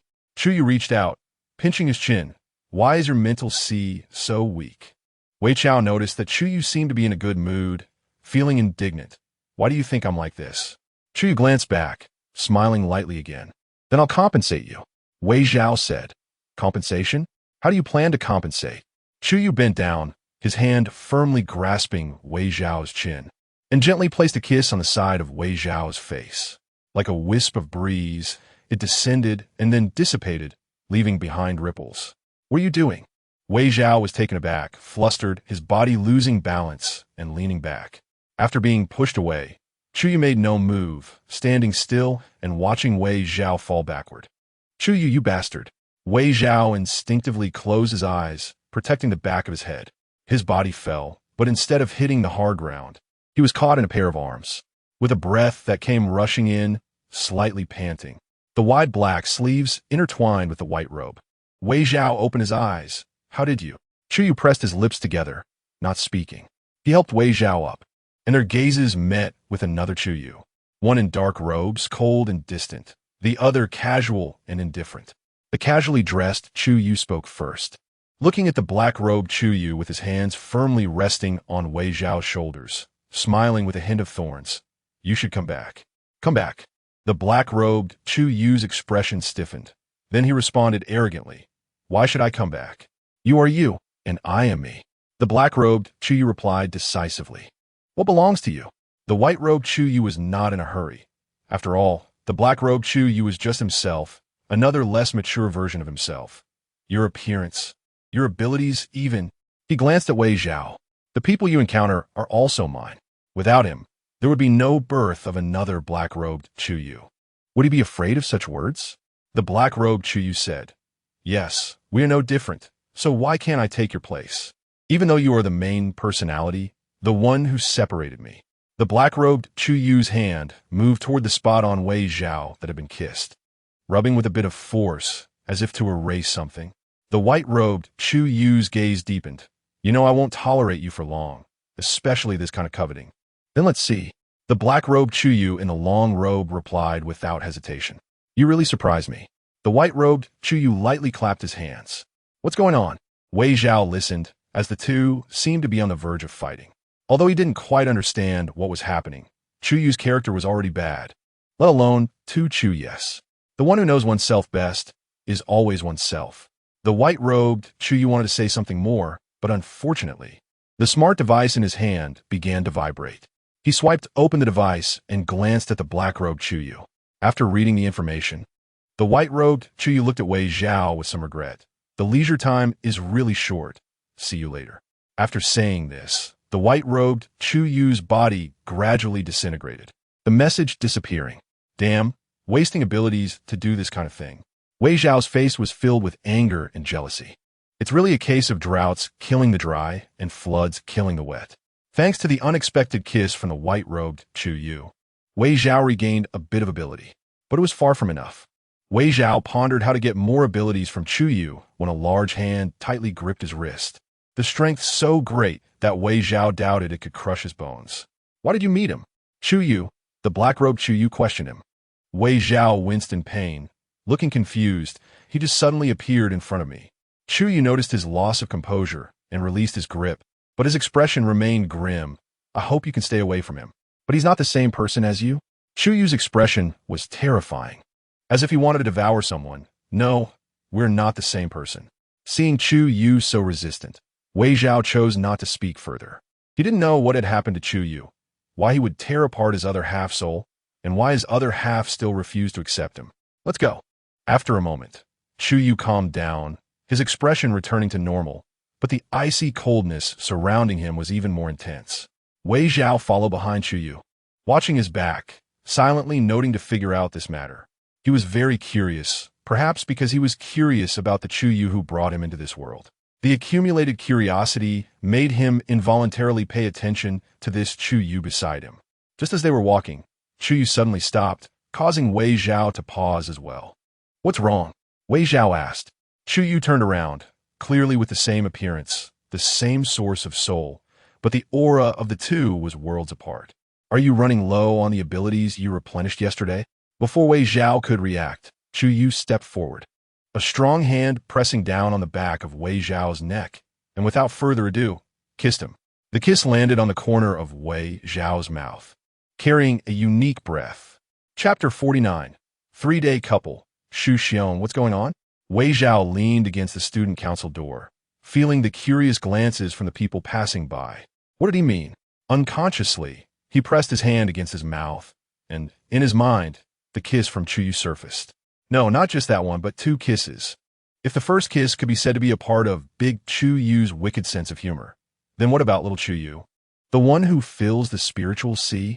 Yes, to better distinguish between the two Chu Yes. He referred to the one who had been his teacher as Big Chu Yu and the one who was still in college like him as Little Chu Yu. But at that time, his spiritual sea was clearly still abundant. Sorry, I didn't know there was something else. The student council had come to notify him unexpectedly. Shu Xiong had just dealt with some leftover matters from the student council and was now here, with a piece of clothing hanging from his wrist, specially prepared for today's date. But who knew the student council would suddenly have something come up? As a member of the student council, Shu Xiong could have brushed it off, but since this matter involved the hawkish individuals, he had to come over. It's fine. Wei Zhao waved his hand understandingly. In fact, this was easier for him. After all, they weren't very familiar with each other, but were inexplicably paired together for a date. The two stood at the student council door. While Wei Zhao was lost in thought, Shu Xiong reached out and grabbed Wei Zhao's wrist, pulling him toward himself. Caught off guard, Wei Zhao was yanked forward and bumped into Shu Xiong's embrace. Before he could react, a pile of documents fell from above, scattering everywhere. Sorry, excuse me, Senior Shu. A buzz-cut boy rushed over, squatting down to pick up the papers. Recently, the student council had been helping the school sort out outdated student files, and each member was lamenting under the weight of the documents. It's fine. Shu Xiong helped Wei Zhao up, adjusting his disheveled appearance from the earlier incident. If it weren't for Shu Xiong, he might have been hit. Wei Zhao awkwardly touched his neck, allowing Chu Xiong's relatively intimate actions. There was no helping it. His current identity was Chu Xiong's partner, or rather, boyfriend. Chu Xiong smiled at Wei Zhao's stiff and awkward movements. He stepped back, saying, "All right." To mask their awkwardness, Wei Zhao asked, "You guys in the student council have been quite busy lately." Chu Xiong nodded. Wei Zhao fell silent for a moment, unsure of what topic to bring up. As he pondered, he suddenly noticed a document at his feet. This must be the one the hurried student dropped earlier. Wei Zhao bent down to pick it up. Should we return this? He flipped through the document, and his gaze landed on a 1-inch blue background photo. The photo, due to its age and poor preservation, had slightly yellowed. "What's wrong?" Chu Xiong asked, observing Wei Zhao's dazed expression. It's nothing." Wei Zhao opened the file and placed the drop paper inside. "Do you have to finish all these documents today?" Wei Zhao organized the file. "No." Chu Xiong glanced at the file bag. "It's just that everyone wants to wrap it up in the next few days, especially with the holiday coming up." "Oh, I see." Wei Zhao held the file, "Then this thing?" Chu Xiong thought for a moment and said, "I'll take it over." "I'll go with you," Wei Zhao replied. Chu Xiong didn't say anything else. "Thanks for your hard work." Wei Zhao walked beside Chu Xiong. These documents record the students who were once at Chu. Chu Xiong led Wei Zhao upstairs. These should be the historical paper documents preserved by Chu School, kept as a tradition. "Oh." Wei Zhao looked thoughtful. They arrived at the archive room. Rows of bookshelves were arranged in a square formation, with nameplates hanging above, inscribed with different enrollment years. Inside, members of the student council were checking the lists one by one, moving the old documents to another place for safekeeping. Chu Xiong apologetically looked at Wei Zhao. "Wait here for a moment. I'll give the documents to the person in charge." Wei Zhao nodded and handed over the documents. Chu Xiong took the documents and walked away. Wei Zhao stood in place watching Chu Xiong walk farther and farther away until he could no longer hear him. He lowered his head and swiped his smart device. A picture appeared on the screen. It was the document that should have been sealed in the file. Wei Zhao's finger lingered on the 1-inch photo, zooming in, and he was surprised to find that the person in the photo bore some resemblance to him. This person's surname was also Wei. "All right, let's go." Chu Xiong returned to call Wei Zhao downstairs. "Do you have anywhere in mind to go?" Chu Xiong asked as he descended the stairs. Not hearing a response, Chu Xiong turned his head and looked at Wei Zhao. Wei Zhao. Lost in thought, Wei Zhao suddenly heard his name, and when he looked up, he saw Chu Xiong gazing at him. Noticing Wei Zhao's distraction, Chu Xiong wasn't angry. He simply repeated the question, "Do you have anywhere you want to go?" "Me?" Wei Zhao thought for a moment. Not really. He wasn't curious about this world at all, feeling more like a forced passerby here. The only connection he had was Chu Yu. Wei Zhao looked at Chu Yu in front of him, puzzled. "What are you doing here?" Chu Yu was wearing a loose, black short-sleeve shirt with an extravagant, colorful graphic printed on it. He held a can of cola in his hand, still cold with beads of condensation from the heat. "I came to the student council." "You're still working in the student council?" Wei Zhao couldn't see how Chu Yu's personality would obediently follow the school's arrangements. "No, I came to find Suyi." "Chu Yu Ziplit." "Oh yeah, he's also in the student council." Chu Xiong said lightly. "He's in the school's secretariat." Ziza remembered it, oh yeah. Who wore glasses and had an elite vibe. So, he was in the secretariat. Chu Yu didn't say anything. On the steps, Wei Zhao and Chu Xiong stood together, while Chu Yu stood alone at the bottom with his cola. One above, one below. That subtle feeling in the lobby returned. How should it be described? Being seen by your boyfriend while with your new love? Ugh. Wei Zhao despised his own thoughts. He wasn't that kind of person. "Chu Gu, you're here." Suyi appeared from around the corner, having noticed the awkward scene for a while. "What are you guys doing?" "We just happened to see Chu Yu looking for you as we were heading down," Wei Zhao replied. "Oh." Suyi adjusted his glasses. "Are you and Senior Shu going out to have fun?" Suyi was also aware of their 3-day couple situation. Wei Zhao awkwardly nodded. Chu Yu tightened his grip on the cold cola and walked past Wei Zhao. In that fleeting moment, Chu Yu glanced at Wei Zhao. "Then let's go," Chu Xiong said. Wei Zhao nodded. The two figures gradually walked away. Suyi looked at Chu Yu. "Chu Gu, why did you suddenly come to find me? Is there something up?" "It's nothing." Chu Yu handed Suyi the cola he bought from the vending machine. "Here, I brought you a bottle of cola." Suyi was puzzled. Chu Yu handed over the cola. "I'm leaving now." Suyi was once again confused, watching Chu Yu's departing figure. "But Chu Gu, I don't really like drinking cola." Chu Yu held the cola, looking bewildered as he returned to the studio. Chapter 50. The unyielding archenemy to Wei Chao was quite surprised. He never expected to crawl back from the grave. If his former archenemies knew, wouldn't they be furious? He could already imagine their faces, filled with disdain, yet unable to defeat him, muttering about the disaster that had plagued the world for generations. Leaning against a rock, Wei Chao slowly got up and rested his back against it. He let out a long sigh and sorted out his current situation. Simply put, the owner of this body shared his name, but was a fool. Not a mentally challenged fool, but someone whose intellectual and emotional maturity was still at a childlike level. Born into the prestigious and well-known Wei family, he had always been fond of good-looking people. Thus, the naive and overbearing Wei Chao, raised in this environment, left an impression on the strikingly handsome Tang Ci, who had come with the elders of the Tang family to celebrate a birthday at the Wei family. However, this alone was not enough to secure a marriage alliance between the Wei and Tang families. The head of the Wei family treated Wei Chao with extreme care, as if he were something precious that might break. The turning point for the marriage alliance occurred during a banquet when the Wei family's collateral relatives made things difficult. Tang Ci heroically came to the rescue, instantly endearing himself to Wei Chao. Thus, the simple and spoiled Wei Chao began to follow Tang Ci around, calling him Brother Tang with great delight. Unfortunately, no one would pay attention to a fool, especially one that acted like a clingy shadow, let alone someone as exceptional as Tang Ci. Tang Ci's attitude towards Wei Chao was distant, only occasionally intervening to prevent others from humiliating him to maintain the family's reputation and relationships. Wei Chao, being a fool, quickly forgot any grievances and would happily run up to Tang Ci every time he received help, continuing to cling to him. This dynamic could have gone on indefinitely, one ignoring the other persistently. However, the Tang family encountered difficulties and was nearly isolated. They sought help from the Wei family. At that time, the head of the Wei family looked at the proud and bent figure of the young Tang Ci. Faced with the promises and concessions from the Tang family, he did not rush. Holding a white porcelain teacup filled with floating tea leaves, he pondered. Amid the calming incense, he noticed Wei Chao hiding outside the door, his eyes fixed on Tang Ci, filled with heartache. The head of the Wei family sighed, placed the teacup back on the table, and slowly spoke. "I can help." Tang Ci instantly raised his head, his eyes bloodshot from the efforts he had made for the Tang family during this difficult time. The head of the Wei family rubbed the green ring on his thumb, which was of inferior quality and not befitting the Wei family status. But he cherished it for no particular reason. It was a birthday gift from Wei Chao. After stroking it slowly and waiting for the pendulum behind him to swing 3 times, he continued, "But I have conditions." "What conditions?" Tang Ci's voice was hoarse.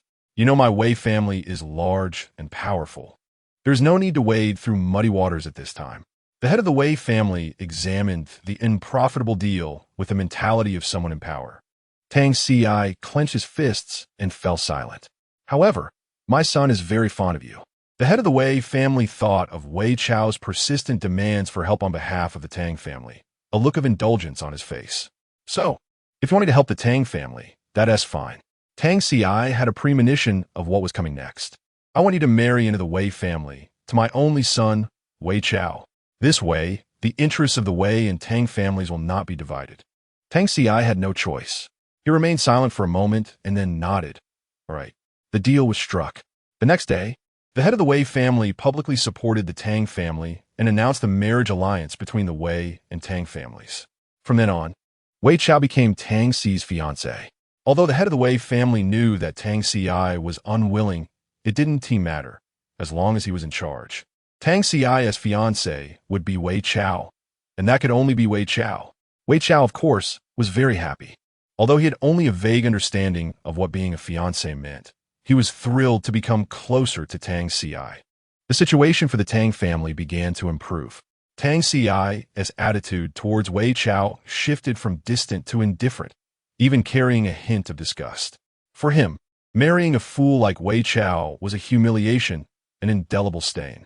Yet this fool seemed oblivious, forgetting any grievances and calling out Brother Tang joyfully the next day. However, misfortune struck. Within a few years, The head of the Wei family's health deteriorated rapidly, and the Wei family faced backlash from other rival families. Wei Chao shook his head as he recalled this memory. It could be said that this marked another beginning of tragedy for the original Wei Chao. The head of the Wei family was overwhelmed, unable to pacify the upper ranks due to his poor health. Tang Ci, due to his outstanding performance and abilities, entered the Federal Military Academy.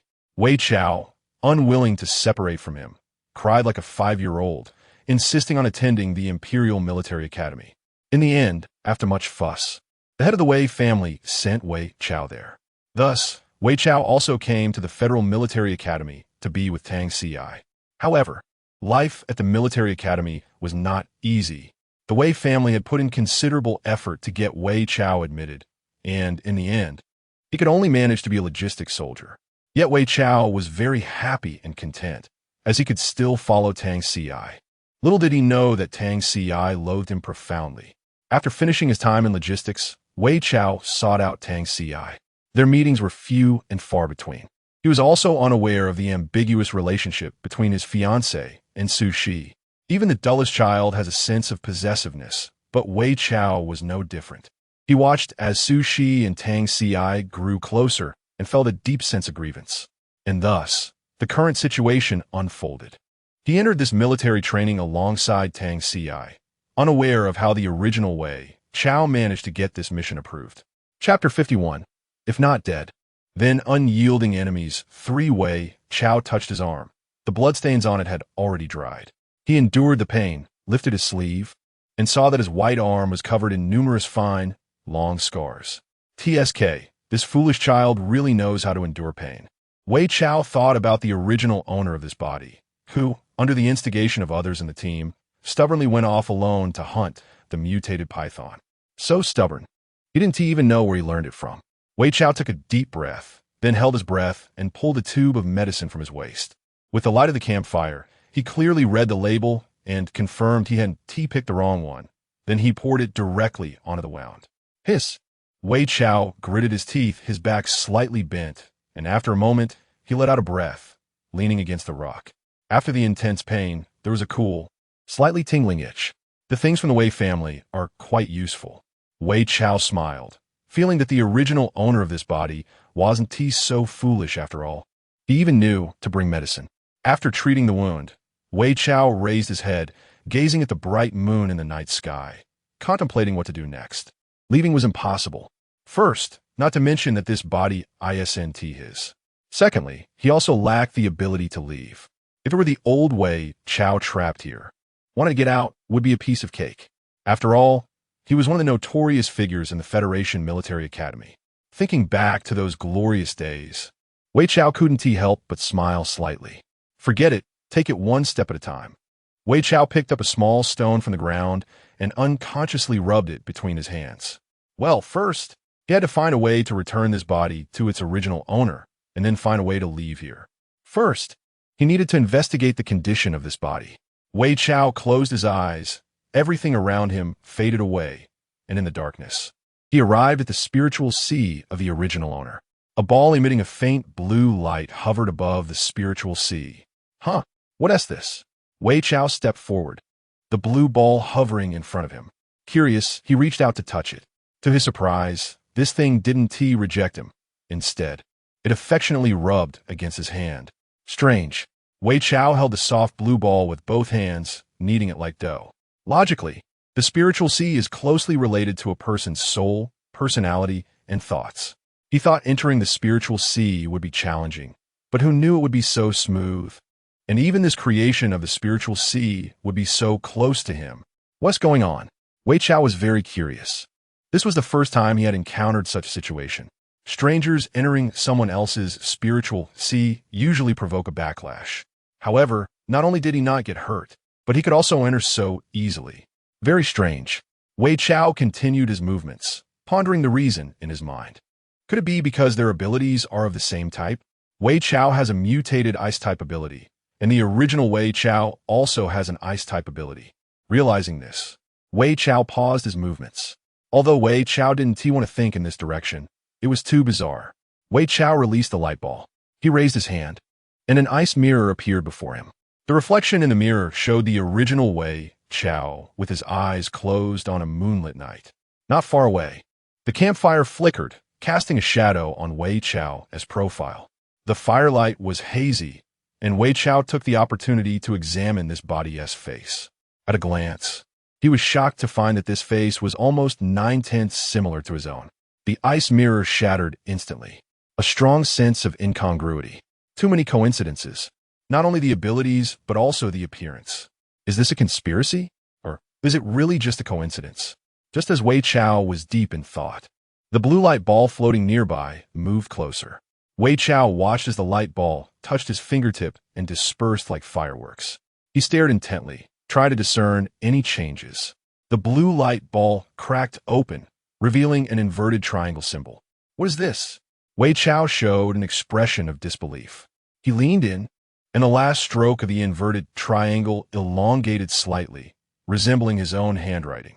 Too many coincidences. The inverted triangle spread open in front of Wei Chao, transforming into the character Wei. Now Wei Chao was completely sure. This was his puppet. There was a story that circulated in the Federation Military Academy. It said that a highly talented yet eccentric genius once emerged from the academy. His ability was unknown, but this senior managed to achieve a certain form of immortality through his ability. The only thing everyone knew was that he liked puppets.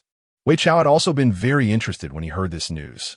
During a rare break at the military academy, a group of people chattered about how this senior managed to do it. At that time, Wei Chao sat by the window, resting his chin on his hand, thinking maybe he could replicate it. The surrounding voices stopped, and everyone turned to look at Wei Chao. Then laughter erupted. Although you're quite impressive. But the person speaking thought for a moment, no, maybe there is a possibility. After all, in the military academy, although Wei Chao was classified as a troublemaker, he was constantly bouncing around breaking school rules, making many teachers both love and hate him, especially since his strength and professional skills were beyond reproach. Wei Chao, if you succeed, let me know. Exactly, help me make one too. Go away, this kind of thing must consume abilities. How could I help you, you brat? The conversation shifted. If I help, it'll be for me. TSK. Hushes arose. Wei Chao just smiled and watched them playfully fight. That day, the sun was shining brightly, and everything was wonderful. Clearly a beautiful memory, but his upturned mouth slowly fell. Wei Chao snapped back to reality, shifting his focus back to the difficult problem at hand. At that time, Wei Chao was indeed very interested. He wasn't just talking. He really created a puppet according to the rumors. However, with today's technological level, it was far more powerful than that senior S. Wei Chao secretly replaced some materials and intentionally engraved his name on his first creation. That palm-sized puppet was played with in the palm of Wei Chao's hand. He infused it with spiritual tentacles and a bit of ability core. According to the pieced together, somewhat believable rumors, if he put the spiritual tentacles and ability core inside, this puppet would come to life. Unfortunately, Wei Chao waited in his room for a long time, but there was no response. However, thinking it was a failure, he regretfully tossed the puppet into his drawer. After that, he was unclear about the fate of this thing. So this thing is his puppet. Wei Chao was very shocked. How did it come to life? And how did it grow from palm size to looking like a real person? Who did it? It can't be that after he died, it came alive, right? A multitude of questions clogged his mind. In the end, everything was overshadowed by the most important question at the moment. No matter who it is, being able to bring this puppet to life and having the exact same name as him. Did the Wei family as authorities know? After all, he treasured the puppet Wei Chao like a treasure. Chapter 52. The Shujia, here it is. Wei Zhao had just stepped down from the black hovering spaceship and saw clusters of banana plants. The banana leaves were a tender green, their tips drooping to the ground. The banana trees on both sides were lush and verdant, and a small path paved with pebbles wound its way through them. As Wei Zhao stepped out of the vehicle, he found himself on soft, somewhat muddy ground. The air around was fresh, and the sound of birds chirping filtered through the leaves. Xu Xing stood to the side, handing his coat to a nearby servant. This place was considered a property of the Shujia family. Wei Zhao looked around. The scenery was picturesque, and unlike the prosperous main city with its advanced modern technology, This place was more in line with the descriptions of ancient Earth found in textbooks. Hearing Xu Xing's introduction, Wei Zhao was somewhat puzzled. He thought a date would involve visiting a few places, but here he was being led to someone's home. Wei Zhao voiced his confusion. "You brought me here?" His tone rose at the end, filled with uncertainty and bewilderment. Xu Xing turned his head with a smile. "Well, since I have a partner now, according to custom, I should bring you home to see." Wei Zhao felt a bit flustered. "But we were forced to be a 3-day couple." Xu Xing looked at Wei Zhao's expression and chuckled. "Just kidding." Xu Xing explained. "I originally wanted to take you to another place, but I received news that my grandfather has come, and I need to return home." "But," Xu Xing sighed dramatically, pretending to be melancholic. "What should I do? I've finally gotten a boyfriend, and now I have to bring him along to see my grandfather." "Wei Zhao, Senior." Wei Zhao rubbed his forehead. "Xu Xing, you really don't have to be so transparent about your thoughts. Besides, we're just completing a school task. You make it sound so heartfelt that I feel embarrassed myself." Xu Xing laughed heartily, leading the way for Wei Zhao. This area was previously under Xu Xing's mother's name. Because she was in poor health and preferred tranquility, a secluded villa was built here, with very few vehicles passing through. Even the roads were narrow. "But this is really my inner thought," Xu Xing began, "and after all, I'm just speaking the truth." Wei Zhao pulled at the corner of his mouth. "Which part is the truth?" Xu Xing gently brushed aside a banana leaf blocking their path, for example. "I finally managed to get you. Yes, from a 3-person date. I was voted as the first to go on a date. I can only have you for 3 days. The rules of the opening ceremony game. And now you're my boyfriend." Yes, Wei Zhao had agreed to this game and became Xu Xing's boyfriend. Wei Zhao had no rebuttal. According to the spirit of the contract, I think with Wei Zhao's personality, he will likely fulfill the contract honestly. Wei Zhao felt powerless to argue again. It was all this inexplicable opening ceremony game's fault. Xu Xing turned around, extending his hand. "So, as my boyfriend, I wonder if I can have the honor of holding your hand." This statement nearly short-circuited Wei Zhao's brain. Wei Zhao racked his brain for a way to refuse, only to find that his thoughts were ultimately defeated by Xu Xing's earlier words. "Forget it. What is the big deal about 2 boys holding hands? It's just holding hands. What is there to be afraid of? It's not like I'll lose a piece of flesh." Having mentally prepared himself, Wei Zhao extended his hand. His open palm closed around Xu Xing's hand. Feeling awkward, Wei Zhao turned his head away to avoid Xu Xing's gaze. "Let us go." Wei Zhao couldn't help but urge. Xu Xing held Wei Zhao's hand and walked slowly forward, just like an ordinary couple taking a stroll. Wei Zhao shivered at the strange thought. Xu Xing noticed the slight movement of Wei Zhao's hand and asked, "What is wrong?" Nothing. Wei Zhao dismissed the thought, trying not to overthink it. After walking for a while, the sound of trickling water came from ahead. A grand, ancient building appeared before Wei Zhao's eyes. The door was made of heavy wood, with 2 brass beasts holding iron rings on it. Flowers bloomed scattered at the base of the walls. A middle-aged maid stood by the door, smiling as she looked at Wei Zhao, and Xu Xing, "Young master is back." Xu Xing did not let go of Wei Zhao's hand, nodded, and called out to the middle-aged maid, "Aunt Su." Xu Xing did not forget Wei Zhao's presence and said to Aunt Su, I am his classmate." Wei Zhao interrupted directly. Although he knew this was somewhat impolite, he preferred to be impolite than to face social embarrassment. Wei Zhao's eyes desperately signaled, and after a few seconds of Xu Xing looking at him, he continued, "Yes, he is my classmate." Aunt Su still wore a warm smile, but her gaze fell on their clasped hands. Wei Zhao wanted to cover his face. No matter how one looked at it, it was too obvious. "Classmate, huh?" Aunt Su smiled and opened the door, letting them in. Fortunately, after Aunt Su made a teasing remark, she did not say anything more. Xu Xing turned to Wei Zhao and introduced, "This is Aunt Su. She has taken care of this place since I was little." Wei Zhao said, "Hello, Aunt Su." Aunt Su smiled, looking at the obedient Wei Zhao with satisfaction. "Are you bringing a classmate to play, young master? It seems I need to add a few more dishes." Aunt Su spoke as she looked toward the interior where Wei Lao was resting. "You and your classmate will have to wait for me a bit." Xu Xing nodded. After Aunt Su left, Wei Zhao visibly sighed in relief. "Not used to it?" Xu Xing asked. Wei Zhao replied, "It's okay." The interior of the building was also antique, mostly wooden structures. Xu Xing led Wei Zhao around the corridor and up the steps. The decor seemed to reference ancient Chinese styles, with peculiar miniature rockeries, slowly swimming koi, and window views. Xu Xing said, "I'll take you to the room to rest first." Wei Zhao looked away from his surroundings and nodded. "Are we staying here for the next few days?" Wei Zhao asked curiously. Xu Xing thought for a moment and said, "Probably not. After all, you and I have a date." Xu Xing pushed open the door to the room. Wei Zhao peeked inside and saw modern facilities. Xu Xing said, "There should be unopened pajamas in the wardrobe. Check if you need anything else." As he spoke, Xu Xing pointed beside him. "I'm staying right next door." "Oh." Wei Zhao glanced at the room. There shouldn't be anything missing.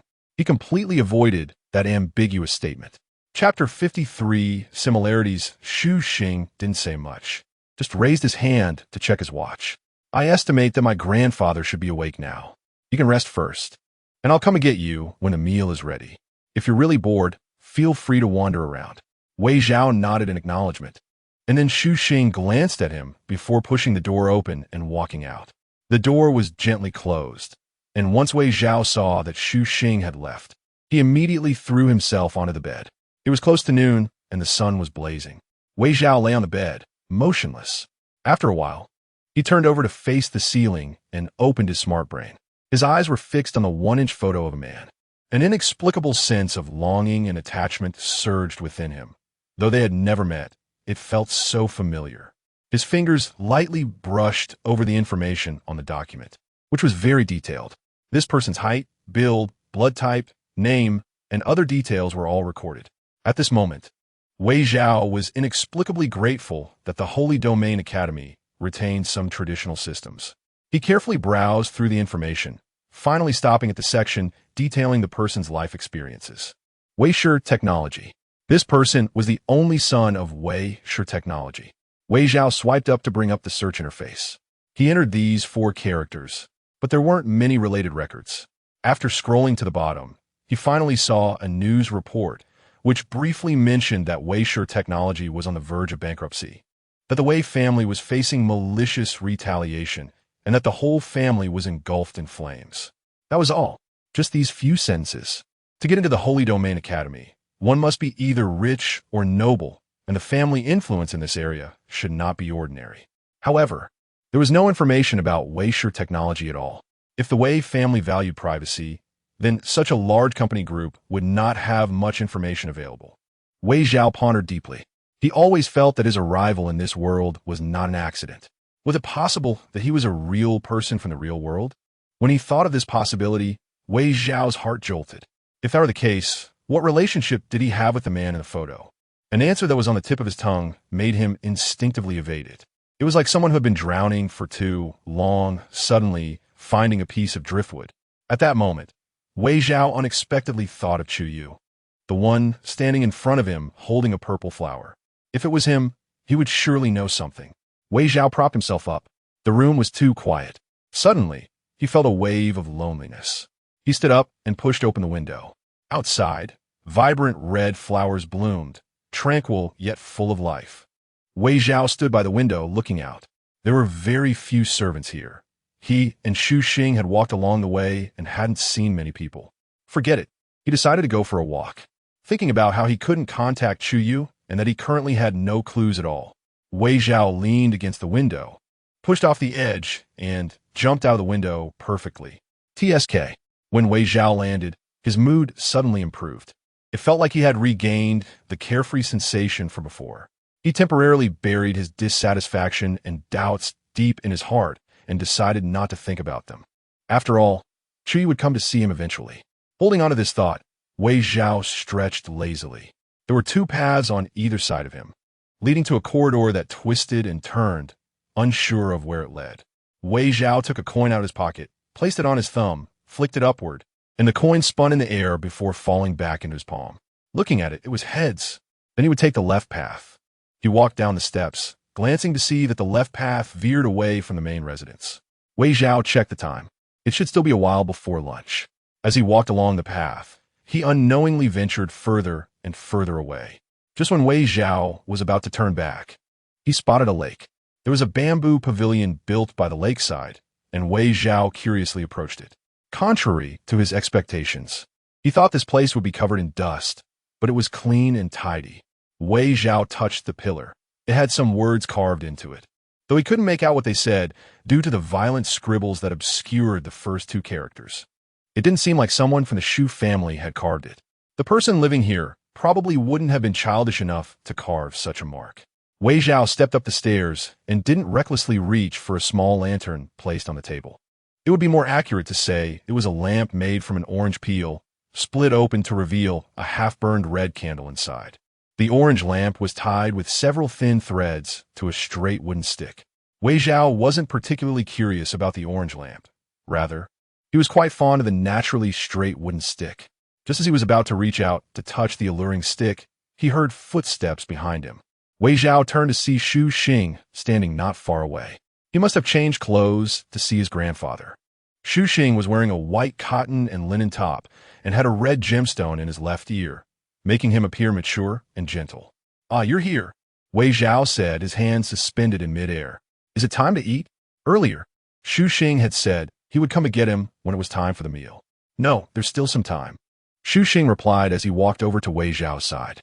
As he approached, Wei Zhao caught a whiff of a refreshing scent of wood. Xu Xing said, "I thought you might be bored, so I came to find you." Wei Zhao retracted his hand and curiously asked, "How did you know I was here?" Xu Xing replied, "Someone told me." "Someone?" Wei Zhao thought back. He hadn't seen anyone along the way. Xu Xing didn't answer, his fingers resting on his index finger. His gaze soft as he looked at the small orange lamp.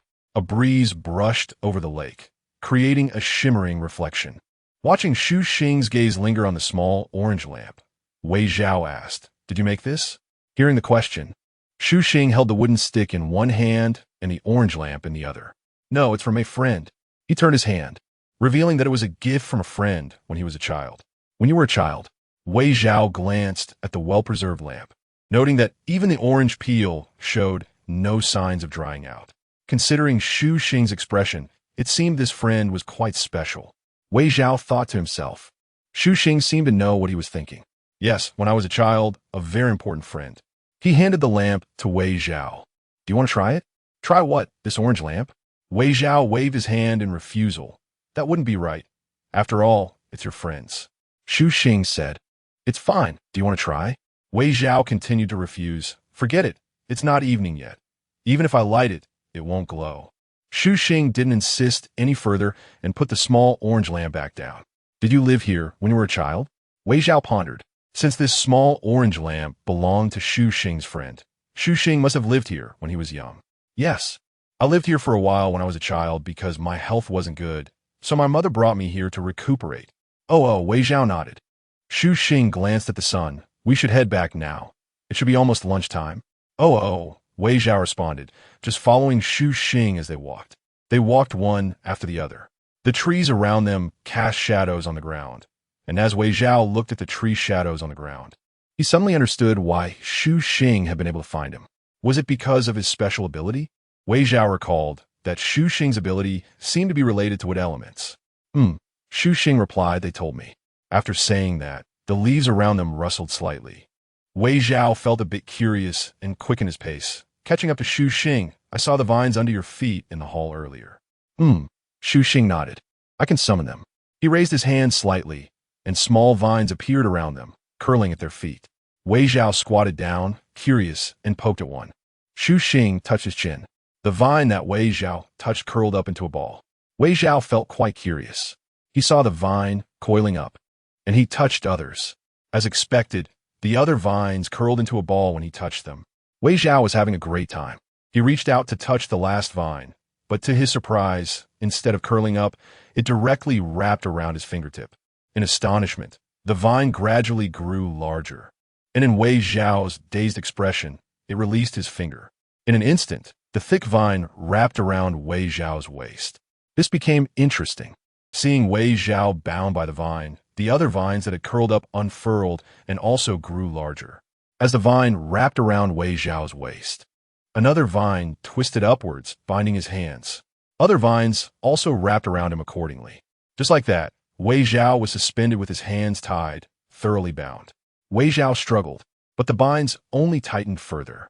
In his line of sight, a vine swayed in front of him, as if showing off and returning the bullying it had received. The vine slowly moved down and touched Wei Zhao's waist, seemingly trying to lift his shirt.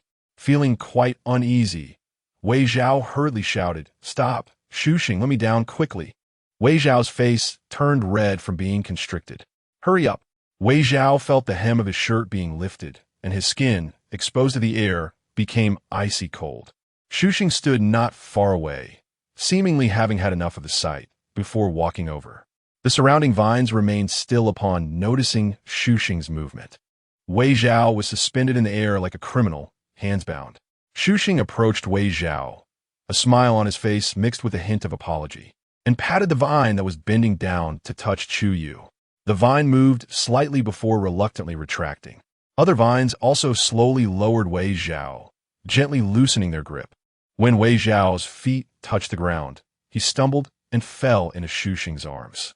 Shushing embraced him, unable to hide his laughter. "Did you have fun?" Wei Zhao gritted his teeth. "Really fun." Shushing laughed and helped Wei Zhao straighten up. After a moment, Wei Zhao remembered that Shushing's grandfather might be dining with them. Although mischievous, Wei Zhao respected his elders and felt a bit flustered. "Are we late?" Shushing looked at Wei Zhao's disheveled steps and said, "No need to rush." "That's not okay." Wei Zhao urged Shushing, who had delayed their time due to his playfulness. So, Shushing led Wei Zhao down a small path. Though called a small path, it was simply an unpaved route, relying on Shushing's sense of direction and familiarity with the terrain. They returned to the residence just in time for dinner. The aroma of food wafted from the window, and Wei Zhao patted the leaves on his body. Shushing, on the other hand, was clean and tidy. Once Wei Zhao was ready, Shushing led him inside. Upon entering, a round table came into view, with an elderly man wearing a large blue outfit sitting at the main table. His hair was white as a crane, yet his eyes were bright and spirited. Seeing Wei Zhao and the others enter, the elderly man stopped shelling walnuts in his hands. "You're here." Although the grandfather was addressing Shushing, his gaze was fixed on Wei Zhao. Shushing nodded, saying, "We went to the lakeside. It took some effort." Noticing that his grandfather's gaze was still on Wei Zhao, Shushing introduced, "This is my classmate Wei Zhao." "Wei Zhao, huh?" The grandfather slowly pronounced the name. "Wei, huh?" A soft murmur escaped, faint and dissipating after being repeated. However, Wei Zhao heard it clearly. The grandfather placed the walnuts into a box held up by a servant, which was lined with several layers of velvet padding. "Sit down. Dinner is ready." Shushing pulled out a chair for Wei Zhao, perfectly resolving Wei Zhao's dilemma of where to sit. After Wei Zhao took his seat, Shushing also sat down right beside him. After they were seated, several servants placed the prepared food in front of them. The spread was lavish and exquisite. The sound of chopsticks lightly clinking echoed, as the Shushing family followed the rule of eating without speaking. After finishing a course, the servants promptly collected the bowls and chopsticks. In the quiet, the grandfather spoke to Wei Zhao. "You and Chu Yu are in the same grade?" Wei Zhao shook his head. "No, I'm a year younger than him." The grandfather sipped the tea that had been served. "Not the same age, huh?" "No." The grandfather set the tea aside. "You're from area, eh?" Wei Zhao felt a pressure of being interrogated. "No." "Then you." The grandfather was about to say something, but was interrupted by Shushing. "Wei Zhao is a new student this year." The grandfather was taken aback by his grandson's revelation, but wasn't angry, just amiable, realizing that his grandson was protecting his friend. The grandfather smiled. "Ah, it's just that your classmate resembles someone I know." "Someone you know?" Wei Zhao recalled the photo on that document. "Is he also surnamed Wei?" The grandfather nodded. "Yes."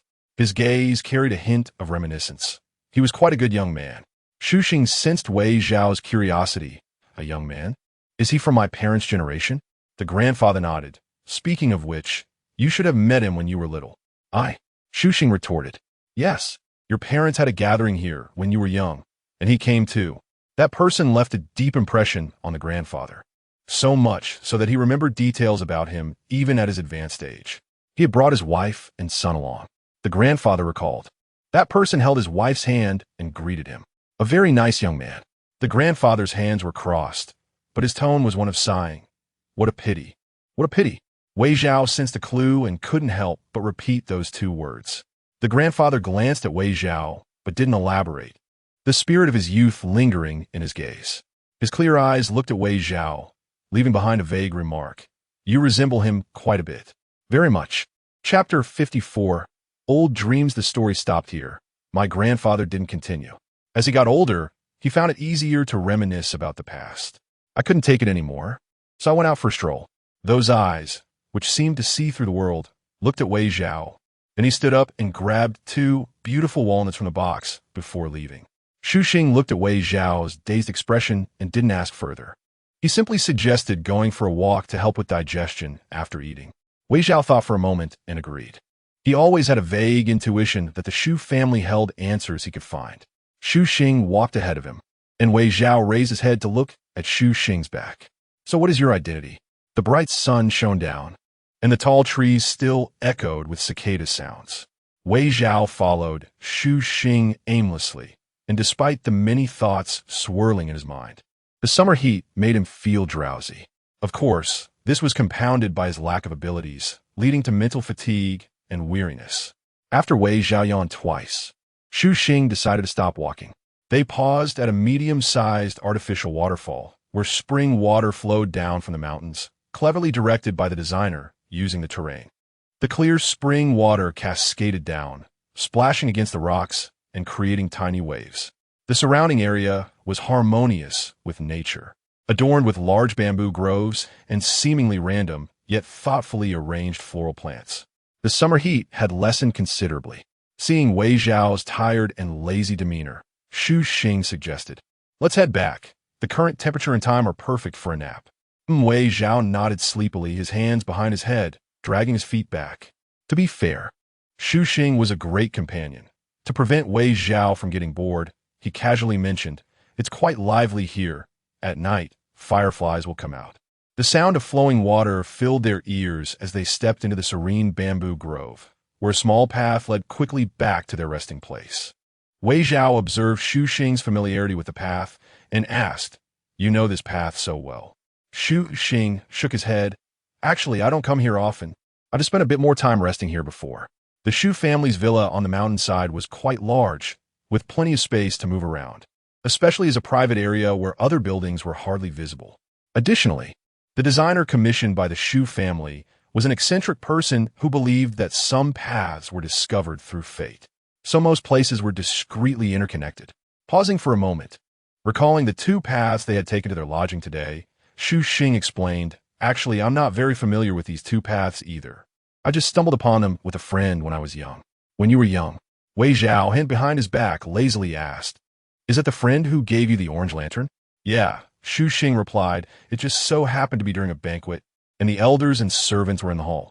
So the 2 of us hurried back along the small path. It sounded quite interesting. Xu Xing picked up a thin bamboo branch, and the soft earth beneath their feet carried a hint of bamboo's unique fragrance. Xu Xing didn't continue the topic, and they wandered back to outside their room. The exterior they came out of was just behind the crooked rockery of their room. A few more steps would lead them to their room. The moment Wei Zhao saw the room, his shoulders relaxed. Seeing Wei Zhao's extreme fatigue, Xu Xing said, I have some incense here. I heard it can soothe the mind and help with sleep. Would you like to try it? Sleep-inducing incense? No need. I'm not used to that, Wei Zhao replied. Is that so? Actually, I'm not used to it either. But the person who gave it to me mentioned a name that intrigued me, a name that could pique Xu Xing's interest. Wei Zhao became a bit curious and asked casually, what name? Old Dreams, Xu Xing replied. It sounds quite poetic, but it feels like just an ordinary name. Wei Zhao and Xu Xing returned to the eaves of their room. Their room opened up to the garden view outside, connected by a wooden corridor to other areas.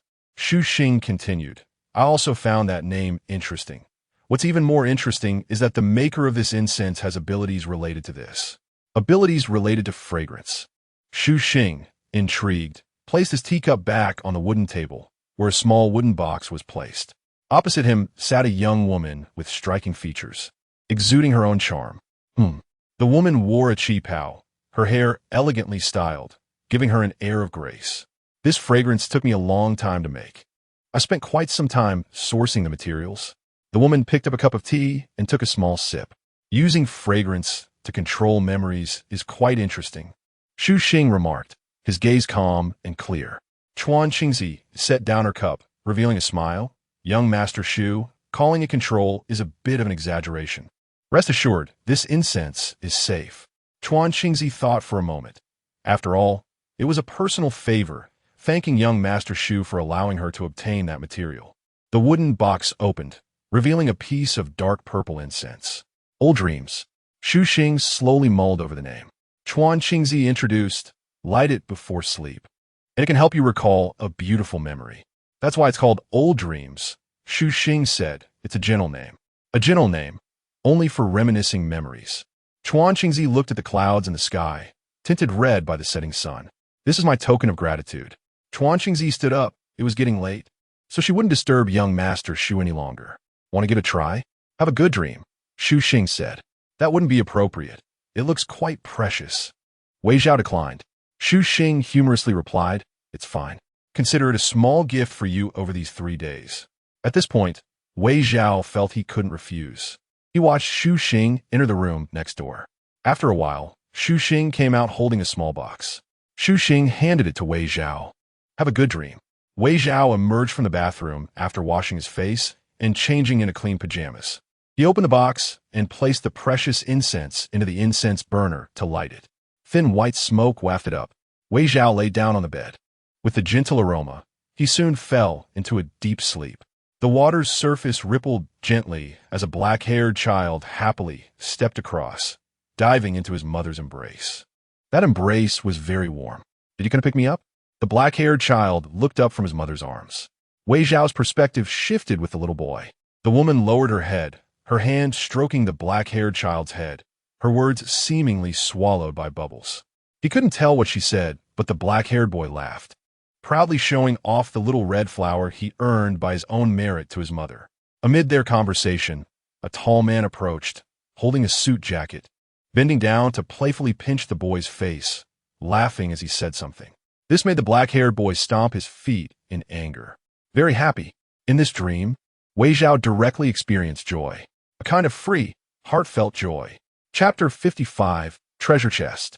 Do we really have to come here? The black-haired little boy sat in the spaceship seat, playing stubbornly and refusing to get down. I want to go back and play with the mechas. He had a big room at home filled with small model mechas, and he had been spending all his time there playing with them. A woman and a man stood together, looking at Wei Zhao, who had a reluctant expression, and said, Wei Zhao, don't make a fuss. You came with us this time. Wei Zhao listened, his face flashing with a hint of embarrassment, but he still looked puffy with anger, saying no. There's nothing fun here. The man, who was Wei Zhao's father, said, come down quickly. If we hurry down, we can go back and play with the mechas sooner. Really? Wei Zhao asked, half in disbelief. Really? Wei Zhao's mother said. There should be other kids your age here. You can play with them. Okay. The 5-year-old boy refused his father's embrace and jumped down from the hovering car by himself. Let us go. Wei Zhao's father glanced at him, took his wife's hand, and walked towards the banquet hall.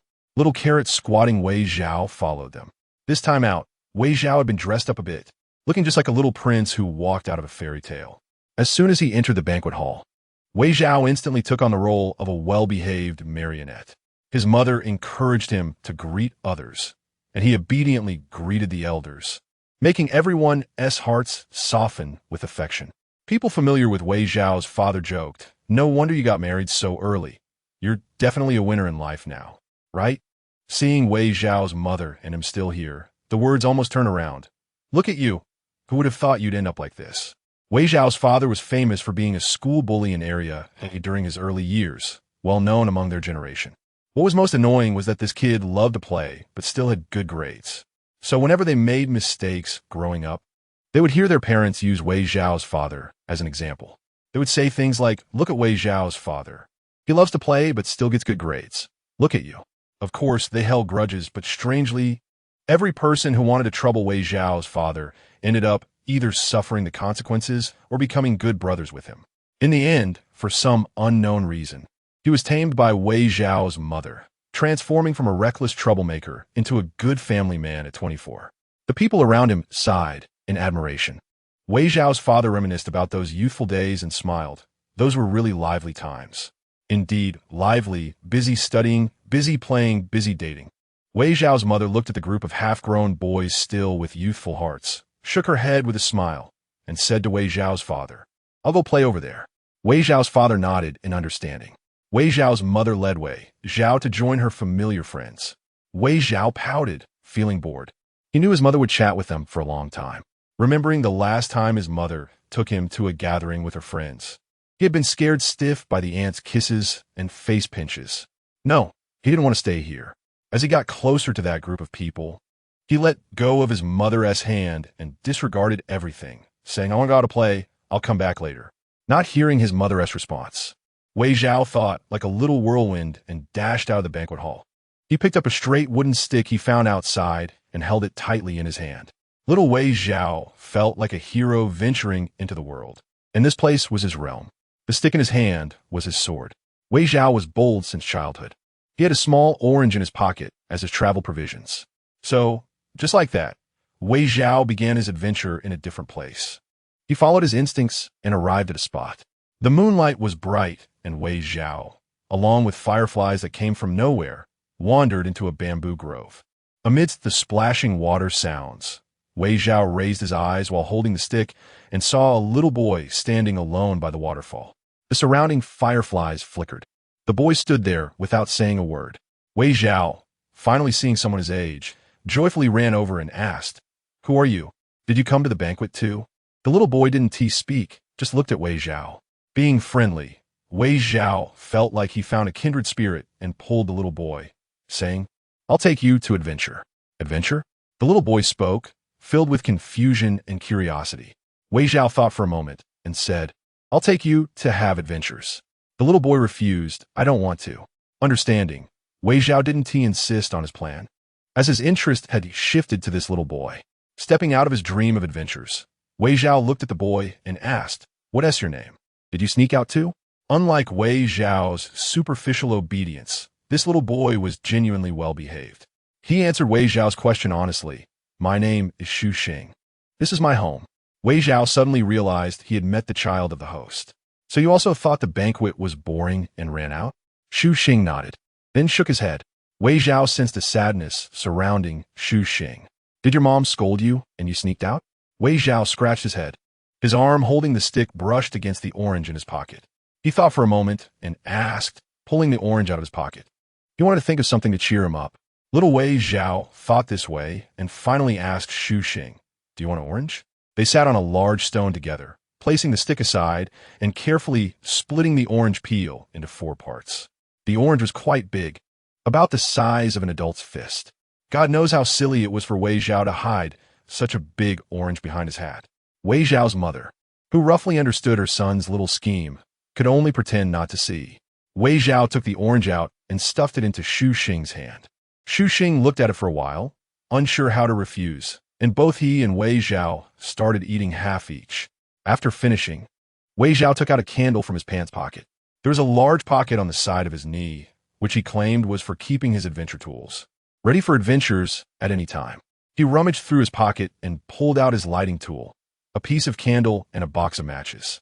Xu Xing was filled with admiration. In the eyes of a child, Wei Zhao's actions were no less than a walking treasure chest. Chapter 56 video call. Wei Zhao thought for a moment and took out a thin, sturdy fishing line from his pocket. A blue light emanated from his fingers, bonding the candle and the orange peel together. Then he separated the fishing line and threaded it through the top of the orange peel, finally tying it to the stick he was holding. Just like that, a rough but satisfying little orange lamp was made. He tucked the orange lamp into Xu Xing's arms. "Hold this." Wei Zhao opened the matchbox, took out a match, and struck it hard. The flame flared up from the match head, and Wei Zhao shielded the flame to light the candle. A small orange lamp was ready. Wei Zhao handed the lamp handle to Xu Xing. "Here, the lamp." Xu Xing was a bit puzzled, but still took it obediently. "Do you have anything to do now?" Wei Zhao asked, as he really didn't want to return to the banquet hall. Xu Xing remembered the transparent medicine box on the table and shook his head. Wei Zhao jumped down and reached out his hand to Xu Xing. "Then let's go play while the adults are still busy." Xu Xing hesitated for a moment, then nodded while looking at the little orange lamp he was holding. The dream continued, but the details were a bit unclear. Wei Zhao closed his eyes, lying sideways on the bed, his hands unconsciously gripping the quilt. His consciousness floated in and out of the dream. All sounds and images seemed to come from behind a water's surface, gradually soaking him through. Huh. Wei Zhao woke up, feeling relaxed all over. His mind was still a bit unclear, and he felt a happiness as if he was surrounded by sunlight. Unfortunately, this happiness was too fleeting, leaving a lingering sense of loss. Wei Zhao lay on the bed, one hand on his forehead, the other hand stretching out from under the quilt, as if trying to grasp someone's hand. At the end of the dream, his parents, Wei Fu and Wei Mu, looked at him with helplessness and affection, reaching out their hands to him. Is this an old dream? Wei Zhao lowered his outstretched hand and murmured. The air in the bedroom still carried a fragrant scent, sweet and fresh mixed with a hint of bitterness. Huh. Wei Zhao turned over, his mind remaining blank. The soft quilt covered his chin, and he curled up, his black hair scattered messily. The room was adjusted to the most comfortable temperature, and it felt very cozy under the quilt. Wei Zhao's wandering gaze fell on the incense burner that was giving off fragrance. Is this my memory? Wei Zhao thought. He had no recollection of it. As if a segment of memory appeared out of nowhere in his mind. Regarding his childhood memories, Wei Zhao only lingered in that illusory world. His memories of his parents in that illusory world were very vague, and now he couldn't even remember their faces clearly, knowing it was fake. He had stopped himself from getting too attached from the beginning. However, now the memory stirred up by this fragrance disrupted his mood. Wei Zhao continued to find something to distract himself. He opened his smart brain, his fingers sliding across the screen. Finally, he stopped at a name. The contact icon was still the system's default template, a simple character on a circular background. The sliding motion paused in front of the screen for a few seconds. Wei Zhao lowered his eyes and still clicked on it. The communication beeped, but the other side did not pick up immediately. Wei Zhao was not in a hurry. In fact, he didn't even know what he was doing, just felt like he needed to vent his emotions to someone. About a minute later, the call was answered. No one appeared on the screen. The camera was aimed at the ceiling. Yes, even Wei Zhao didn't know why he ended up calling Chu Yu. He could hear faint breathing sounds. Neither of them spoke. Time passed second by second, and Wei Zhao wanted to say something but opened his mouth and fell silent. Amidst the rustling sounds from the other side, Wei Zhao heard Chu Yu's voice. It was deep and hoarse, carrying a hint of laziness from waking up. What's wrong? Hearing Chu Yu's voice, Wei Zhao suddenly felt a sense of relief. Lying on his side, facing the screen, his long fingers fell on the quilt. It's nothing, just... Wei Zhao tried to find an excuse but couldn't come up with one, or he felt that even if he lied, Chu Yu would know. After a few seconds of silence, Wei Zhao said, I'm at the Shu family now. Upon hearing this, the other side chuckled lightly, with a hint of sarcasm and danger. The Shu family. Wei Zhao felt a bit embarrassed for no reason and steeled himself to say, I found something quite amazing at the Shu family. Chu Yu responded, signaling him to continue. It's a kind of incense that is said to help people recall beautiful memories from the past. What did you dream about? Wei Zhao could hear the sound of Chu Yu getting out of bed. He looked up and saw Chu Yu's bare upper body clearly illuminated by the smart brain that had been tossed onto the bed.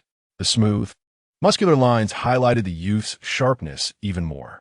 Wei Zhao was momentarily rendered speechless by the sudden scene before him. Chu Yu walked to the desk and took a sip of water from a glass. Not hearing the following sound, Chu Yu turned his head. Wei Zhao buried his face a bit into the quilt and said, I dreamt it seemed to be when I was a child. Chu Yu stretched his body. Really? He returned to the bed, leaning against the headboard, lazily looking down at Wei Zhao on the other side of the screen. Wei Zhao continued, I was always in that world before. That world? Which world? Chu Yu was not clear about this. His eyelashes trembled slightly, but did not interrupt Wei Zhao, who looked troubled. I have no memory of this world other than that illusory one. Wei Zhao continued, but today, after smelling this incense, I had a dream. In the dream, I saw my younger self with a couple. His voice was a bit hoarse and dry. Wei Zhao asked, could it be that I was originally here? Do you know something? He was brought out by Chu Yu, who had said that he was a reserve made for escaping the mainframe. There was no response from the other side. Wei Zhao raised his head, looking at the screen, waiting for an answer, with a heartbroken and yearning gaze stubbornly seeking a response. Chu Yu sigh. Wei Zhao, I'm not him. It was a compromise, a hint of unwillingness, self-deprecation, and surrender. I have no memory of your story. Chu Yu said, so I don't know. Wei Zhao's emotions were suddenly blocked. He opened his mouth to say something, but couldn't get the words out. He remembered that day when he encountered Chu Yu. Although I have a connection with him. It's not much. Chu Yu avoided Wei Zhao's gaze, his eyes falling on the wardrobe opposite. So, I don't have memories of your story in that world. Wei Zhao felt he had done something both wrong and foolish. Chu Yu thought some things still needed to be clarified. The day I was separated, my memories with him became disconnected. Chapter 57. Breaking the siege. It was a dirty and chaotic warehouse.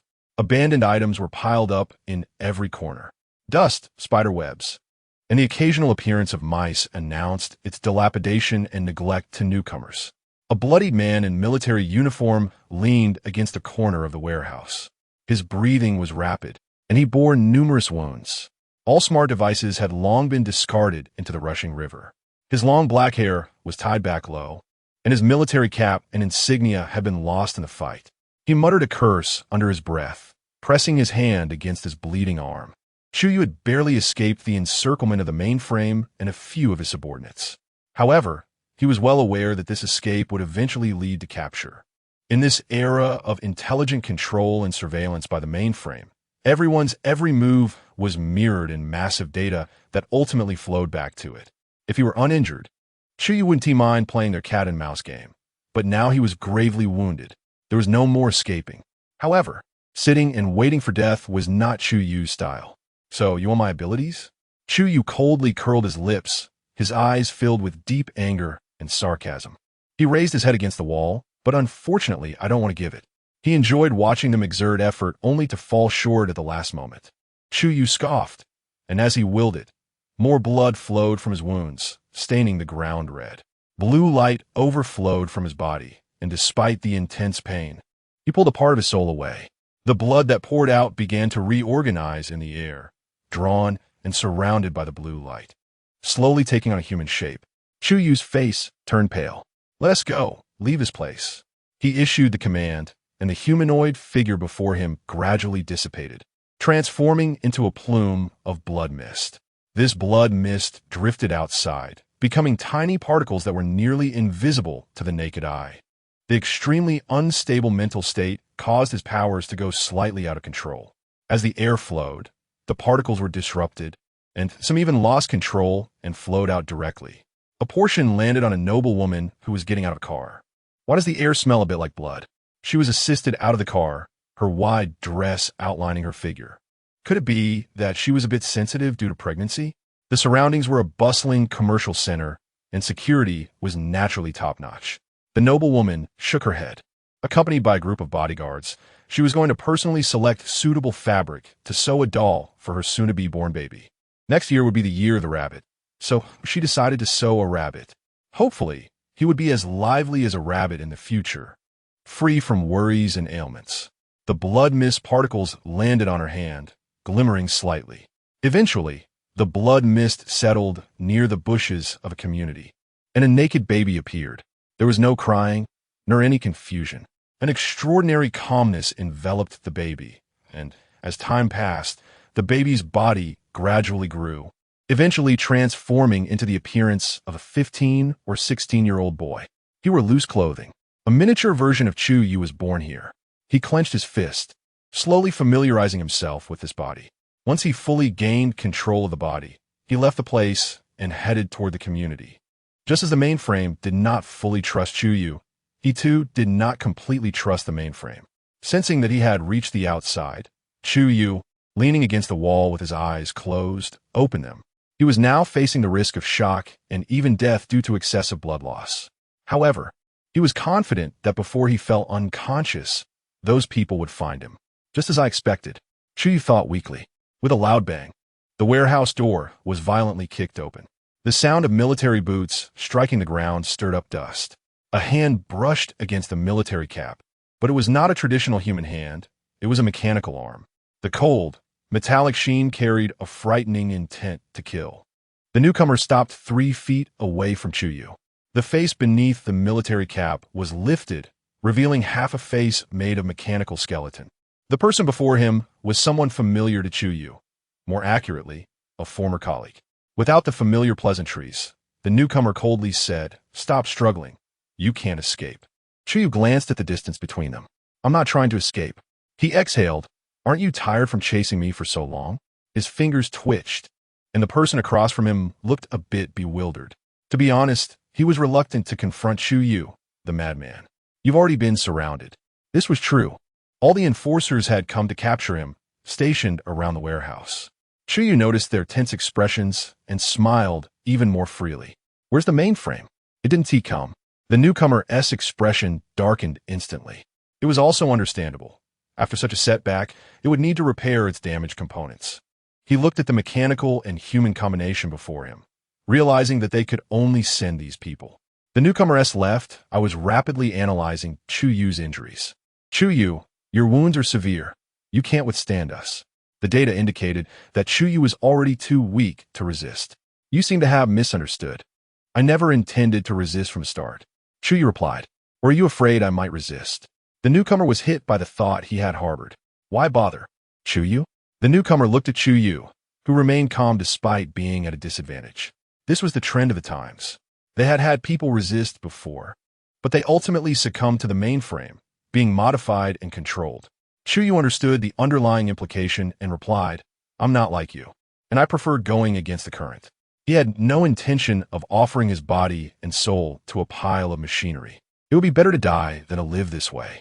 Moreover, he firmly believed he would not die. The mainframe could do nothing to him. Then don't blame me for disregarding our past camaraderie. The newcomer approached Chu Yu, and the surrounding metal twisted, flying towards Chu Yu to firmly hold his hands. Chu Yu did not resist. Considering Chu Yu's injuries and the mainframe's orders, to ensure that he wouldn't die, he called in another enforcer with healing abilities stationed outside. After the treatment, Chu Yu was escorted back to Central City. Unbeknownst to them, another person who looked exactly like Chu Yu opened the door to a room in the community and walked in. From then on, memories began to diverge. Chu Yu looked at Wei Zhao on the screen. I don't have any memories of you. Then why do you know me? Wei Zhao recalled entering the school dormitory. Chu Yu's attitude towards him was completely unlike that of stranger. Although he knew this Chu Yu was not the one he knew, he initially held a probing mindset.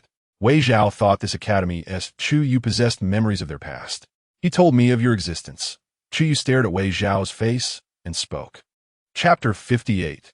The big and small Chu Yu. Perhaps it was a momentary whim. At that time, Chu Yu stood on the rooftop of the teaching building, with a blue sky behind him. He leaned against the railing, holding a bottle of water, his sleeves rolled up, revealing his arms. The rooftop was empty, as it was during the lunch break, and no one came here, making it the best meeting place.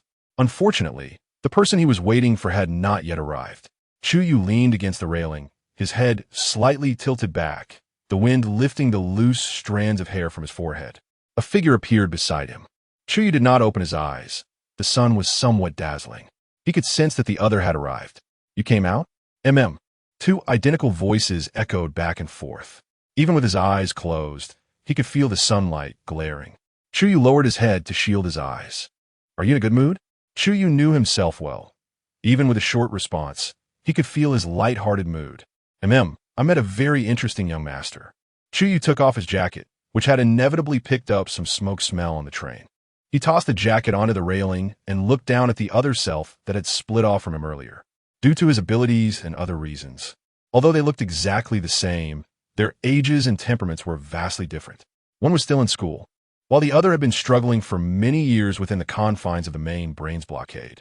The student version of Chu Yu said, So your late return has something to do with that young master.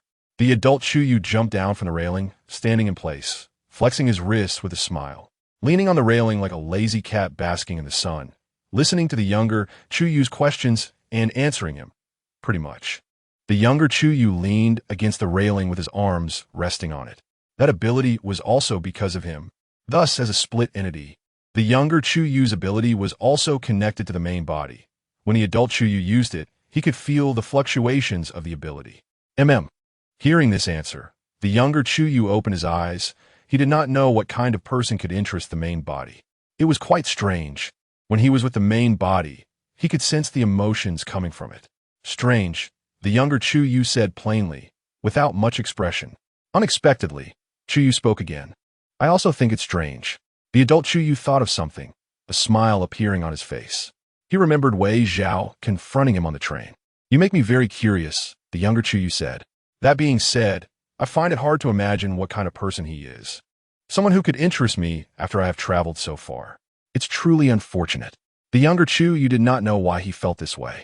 It was as if two people who had been groping in the dark, alone, had walked together for a long time, and suddenly one day, the other person, who was meant to be his companion, said to him, "I'm not going to walk with you anymore. I want to find someone else." Was it jealousy, envy, or desire? The adult Chu Yu remained silent, the surroundings very quiet. In his long first half of life, such silence was quite rare, especially when with another self.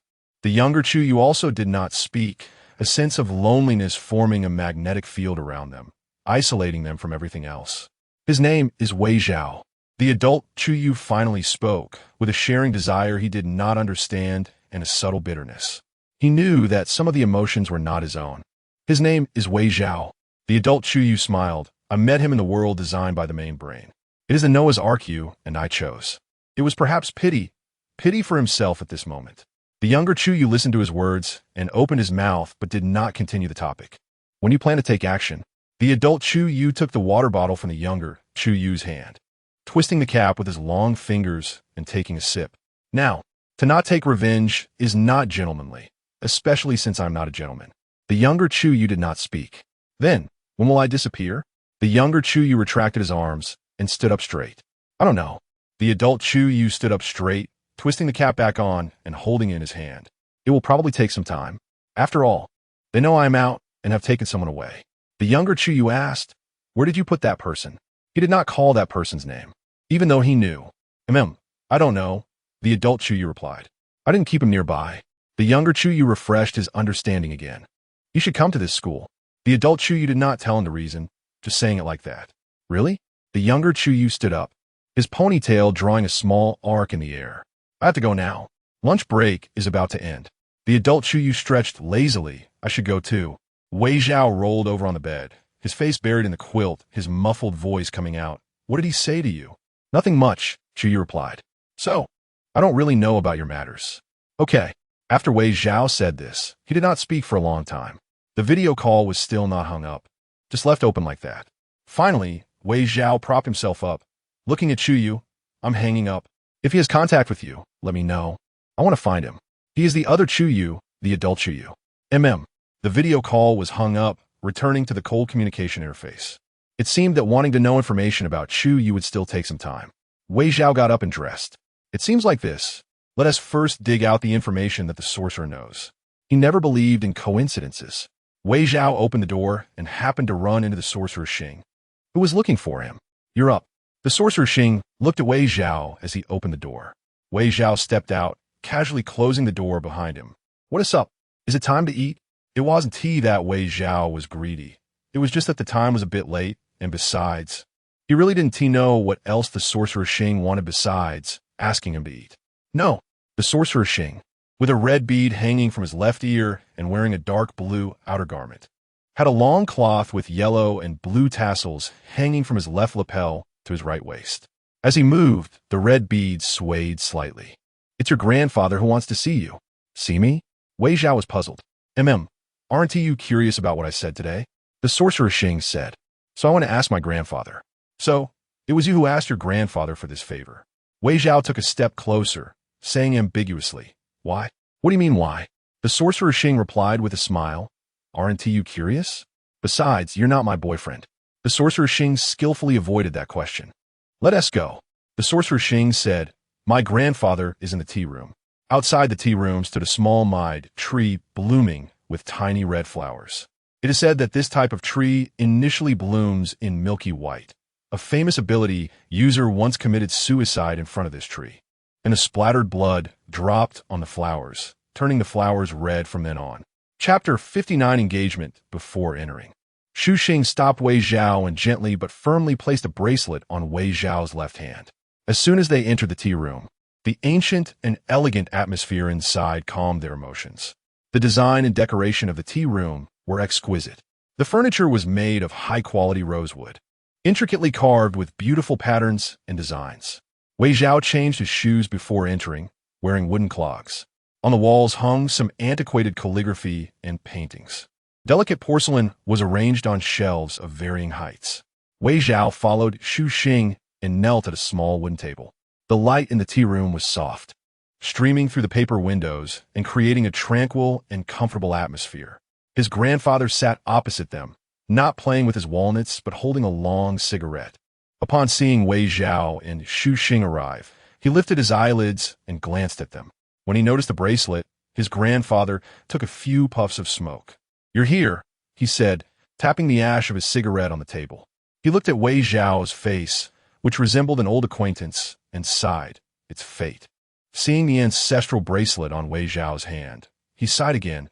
I suppose it's returning to its rightful owner. Wei Zhao, confused, asked, "What is this?"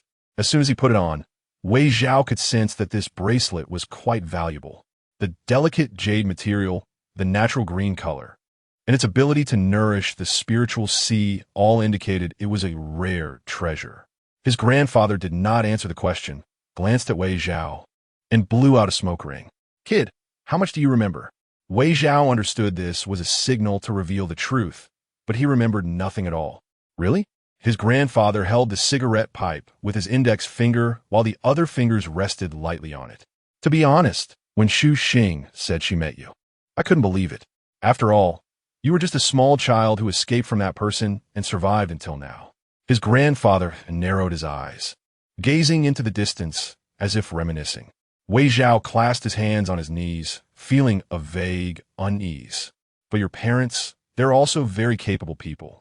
This statement confirmed that Wei Zhao belonged to this world. The dream was real, the faceless parents and the carefree self he once was. He did not ask how his grandfather concluded that he was the child of an old acquaintance, choosing instead to remain silent. "Your father took over the ancestral business. Wei's technology. Under his leadership, Wei's technology is thriving." His grandfather recalled the young man who stood confidently in front of the media, polite and full of vigor, with admiration on his face. However, he is also collaborating with a very famous research eccentric on a project named M27. His grandfather's expression changed as he continued. "I don't know the specifics of the project, but it probably relates to supernatural abilities." Wei Zhao suddenly remembered the news he had read about a fire that destroyed everything at Wei's technology. The upheaval began at that time. His grandfather glanced at his grandson. Wei's technology was targeted. Wei Zhao asked by whom. His grandfather put down the cigarette, setting it beside his cushion, his tone serious. "The mastermind. It's him again." Wei Zhao clenched his hands tightly, recalling how everything in the virtual world was connected to the mastermind, feeling a surge of anger. The next time he saw Chu Yu, he would insist on going to destroy it. "I don't know how Wei's technology affected the mastermind's interests, but I can assure you that it was destroyed by him. And your parents also perished in that fire." "Perished?" The heavy words struck Wei Zhao's heart. Xu Xing looked worried. "Are you okay?" Two parents he had never seen, who had never met him, only sharing blood ties. Why did it hurt so much? It was all because that dream felt too real. No, it was the real events that made him feel attached. Wei Zhao shook his head to reassure Xu Xing. He turned to his grandfather. "Why are you telling me this?" Clearly, he had chosen to remain silent at first. Indeed, it was Xu Xing who had pleaded. Wei Zhao felt the weight of the bracelet on his hand. The teacups on the table were empty, and his grandfather's hand hung limply over the table. Xu Xing understood and picked up the small teapot on the table, standing up to kneel beside his grandfather and pour a cup. His grandfather took a small sip because of the engagement.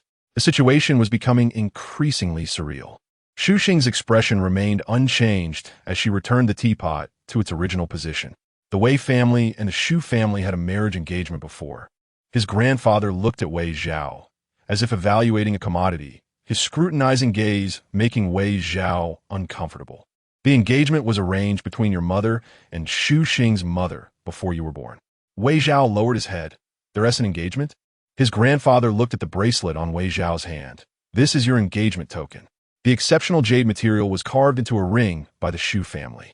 "The two families are to unite," his grandfather said. "Although the Wei family has fallen, the Xu family still wishes to continue this engagement." "Why?" Wei Zhao raised his head. He did not believe the Wei family had fallen while the Xu family was still willing to honor their promise, especially since his family was being hunted by the mastermind. His grandfather glanced at Xu Xing, kneeling beside him because Xu Xing likes you. Wei Zhao was puzzled. They were merely a couple for 3 days at most. And even if that dream was real, they had only met as children. Xu Xing met Wei Zhao's questioning gaze. I've known about this engagement since I was young. So, at the banquet when they were children, she already knew that the person beside her was her future partner. Wei Zhao felt helpless, but I don't have any feelings for Xu Xing. How could he say such a thing in front of them, showing no regard for Xu Xing's feelings? Just as Wei Zhao was still trying to process this information, considering how to deal with this absurd engagement, his grandfather continued. However, the Xu family has a condition. His grandfather looked at Wei Zhao. You must abandon your identity as a member of the Wei family. You need to change your name and come to the Xu family under a new identity to escape the mastermind's revenge and start anew. This is a good choice for you. The Xu family can provide you protection. After all, the mastermind. Wei Zhao did not listen to the rest. He looked at Xu Xing, the eldest daughter of the Xu family, the future heir. After his grandfather finished speaking, Wei Zhao smiled softly and firmly rejected. I have never considered fulfilling this engagement, nor do I want to abandon my rightful identity. He smiled, but his eyes held a chilling coldness and murderous intent. I am even less afraid of the mastermind. Chapter 60, Refusal Young Man. The mainframe is not as easy to deal with as you think. The grandfather picked up his pipe and laughed at Wei Zhao's reckless words. Wei Zhao remained silent, and that smile faded after a moment. The grandfather was extremely serious, looking directly at Wei Zhao. Do you know the identity of the mainframe? Do you understand it? You can't achieve anything just with a heart full of courage and anger. He mercilessly pointed out the facts. What chance does Wei Zhao have of competing with the mainframe now? Xu Xing spoke up to stop him. Grandfather. One word halted what the grandfather was about to say next. The grandfather was taken aback, looking at Xu Xing, and sternly said, Xu Xing, you are losing your composure. I'm sorry, grandfather. Xu Xing lowered his head. As the eldest son of the Xu family, he could not resist the punishment from his elder or ignore the family rules. Wei Zhao's tone was calm, devoid of the initial anger. The scent of the incense still lingered in the tea room as Wei Zhao looked at the painting of mountains and flowing water on the wall, removing the bracelet from his wrist. Now that we are in modern society, since the Wei family is no more, there is no need to continue this engagement. Wei Zhao said bluntly, I appreciate the helping hand extended by the Xu family, but I want to uncover the truth. He placed the bracelet on the desk. The grandfather remained silent, staring at the vibrant green bracelet. Have you thought this through? The Xu family is unwilling to wade through murky waters. I have thought it through. Wei Zhao stood up. No, grandfather. Xu Xing hurriedly stood up. It was rare to see Xu Xing so flustered. He called out to Wei Zhao, the Xu family can help you, can ensure you do not lose your identity. Wei Zhao gave Xu Xing a deep look and finally, in a calm tone, refused and turned away without mercy. Wei Zhao pushed open the door. It was now close to evening, and on the mountain, the air carried a chill. Thoughts of the conversation in the tea room kept replaying in his mind. At first, he was skeptical, wondering if that dream, even that document, was all a conspiracy. He reached the door of his room, leaning weakly against it. The past was inadvertently torn open a corner, revealing those sour and painful, hard-to-accept stories. Wei Zhao bitterly smiled to himself, realizing he still had no home. He had long lost his family. In this real world, he had already lost those connected by blood. In this vast world, he had always been walking alone. Suddenly, a heavy weight rested on his shoulder. Wei Zhao did not look up, remaining still in that position. What's wrong, leaning against the door in the wind? As if oblivious to Wei Zhao's odd reaction, the voice behind him was as usual. Long black hair fell down Wei Zhao's shoulder. It was Chu Yu, now an adult, the bracelet around Wei Zhao's waist, resting his head on Wei Zhao's shoulder, saying, Let us go in. Without asking for Wei Zhao's consent, Chu Yu's hand moved from below, separating the point where Wei Zhao touched the door, protecting Wei Zhao's head, while the other hand pushed open the door. Wei Zhao remained unresponsive, like a marionette, letting Chu Yu manipulate him. Chu Yu pushed Wei Zhao into the room, and after they entered, the door closed by itself without the wind. Your face looks terrible. Chu Yu supported his shoulder, standing beside him, hand against Wei Zhao's chin. Wei Zhao said nothing. Chu Yu pushed him down onto the bed, looming over him, hair cascading down. Chu Yu squinted at Wei Zhao. Quiet, yet stirring. Wei Zhao spoke. How are you handling things with the mainframe? This was the first time Wei Zhao asked Chu Yu about his affairs. Chu Yu reached out, brushing the stray hair off Wei Zhao's forehead. Almost done. Almost ready to reel it in. Wei Zhao met Chu Yu's gaze. How much do you know? What? Wei Zhao's hair was very soft, and Chu Yu's fingers curled around a few strands. He wasn't wearing those white gloves. His fingers could feel the warmth of the person beneath him. My background, Wei Zhao said, before coming to the Shu family, or rather, before receiving news about another self. Chu Yu knew this topic could not be avoided. He and T considered hiding it either. He paused his movements, his hand moving from Wei Zhao's hair down to his ribs. He pressed down. You were thrown into a false world, knowing a little. Wei Zhao said nothing. He couldn't think of what to say. Why didn't you tell me?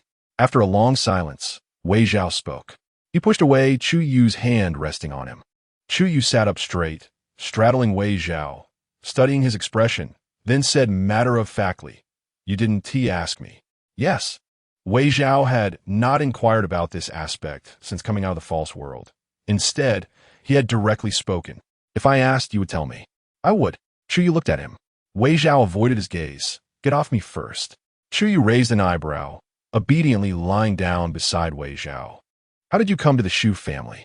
Chu Yu seemed to have appeared out of nowhere. Although the Shu family was deep in the mountains, they still had guards. And moreover, they were a prominent family. Chu Yu could come and go freely like this? Didn't you call me here? Chu Yu thought for a moment and said, You wanted to find me. At that time, Chu Yu was holding the smart brain. Several people were lying on the ground beneath him, blood on their faces. While clearing out the minions of the mainframe, Chu Yu answered the call with one hand. The other hand gripping the throat of the person in front of him. Is there something? The person he was choking turned red from blood loss, struggling weakly. Before the person on the other end could speak, abilities flowed from his arm to that person. He flung the one in his hand away. With a bang, the person was flung into the air and exploded. He took off the gloves from his hands and threw them on the ground. Why aren't you speaking? After finishing off everyone, Chu Yu diverted a bit of his attention to the communication interface. The interface displayed no names, only a string of numbers. But Chu Yu knew who was speaking on the other end. He wants to see you. The voice was identical to his own. Chu Yu was looking at his hand. Upon hearing this, he looked up. Wei Zhao. What is wrong with him? Chu Yu paused his actions, looking at the communication interface. He knew about his background. The tone on the other end remained unperturbed. That is a bit troublesome. Chu Yu thought for a moment, avoiding the bloody scene of slaughter, and chose a clean spot to stand. He asked the Shu family? Chu Yu asked. He had gone to the Holy Domain last time, and had taken some time to check on matters related to Wei Zhao. Sure enough, it was Wei Zhao's style, getting involved wherever he went. He learned about his background at the Shu family. After a pause, he wants to know the truth from you. All right, I understand. It's a bit tricky, Chu Yu thought, feeling even less happy than before. This is your first time calling me, right? Chu Yu suddenly thought of something, tapping the virtual screen with his fingers. The other side did not respond, and the communication interface closed. Chu Yu was hung up on by another self. For Wei Zhao, the tone was hard to discern. It seems that no matter which self, they were still very interested in Wei Zhao. Chapter 61. The brain Wei Zhao recalled the phone call he made to Chu Yu at school not long ago. He told you, huh? Wei Zhao understood. Chu Yu lay on his side, staring at the ceiling, his long hair cascading down, not tied up. Oh, Wei Zhao replied. Then what about my parents? And what about me? What about you and me? Chu Yu turned to look at Wei Zhao.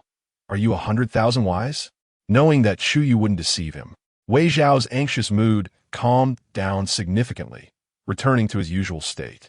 It's not like you told me before, making me look like a fool now. Wei Zhao raised his voice, his tone lazy. Not telling you early was a good thing. Chu Yu recalled when they had just left the false world. Wei Zhao standing at the edge of the spatial rift. Two spaces were connected, and the airflow from the real world kept pouring into the virtual time. Wei Zhao stood there, cold and indifferent, dressed in a black suit, a chill and killing intent emanating from him. At that time, Chu Yu stood behind him with his hands in his pockets. He thought about how Wei Zhao would react if he had directly told him the truth back then. He probably would have found a way to infiltrate the brain, paying the price to become one of its subordinates, and eventually seek an opportunity to murder the brain.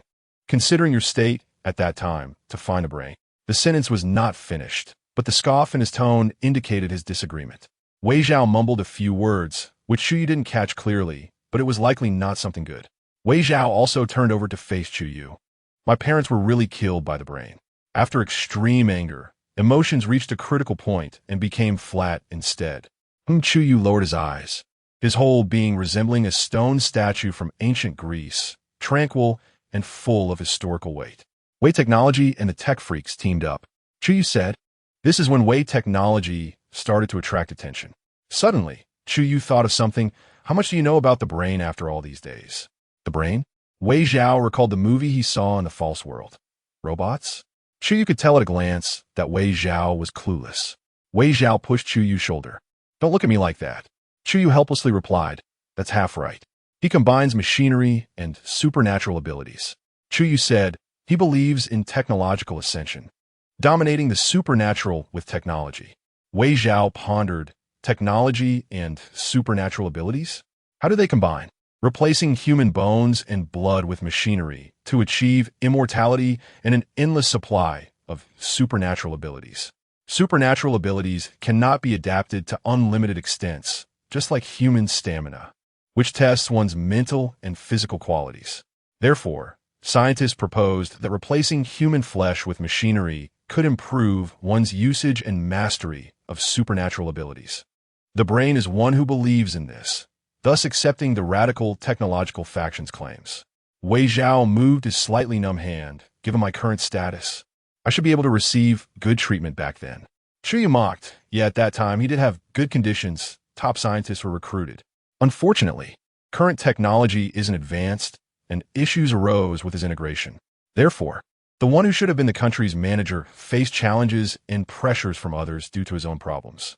The brain's spirit, under the dual torment of body and external factors, became increasingly extreme. Opponents were all struck down, some even faced family ruin.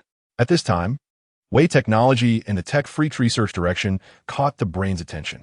In the end, the data was destroyed, and no one knew what specific fields they were researching or to what extent they had progressed, Chu Yu said. But it can be confirmed that the brain has been paying attention to Wei Technology for a long time. Chu Yu sat up, smiling at Wei Zhao. "Someone's coming." "Someone?" Wei Zhao also got up. He hadn't heard any sound. "Your boyfriend," Chu Yu said with a smile, placing his hands on his knees, fingers tapping one by one. "Boyfriend?" Realizing it, Wei Zhao felt as if he had been struck by lightning. Indeed, Wei Zhao heard footsteps coming from the corridor. The sound grew closer, finally stopping at Wei Zhao's door. A knock sounded. "Wei Zhao, are you there?" Xu Xing's voice came through the door. For some reason, Wei Zhao felt inexplicably guilty and anxious. "Oh no, Chu Yu is still here," he thought, looking at the calm figure beside him, as if this room belonged to him. Wei Zhao whispered, "Aren't you leaving yet?" Chu Yu looked at Wei Zhao's lips moving a few times. "What did you say?" As soon as the words left his mouth, Wei Zhao lunged at Chu Yu, covering his mouth with one hand. The knocking outside paused. "Wei Zhao, are you not there?" The warm breath sprayed on Wei Zhao's palm. Wei Zhao glared angrily at the smiling Chu Yu. "Bastard, really thinking this is your home?" Not to mention that Chu Yu appearing here raised suspicion, especially in his own room. If caught, how could he explain? Wei Zhao was utterly speechless. He didn't speak this time, instead forming a shut-up gesture with his mouth. What he received in return was Chu Yu tilting his head with an innocent expression. "This bastard," Wei Zhao cursed silently again. Fortunately, the Xu family was wealthy, and the soundproofing of the room should be decent. Xu Xing probably didn't hear the commotion inside. Now, he could only hope that Xu Xing would leave on his own. With this thought, Wei Zhao's hands still didn't loosen.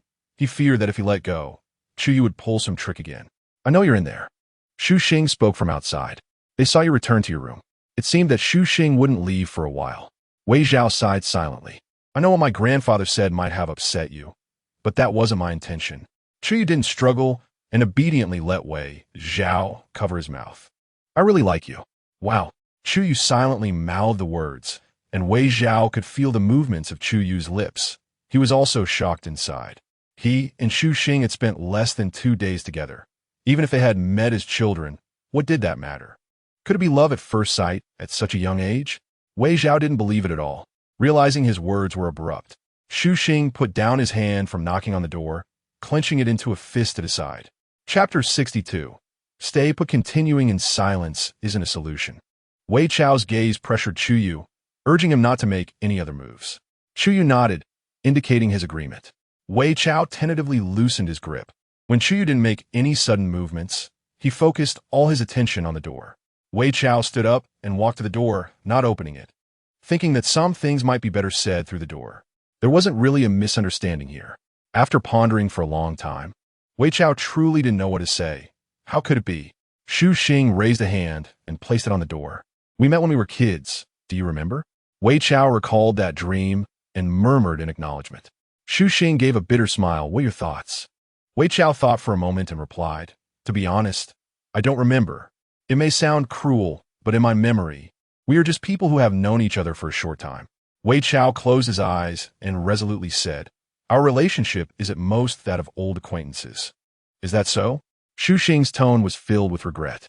Then what do you think of me? Seemingly unwilling to give up, Xu Xing wanted to try again. His hand unconsciously gripped his clothes, creating creases. Why are you still so persistent? Wei Chao sighed, silently repeating I'm sorry in his heart. Although you're a great person, I already have someone I like. I'm sorry, brother. Sitting by the bed, propping his chin and lazily watching the lively Chu Yu, Wei Chao's words made him look towards him. When something is to be cut off, it's better to do it decisively. Who is it? Xu Xing spoke up. Wei Chao remained silent, adding, and I have my own matters to attend to. The Xu family shouldn't get involved in this mess. Xu Xing opened his mouth. But if the Xu family helps you, we can discuss the main brains matter slowly. Hearing this, Chu Yu scoffed, stood up, and slowly walked over to Wei Chao, startling him, who was deep in thought about what to say. Chu Yu tilted his head and said slowly, stop dragging this out. Let him give up. Wei Chao closed his eyes, reopening them with contained anger. This guy spoke so lightly. What are you going to do? You can't treat someone else's feelings like that. Then you should be more resolute. Chu Yu leaned against the door. I'm sorry, Wei Chao said after some thought. You shouldn't get involved in this matter.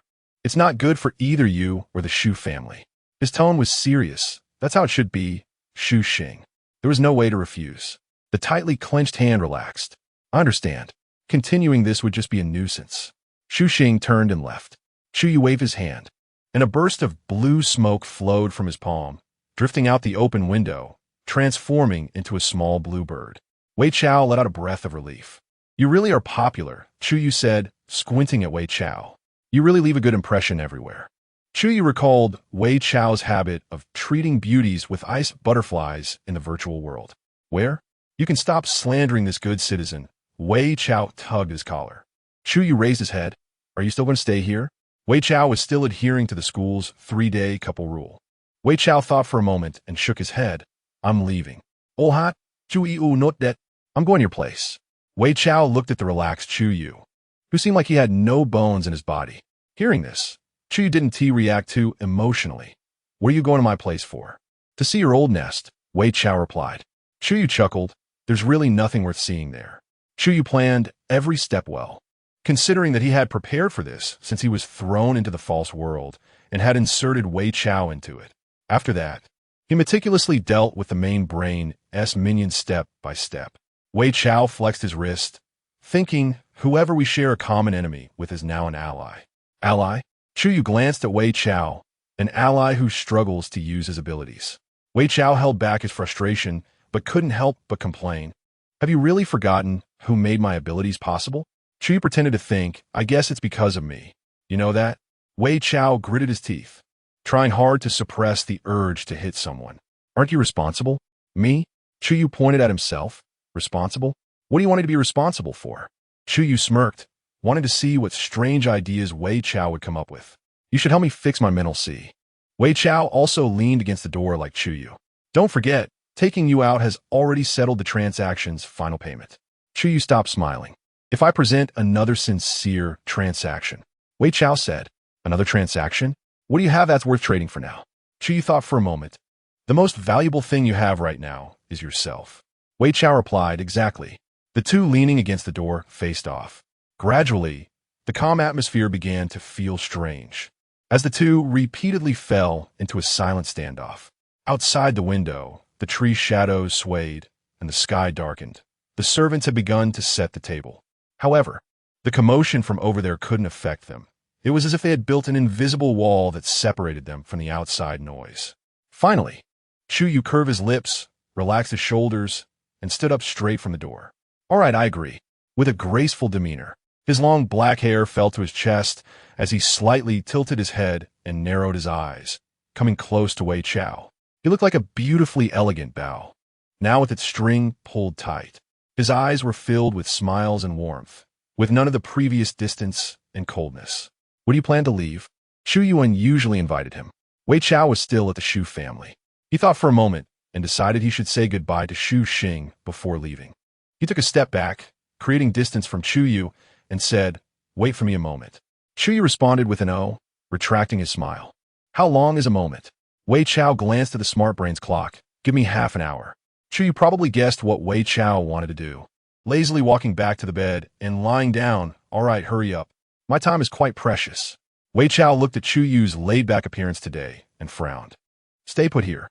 Chu Yu didn't respond, reaching out a hand to pull the blanket over his upper body. Wei Chao had never imagined he would see this side of Chu Yu. There was a mix of curiosity and helplessness. Turning around, he opened the door, waved his hand behind him, regardless of whether Chu Yu could see, and said, "I'm leaving. Don't cause me any trouble." After saying that, he left. The room fell silent, and the person under the blanket didn't respond. Chapter 63. Black Market. The full moon hung in the sky, and the bustling city had lost the crowds of the day. Around the streets lay 7 or 8 homeless people, clutching a few tattered coats spread out on the ground, curled up and lying on the pavement. Trash like tissues and empty cans scattered across the ground. This was the most lawless and chaotic part of the city. Most people chose to stay home quietly at night, reducing unnecessary outings. Therefore, there were very few shops open with lights on at night, as fewer people meant higher electricity costs. At the innermost part of the street stood a small convenience store. The owner lay in a chair, holding a smartphone, watching a popular online matchmaking show. Creak. The glass door was pushed open. The owner heard the sound but didn't lift his head, his eyes still glued to the screen. After all, customers could just take what they wanted and pay at the counter. The footsteps of a newcomer didn't head towards the shelves inside, but approached the counter instead. The owner heard the sound and spoke up. "What do you want? Cigarettes or alcohol? Do you have tea?" A low male voice replied. The owner finally shifted his gaze to the customer. He looked like a young man, wearing a hat and a simple white t-shirt, topped with a black baseball cap, half of his face obscured by a mask. He was not a regular customer. The owner lowered his legs and said, "We don't have tea here, but there are plenty of tea-flavored drinks. You could just go grab one from that shelf." He pointed to the shelf behind him. "No, I want tea, freshly brewed tea," the customer denied. The owner's expression changed, his indifference replaced by a hint of danger in his low voice, as he scrutinized the young man with sharp, eagle-like eyes. "Are you sure?" "Of course." The young man remained calm, standing there unfazed by the owner's sudden shift in demeanor, as if it were perfectly normal to come to a convenience store for a cup of ordinary tea. "There's no tea at the convenience store." The owner confirmed one last time. The young man grew impatient, lightly tapping on the counter. "Are you selling or not?" The owner finally sized him up again, grabbed the keys hanging from his waist, and pulled out a round, square-holed copper coin from a box under the counter. The coin was tied with a thin red string. "Here you go." The owner placed the coin on the counter and handed it over. Wei Zhao took the coin without surprise and prepared to leave, feeling the gaze of the owner on his back. Once outside, avoiding the owner's sight, Wei Zhao curiously looked down at the copper coin, running his fingers over its surface. It appeared to be made from a rare mineral, and he could feel a faint magnetic energy emanating from it. If one were to ask why Wei Zhao was here, the time would have to rewind a few hours. He had intended to say goodbye, but was pulled by Shu Jia to finish dinner.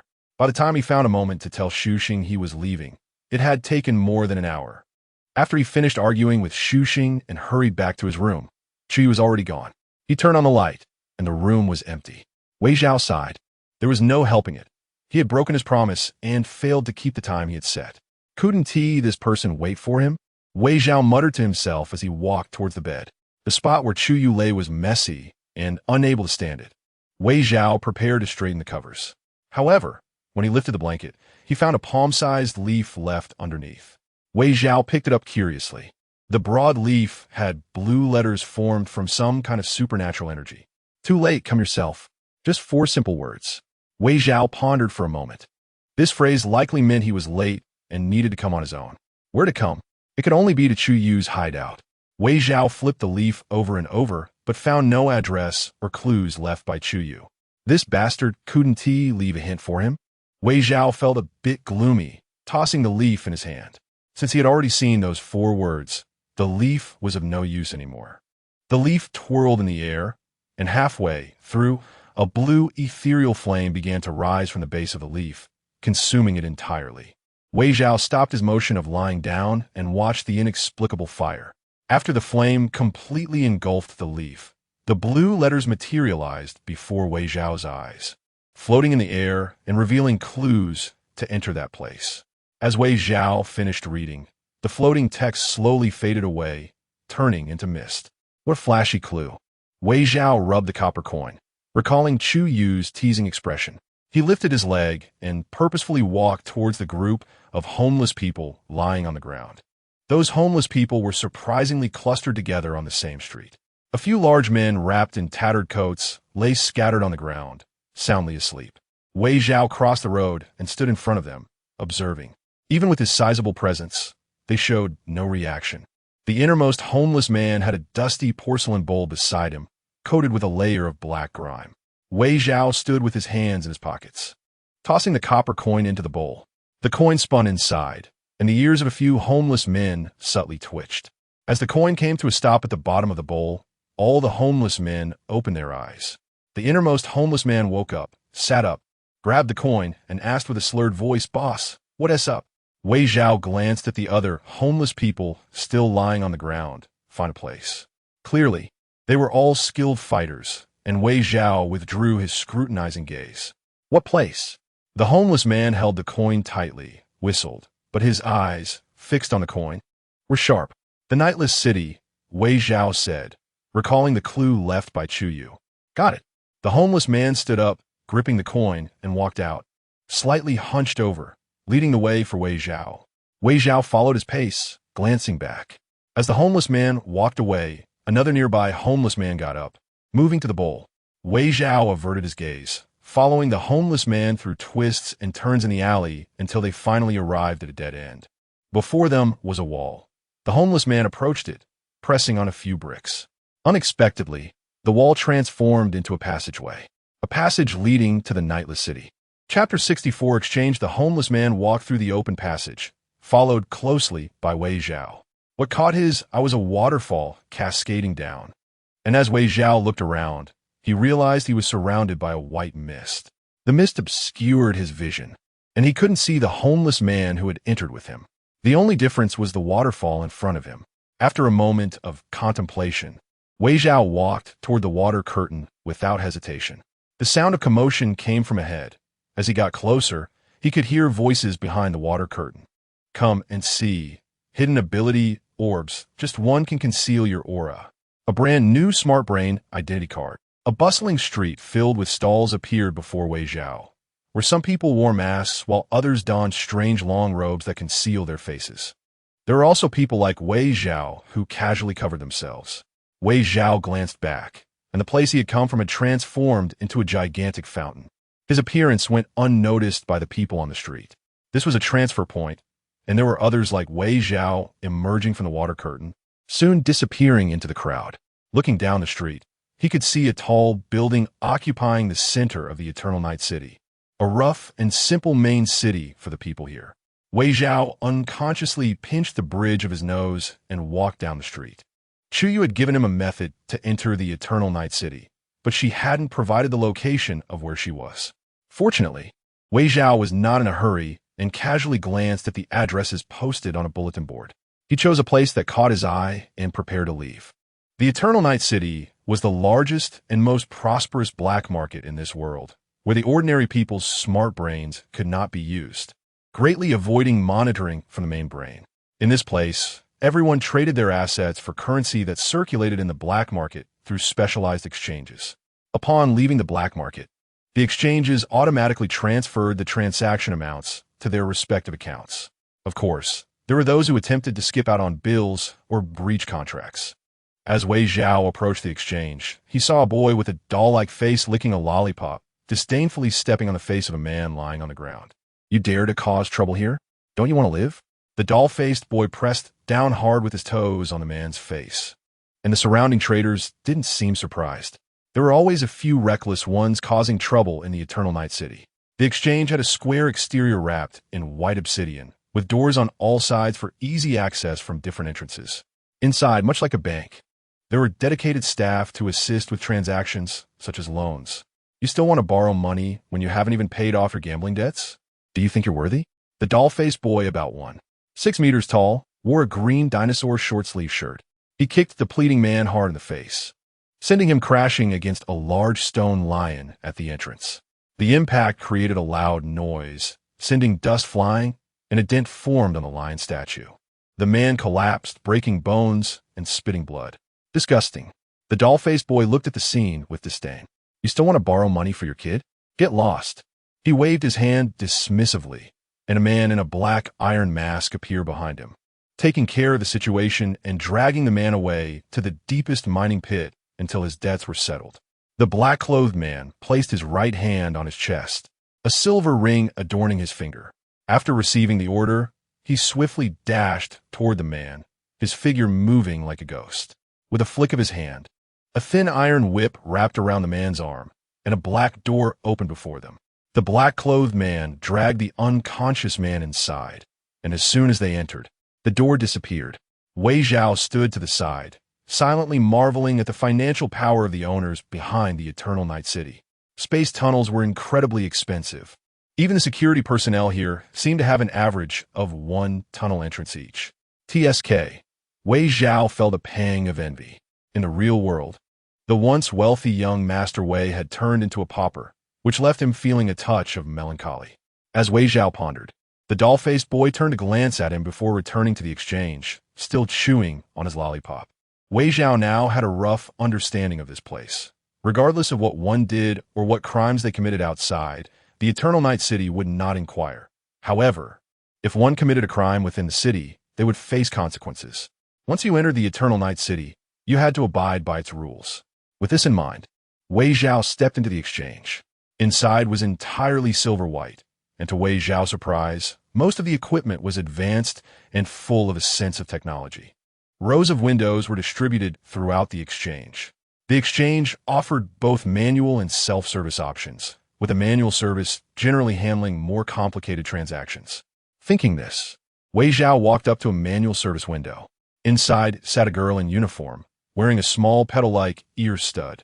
Her hair was styled in a fluffy bun, and she smiled at Wei Zhao. "I want to activate my account." "Okay." The girl maintained a standardized smile. "May I have the name of your account?" Generally, people who had been to the Eternal Night City held only one account, which automatically froze after they left for more than 3 days. To reactivate it after a long time, one had to come to the manual counter to unfreeze it. Wei Zhao recalled the account name. Chu Yu had left him and provided Sai. He was a bit skeptical if just these 2 letters would be enough to open an account. The girl nodded and quickly typed on the machine.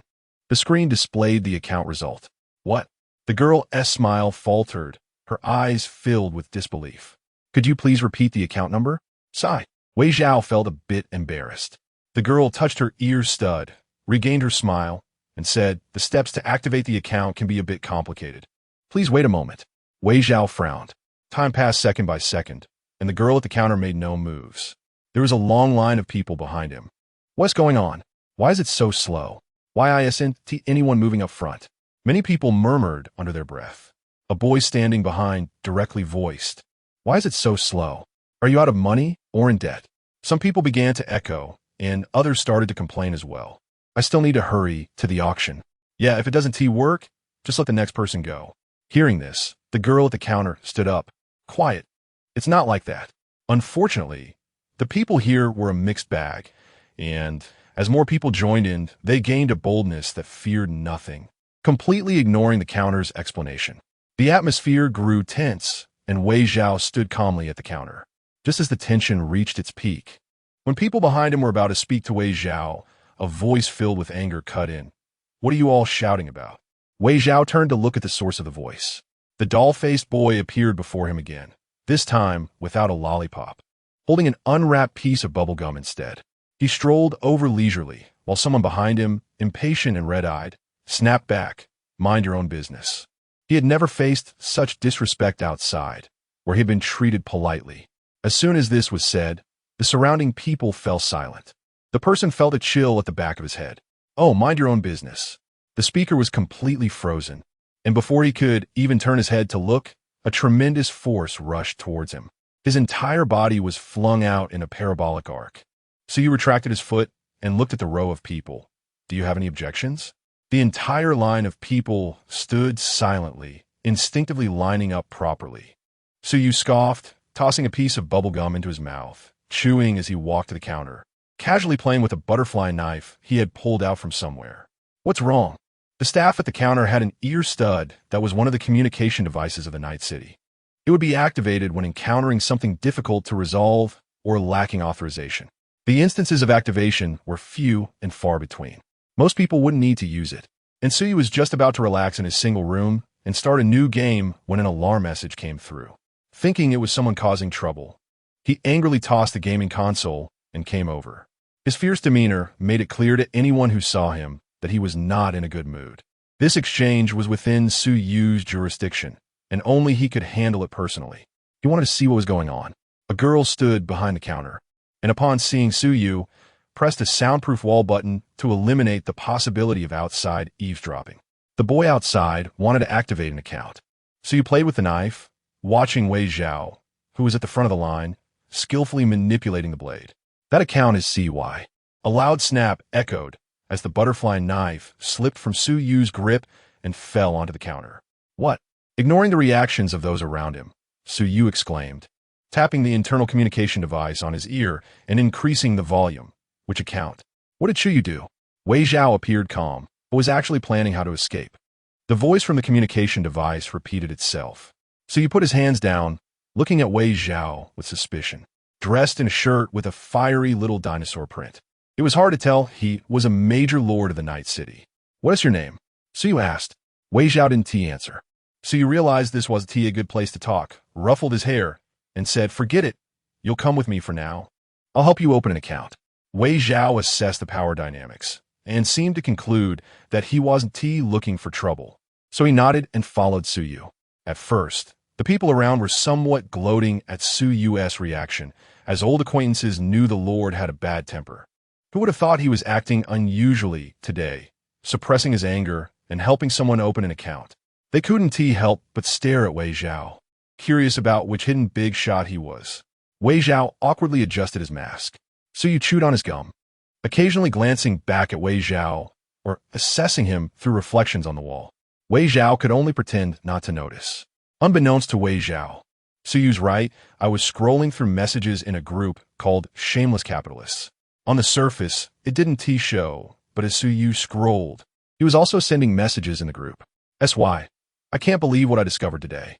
No one in the group responded, continuing to discuss the auction that evening. "SY, why is no one responding to me?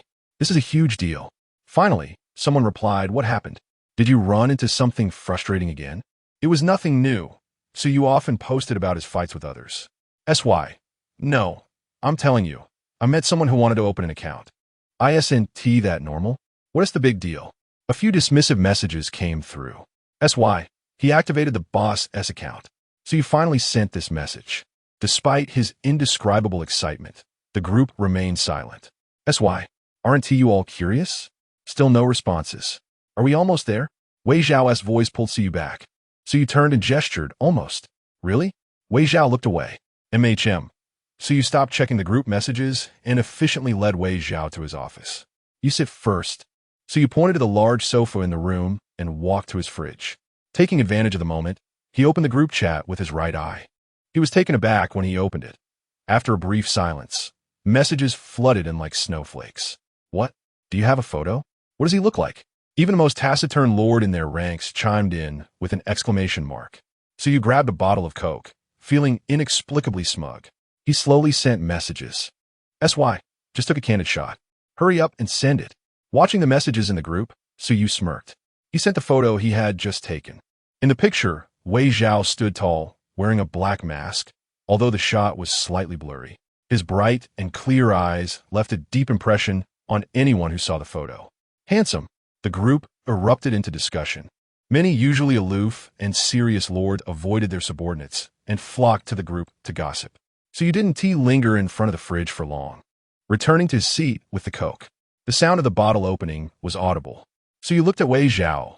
You want to open an account for CY? Wei Zhao replied with an MM. What exactly did Chu Yu do? Chu Yu's face turned serious. You shouldn't be the owner of the CY account. Wei Zhao appeared relaxed, but he was actually tense, answering briefly, no. Then what is your relationship with the owner of the CY account? Chapter 65. Relationship. Wei Chao let out a low grunt. Even with a mask on, it was hard to hide his handsome demeanor. Is opening an account really that difficult? He scanned the surroundings without changing his expression, stood up, and said, then I won't open one. After saying that, he raised his leg to leave. Hey, wait a minute. I'll help you open it. Chu Yu, who initially wanted to gather information, found that he hadn't even managed to ask a question and instead had angered Wei Chao. If that person found out, he would definitely be scolded. After considering the consequences, Chu Yu hurriedly ran over to block Wei Chao. Wait, I'll help you open it. Wei Chao's black right eye reflected a hint of blue-silver under the sunlight.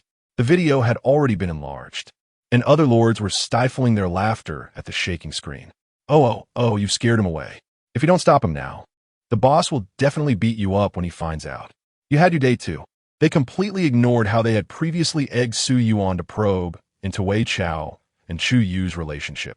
Chu Yu suppressed his anger, cursing silently in his heart.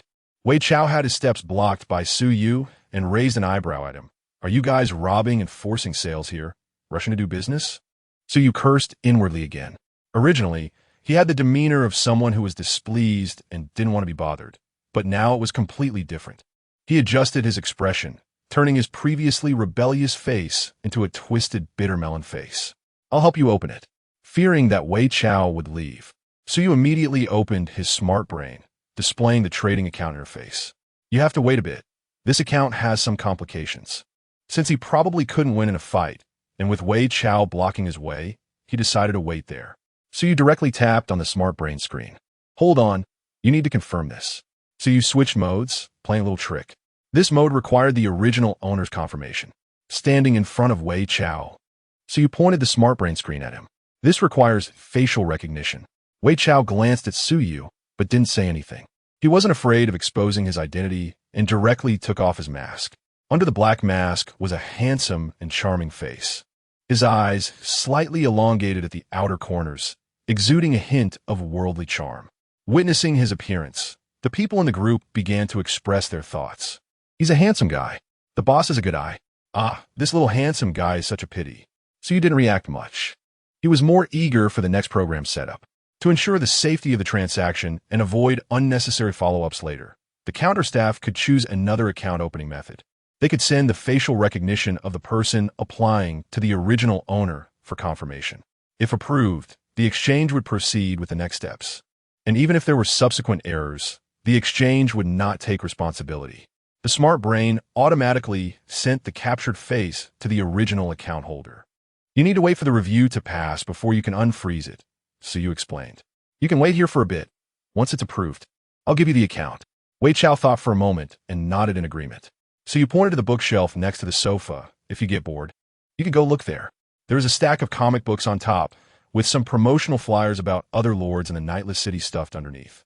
Wei Chao's gaze swept across the books and finally stopped for a few seconds on a book that had been tossed to the outermost side. The cover had large, ancient characters written on it, auction items. Wei Chao recalled that someone behind him had been mumbling about the auction while they were in line. Feeling curious, he leaned against the bookshelf and reached for that book, carefully flipping it open. The items were categorized together, and Wei Chao wasn't interested in the jewelry. So he quickly skimmed through the first few pages. So you occasionally opened his smart brain to check messages. As Wei Chao flipped through the booklet, his casual gaze suddenly paused at a certain spot. A small white porcelain bottle was placed on a velvet pad. The description next to it read, Soul Repair Water. What is this? Wei Chao's interest was piqued by the name, and he looked further down. A few brief words explained that this water could repair the soul. Such a thing is rare. I wonder how the auction house got it. Chu Yu, with a lollipop in his mouth, approached Wei Chao, being familiar and completely unembarrassed. So you said, but not many people would bid on something like this.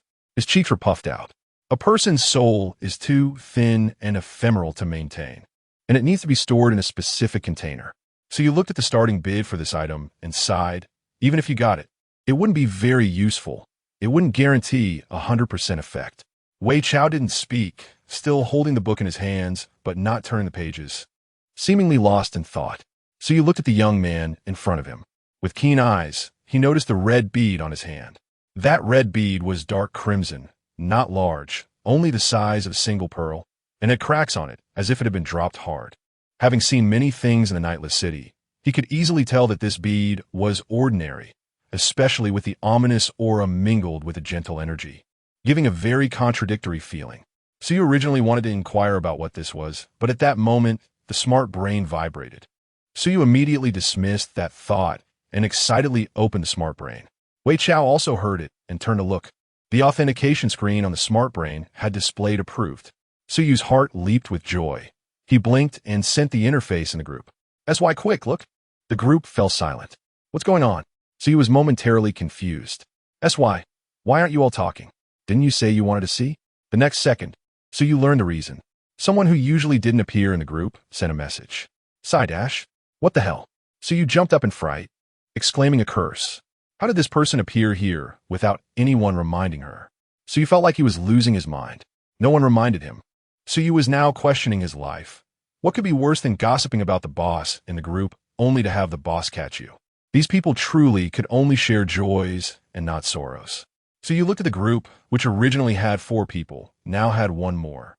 What happened? Wei Chao had finished reading the auction book and set aside. "Can I use my account now?" Wei Chao had basically guessed most of it. Even though he didn't know Chu Yu's identity, it seemed to be quite high here. So you snapped back to reality, staring blankly, and said, "Okay." He mechanically transferred Chu Yu's account to Wei Chao using his permissions. Wei Chao checked it and, confirming there were no mistakes, left without caring about the dejected Chu Yu behind him. In the vast office, the person dressed in a fiery green dinosaur outfit let out a whimper and flopped onto the sofa. Chapter 66 Auction on the west side of the main city. Brightly lit, unlike the casual street stalls on the east side, here shops are open for business. This is the largest underground market in the city that never sleeps, and also the biggest treasure trove. Although it is midnight, the place shows no signs of desolation. At this moment, people are bustling about, and the streets are filled with traffic, creating an extraordinary liveliness. All the shops are built along the street, selling items that are mostly prohibited from circulation outside, attracting many customers in need. Although there are many eye-catching shops now, most of the foot traffic flows directly down the street, heading straight for the only auction house in the city that never sleeps. Wei Chao followed the crowd with a substantial account balance. The dazzling buildings emitted a surreal feeling in the night, and at the entrance of the auction house stood 2 black-clad men wearing iron masks, with long, sharp iron chains wrapped around their waists. These are the guards trained by the city that never sleeps, exuding a strong aura, silently warning anyone present not to cause trouble.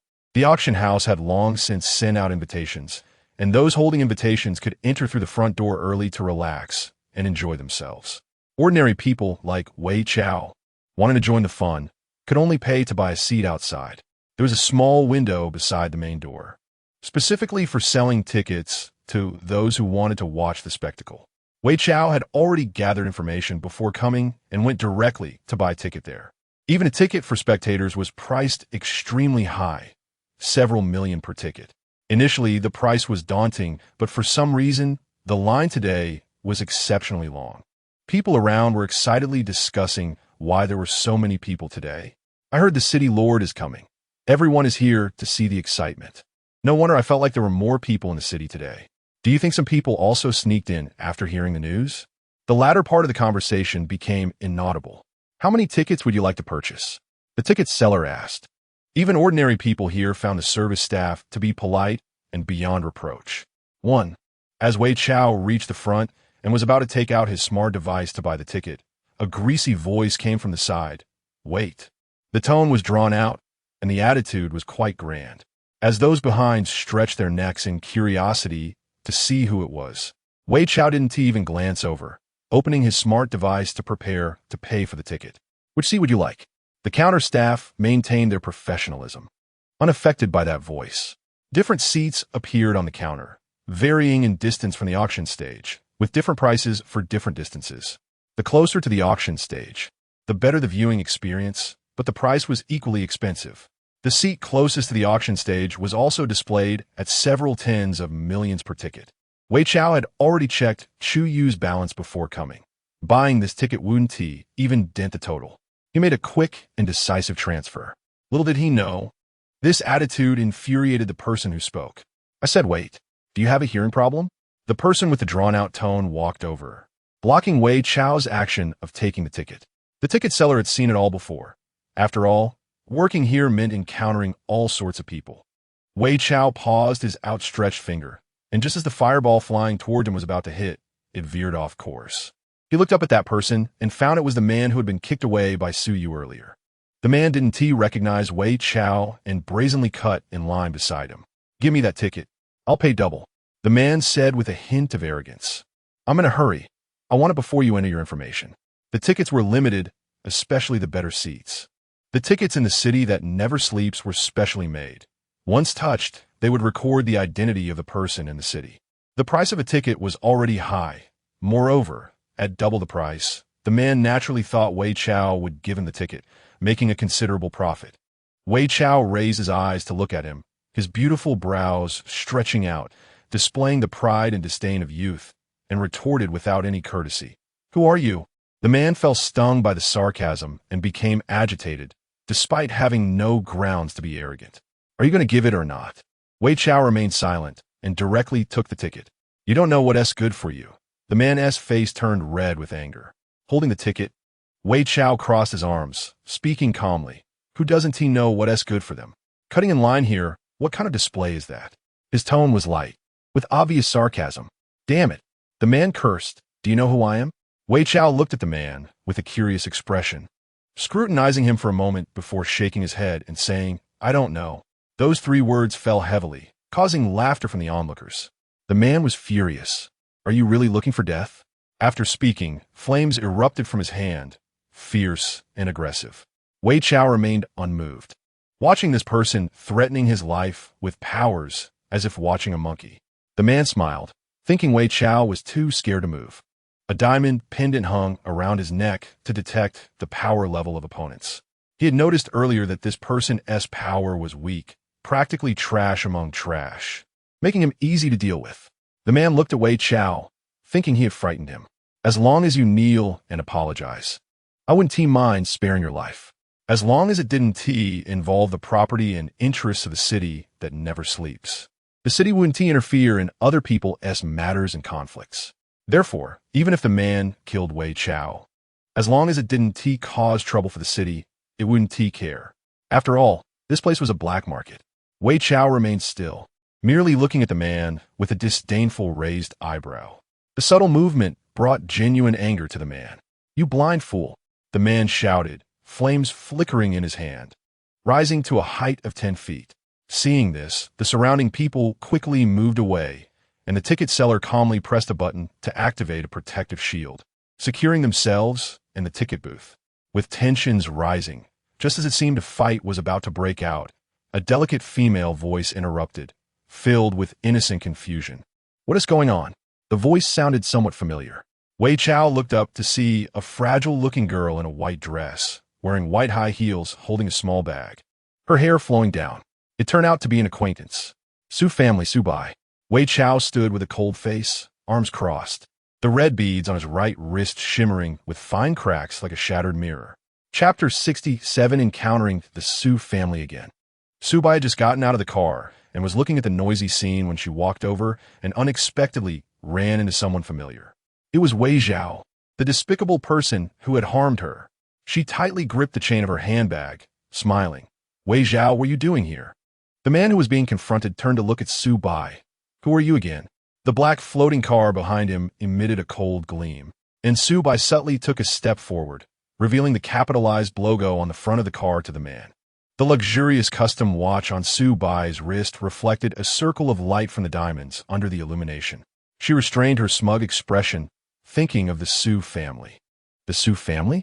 Upon hearing this, the man immediately doused his anger. The only Su family he knew was that one. Looking at the valuable clothing on the woman before him, along with a hint of arrogance, and the logo on the car behind her, it seemed she was from the upper-class Su family. Although the man wasn't afraid of Wei Zhao, he still needed to give face to the Su family. "Do you know him?" the man asked. Su Bai pursed her lips, appearing like an innocent creature, her gaze drifting towards Wei Zhao as if weighing something, and finally said uncertainly, "Brother?" This brother left the other two people stunned. The Su family's elder brother, who had just gotten out of the car after handling some business, also paused his steps and looked over in the direction of the voice. A familiar figure stood at the ticket booth entrance. The Su family's elder brother approached, holding a black coat in his hand, standing there. He was indifferent to who he saw. Su Bai held her bag with both hands, tilted her face, and smiled at her elder brother. "I saw Wei Zhao." Who is he?" The Su family's elder brother was completely unfazed. The man also stopped his actions. Having engaged in this underhanded business, he had accumulated quite a bit of information. Instantly, he thought of the lost child of the Su family. "It's that one." Su Bai lowered her head, displaying just the right amount of sadness. "The one who returned to the Su family, brother." Only then did the Su family's elder brother remember this matter. He glanced at Wei Zhao, and the already stern expression on his face became even frostier. His lips pressed tightly together in a straight line. "What does it matter to you?" Su Yao was still in the hospital, his life hanging by a thread, relying on expensive psychiatric medication to survive. After that incident, the Su family had inexplicably faced attacks from various companies, suffering tremendous losses. If they hadn't investigated Wei Zhao's identity in advance, the Su family would have almost believed that he was behind it. Although they hadn't found evidence of Wei Zhao harming Su Yao or the instigator behind the attacks on the Su family, Wei Zhao had become an ominous symbol within the Su family. I just got out of the car and saw Wei Zhao getting into a conflict with someone else, thinking, after all, he still has a connection to the Su family. So, before she could finish her sentence, she was interrupted by the Su family's elder brother.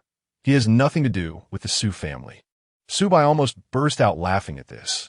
"This isn't good. I just want to see what trouble he's gotten into." The Su family's elder brother viewed Su Bai as an innocent young girl, occasionally a bit overly kind-hearted. Although he disagreed, he still followed Su Bai's suggestion. Wei Zhao stood aside, watching them play the good brother and sister, rolling his eyes internally. He glanced at the time on his smart device. There was still some time before the auction started, and he didn't mind playing along with them for a bit.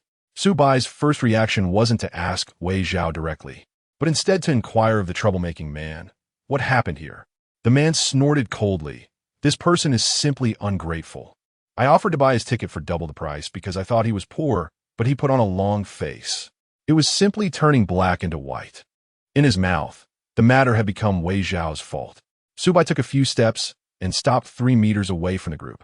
The Su family's elder brother, worried that his naive little sister would be deceived, followed closely behind. "Ah," Su Bai exclaimed in surprise, finally fixing her doubtful gaze on the ticket in Wei Zhao's hand. "Feeling a bit awkward. Where did you get the money for this?" The man also caught on to the flaw. "Yeah, where did you get the money?" He glanced at Wei Zhao's outfit, which didn't seem to indicate wealth. Su Bai's face turned pale, biting her lower lip as if she had inadvertently revealed something. Full of apology, this attitude undoubtedly gave the man more confidence, and he muttered, "Right? Where did you get the money?" Wei Zhao raised an eyebrow and replied, "Naturally, it's the money in my account. My money." Wei Zhao's mask slipped off, revealing the face of a flirtatious playboy. "Do you have an opinion?" Su Bai interjected. "You. Haven't you gone down the wrong path?" Wei Zhao placed his hand on the counter, wanting to see what ivory Su Bai could spit out. After saying this, Su Bai looked guilty. "I'm sorry, I didn't know you had taken such a path." This statement made it seem as if Wei Zhao had indeed done something wrong. The surrounding crowd, reveling in the excitement, didn't mind the chaos. Most people in the black market had low standards, but they loved to watch the fun. Wei Zhao was truly too lazy to argue with these people, and directly addressed Su Bai. "Are you out of your mind?" Su Bai's face stiffened, and the Su family's elder brother stepped forward to protect his little sister. "What did you say?" Wei Zhao had no intention of being treated like a monkey. Anyway, he had already secured the ticket and was ready to leave. Who knew Su Bai would get caught up in her theatrics? "Are you in trouble? I can help you pay it back." The people around were too savvy to fall for such a low-level tactic. Wei Zhao could hardly imagine how someone like this had managed to blend into the Su family and was treated like a fish in water. Surely the Su family wasn't foolish. It seemed the Su family wasn't far from collapse. As Wei Zhao brushed past the Su siblings, his tone barely concealed mockery. "Idiot." Su Bai's face turned ashen. Wei Zhao walked to the entrance, his black hair tousled by the wind as he walked, his figure tall and striking. The man saw the ticket in Wei Zhao's hand and felt a chill, launching a fireball at him. The fireball, massive and burning, shot towards Wei Zhao at high speed.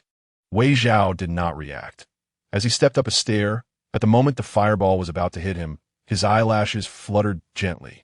At the instant the fireball made contact with Wei Zhao, it was repelled by a powerful ability, and with a bang, the fireball was sent soaring into the air, exploding in a fiery display. Sparks scattered in the air, resembling fireworks. Wei Zhao ascended the stairs, glancing back with a cold gaze. Su Bai couldn't help but clench her fists. What was wrong with this waste? The Su family's elder brother was also taken aback, secretly suspecting that Wei Zhao had taken some banned substances. Logically, after that, the man should have given up, but this person with an unusual thought process. His neck reddened with anger, believed Wei Zhao was mocking him. The man lunged forward, flames erupting from his hand once again, fingers clawed, pouncing towards Wei Zhao. Chapter 68, Childhood Sweetheart Training Diary 4. "Good morning, Mr. Wei Zhao." The maid in a black and white dress lifted the hem of her skirt and offered a respectful curtsy to the young butler. "Good morning, Lilia." Wei Zhao returned a kind smile. He did not pause, but continued on his familiar route, as usual, to wake the master of the castle, who was still lost in dreams. Sunlight streamed through the stained glass, casting colors on his soft black hair. The tailored black tailcoat accentuated the young man's tall and lean figure. In the morning light, Wei Zhao stopped in his tracks. He stood at the bedroom door, slowly pulling out a pair of white gloves from his pocket. Due to the master's appalling cleanliness, wearing gloves was a rule that every butler had to follow. The white fabric wrapped around his fingers, leaving no skin exposed. It was said that the previous butler was dragged off to be fed to the wolves raised by the noble count after accidentally exposing his skin to the count. Wei Zhao valued his life. After carefully checking his attire to ensure there were no mistakes, he pulled out a golden pocket watch from his chest pocket. Just in time, Wei Zhao thought to himself as he knocked on the bedroom door and then directly grasped the doorknob to push the door open. A few rays of light crept in through the crack. After turning around to close the door, Wei Zhao walked straight to the window and pulled open the heavy red velvet curtains. The person lying behind the layers of drapery noticed the movement, and a soft sound came from the bed. Wei Zhao quickly walked to the bedside and knelt on one knee, placing his right hand over his heart. "Good morning, master." As expected, there was no response. The sound of fabric rustling came from a bed. After a moment, a long, pale hand pulled aside the curtain, revealing a deep, gloomy face. Wei Zhao stood up and gently clapped his hands, signaling the maid waiting at the door to enter with supplies. Washing up, drawing the curtains, coordinating outfits, everything was handled by the well-trained maids. As the butler, Wei Zhao completed his daily awakening task and then quietly stood aside, patiently waiting like a decorative piece. The count lay against the headboard, the blanket covering his lower half, while his bare upper body was exposed to the air. His long black hair cascaded down his shoulders. A maid approached the bed with a silver tray holding a glass goblet filled with blood. The count's eyelashes fluttered gently, revealing a pair of eerie red eyes. He tilted his head to look at the maid, his gaze heavy like a mountain, making it hard for her to breathe. The maid lowered her head, trembling slightly, afraid to meet his eyes. "Here it comes." Wei Zhao watched the scene before him, feeling quite emotional. Let him see what fate has in store. The corners of Wei Zhao's lips subtly curved upwards, his thumb gently touching his index finger while wearing the white gloves. The count, also known as Isavite, looked at the trembling maid and, with a hoarse voice from just waking up, said, "You." Come here. Like a death decree, upon hearing this, the maid's hand trembled, and the goblet in the tray fell to the ground, splattering liquid everywhere. Silly, terrified, turned pale, he instinctively knelt down, not caring that the shards of glass might cut his skin and draw blood. Silence spread throughout the room, time seeming to come to a standstill. The capricious ruler resembled a grim reaper counting heads before everyone. The other maids knelt down as well, feeling anxious and uneasy. Isovite lowered his gaze, examining the quivering maid who had caused the trouble. The pitiful, weak human kept their head down, revealing only the lower half of their face, their soft chestnut hair cascading down to the floor. The straps of the maid's outfit outlined a slender waist. For some reason, he felt fairly good today, perhaps because he had a good night's sleep. He idly thought about it. Wei Zhao noticed Isovite's long fingers tapping on the blanket and quickly interpreted the gesture. Raise your head. Silly's heart raced, his hands clutching the hem of his skirt tightly. He closed his eyes and raised his head, resembling a lamb about to be slaughtered, small and helpless. The delicate cheeks were tinted by sunlight. The boy, eyes closed, revealed a face so exquisite it could send even the most arrogant and rebellious artists outside into fervent admiration. Wei Zhao felt a sense of nostalgia. Was this what it meant to be favored by so-called gods? Isovite stared for a moment and said, "A man?" He couldn't be bothered to guess why a man was dressed as a maid and simply said, "Get out." Upon hearing this, Silly fled in a panic. Wei Zhao remained silent. Even if this servant was utterly disrespectful, he would not question it before the master pursued the matter. "Continue," Isovite ordered. Thus, the room returned to its usual order. How to tell this story that had shocked him greatly? Wei Zhao stood in the garden, selecting roses to be placed on the dining table. He looked up at the window, not far away, where the Count was reviewing today's documents in that room. Wei Zhao lowered his head. The story should begin from the day before yesterday, when he went to the slave market. He brushed past a vibrant rose. Avoiding the thorns, he snapped off its stem. He had originally gone to the slave market to select this maid. At that time, Wei Zhao was a bit bored, standing at the corner, but unexpectedly overheard someone talking to themselves. "System, how much longer do I have to wait?" In the alley, Silly, dressed in tattered beggar clothes, looked disdainfully at the filthy water on the ground. "Host, according to the plot, the Count's butler will come here today to select servants. Please wait patiently." "But I've been online for days." Silly threw the hard black bread given to him by a kind person onto the ground, stepping over it to cross a small puddle. "This bread isn't fit for a dog." He looked at the bread in the dirty water with a disgruntled expression. He couldn't imagine that this thing was meant for human consumption. Why hasn't that butler arrived yet? When can I go to the Count's house, be with him, and become the master of this land? Silly was indignant. Without encountering the plot's trigger point, players could freely log in and out to avoid the game's dullness. Each time he logged in, he refreshed and came here to wait for the character's arrival. After the system suggested extending the game time, he endured the unpleasant smell of the slave market for an extra hour. But currently, the butler from the script had yet to arrive, and he endured the company of a group of fleeing beggars squatting by the street like a dog, waiting with a raiding collar around his neck for the so-called nobility to take notice. "Host, this is the game rule. According to the script, only by patiently waiting can you trigger character plots." The system prompted, and unlike the cold, rigid system notifications, this system's voice seemed more humanized. Chapter 69, If, Diary of a Childhood Friend. If Shilly had been a bit smarter or more patient in listening to the system, he might have been able to prevent a tragedy. Unfortunately, he wasn't. His mind was filled with complaints, leaving no room to heed the system's tone. Wei Zhao was originally uninterested in the ramblings of a refugee, but upon hearing words like Count and Master, he removed his gold-rimmed monocle. In this chaotic and unstable kingdom, where power was divided by bloodline, the ownership of this land belonged to the lord he served, Isovite, that renowned vampire, closest to the progenitor. Countless people, both men and women, alluring and pure, desired to climb into Isovite's bed. He should have left when this person began to babble. But perhaps it was the boy's confident assertion that he would become the master of this land that made him stop and listen until the end. The sky remained overcast. Wei Zhao leaned against the dirty alley wall in a black suit, his gaze cold, as he took out a silk cloth from a small pocket on his left chest to carefully wipe the dust off his glasses. The self-talk continued. Shili, with a sour expression, unhappily said, "Can't we speed things up a bit? Sorry, this feature is not available." Shili wanted to say more, but was interrupted by the voice of an approaching slave trader. Although he knew that the characters in the game couldn't hear his conversation with the system, he still fearfully ran back to the plot-triggering location. Listening to the fading footsteps, Wei Zhao straightened up, put on his glasses, and looked at the newcomer. A middle-aged man, hunched over and obsequious, smiled at Wei Zhao, his layers of fat shaking from the rush. The slave trader gasped for breath, his yellow-black hands, adorned with several gem-studded rings, wiped the sweat from his brow. "Wei Zhao, I sincerely apologize. I had some urgent matters and couldn't come to greet you."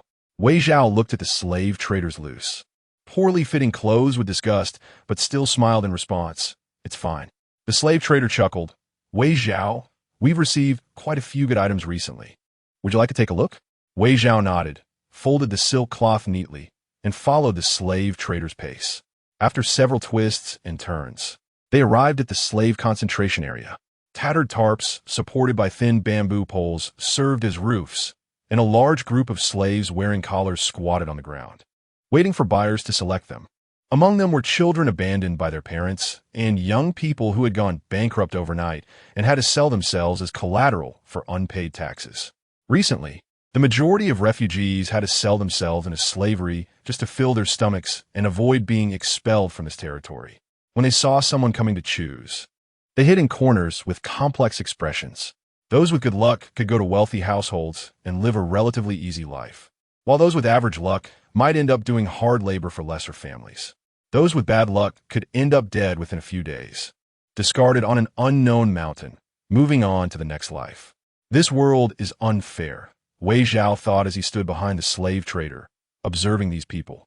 When the slaves saw the intricate rose patterns on Wei Zhao's cuffs, they understood he was a servant of the land's lord. Opale. Thin woman hid her little girl behind her, fearing that her daughter would be chosen.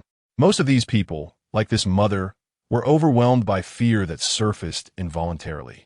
Wei Zhao lowered his eyes, tugged at his white gloves, his expression concealed in the shadows, making it hard to see. The slave trader stood cautiously behind Wei Zhao, glancing at him. Before Wei Zhao could speak, someone was suddenly pushed toward him, and he deftly sidestepped, causing the person to fall to the ground. The surrounding people were startled by the commotion. The slave trader's fat, greasy face instantly turned gray. "My God, this is the steward of that lord. Who is the blind fool?" The blind fool, Shili, was sprawled on the ground, feeling a burning pain all over his body. It hurt so much. This damn game. Why does the pain have to be so realistic? According to the plot, he was supposed to play the role of a desperate young farmer who would be taken to the count's manor for being rude in front of the steward. In fact, the situation was just as it was supposed to be. The slave trader viciously grabbed Shili by the hair, forcing him to look up. "You're really damned," the slave trader said harshly, fearing that this accident would cost him a fortune. "Help me," Shili squinted in pain, looking to Wei Zhao for assistance. The slave trader couldn't help but snicker. "Help you? Who do you think you are?" Unexpectedly, Wei Zhao stepped forward to intervene. "It's fine, let him go." The slave trader looked incredulous. Wei Zhao was certainly not a good person. He was just reminded of the self-talking voice that sounded just like this boy. He bent down, gently lifting Shili's chin with his gloved hand, examining him for a moment. "All right, I'll take him." Wei Zhao released his grip, letting the silk cloth fall to the ground. He was curious to see what capabilities this boy, who claimed he could become the master of this land, possessed. That very night, when he took Shili back, he learned all the truths in his dreams. "Good morning, Mr. Wei Zhao." A maid in a black and white dress curtsied respectfully, lifting her skirt. "Good morning, Lilia," Wei Zhao responded with a kind smile. He didn't stop walking, but followed his usual route to awaken the lord of the castle, who was still in dreamland. Sunlight streamed through the stained glass, illuminating his soft black hair. The tailored black tailcoat accentuated the youth's tall and slender figure. In the morning light, Wei Zhao paused at the bedroom door, leisurely taking white gloves from his pocket. Due to the castle lord's outrageous obsession with cleanliness, wearing gloves was a rule every steward had to adhere to. The 10 fingers were wrapped in white fabric, leaving no skin exposed. It was said that the previous steward had been dragged away to be fed to the wolves raised by the count, because his bare skin accidentally touched the noble count. Wei Zhao cherished his life. After carefully checking his attire to ensure there were no mistakes, he took out a golden pocket watch from his chest pocket. Just in time, Wei Zhao thought as he knocked on the bedroom door, then directly grasped the doorknob and pushed it open. The light from outside crept in through the gap. After shutting the door behind him, Wei Zhao walked straight to the window and pulled back the heavy red velvet curtains. The person hidden beneath layers of drapery sensed the movement, and there was a soft rustling from the bed. Wei Zhao quickly knelt beside the bed, placing his right hand on his heart. "Good morning, master." As expected, there was no response. The sound of fabric rustling came from the bed. Moments later, a long, pale hand pulled back the curtain, revealing a deep, gloomy face. Wei Zhao stood up and gently clapped his hands, signaling the waiting maid at the door to enter with supplies. Washing, adjusting the drapes, coordinating outfits, everything was managed by the well-trained maid. As the steward, Wei Zhao completed the daily awakening task and then stepped aside, quietly waiting like a decorative piece. The count lay against the headboard, covered by a blanket that concealed his lower half, while his bare upper body was exposed to the air. His black hair spilled over his shoulders. Chapter 70. The Lord of the City of Eternal Night. With a clang, the iron whip collided with the high-temperature fireball, producing white sparks of supernatural energy. The onlookers widened their eyes. In their eyes, the guards of the City of Eternal Night, who upheld its order and rules and rarely took action, were actually protecting Wei Zhao. One guard held the whip at Wei Zhao's side, while another stood coldly beside him. Wei Zhao, half-turned with his face, exhibited no emotion in his eyes. What was going on? The man couldn't believe it. Why would the guards of the City of Eternal Night help him? It was unreasonable. The guard holding the whip retracted it, his face obscured by a mask with green skin and sharp teeth, revealing 2 hollow black holes where his eyes should be. The guard scanned the surroundings, reminding everyone that fighting was prohibited outside the auction. The man's face darkened, and he retreated. The onlookers dared not make a move, while Su Bai stood frozen in place, unable to comprehend why the guards of the City of Eternal Night would favor Wei Zhao. A shadow crossed the eyes of Su Bai's elder brother. The guard took a step back, respectfully placing his hand on his right chest, and bowed to Wei Zhao. Wei Zhao remained unfazed. The guard stepped forward and invited him. After all, in this false world, Wei Zhao existed as the eldest young master of the Wei family.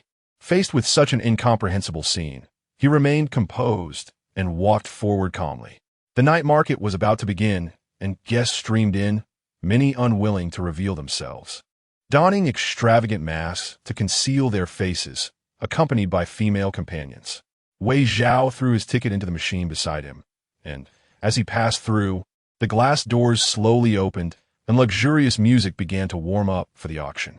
For esteemed clients, there were attendants to receive them and lead them to private rooms after they entered. After passing through 2 doors, Wei Zhao stepped into the auction hall, which featured a large dome and a semicircular auction stage. This space was divided into upper and lower auction areas. The lower level was reserved for those like Wei Zhao who had purchased tickets, while the upper level was for invited distinguished guests. Although he was seated on the lower level, the decor was by no means shabby. Each guest seat was arranged along the exhibition stage, separated by exquisite screens, resembling small private rooms. Typically, the auction began with small items, allowing those below to bid and create a lively atmosphere. Wei Zhao found a seat and sat down, waiting for the auction to start. Meanwhile, the Su siblings also entered the venue. Su Bai linked arms with her elder brother as they walked in. Given the Su family status, obtaining an invitation was not a difficult task. They were led by attendants to the upper private room. Once there, Su Bai released her brother's arm and hurried to the viewing area of the room. Leaning against the railing, she looked down and spotted Wei Zhao sitting in front. Su Bai's elder brother approached her and gently inquired what she was looking at. With a smile, Su Bai pointed toward Wei Zhao's direction, saying, "Ah, I see Wei Zhao. I thought he would be in a private room like us." Indeed, when Wei Zhao was treated with respect by the guards of the City of Eternal Night, she had thought he had befriended some powerful figures in the city. But now it didn't seem like much. Su Bai thought coldly, her bright red nails resembling blood-stained tips. Su Bai's elder brother remained silent. He was not a fool, capable of managing the Su family. He glanced at Su Bai and said, "It's unclear what kind of people he has befriended. We should be cautious. After all, the current Su family was not as strong as before, and the sacrificial plan had been forced to abort." Upon hearing this, Su Bai's face twisted with jealousy and malice, nearly impossible to contain. She lowered her head, her long hair obscuring her profile, preventing her elder brother from seeing her expression. "I understand, brother," she replied. Her elder brother patted her shoulder. He did not mind his little sister's petty temperament, but they were here for other business and could not act impulsively. If they jeopardized their plan, no one could bear the consequences. The private rooms in the City of Eternal Night were also divided into levels, with the best ones located in the center for a better view of the auction items. Although the rooms had real-time screens, many prefer to see the items with their own eyes. Su Bai reluctantly looked up at the central private room and cautiously asked, "Brother, I heard that the Lord of the City of Eternal Night will also attend today's auction." Su Bai's elder brother, seated on the sofa with today's auction schedule beside him, leaned slightly forward and replied, What did you hear that?" Su Bai's face flushed, as if recalling something, her expression shy. Her elder brother observed his little sister's condition. While he was indulgent, he did not want to attract trouble. He reminded her, "This person is not easy to deal with." "I understand," Su Bai said as she put down her bag, her mind calculating something unknown. As the time approached, a commotion erupted at the entrance. Wei Zhao leaned against his chair, looking toward the entrance. The newcomer was Chu Yu, who was no longer wearing the green fire-breathing little dinosaur outfit from earlier, but was clad in a set of black athletic attire, with delicate and noble black fabric wrapped around his wrists, concealed by black straps. Around his neck, he wore a fine silver necklace with a small pendant shaped like the number 3. The gazes of the guests waiting nearby were all drawn to him, as everyone knew Chu Yu's identity. After entering, Chu Yu paused for a moment, then revealed a childish smile. He slightly retracted his right foot and assumed a charging pose. His gaze landed on the central private room, specifically at the beaded curtain adorned with precious jewels, behind which was a screen blocking prying eyes. As expected, that was the place rumored to be where the Lord of the City of Eternal Night would be today. Chu Yu charged forward, leaping directly onto the railing of the central private room's viewing area. With a swift motion, he lifted the curtain and stepped inside. Today, the Lord had indeed arrived. It was well known that Chu Yu's territory was near the trading house, making him the third Lord of the City of Eternal Night. Chu Yu's appearance further confirmed for the guests that the Lord of the City of Eternal Night was indeed present and in the central private room. Wei Zhao leaned lazily against his chair, lightly stroking the teacup with his fingers, gazing ambiguously at the private room. The surrounding people whispered about the Lord of the City of Eternal Night, and those with heavy curiosity attempted to extend their spiritual senses to see what the Lord looked like. However, before they could even reach the viewing area, an invisible force severed their spiritual connection. The person could not withstand the backlash of their spiritual sea and spat out a mouthful of blood. Seeing this, everyone abandoned any thoughts of mischief. As the last note fell, the auction officially began. A row of buttons appeared in the hands of those below, labeled in units of 10,000, 100,000, million, and billion. Each time the auctioneer pressed a button, it represented a bid, with the highest bidder winning the item. Chapter 71 necklace. Each person at the table had an auction list in front of them, detailing the items up for auction tonight.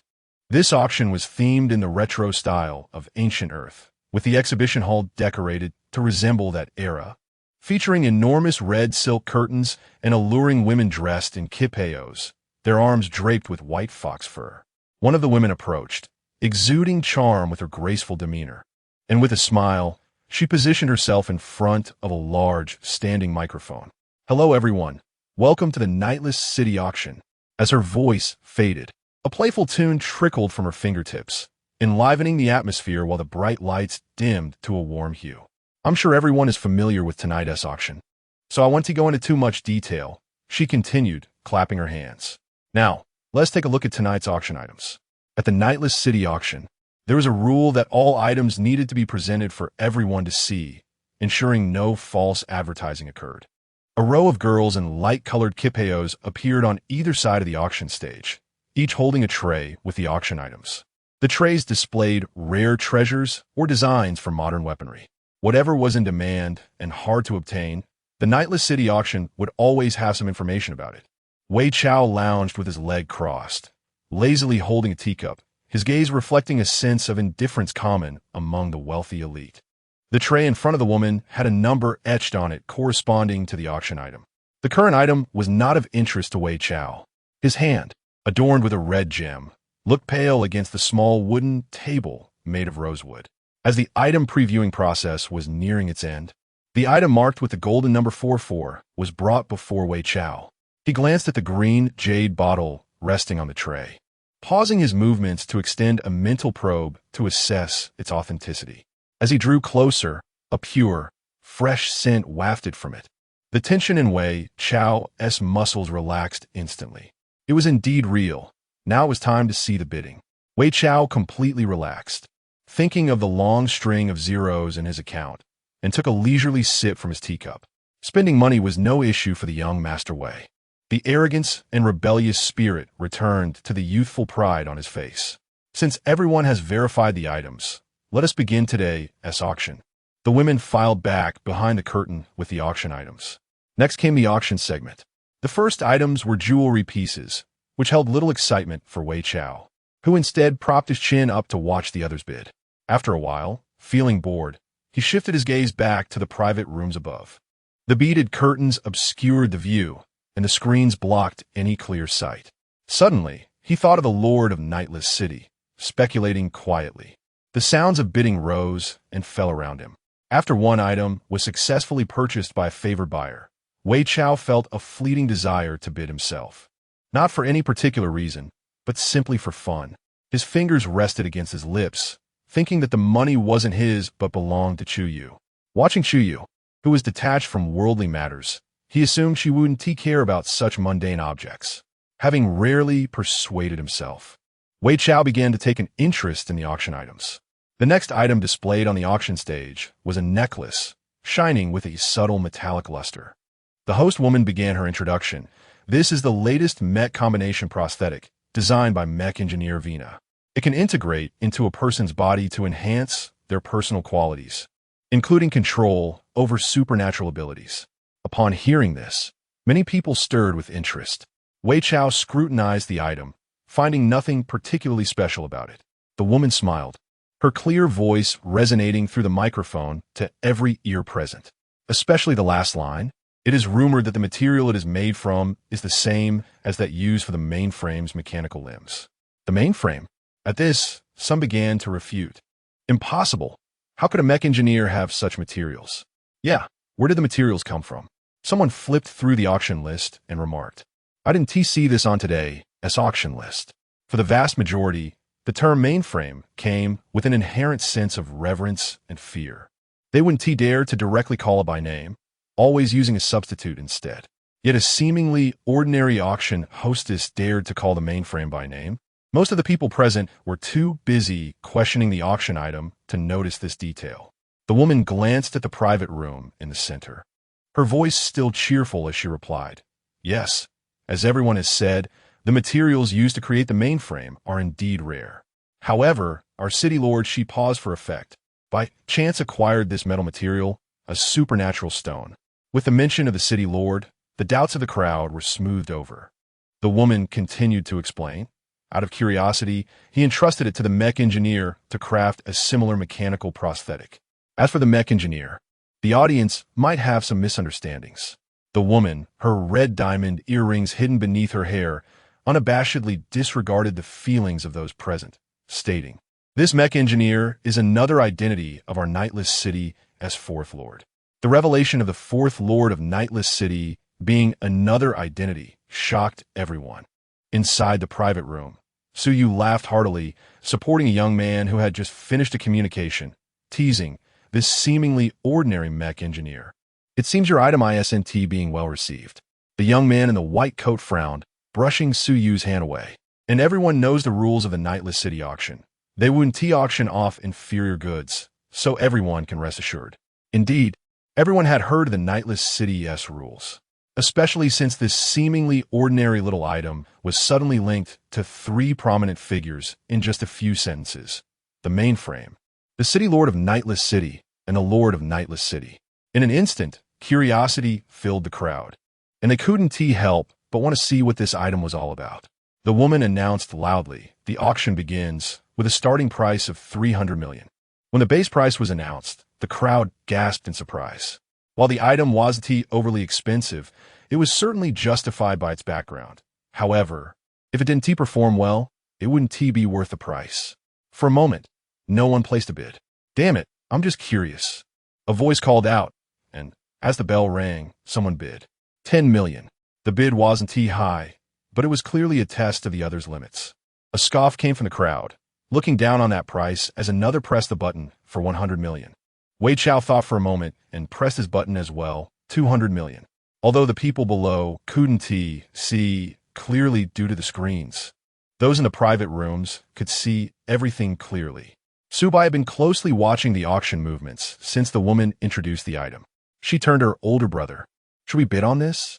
At that moment, Su Bai was quite interested, but her brother pondered for a moment and shook his head. "The item we want hasn't come up yet." Su Bai felt somewhat reluctant. After all, obtaining this item might provide a chance to connect with the city lord of Nightless City. It was a good opportunity, especially since the Su family had already been in a declining state. However, all the financial power of the Su family lay with her brother, and Su Bai understood that until they secured that item, her usually cautious brother wouldn't easily part with his money to bid. Su Bai could only anxiously fret. Fortunately, the starting price wasn't high.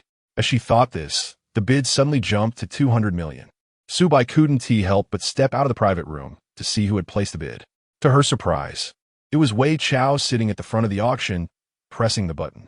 Impossible. Where did he get the money? Su Bai thought, her fingers gripping the railing tightly. Wei Chao felt a strong and undeniable gaze from behind, turned his head to look back, and met Su Bai's eyes. He didn't expect it to be her. Wei Chao was momentarily stunned, and in the face of her jealous and angry gaze, he slowly revealed a flamboyant smile. Amidst the additional bids from those around him, right in front of Su Bai, he pressed down on another billion. The price of this item had already reached 710 million. For such a number, Wei Chao merely pressed lightly, as if every previous press of a billion was a trivial figure not worth worrying about. Su Bai was almost driven mad with jealousy and anger. She absolutely could not allow someone from a remote mountain village, a lower-class individual, to provoke her like this. She released her grip, adjusted her facial expression, and ran toward her brother Su Da with a look of confusion and shock. Seeing her expression was not good. Su Da asked, "What's wrong?" Unable to contain her anger, Su Bai replied with a trembling voice, "Brother, I saw who placed the bid." Su Da was also focused on this rare auction item in their private room, especially since the same person had raised the bid 3 times, each time by 1 billion. "Do you know them?" Upon seeing Su Bai's reaction, Su Da immediately understood that she knew this person. Su Bai nodded and said, "Brother, you also know this person. It's Wei Chao." It was Wei Chao, the one who had originally been recognized by the Su family, the one who might have harmed Su Yao. Perhaps the Su family had doubts and disbelief regarding Wei Chao harming Su Yao. However, Su Bai was clear about the use of abilities against Su Yao. The residual energy she had exerted subtly pointed to Wei Chao. Upon hearing this, Su Da suddenly stood up and strode towards the viewing area, showing none of his usual calm demeanor. He arrived at the viewing area, where the seats were arranged neatly below, but Su Da didn't look back. He directly faced the front seats. Su Bai followed him in high heels, and before she could stand firm, she heard Su Da say in an incredulous tone, "Impossible." But the facts were right in front of them. Su Bai clenched her hands, her long nails almost digging into her flesh. She remembered it was supposed to be impossible. Su Da adjusted his glasses and muttered, "What's going on with him? Where did he get the money?" Yes, in their impression, Wei Chao was just a lowly person from a poor, backward mountain village who had gotten lucky. Even if there was a blood relation, it didn't prove anything. From birth, his fate and worth had been different from theirs. Su Bai said, "I remember it being impossible too," her tone sharp. How could he have money? Su Da, however, was not as irrational as Su Bai. He recalled his earlier encounter with Wei Chao, and his intuition told him that Wei Chao might have some unexpected fortune. He turned back to comfort his little sister. Maybe he's helping someone else bid. Yes, some upper-class individuals might not want to attend the auction themselves, but would have their servants bid on items they were interested in. Hearing this, Su Bai's anger subsided a bit, and she sarcastically replied, "He really is lucky." Wei Chao, unaware that the Su siblings were discussing him this way, would only glance and disregard it if he knew. He was genuinely interested in this auction item, especially regarding the people involved, and he was filled with a strong sense of inquiry. Finally, after continuous bidding, Wei Chao won the necklace with a bid of 5 billion. The gazes of those around almost went over the screen to see who this person was. The hostess congratulated, "Congratulations, Mr. Wei, for winning this auction item." The small compartments below were referred to as the Earth Box, while the private rooms upstairs were called the Heaven Box. In the central Heaven Box, a man leaning against the sofa awakened from his closed-eye state, his long hair tied back with a hairband adorned with expensive gemstones. So you sat on the other two sides of the sofa, chewing on milk candy. Just as he was about to reach for another flavor of candy on the table, he looked up and saw the person in the main seat awake, causing him to tremble and immediately sit up straight. "City Lord, you're awake."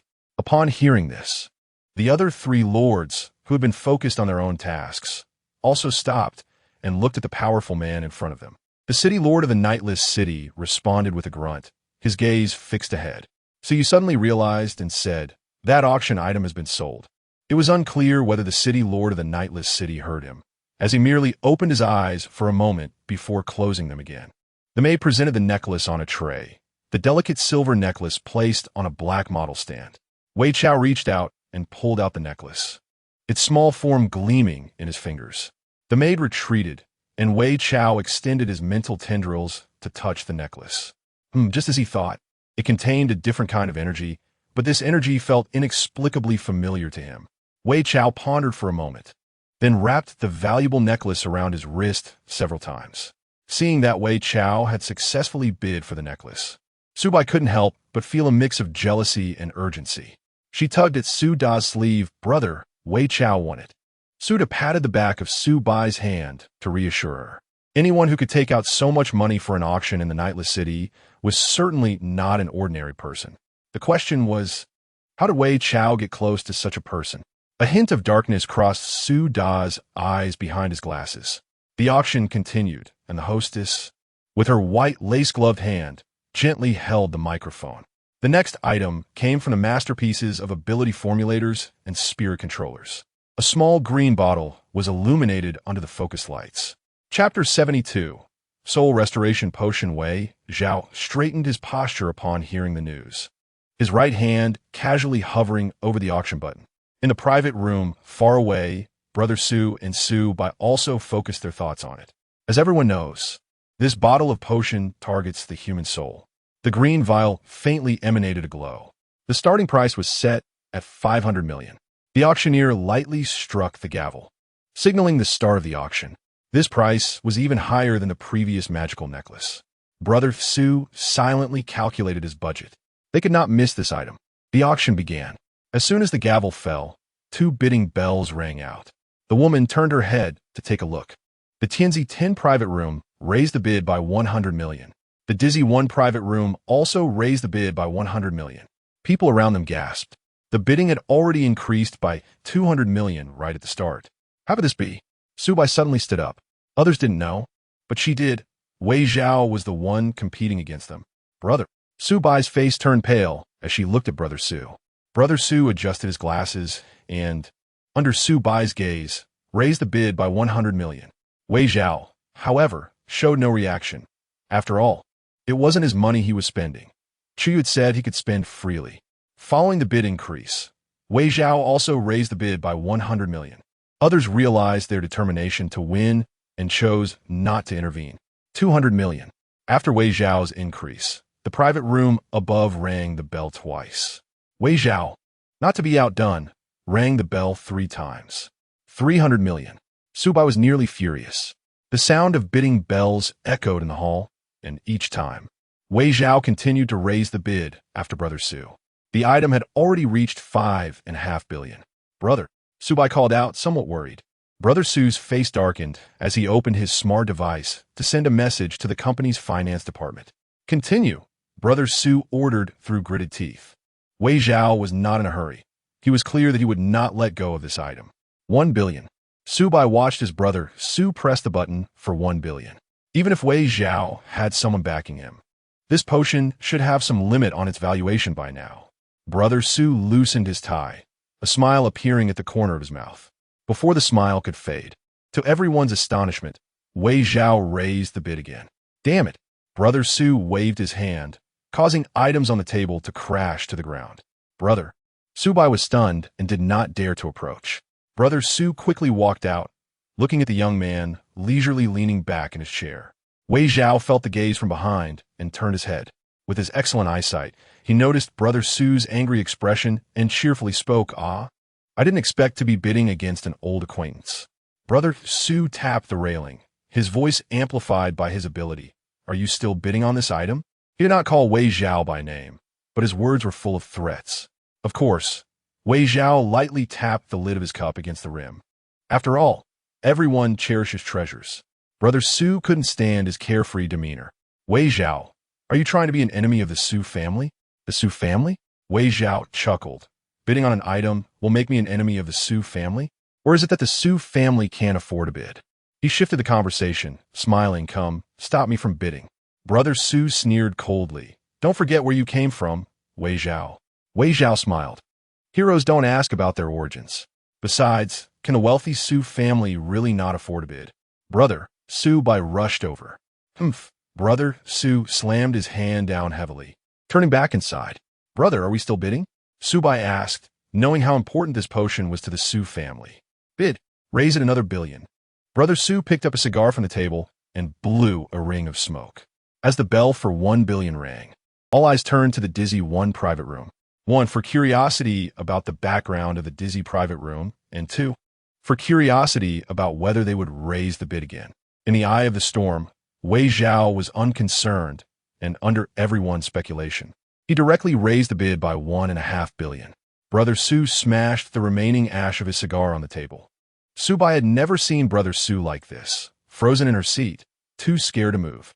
No more budget, Brother Su thought, looking at the gray ash. Su Yu finished chewing his candy and began picking at the grapes on the table. While eating, he mumbled, "Well, it seems your auction house can make a big profit." The woman across from him, wearing a fox mask, with her hair styled up, gently sipped her tea. "You want it?" Su Yu hugged the bowl of grapes. "I don't want it, after all this money." He didn't dare to finish his sentence and glanced at the boss, who was still resting with his eyes closed, continuing to eat grapes. "What money can't you want?" The masked woman set down her tea and looked at Chu Yu. "If you want it, I'll send it to the trading post tomorrow." "Nonsense." Chu Yu set down the grapes. "In the end, that money has to go into my trading post." The woman smiled without speaking. "This potion is surprisingly fetching such a high price." Chu Yu mumbled. "It's not like Wei. That guy has some kind of account."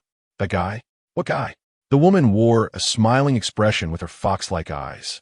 Chu Yu glanced at the higher-ups, not daring to respond. The woman enjoyed watching Chu Yu's timid expression. As she teased him, her smart device suddenly vibrated.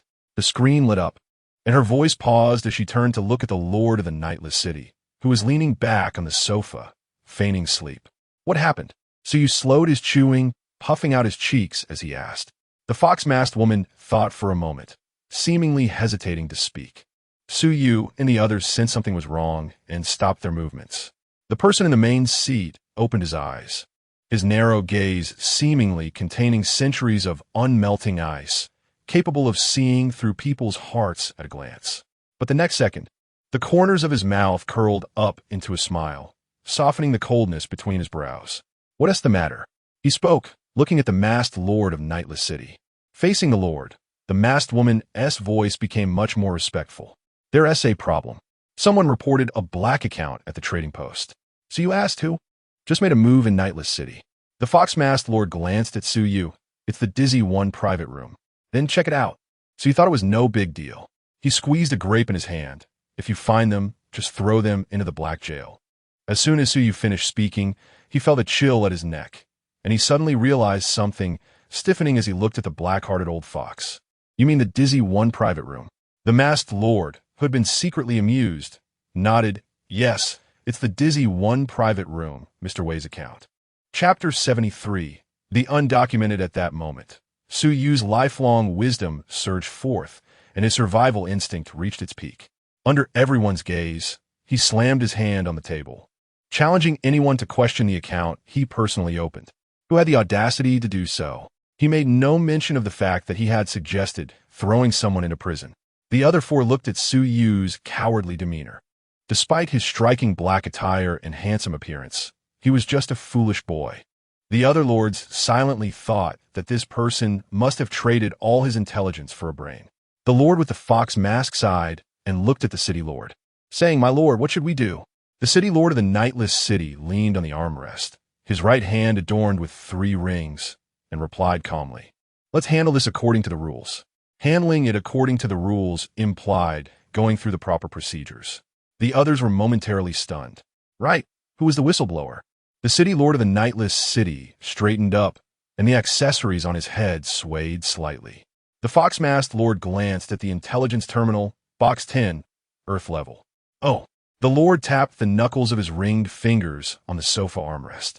Meanwhile, Subai turned off the interface of the intelligence terminal, concealing her inner smugness. She couldn't believe that Wei Zhao's account was truly without issues. In a nightless city, anyone who dared to tamper with the accounts issued by the Nightless City Exchange would be caught, and if apprehended, they would be thrown into the city's prison, have their right hand crippled, and sent into the mines to atone. Most of the mines under the jurisdiction of the Nightless City were located in areas with the most severe mutations of flora and fauna. Ultimately, most of these people were used by the Nightless City as sacrifices. This was the rule of the black market. Thinking about the consequences that would soon fall on Wei Zhao, she couldn't help but laugh. She recalled Wei Zhao's previous prideful demeanor, and her resentment was momentarily appeased by her own imagination. The auction continued, with the bidding sounds rising higher and higher, but Wei Zhao had lost interest. He had already obtained what he wanted most. He still needed to save some money for Chu Yu, Wei Zhao thought to himself. He held the high-priced potion he had won at the auction, contemplating the cracked red orb in his hands, and felt a bit happier. The ability continued to transmit warmth to the red orb, sustaining the faint soul within. He remembered reading in a book at the Sacred Domain Academy about a psychic ability user who mentioned that souls with defects would have a harder time reincarnating in their next life. Although he was unsure of the book's authenticity, for peace of mind and out of gratitude, Wei Zhao was determined to acquire this potion by any means necessary. As for those people, Wei Zhao lifted the lid, poured the water from his teacup into the trash bin, and then took the red orb off. Dropping it into the teacup, the potion in the green jade vial exuded vibrant life as soon as it was opened. Wei Zhao showed no mercy for the expensive potion, pouring every last drop into the teacup. As soon as the potion touched the red orb, it began its repair function, gradually mending the damaged spiritual body from the outside in. Wei Zhao estimated that it would be ready by the time the auction ended. He let out a sigh of relief, moving the teacup to a place he could easily protect, and even used his ability to set up a barrier around it. Another auction item concluded. The hostess congratulated the winning bidder and was about to introduce the next item when a higher-level instruction suddenly came through her earpiece. The smile on her face turned serious as her gaze landed on Wei Zhao's private room. The crowd noticed her reaction and couldn't help but wonder what was happening. When she spoke again, her tone lost the previous lightness. She clapped her hands, and in an instant, all the doors and windows of the auction hall were shut tight, creating a sealed space. The masked guards of the Nightless City, wielding silver whips, blocked all entrances and exits. What was going on? What was happening? Why were there so many guards? The attendees murmured in confusion, breaking out in a cold sweat from the unexpected turn of events. The hostess raised her hand and signaled, "Ladies and gentlemen, we have received a report stating that someone in the Nightless City has used a black account to acquire auction items. In the interests of the auction house and the reputation of the Nightless City, we will investigate the truth here." Upon hearing this, the noise in the room quieted significantly, but some still harbored ill intentions. Of course, after clarifying the truth, to compensate for everyone's shock, the Nightless City would provide compensation. Most attendees weren't short on money, and given the Nightless City's reputation, their compensation wouldn't be lacking. Many expressed their understanding. Watching everything unfold, Subai tightened her grip on her skirt. Her smile in the darkness grew wider. It was happening, with a nightless city as assurance. Those around began to inquire as to who had the audacity to use a black account to bid at an auction. The hostess scanned the crowd and said, "We have just received a report that a customer in Box 10, Earth level, is suspected of using a black account." Box 10? Wasn't that the one that just won 2 items with a hefty bid? Is it him? I knew it. How could someone from Box 10 have the money to bid? If they had money, they would have been in Box 1 instead. Besides, competing with the people from Box 1, the amount they bid wouldn't even be enough to cover the costs. The murmurs around grew louder, yet the subject of their discussion remained completely unflustered. He glanced down at the red orb still being repaired. With a clear gaze, he looked at the hostess.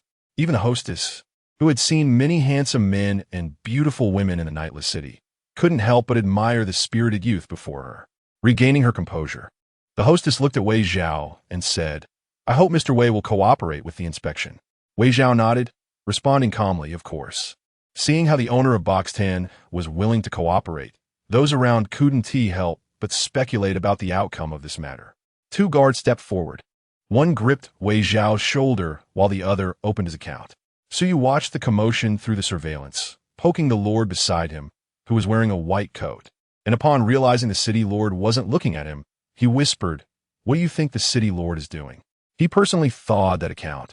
So how could he not know if it was a black account? The lord in the white coat shook his head, indicating he also had no idea. So you sighed internally, thinking the city lord's heart is as deep as the ocean. He didn't know how Wei Zhao would respond. So you shifted his gaze back to the surveillance. In the next second, he would find out how Wei Zhao would deal with it. In front of the crowd, the guards checked Wei Zhao's account thoroughly. After the inspection, the guards shook their heads at the hostess, signaling there was no problem. "It can't be." Su Bai jumped up upon seeing the result. She couldn't believe it. Chapter 74. Dog bites dog. Su Bai's terrified expression was evident on her face, and Su Dage, standing beside her, immediately understood what was happening. He stood up, gripping Su Bai's arm tightly. "Did you report me?" Su Bai was startled by Su Dage's fierce expression, and no. She was so frightened that she kept retreating, her heart pounding like a drum in her chest. At that moment, she was completely intimidated by Su Dage. His expression was like a furious wolf on the edge of a cliff. The search targeting Wei Zhao had already concluded, and just as the guards were about to leave, Wei Zhao called out to them, "Wait." He smoothed out the wrinkles on his clothes, looking at them with a sinister smile. "Is there such an application in the nightless city?" Wei Zhao relaxed his posture, leaning back in his chair. "I also want to apply for an audit of the guest accounts." The lady remained calm, looking at Wei Zhao. "Who do you want to check?" Su Bai's hand was almost crushed. Tears filled her eyes as she trembled and pleaded, "Brother, brother." But Su Dage, who usually doted on Su Bai, seemed not to hear her. His mind was entirely focused on Wei Zhao's words. Wei Zhao spoke slowly, glancing at the teacup he had protected well. "Then let's check the person who reported me." Su Bai's tears burst out from immense pain, her fair hand turning completely red. But she only dared to bite her lip, not making a sound. In front of her, Su Dage looked like a volcano ready to erupt. The lady appeared somewhat troubled, saying that might not be in accordance with the rules. Upon hearing this, Su Dage's grip loosened slightly. Seizing the opportunity, Su Bai forcefully pulled her hand away. Her arm was not only painful, but felt like it was on fire from being gripped so tightly. Now, the initiative was no longer in the hands of the Su family. If they wanted to investigate like Wei Zhao after being reported, it could expose the informer's identity. Wei Zhao remained calm, saying, "Can I directly report that person?" The lady thought for a moment. "As long as you report it through the official channels in the nightless city according to the procedure." Wei Zhao nodded. "It's a pity I can't directly identify who that person is." Su Dage's stiff fingers moved slightly, and a relieved smile appeared on his lips. But then, Wei Zhao's words caused a smile to freeze on his face, looking quite comical. "Then I'll just randomly select the suspects. What if it really is them?" Like a wayward son playing with the world, Wei Zhao showed no regard for the rules of the nightless city. The lady advised, reporting randomly could lead to penalties. Wei Zhao nodded, indicating he understood. Just when everyone thought he would stop, they saw him methodically open the smart brain screen, reporting in a single breath. After submitting, he turned to the lady and politely asked, Is this how it's done? The lady hesitated for a second due to Wei Zhao's actions, then nodded in realization. That's good. Wei Zhao displayed a harmless smile. Turning to the guards who had just apprehended him, he said, "Thank you for your trouble. The information department of the Nightless City has accepted it." Su Bai, looking at the terrified Su Dage, suddenly realized. No way. Ignoring her painful, numb arm, she grasped Su Dage's arm. "Brother, I don't know. Her beautiful face was filled with tears, looking pitiful. But Su Dage was completely unfazed, pushing Su Bai away. "You idiot!" Su Dage shouted in anger, kicking the chair in front of him. With a loud crash, the chair fell apart, startling Su Bai, who was lying on the ground. What should we do now? Like a trapped beast, Su Dage was pacing anxiously. Su Bai curled up on the floor, tried to make herself small, not wanting to attract Su Dage's attention. She never expected that Su Dage would take the dark path to auction off the potion. The Su family situation was already precarious, and if this matter blew up, if she ended up in jail, then everything would be irreversible. What to do? He slammed his hand on the table, leaving a dent in its surface. Su Dage, who usually presented himself impeccably in front of the media, now looked disheveled, his collar messy and smelling of smoke. His former aloofness had long vanished. Once the guard of the Nightless City received the news, he would be done for, and the Su family would be finished. What to do? His mind raced, and his gaze fell on Su Bai, who was half sitting on the ground, a sinister smile flashing in his eyes. Su Bai, curled up in the corner, watched as Su Dage approached step by step. The alarm in her heart rang loudly, and seeing Su Dage come closer, she forced a flattering smile. "Brother." Su Dage half squatted in front of Su Bai, gently brushing the hair that had fallen across her face. "Xiao Bai, I was just too angry earlier." Su Bai bit her lip tightly, not daring to make a sound. The earlier fury was replaced by a twisted madness. The blanket that had fallen to the ground was torn apart, revealing sharp porcelain fragments. "Su Bai, your brother treats you well, right?" He let go of her, affectionately patting Su Bai's head. "Let me think. When I first saw you, it was like seeing a little white rabbit hiding behind a servant." As he reminisced, a hint of warmth appeared on Su Dage's face. But to Su Bai, it felt like being entwined by a giant python, its red tongue hissing ominously. "Look, even if you don't have the bloodline of the Su family, the Su family still cherishes you, treating you like a princess." The words continued, tightening around the struggling prey. "Now it's time for you to repay the Su family. Brother." Su Bai could no longer care about her image, directly kneeling on the ground, facing Su Dage. "Don't do this, brother." She anticipated that she would be abandoned. "Begod Su Bai." He extended his hands, embracing Su Bai to comfort her. "You must listen. You have to be obedient. Your brother doesn't like disobedient children." The guards of the Nightless City opened a private room, two of them wearing masks, observing everything inside. "We received a report that you are involved in using black accounts. Please cooperate with the investigation of the Nightless City." Su Dage released his hold and stood up, smiling warmly. "Of course, I accept the investigation of the Nightless City." The guards exchanged glances and approached. Before they could get close, Su Bai suddenly erupted, frantically shouting, No, I don't want to." Her eyes turned red, and a doll suddenly appeared in her hand. It was a rough, ominous piece of cloth, sewn into a doll with large black buttons for eyes, and crooked threads forming a strange smile. Su Bai's hair was disheveled, resembling a mad woman cornered with nowhere to escape. She drew a needle from the doll and stabbed it violently into its body. I want to leave." A red mist began to rise from the doll. Su Bai's face mirrored the doll's bizarre smile. In the private room, Su Yu wrinkled his nose. "What is that smell? Why is it so foul?" The guards of the Nightless City directly lashed out with a whip, interrupting Su Bai's strange behavior. Su Bai stared wide-eyed at Su Dage. "Brother, how can you just abandon me like this? Just because you have the responsibility for using a black account?" Su Bai's laughter grew increasingly loud. The guard of the Nightless City were not in a hurry, standing quietly to watch the scene unfold. "How could that be, sister?" Su Dage stepped back, looking at the ominous doll on the ground. "Where did you learn such despicable tricks? You truly bring shame to the Su family. Although I know you were momentarily blinded by anger, using a black account to provoke Wei Zhao." He paused mid-sentence. "As a child of the Su family, you should know what to do and what not to do. In the end, The Su family won't be able to protect you. Subai laughed loudly after hearing this. Indeed, the Su family members are cold-hearted people. Feeling attacked, Subai shouted at the guards, "What are you standing there for? Go and arrest this person who is using a black household to auction." The nightless city naturally does not fear the Su family. As a black market that dares to openly challenge the main brain from the shadows, how could it fear a mere Su family? However, the two guards made no move, merely blocking the door to prevent them from leaving. Su Dage acted like he was teaching a disobedient junior, saying, "Subai, if you do something wrong, you must be punished." He shifted all the blame onto Subai, trying to extricate himself first. Subai finally saw through the usually warm Su Dage. Realizing they were indeed a bunch of beasts, Subai slowly stood up, fully aware of the power gap between her and Su Dage, and understood that she was treated like a discarded pawn. "But my dear brother, I have evidence." Subai activated her smart brain. Fortunately, from a moment she arrived at the Su family, she had not held out any hope for them, let alone for the Su bloodline that was abandoned outside. For her, only what is in her own hands can give her peace of mind. She had a habit of recording everything, so she naturally recorded all of Su Dage's abnormalities, including that strange Su family account. "I have evidence." Subai planned to go down with a bang.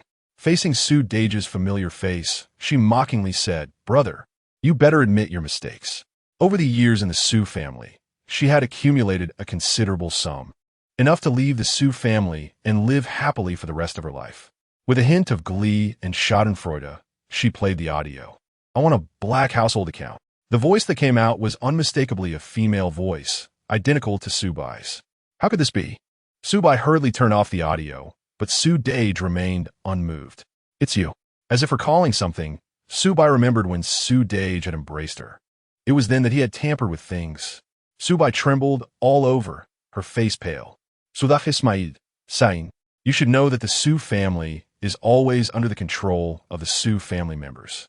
All the warmth is just for the better interests of the Su family tomorrow." Subai should never have held herself in such high regard, thinking she could grasp the hearts of everyone in the Su family. "Is that so?" Subai laughed loudly. "Then do you know this?" Subai decisively broke her pinky finger, blood oozing from the corner of her mouth. "Brother, a surprise for you." With a crunch, Su Dage's leg was severed at the knee, blood splattering everywhere. Su Dage fell to the ground, the pain of being cut feeling worse than death.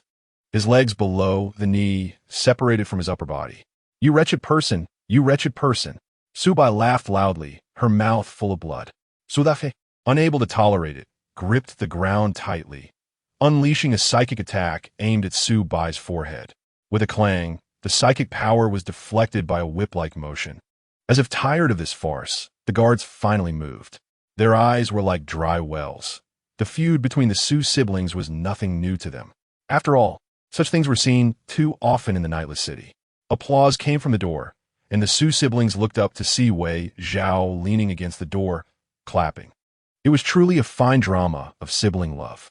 The Su siblings did not know how long he had been there, but Wei Zhao's cynical attitude made them extremely furious. Wei Zhao was just there to watch the fun, thinking they would try everything to escape, yet the outcome greatly exceeded his expectations. The Su family had fallen, and they actually dared to take risks to come to the nightless city to auction with a black household. TSK. Wei Zhao sighed. Wei Xiaoyu. The insults that followed were sealed at the corners of her mouth by Wei Zhao's psychic power. He loved seeing the Su siblings unable to stand him and yet unable to fight back. "This has nothing to do with me." Wei Zhao spread his hands innocently. "I'm a good customer following the rules of the nightless city." This dog-eat-dog drama was quite satisfying to him. How should the nightless city handle this? Wei Zhao pretended to think and asked the auctioneer who hurried over, "Is the punishment severe?" The auctioneer looked at Wei Zhao's worried expression and was momentarily at a loss for how to respond.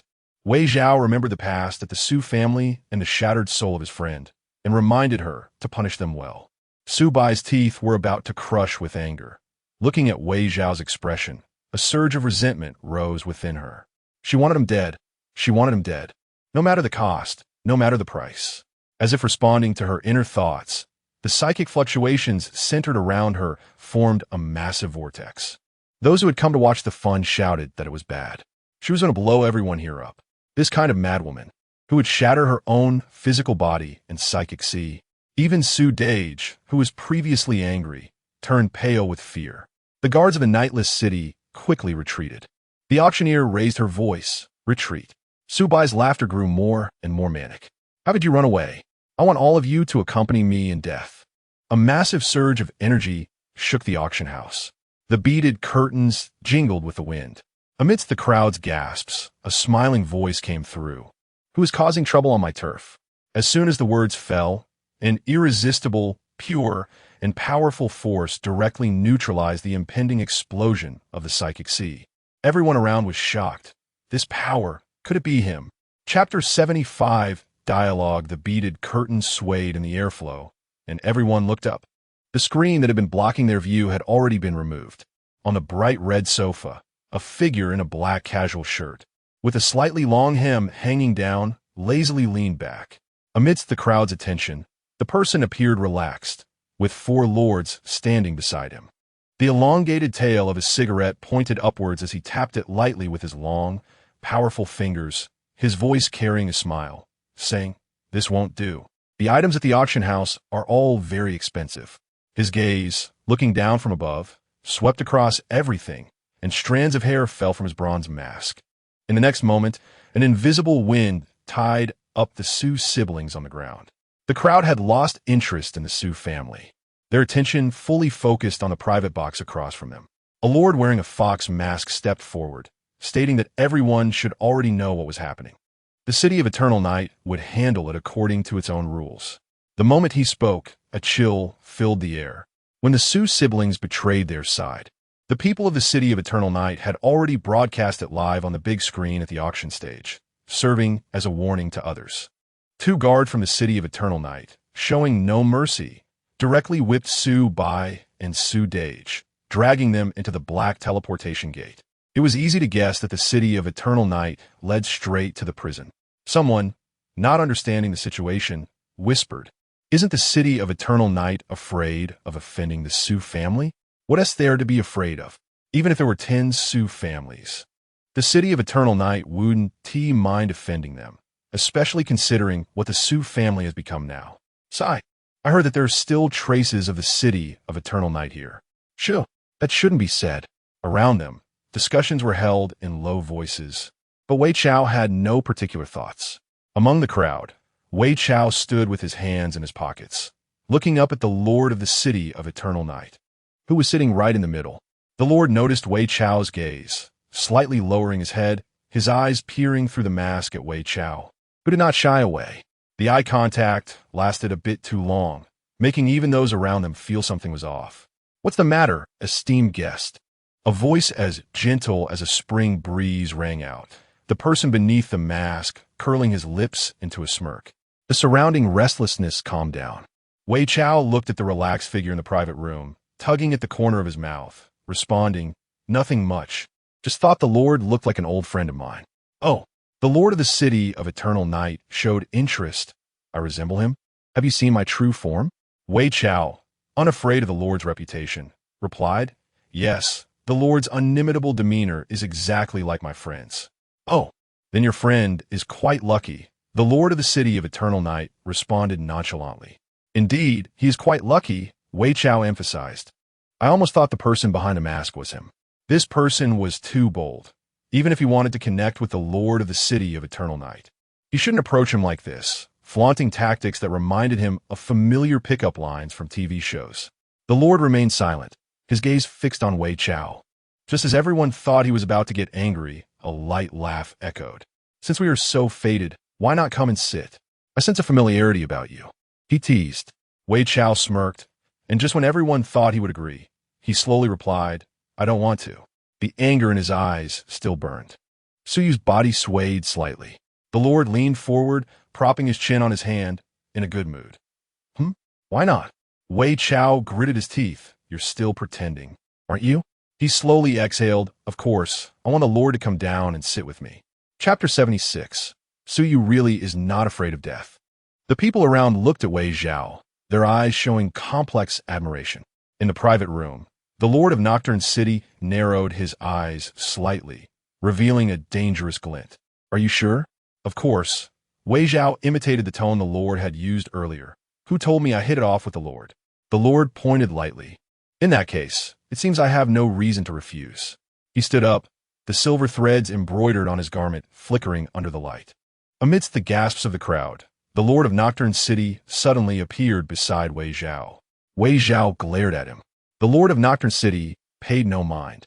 Glancing around, since the matter has been resolved, please continue to enjoy today's auction items. The word please was, in fact, a command. The crowd returned to their seats, and the well-trained staff resumed the auction process. Not leaving, all the figures departed. Only he and Wei Zhao remained. The Lord of Nocturne City lowered his head, his tall shadow casting over half of Wei Zhao's body. Still pretending?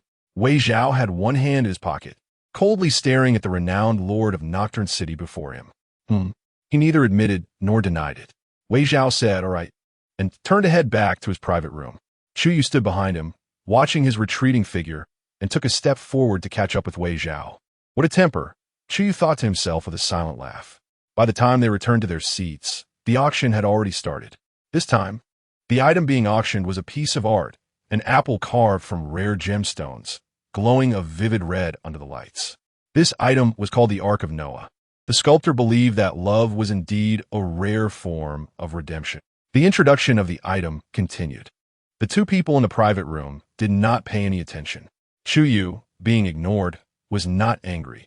He sat down and poured himself a cup of tea. His fluid movements were pleasing to the eye.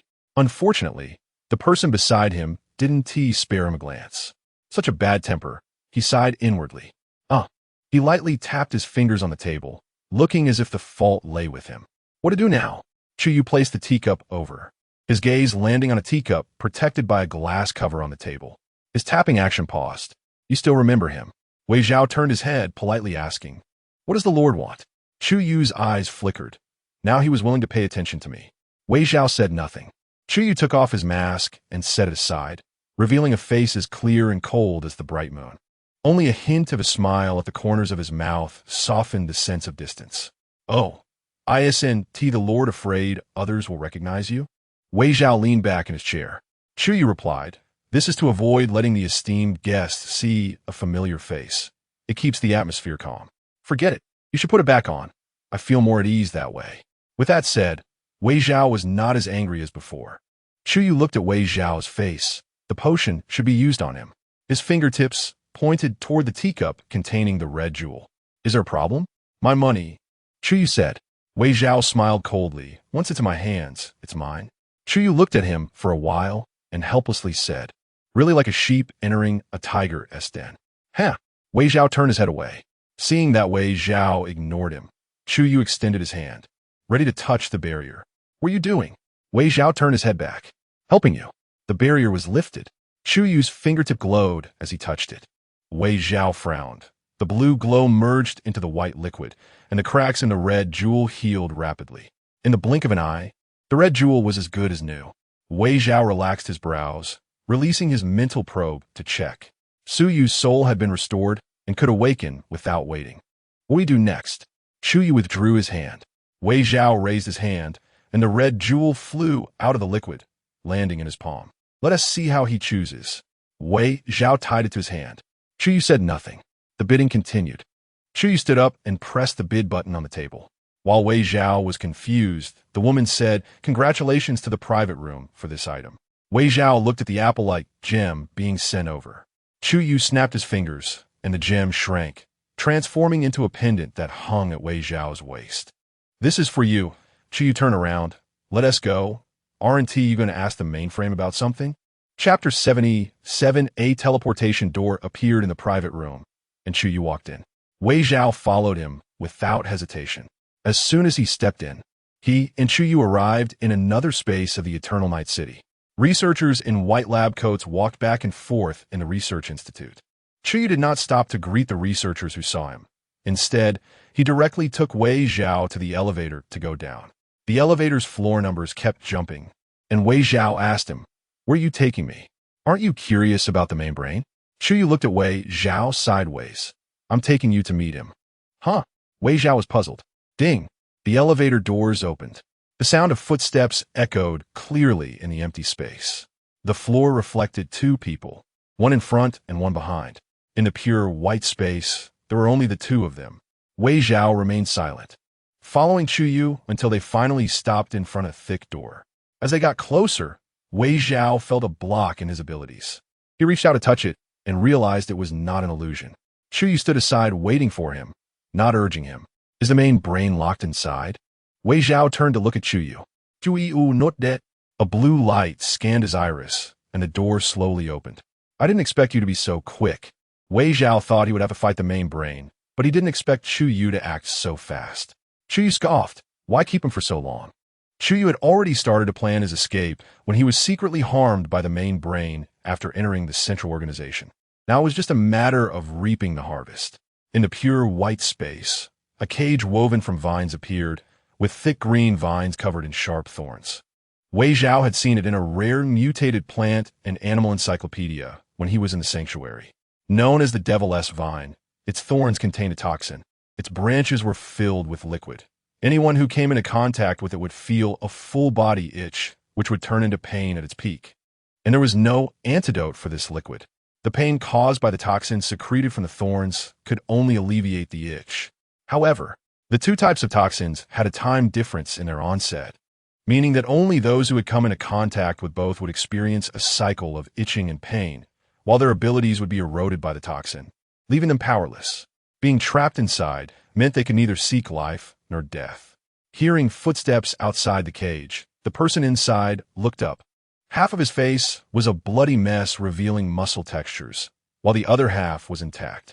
The left half of his limbs was nothing but bones. This horrifying scene only shocked Wei Zhao a bit. In a pure white space, the main brain's vision was already severely affected.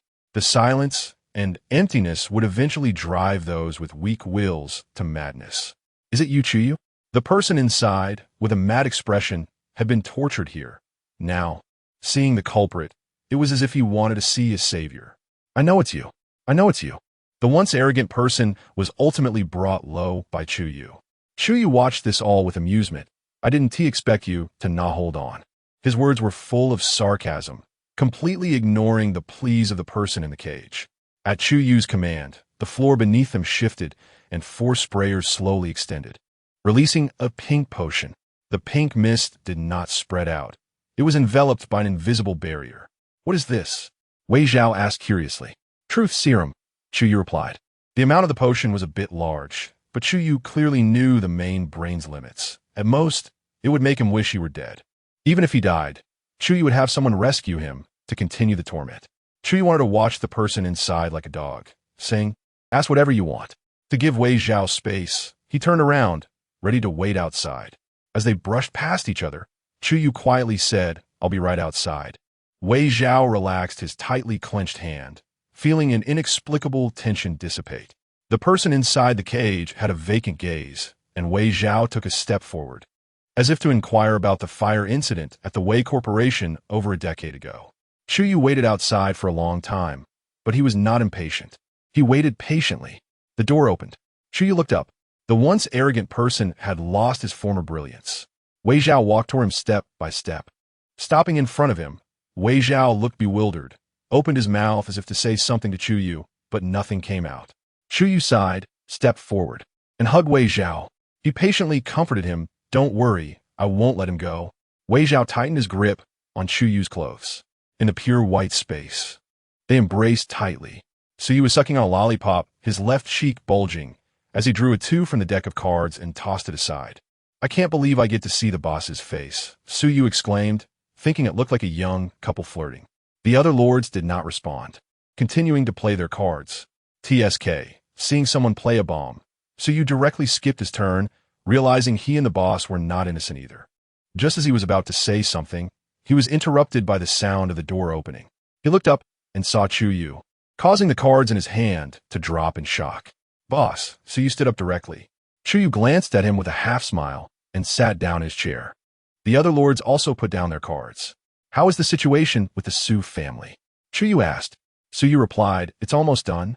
The spilled fragments have been collected, and Su Yao is already locked up, waiting for your orders. Chu Yu nodded. The Lord wearing the fox mask said. The game videos regarding Mr. Wei have been saved and then destroyed by the technical department. As for Mr. Wei's identity, we have restored it. The heir of the Wei Corporation, Wei Zhao. There is still some time to clean up the loose ends under the main brain, so Chu Yu assigned this matter to the other lords. To ensure Wei Zhao's safety, some things could only be sealed. Although Chu Yu did not believe they could touch Wei Zhao while in his hands. Chu Yu expressed satisfaction. The lord in the white coat looked at Chu Yu with fervent eyes and asked, were there any discomfort or other symptoms when recovering the other half of the soul? Chu Yu shook his head. Recovering another self was not difficult for him. However, he was a bit surprised that the other self was so willing. Boss, what are you going to do next? Chu Yu, having finished reporting the important matters, relaxed his posture. Chu Yu smiled like a warm spring breeze, thinking of someone nestled in his room, and said with a smile, accompany him to school.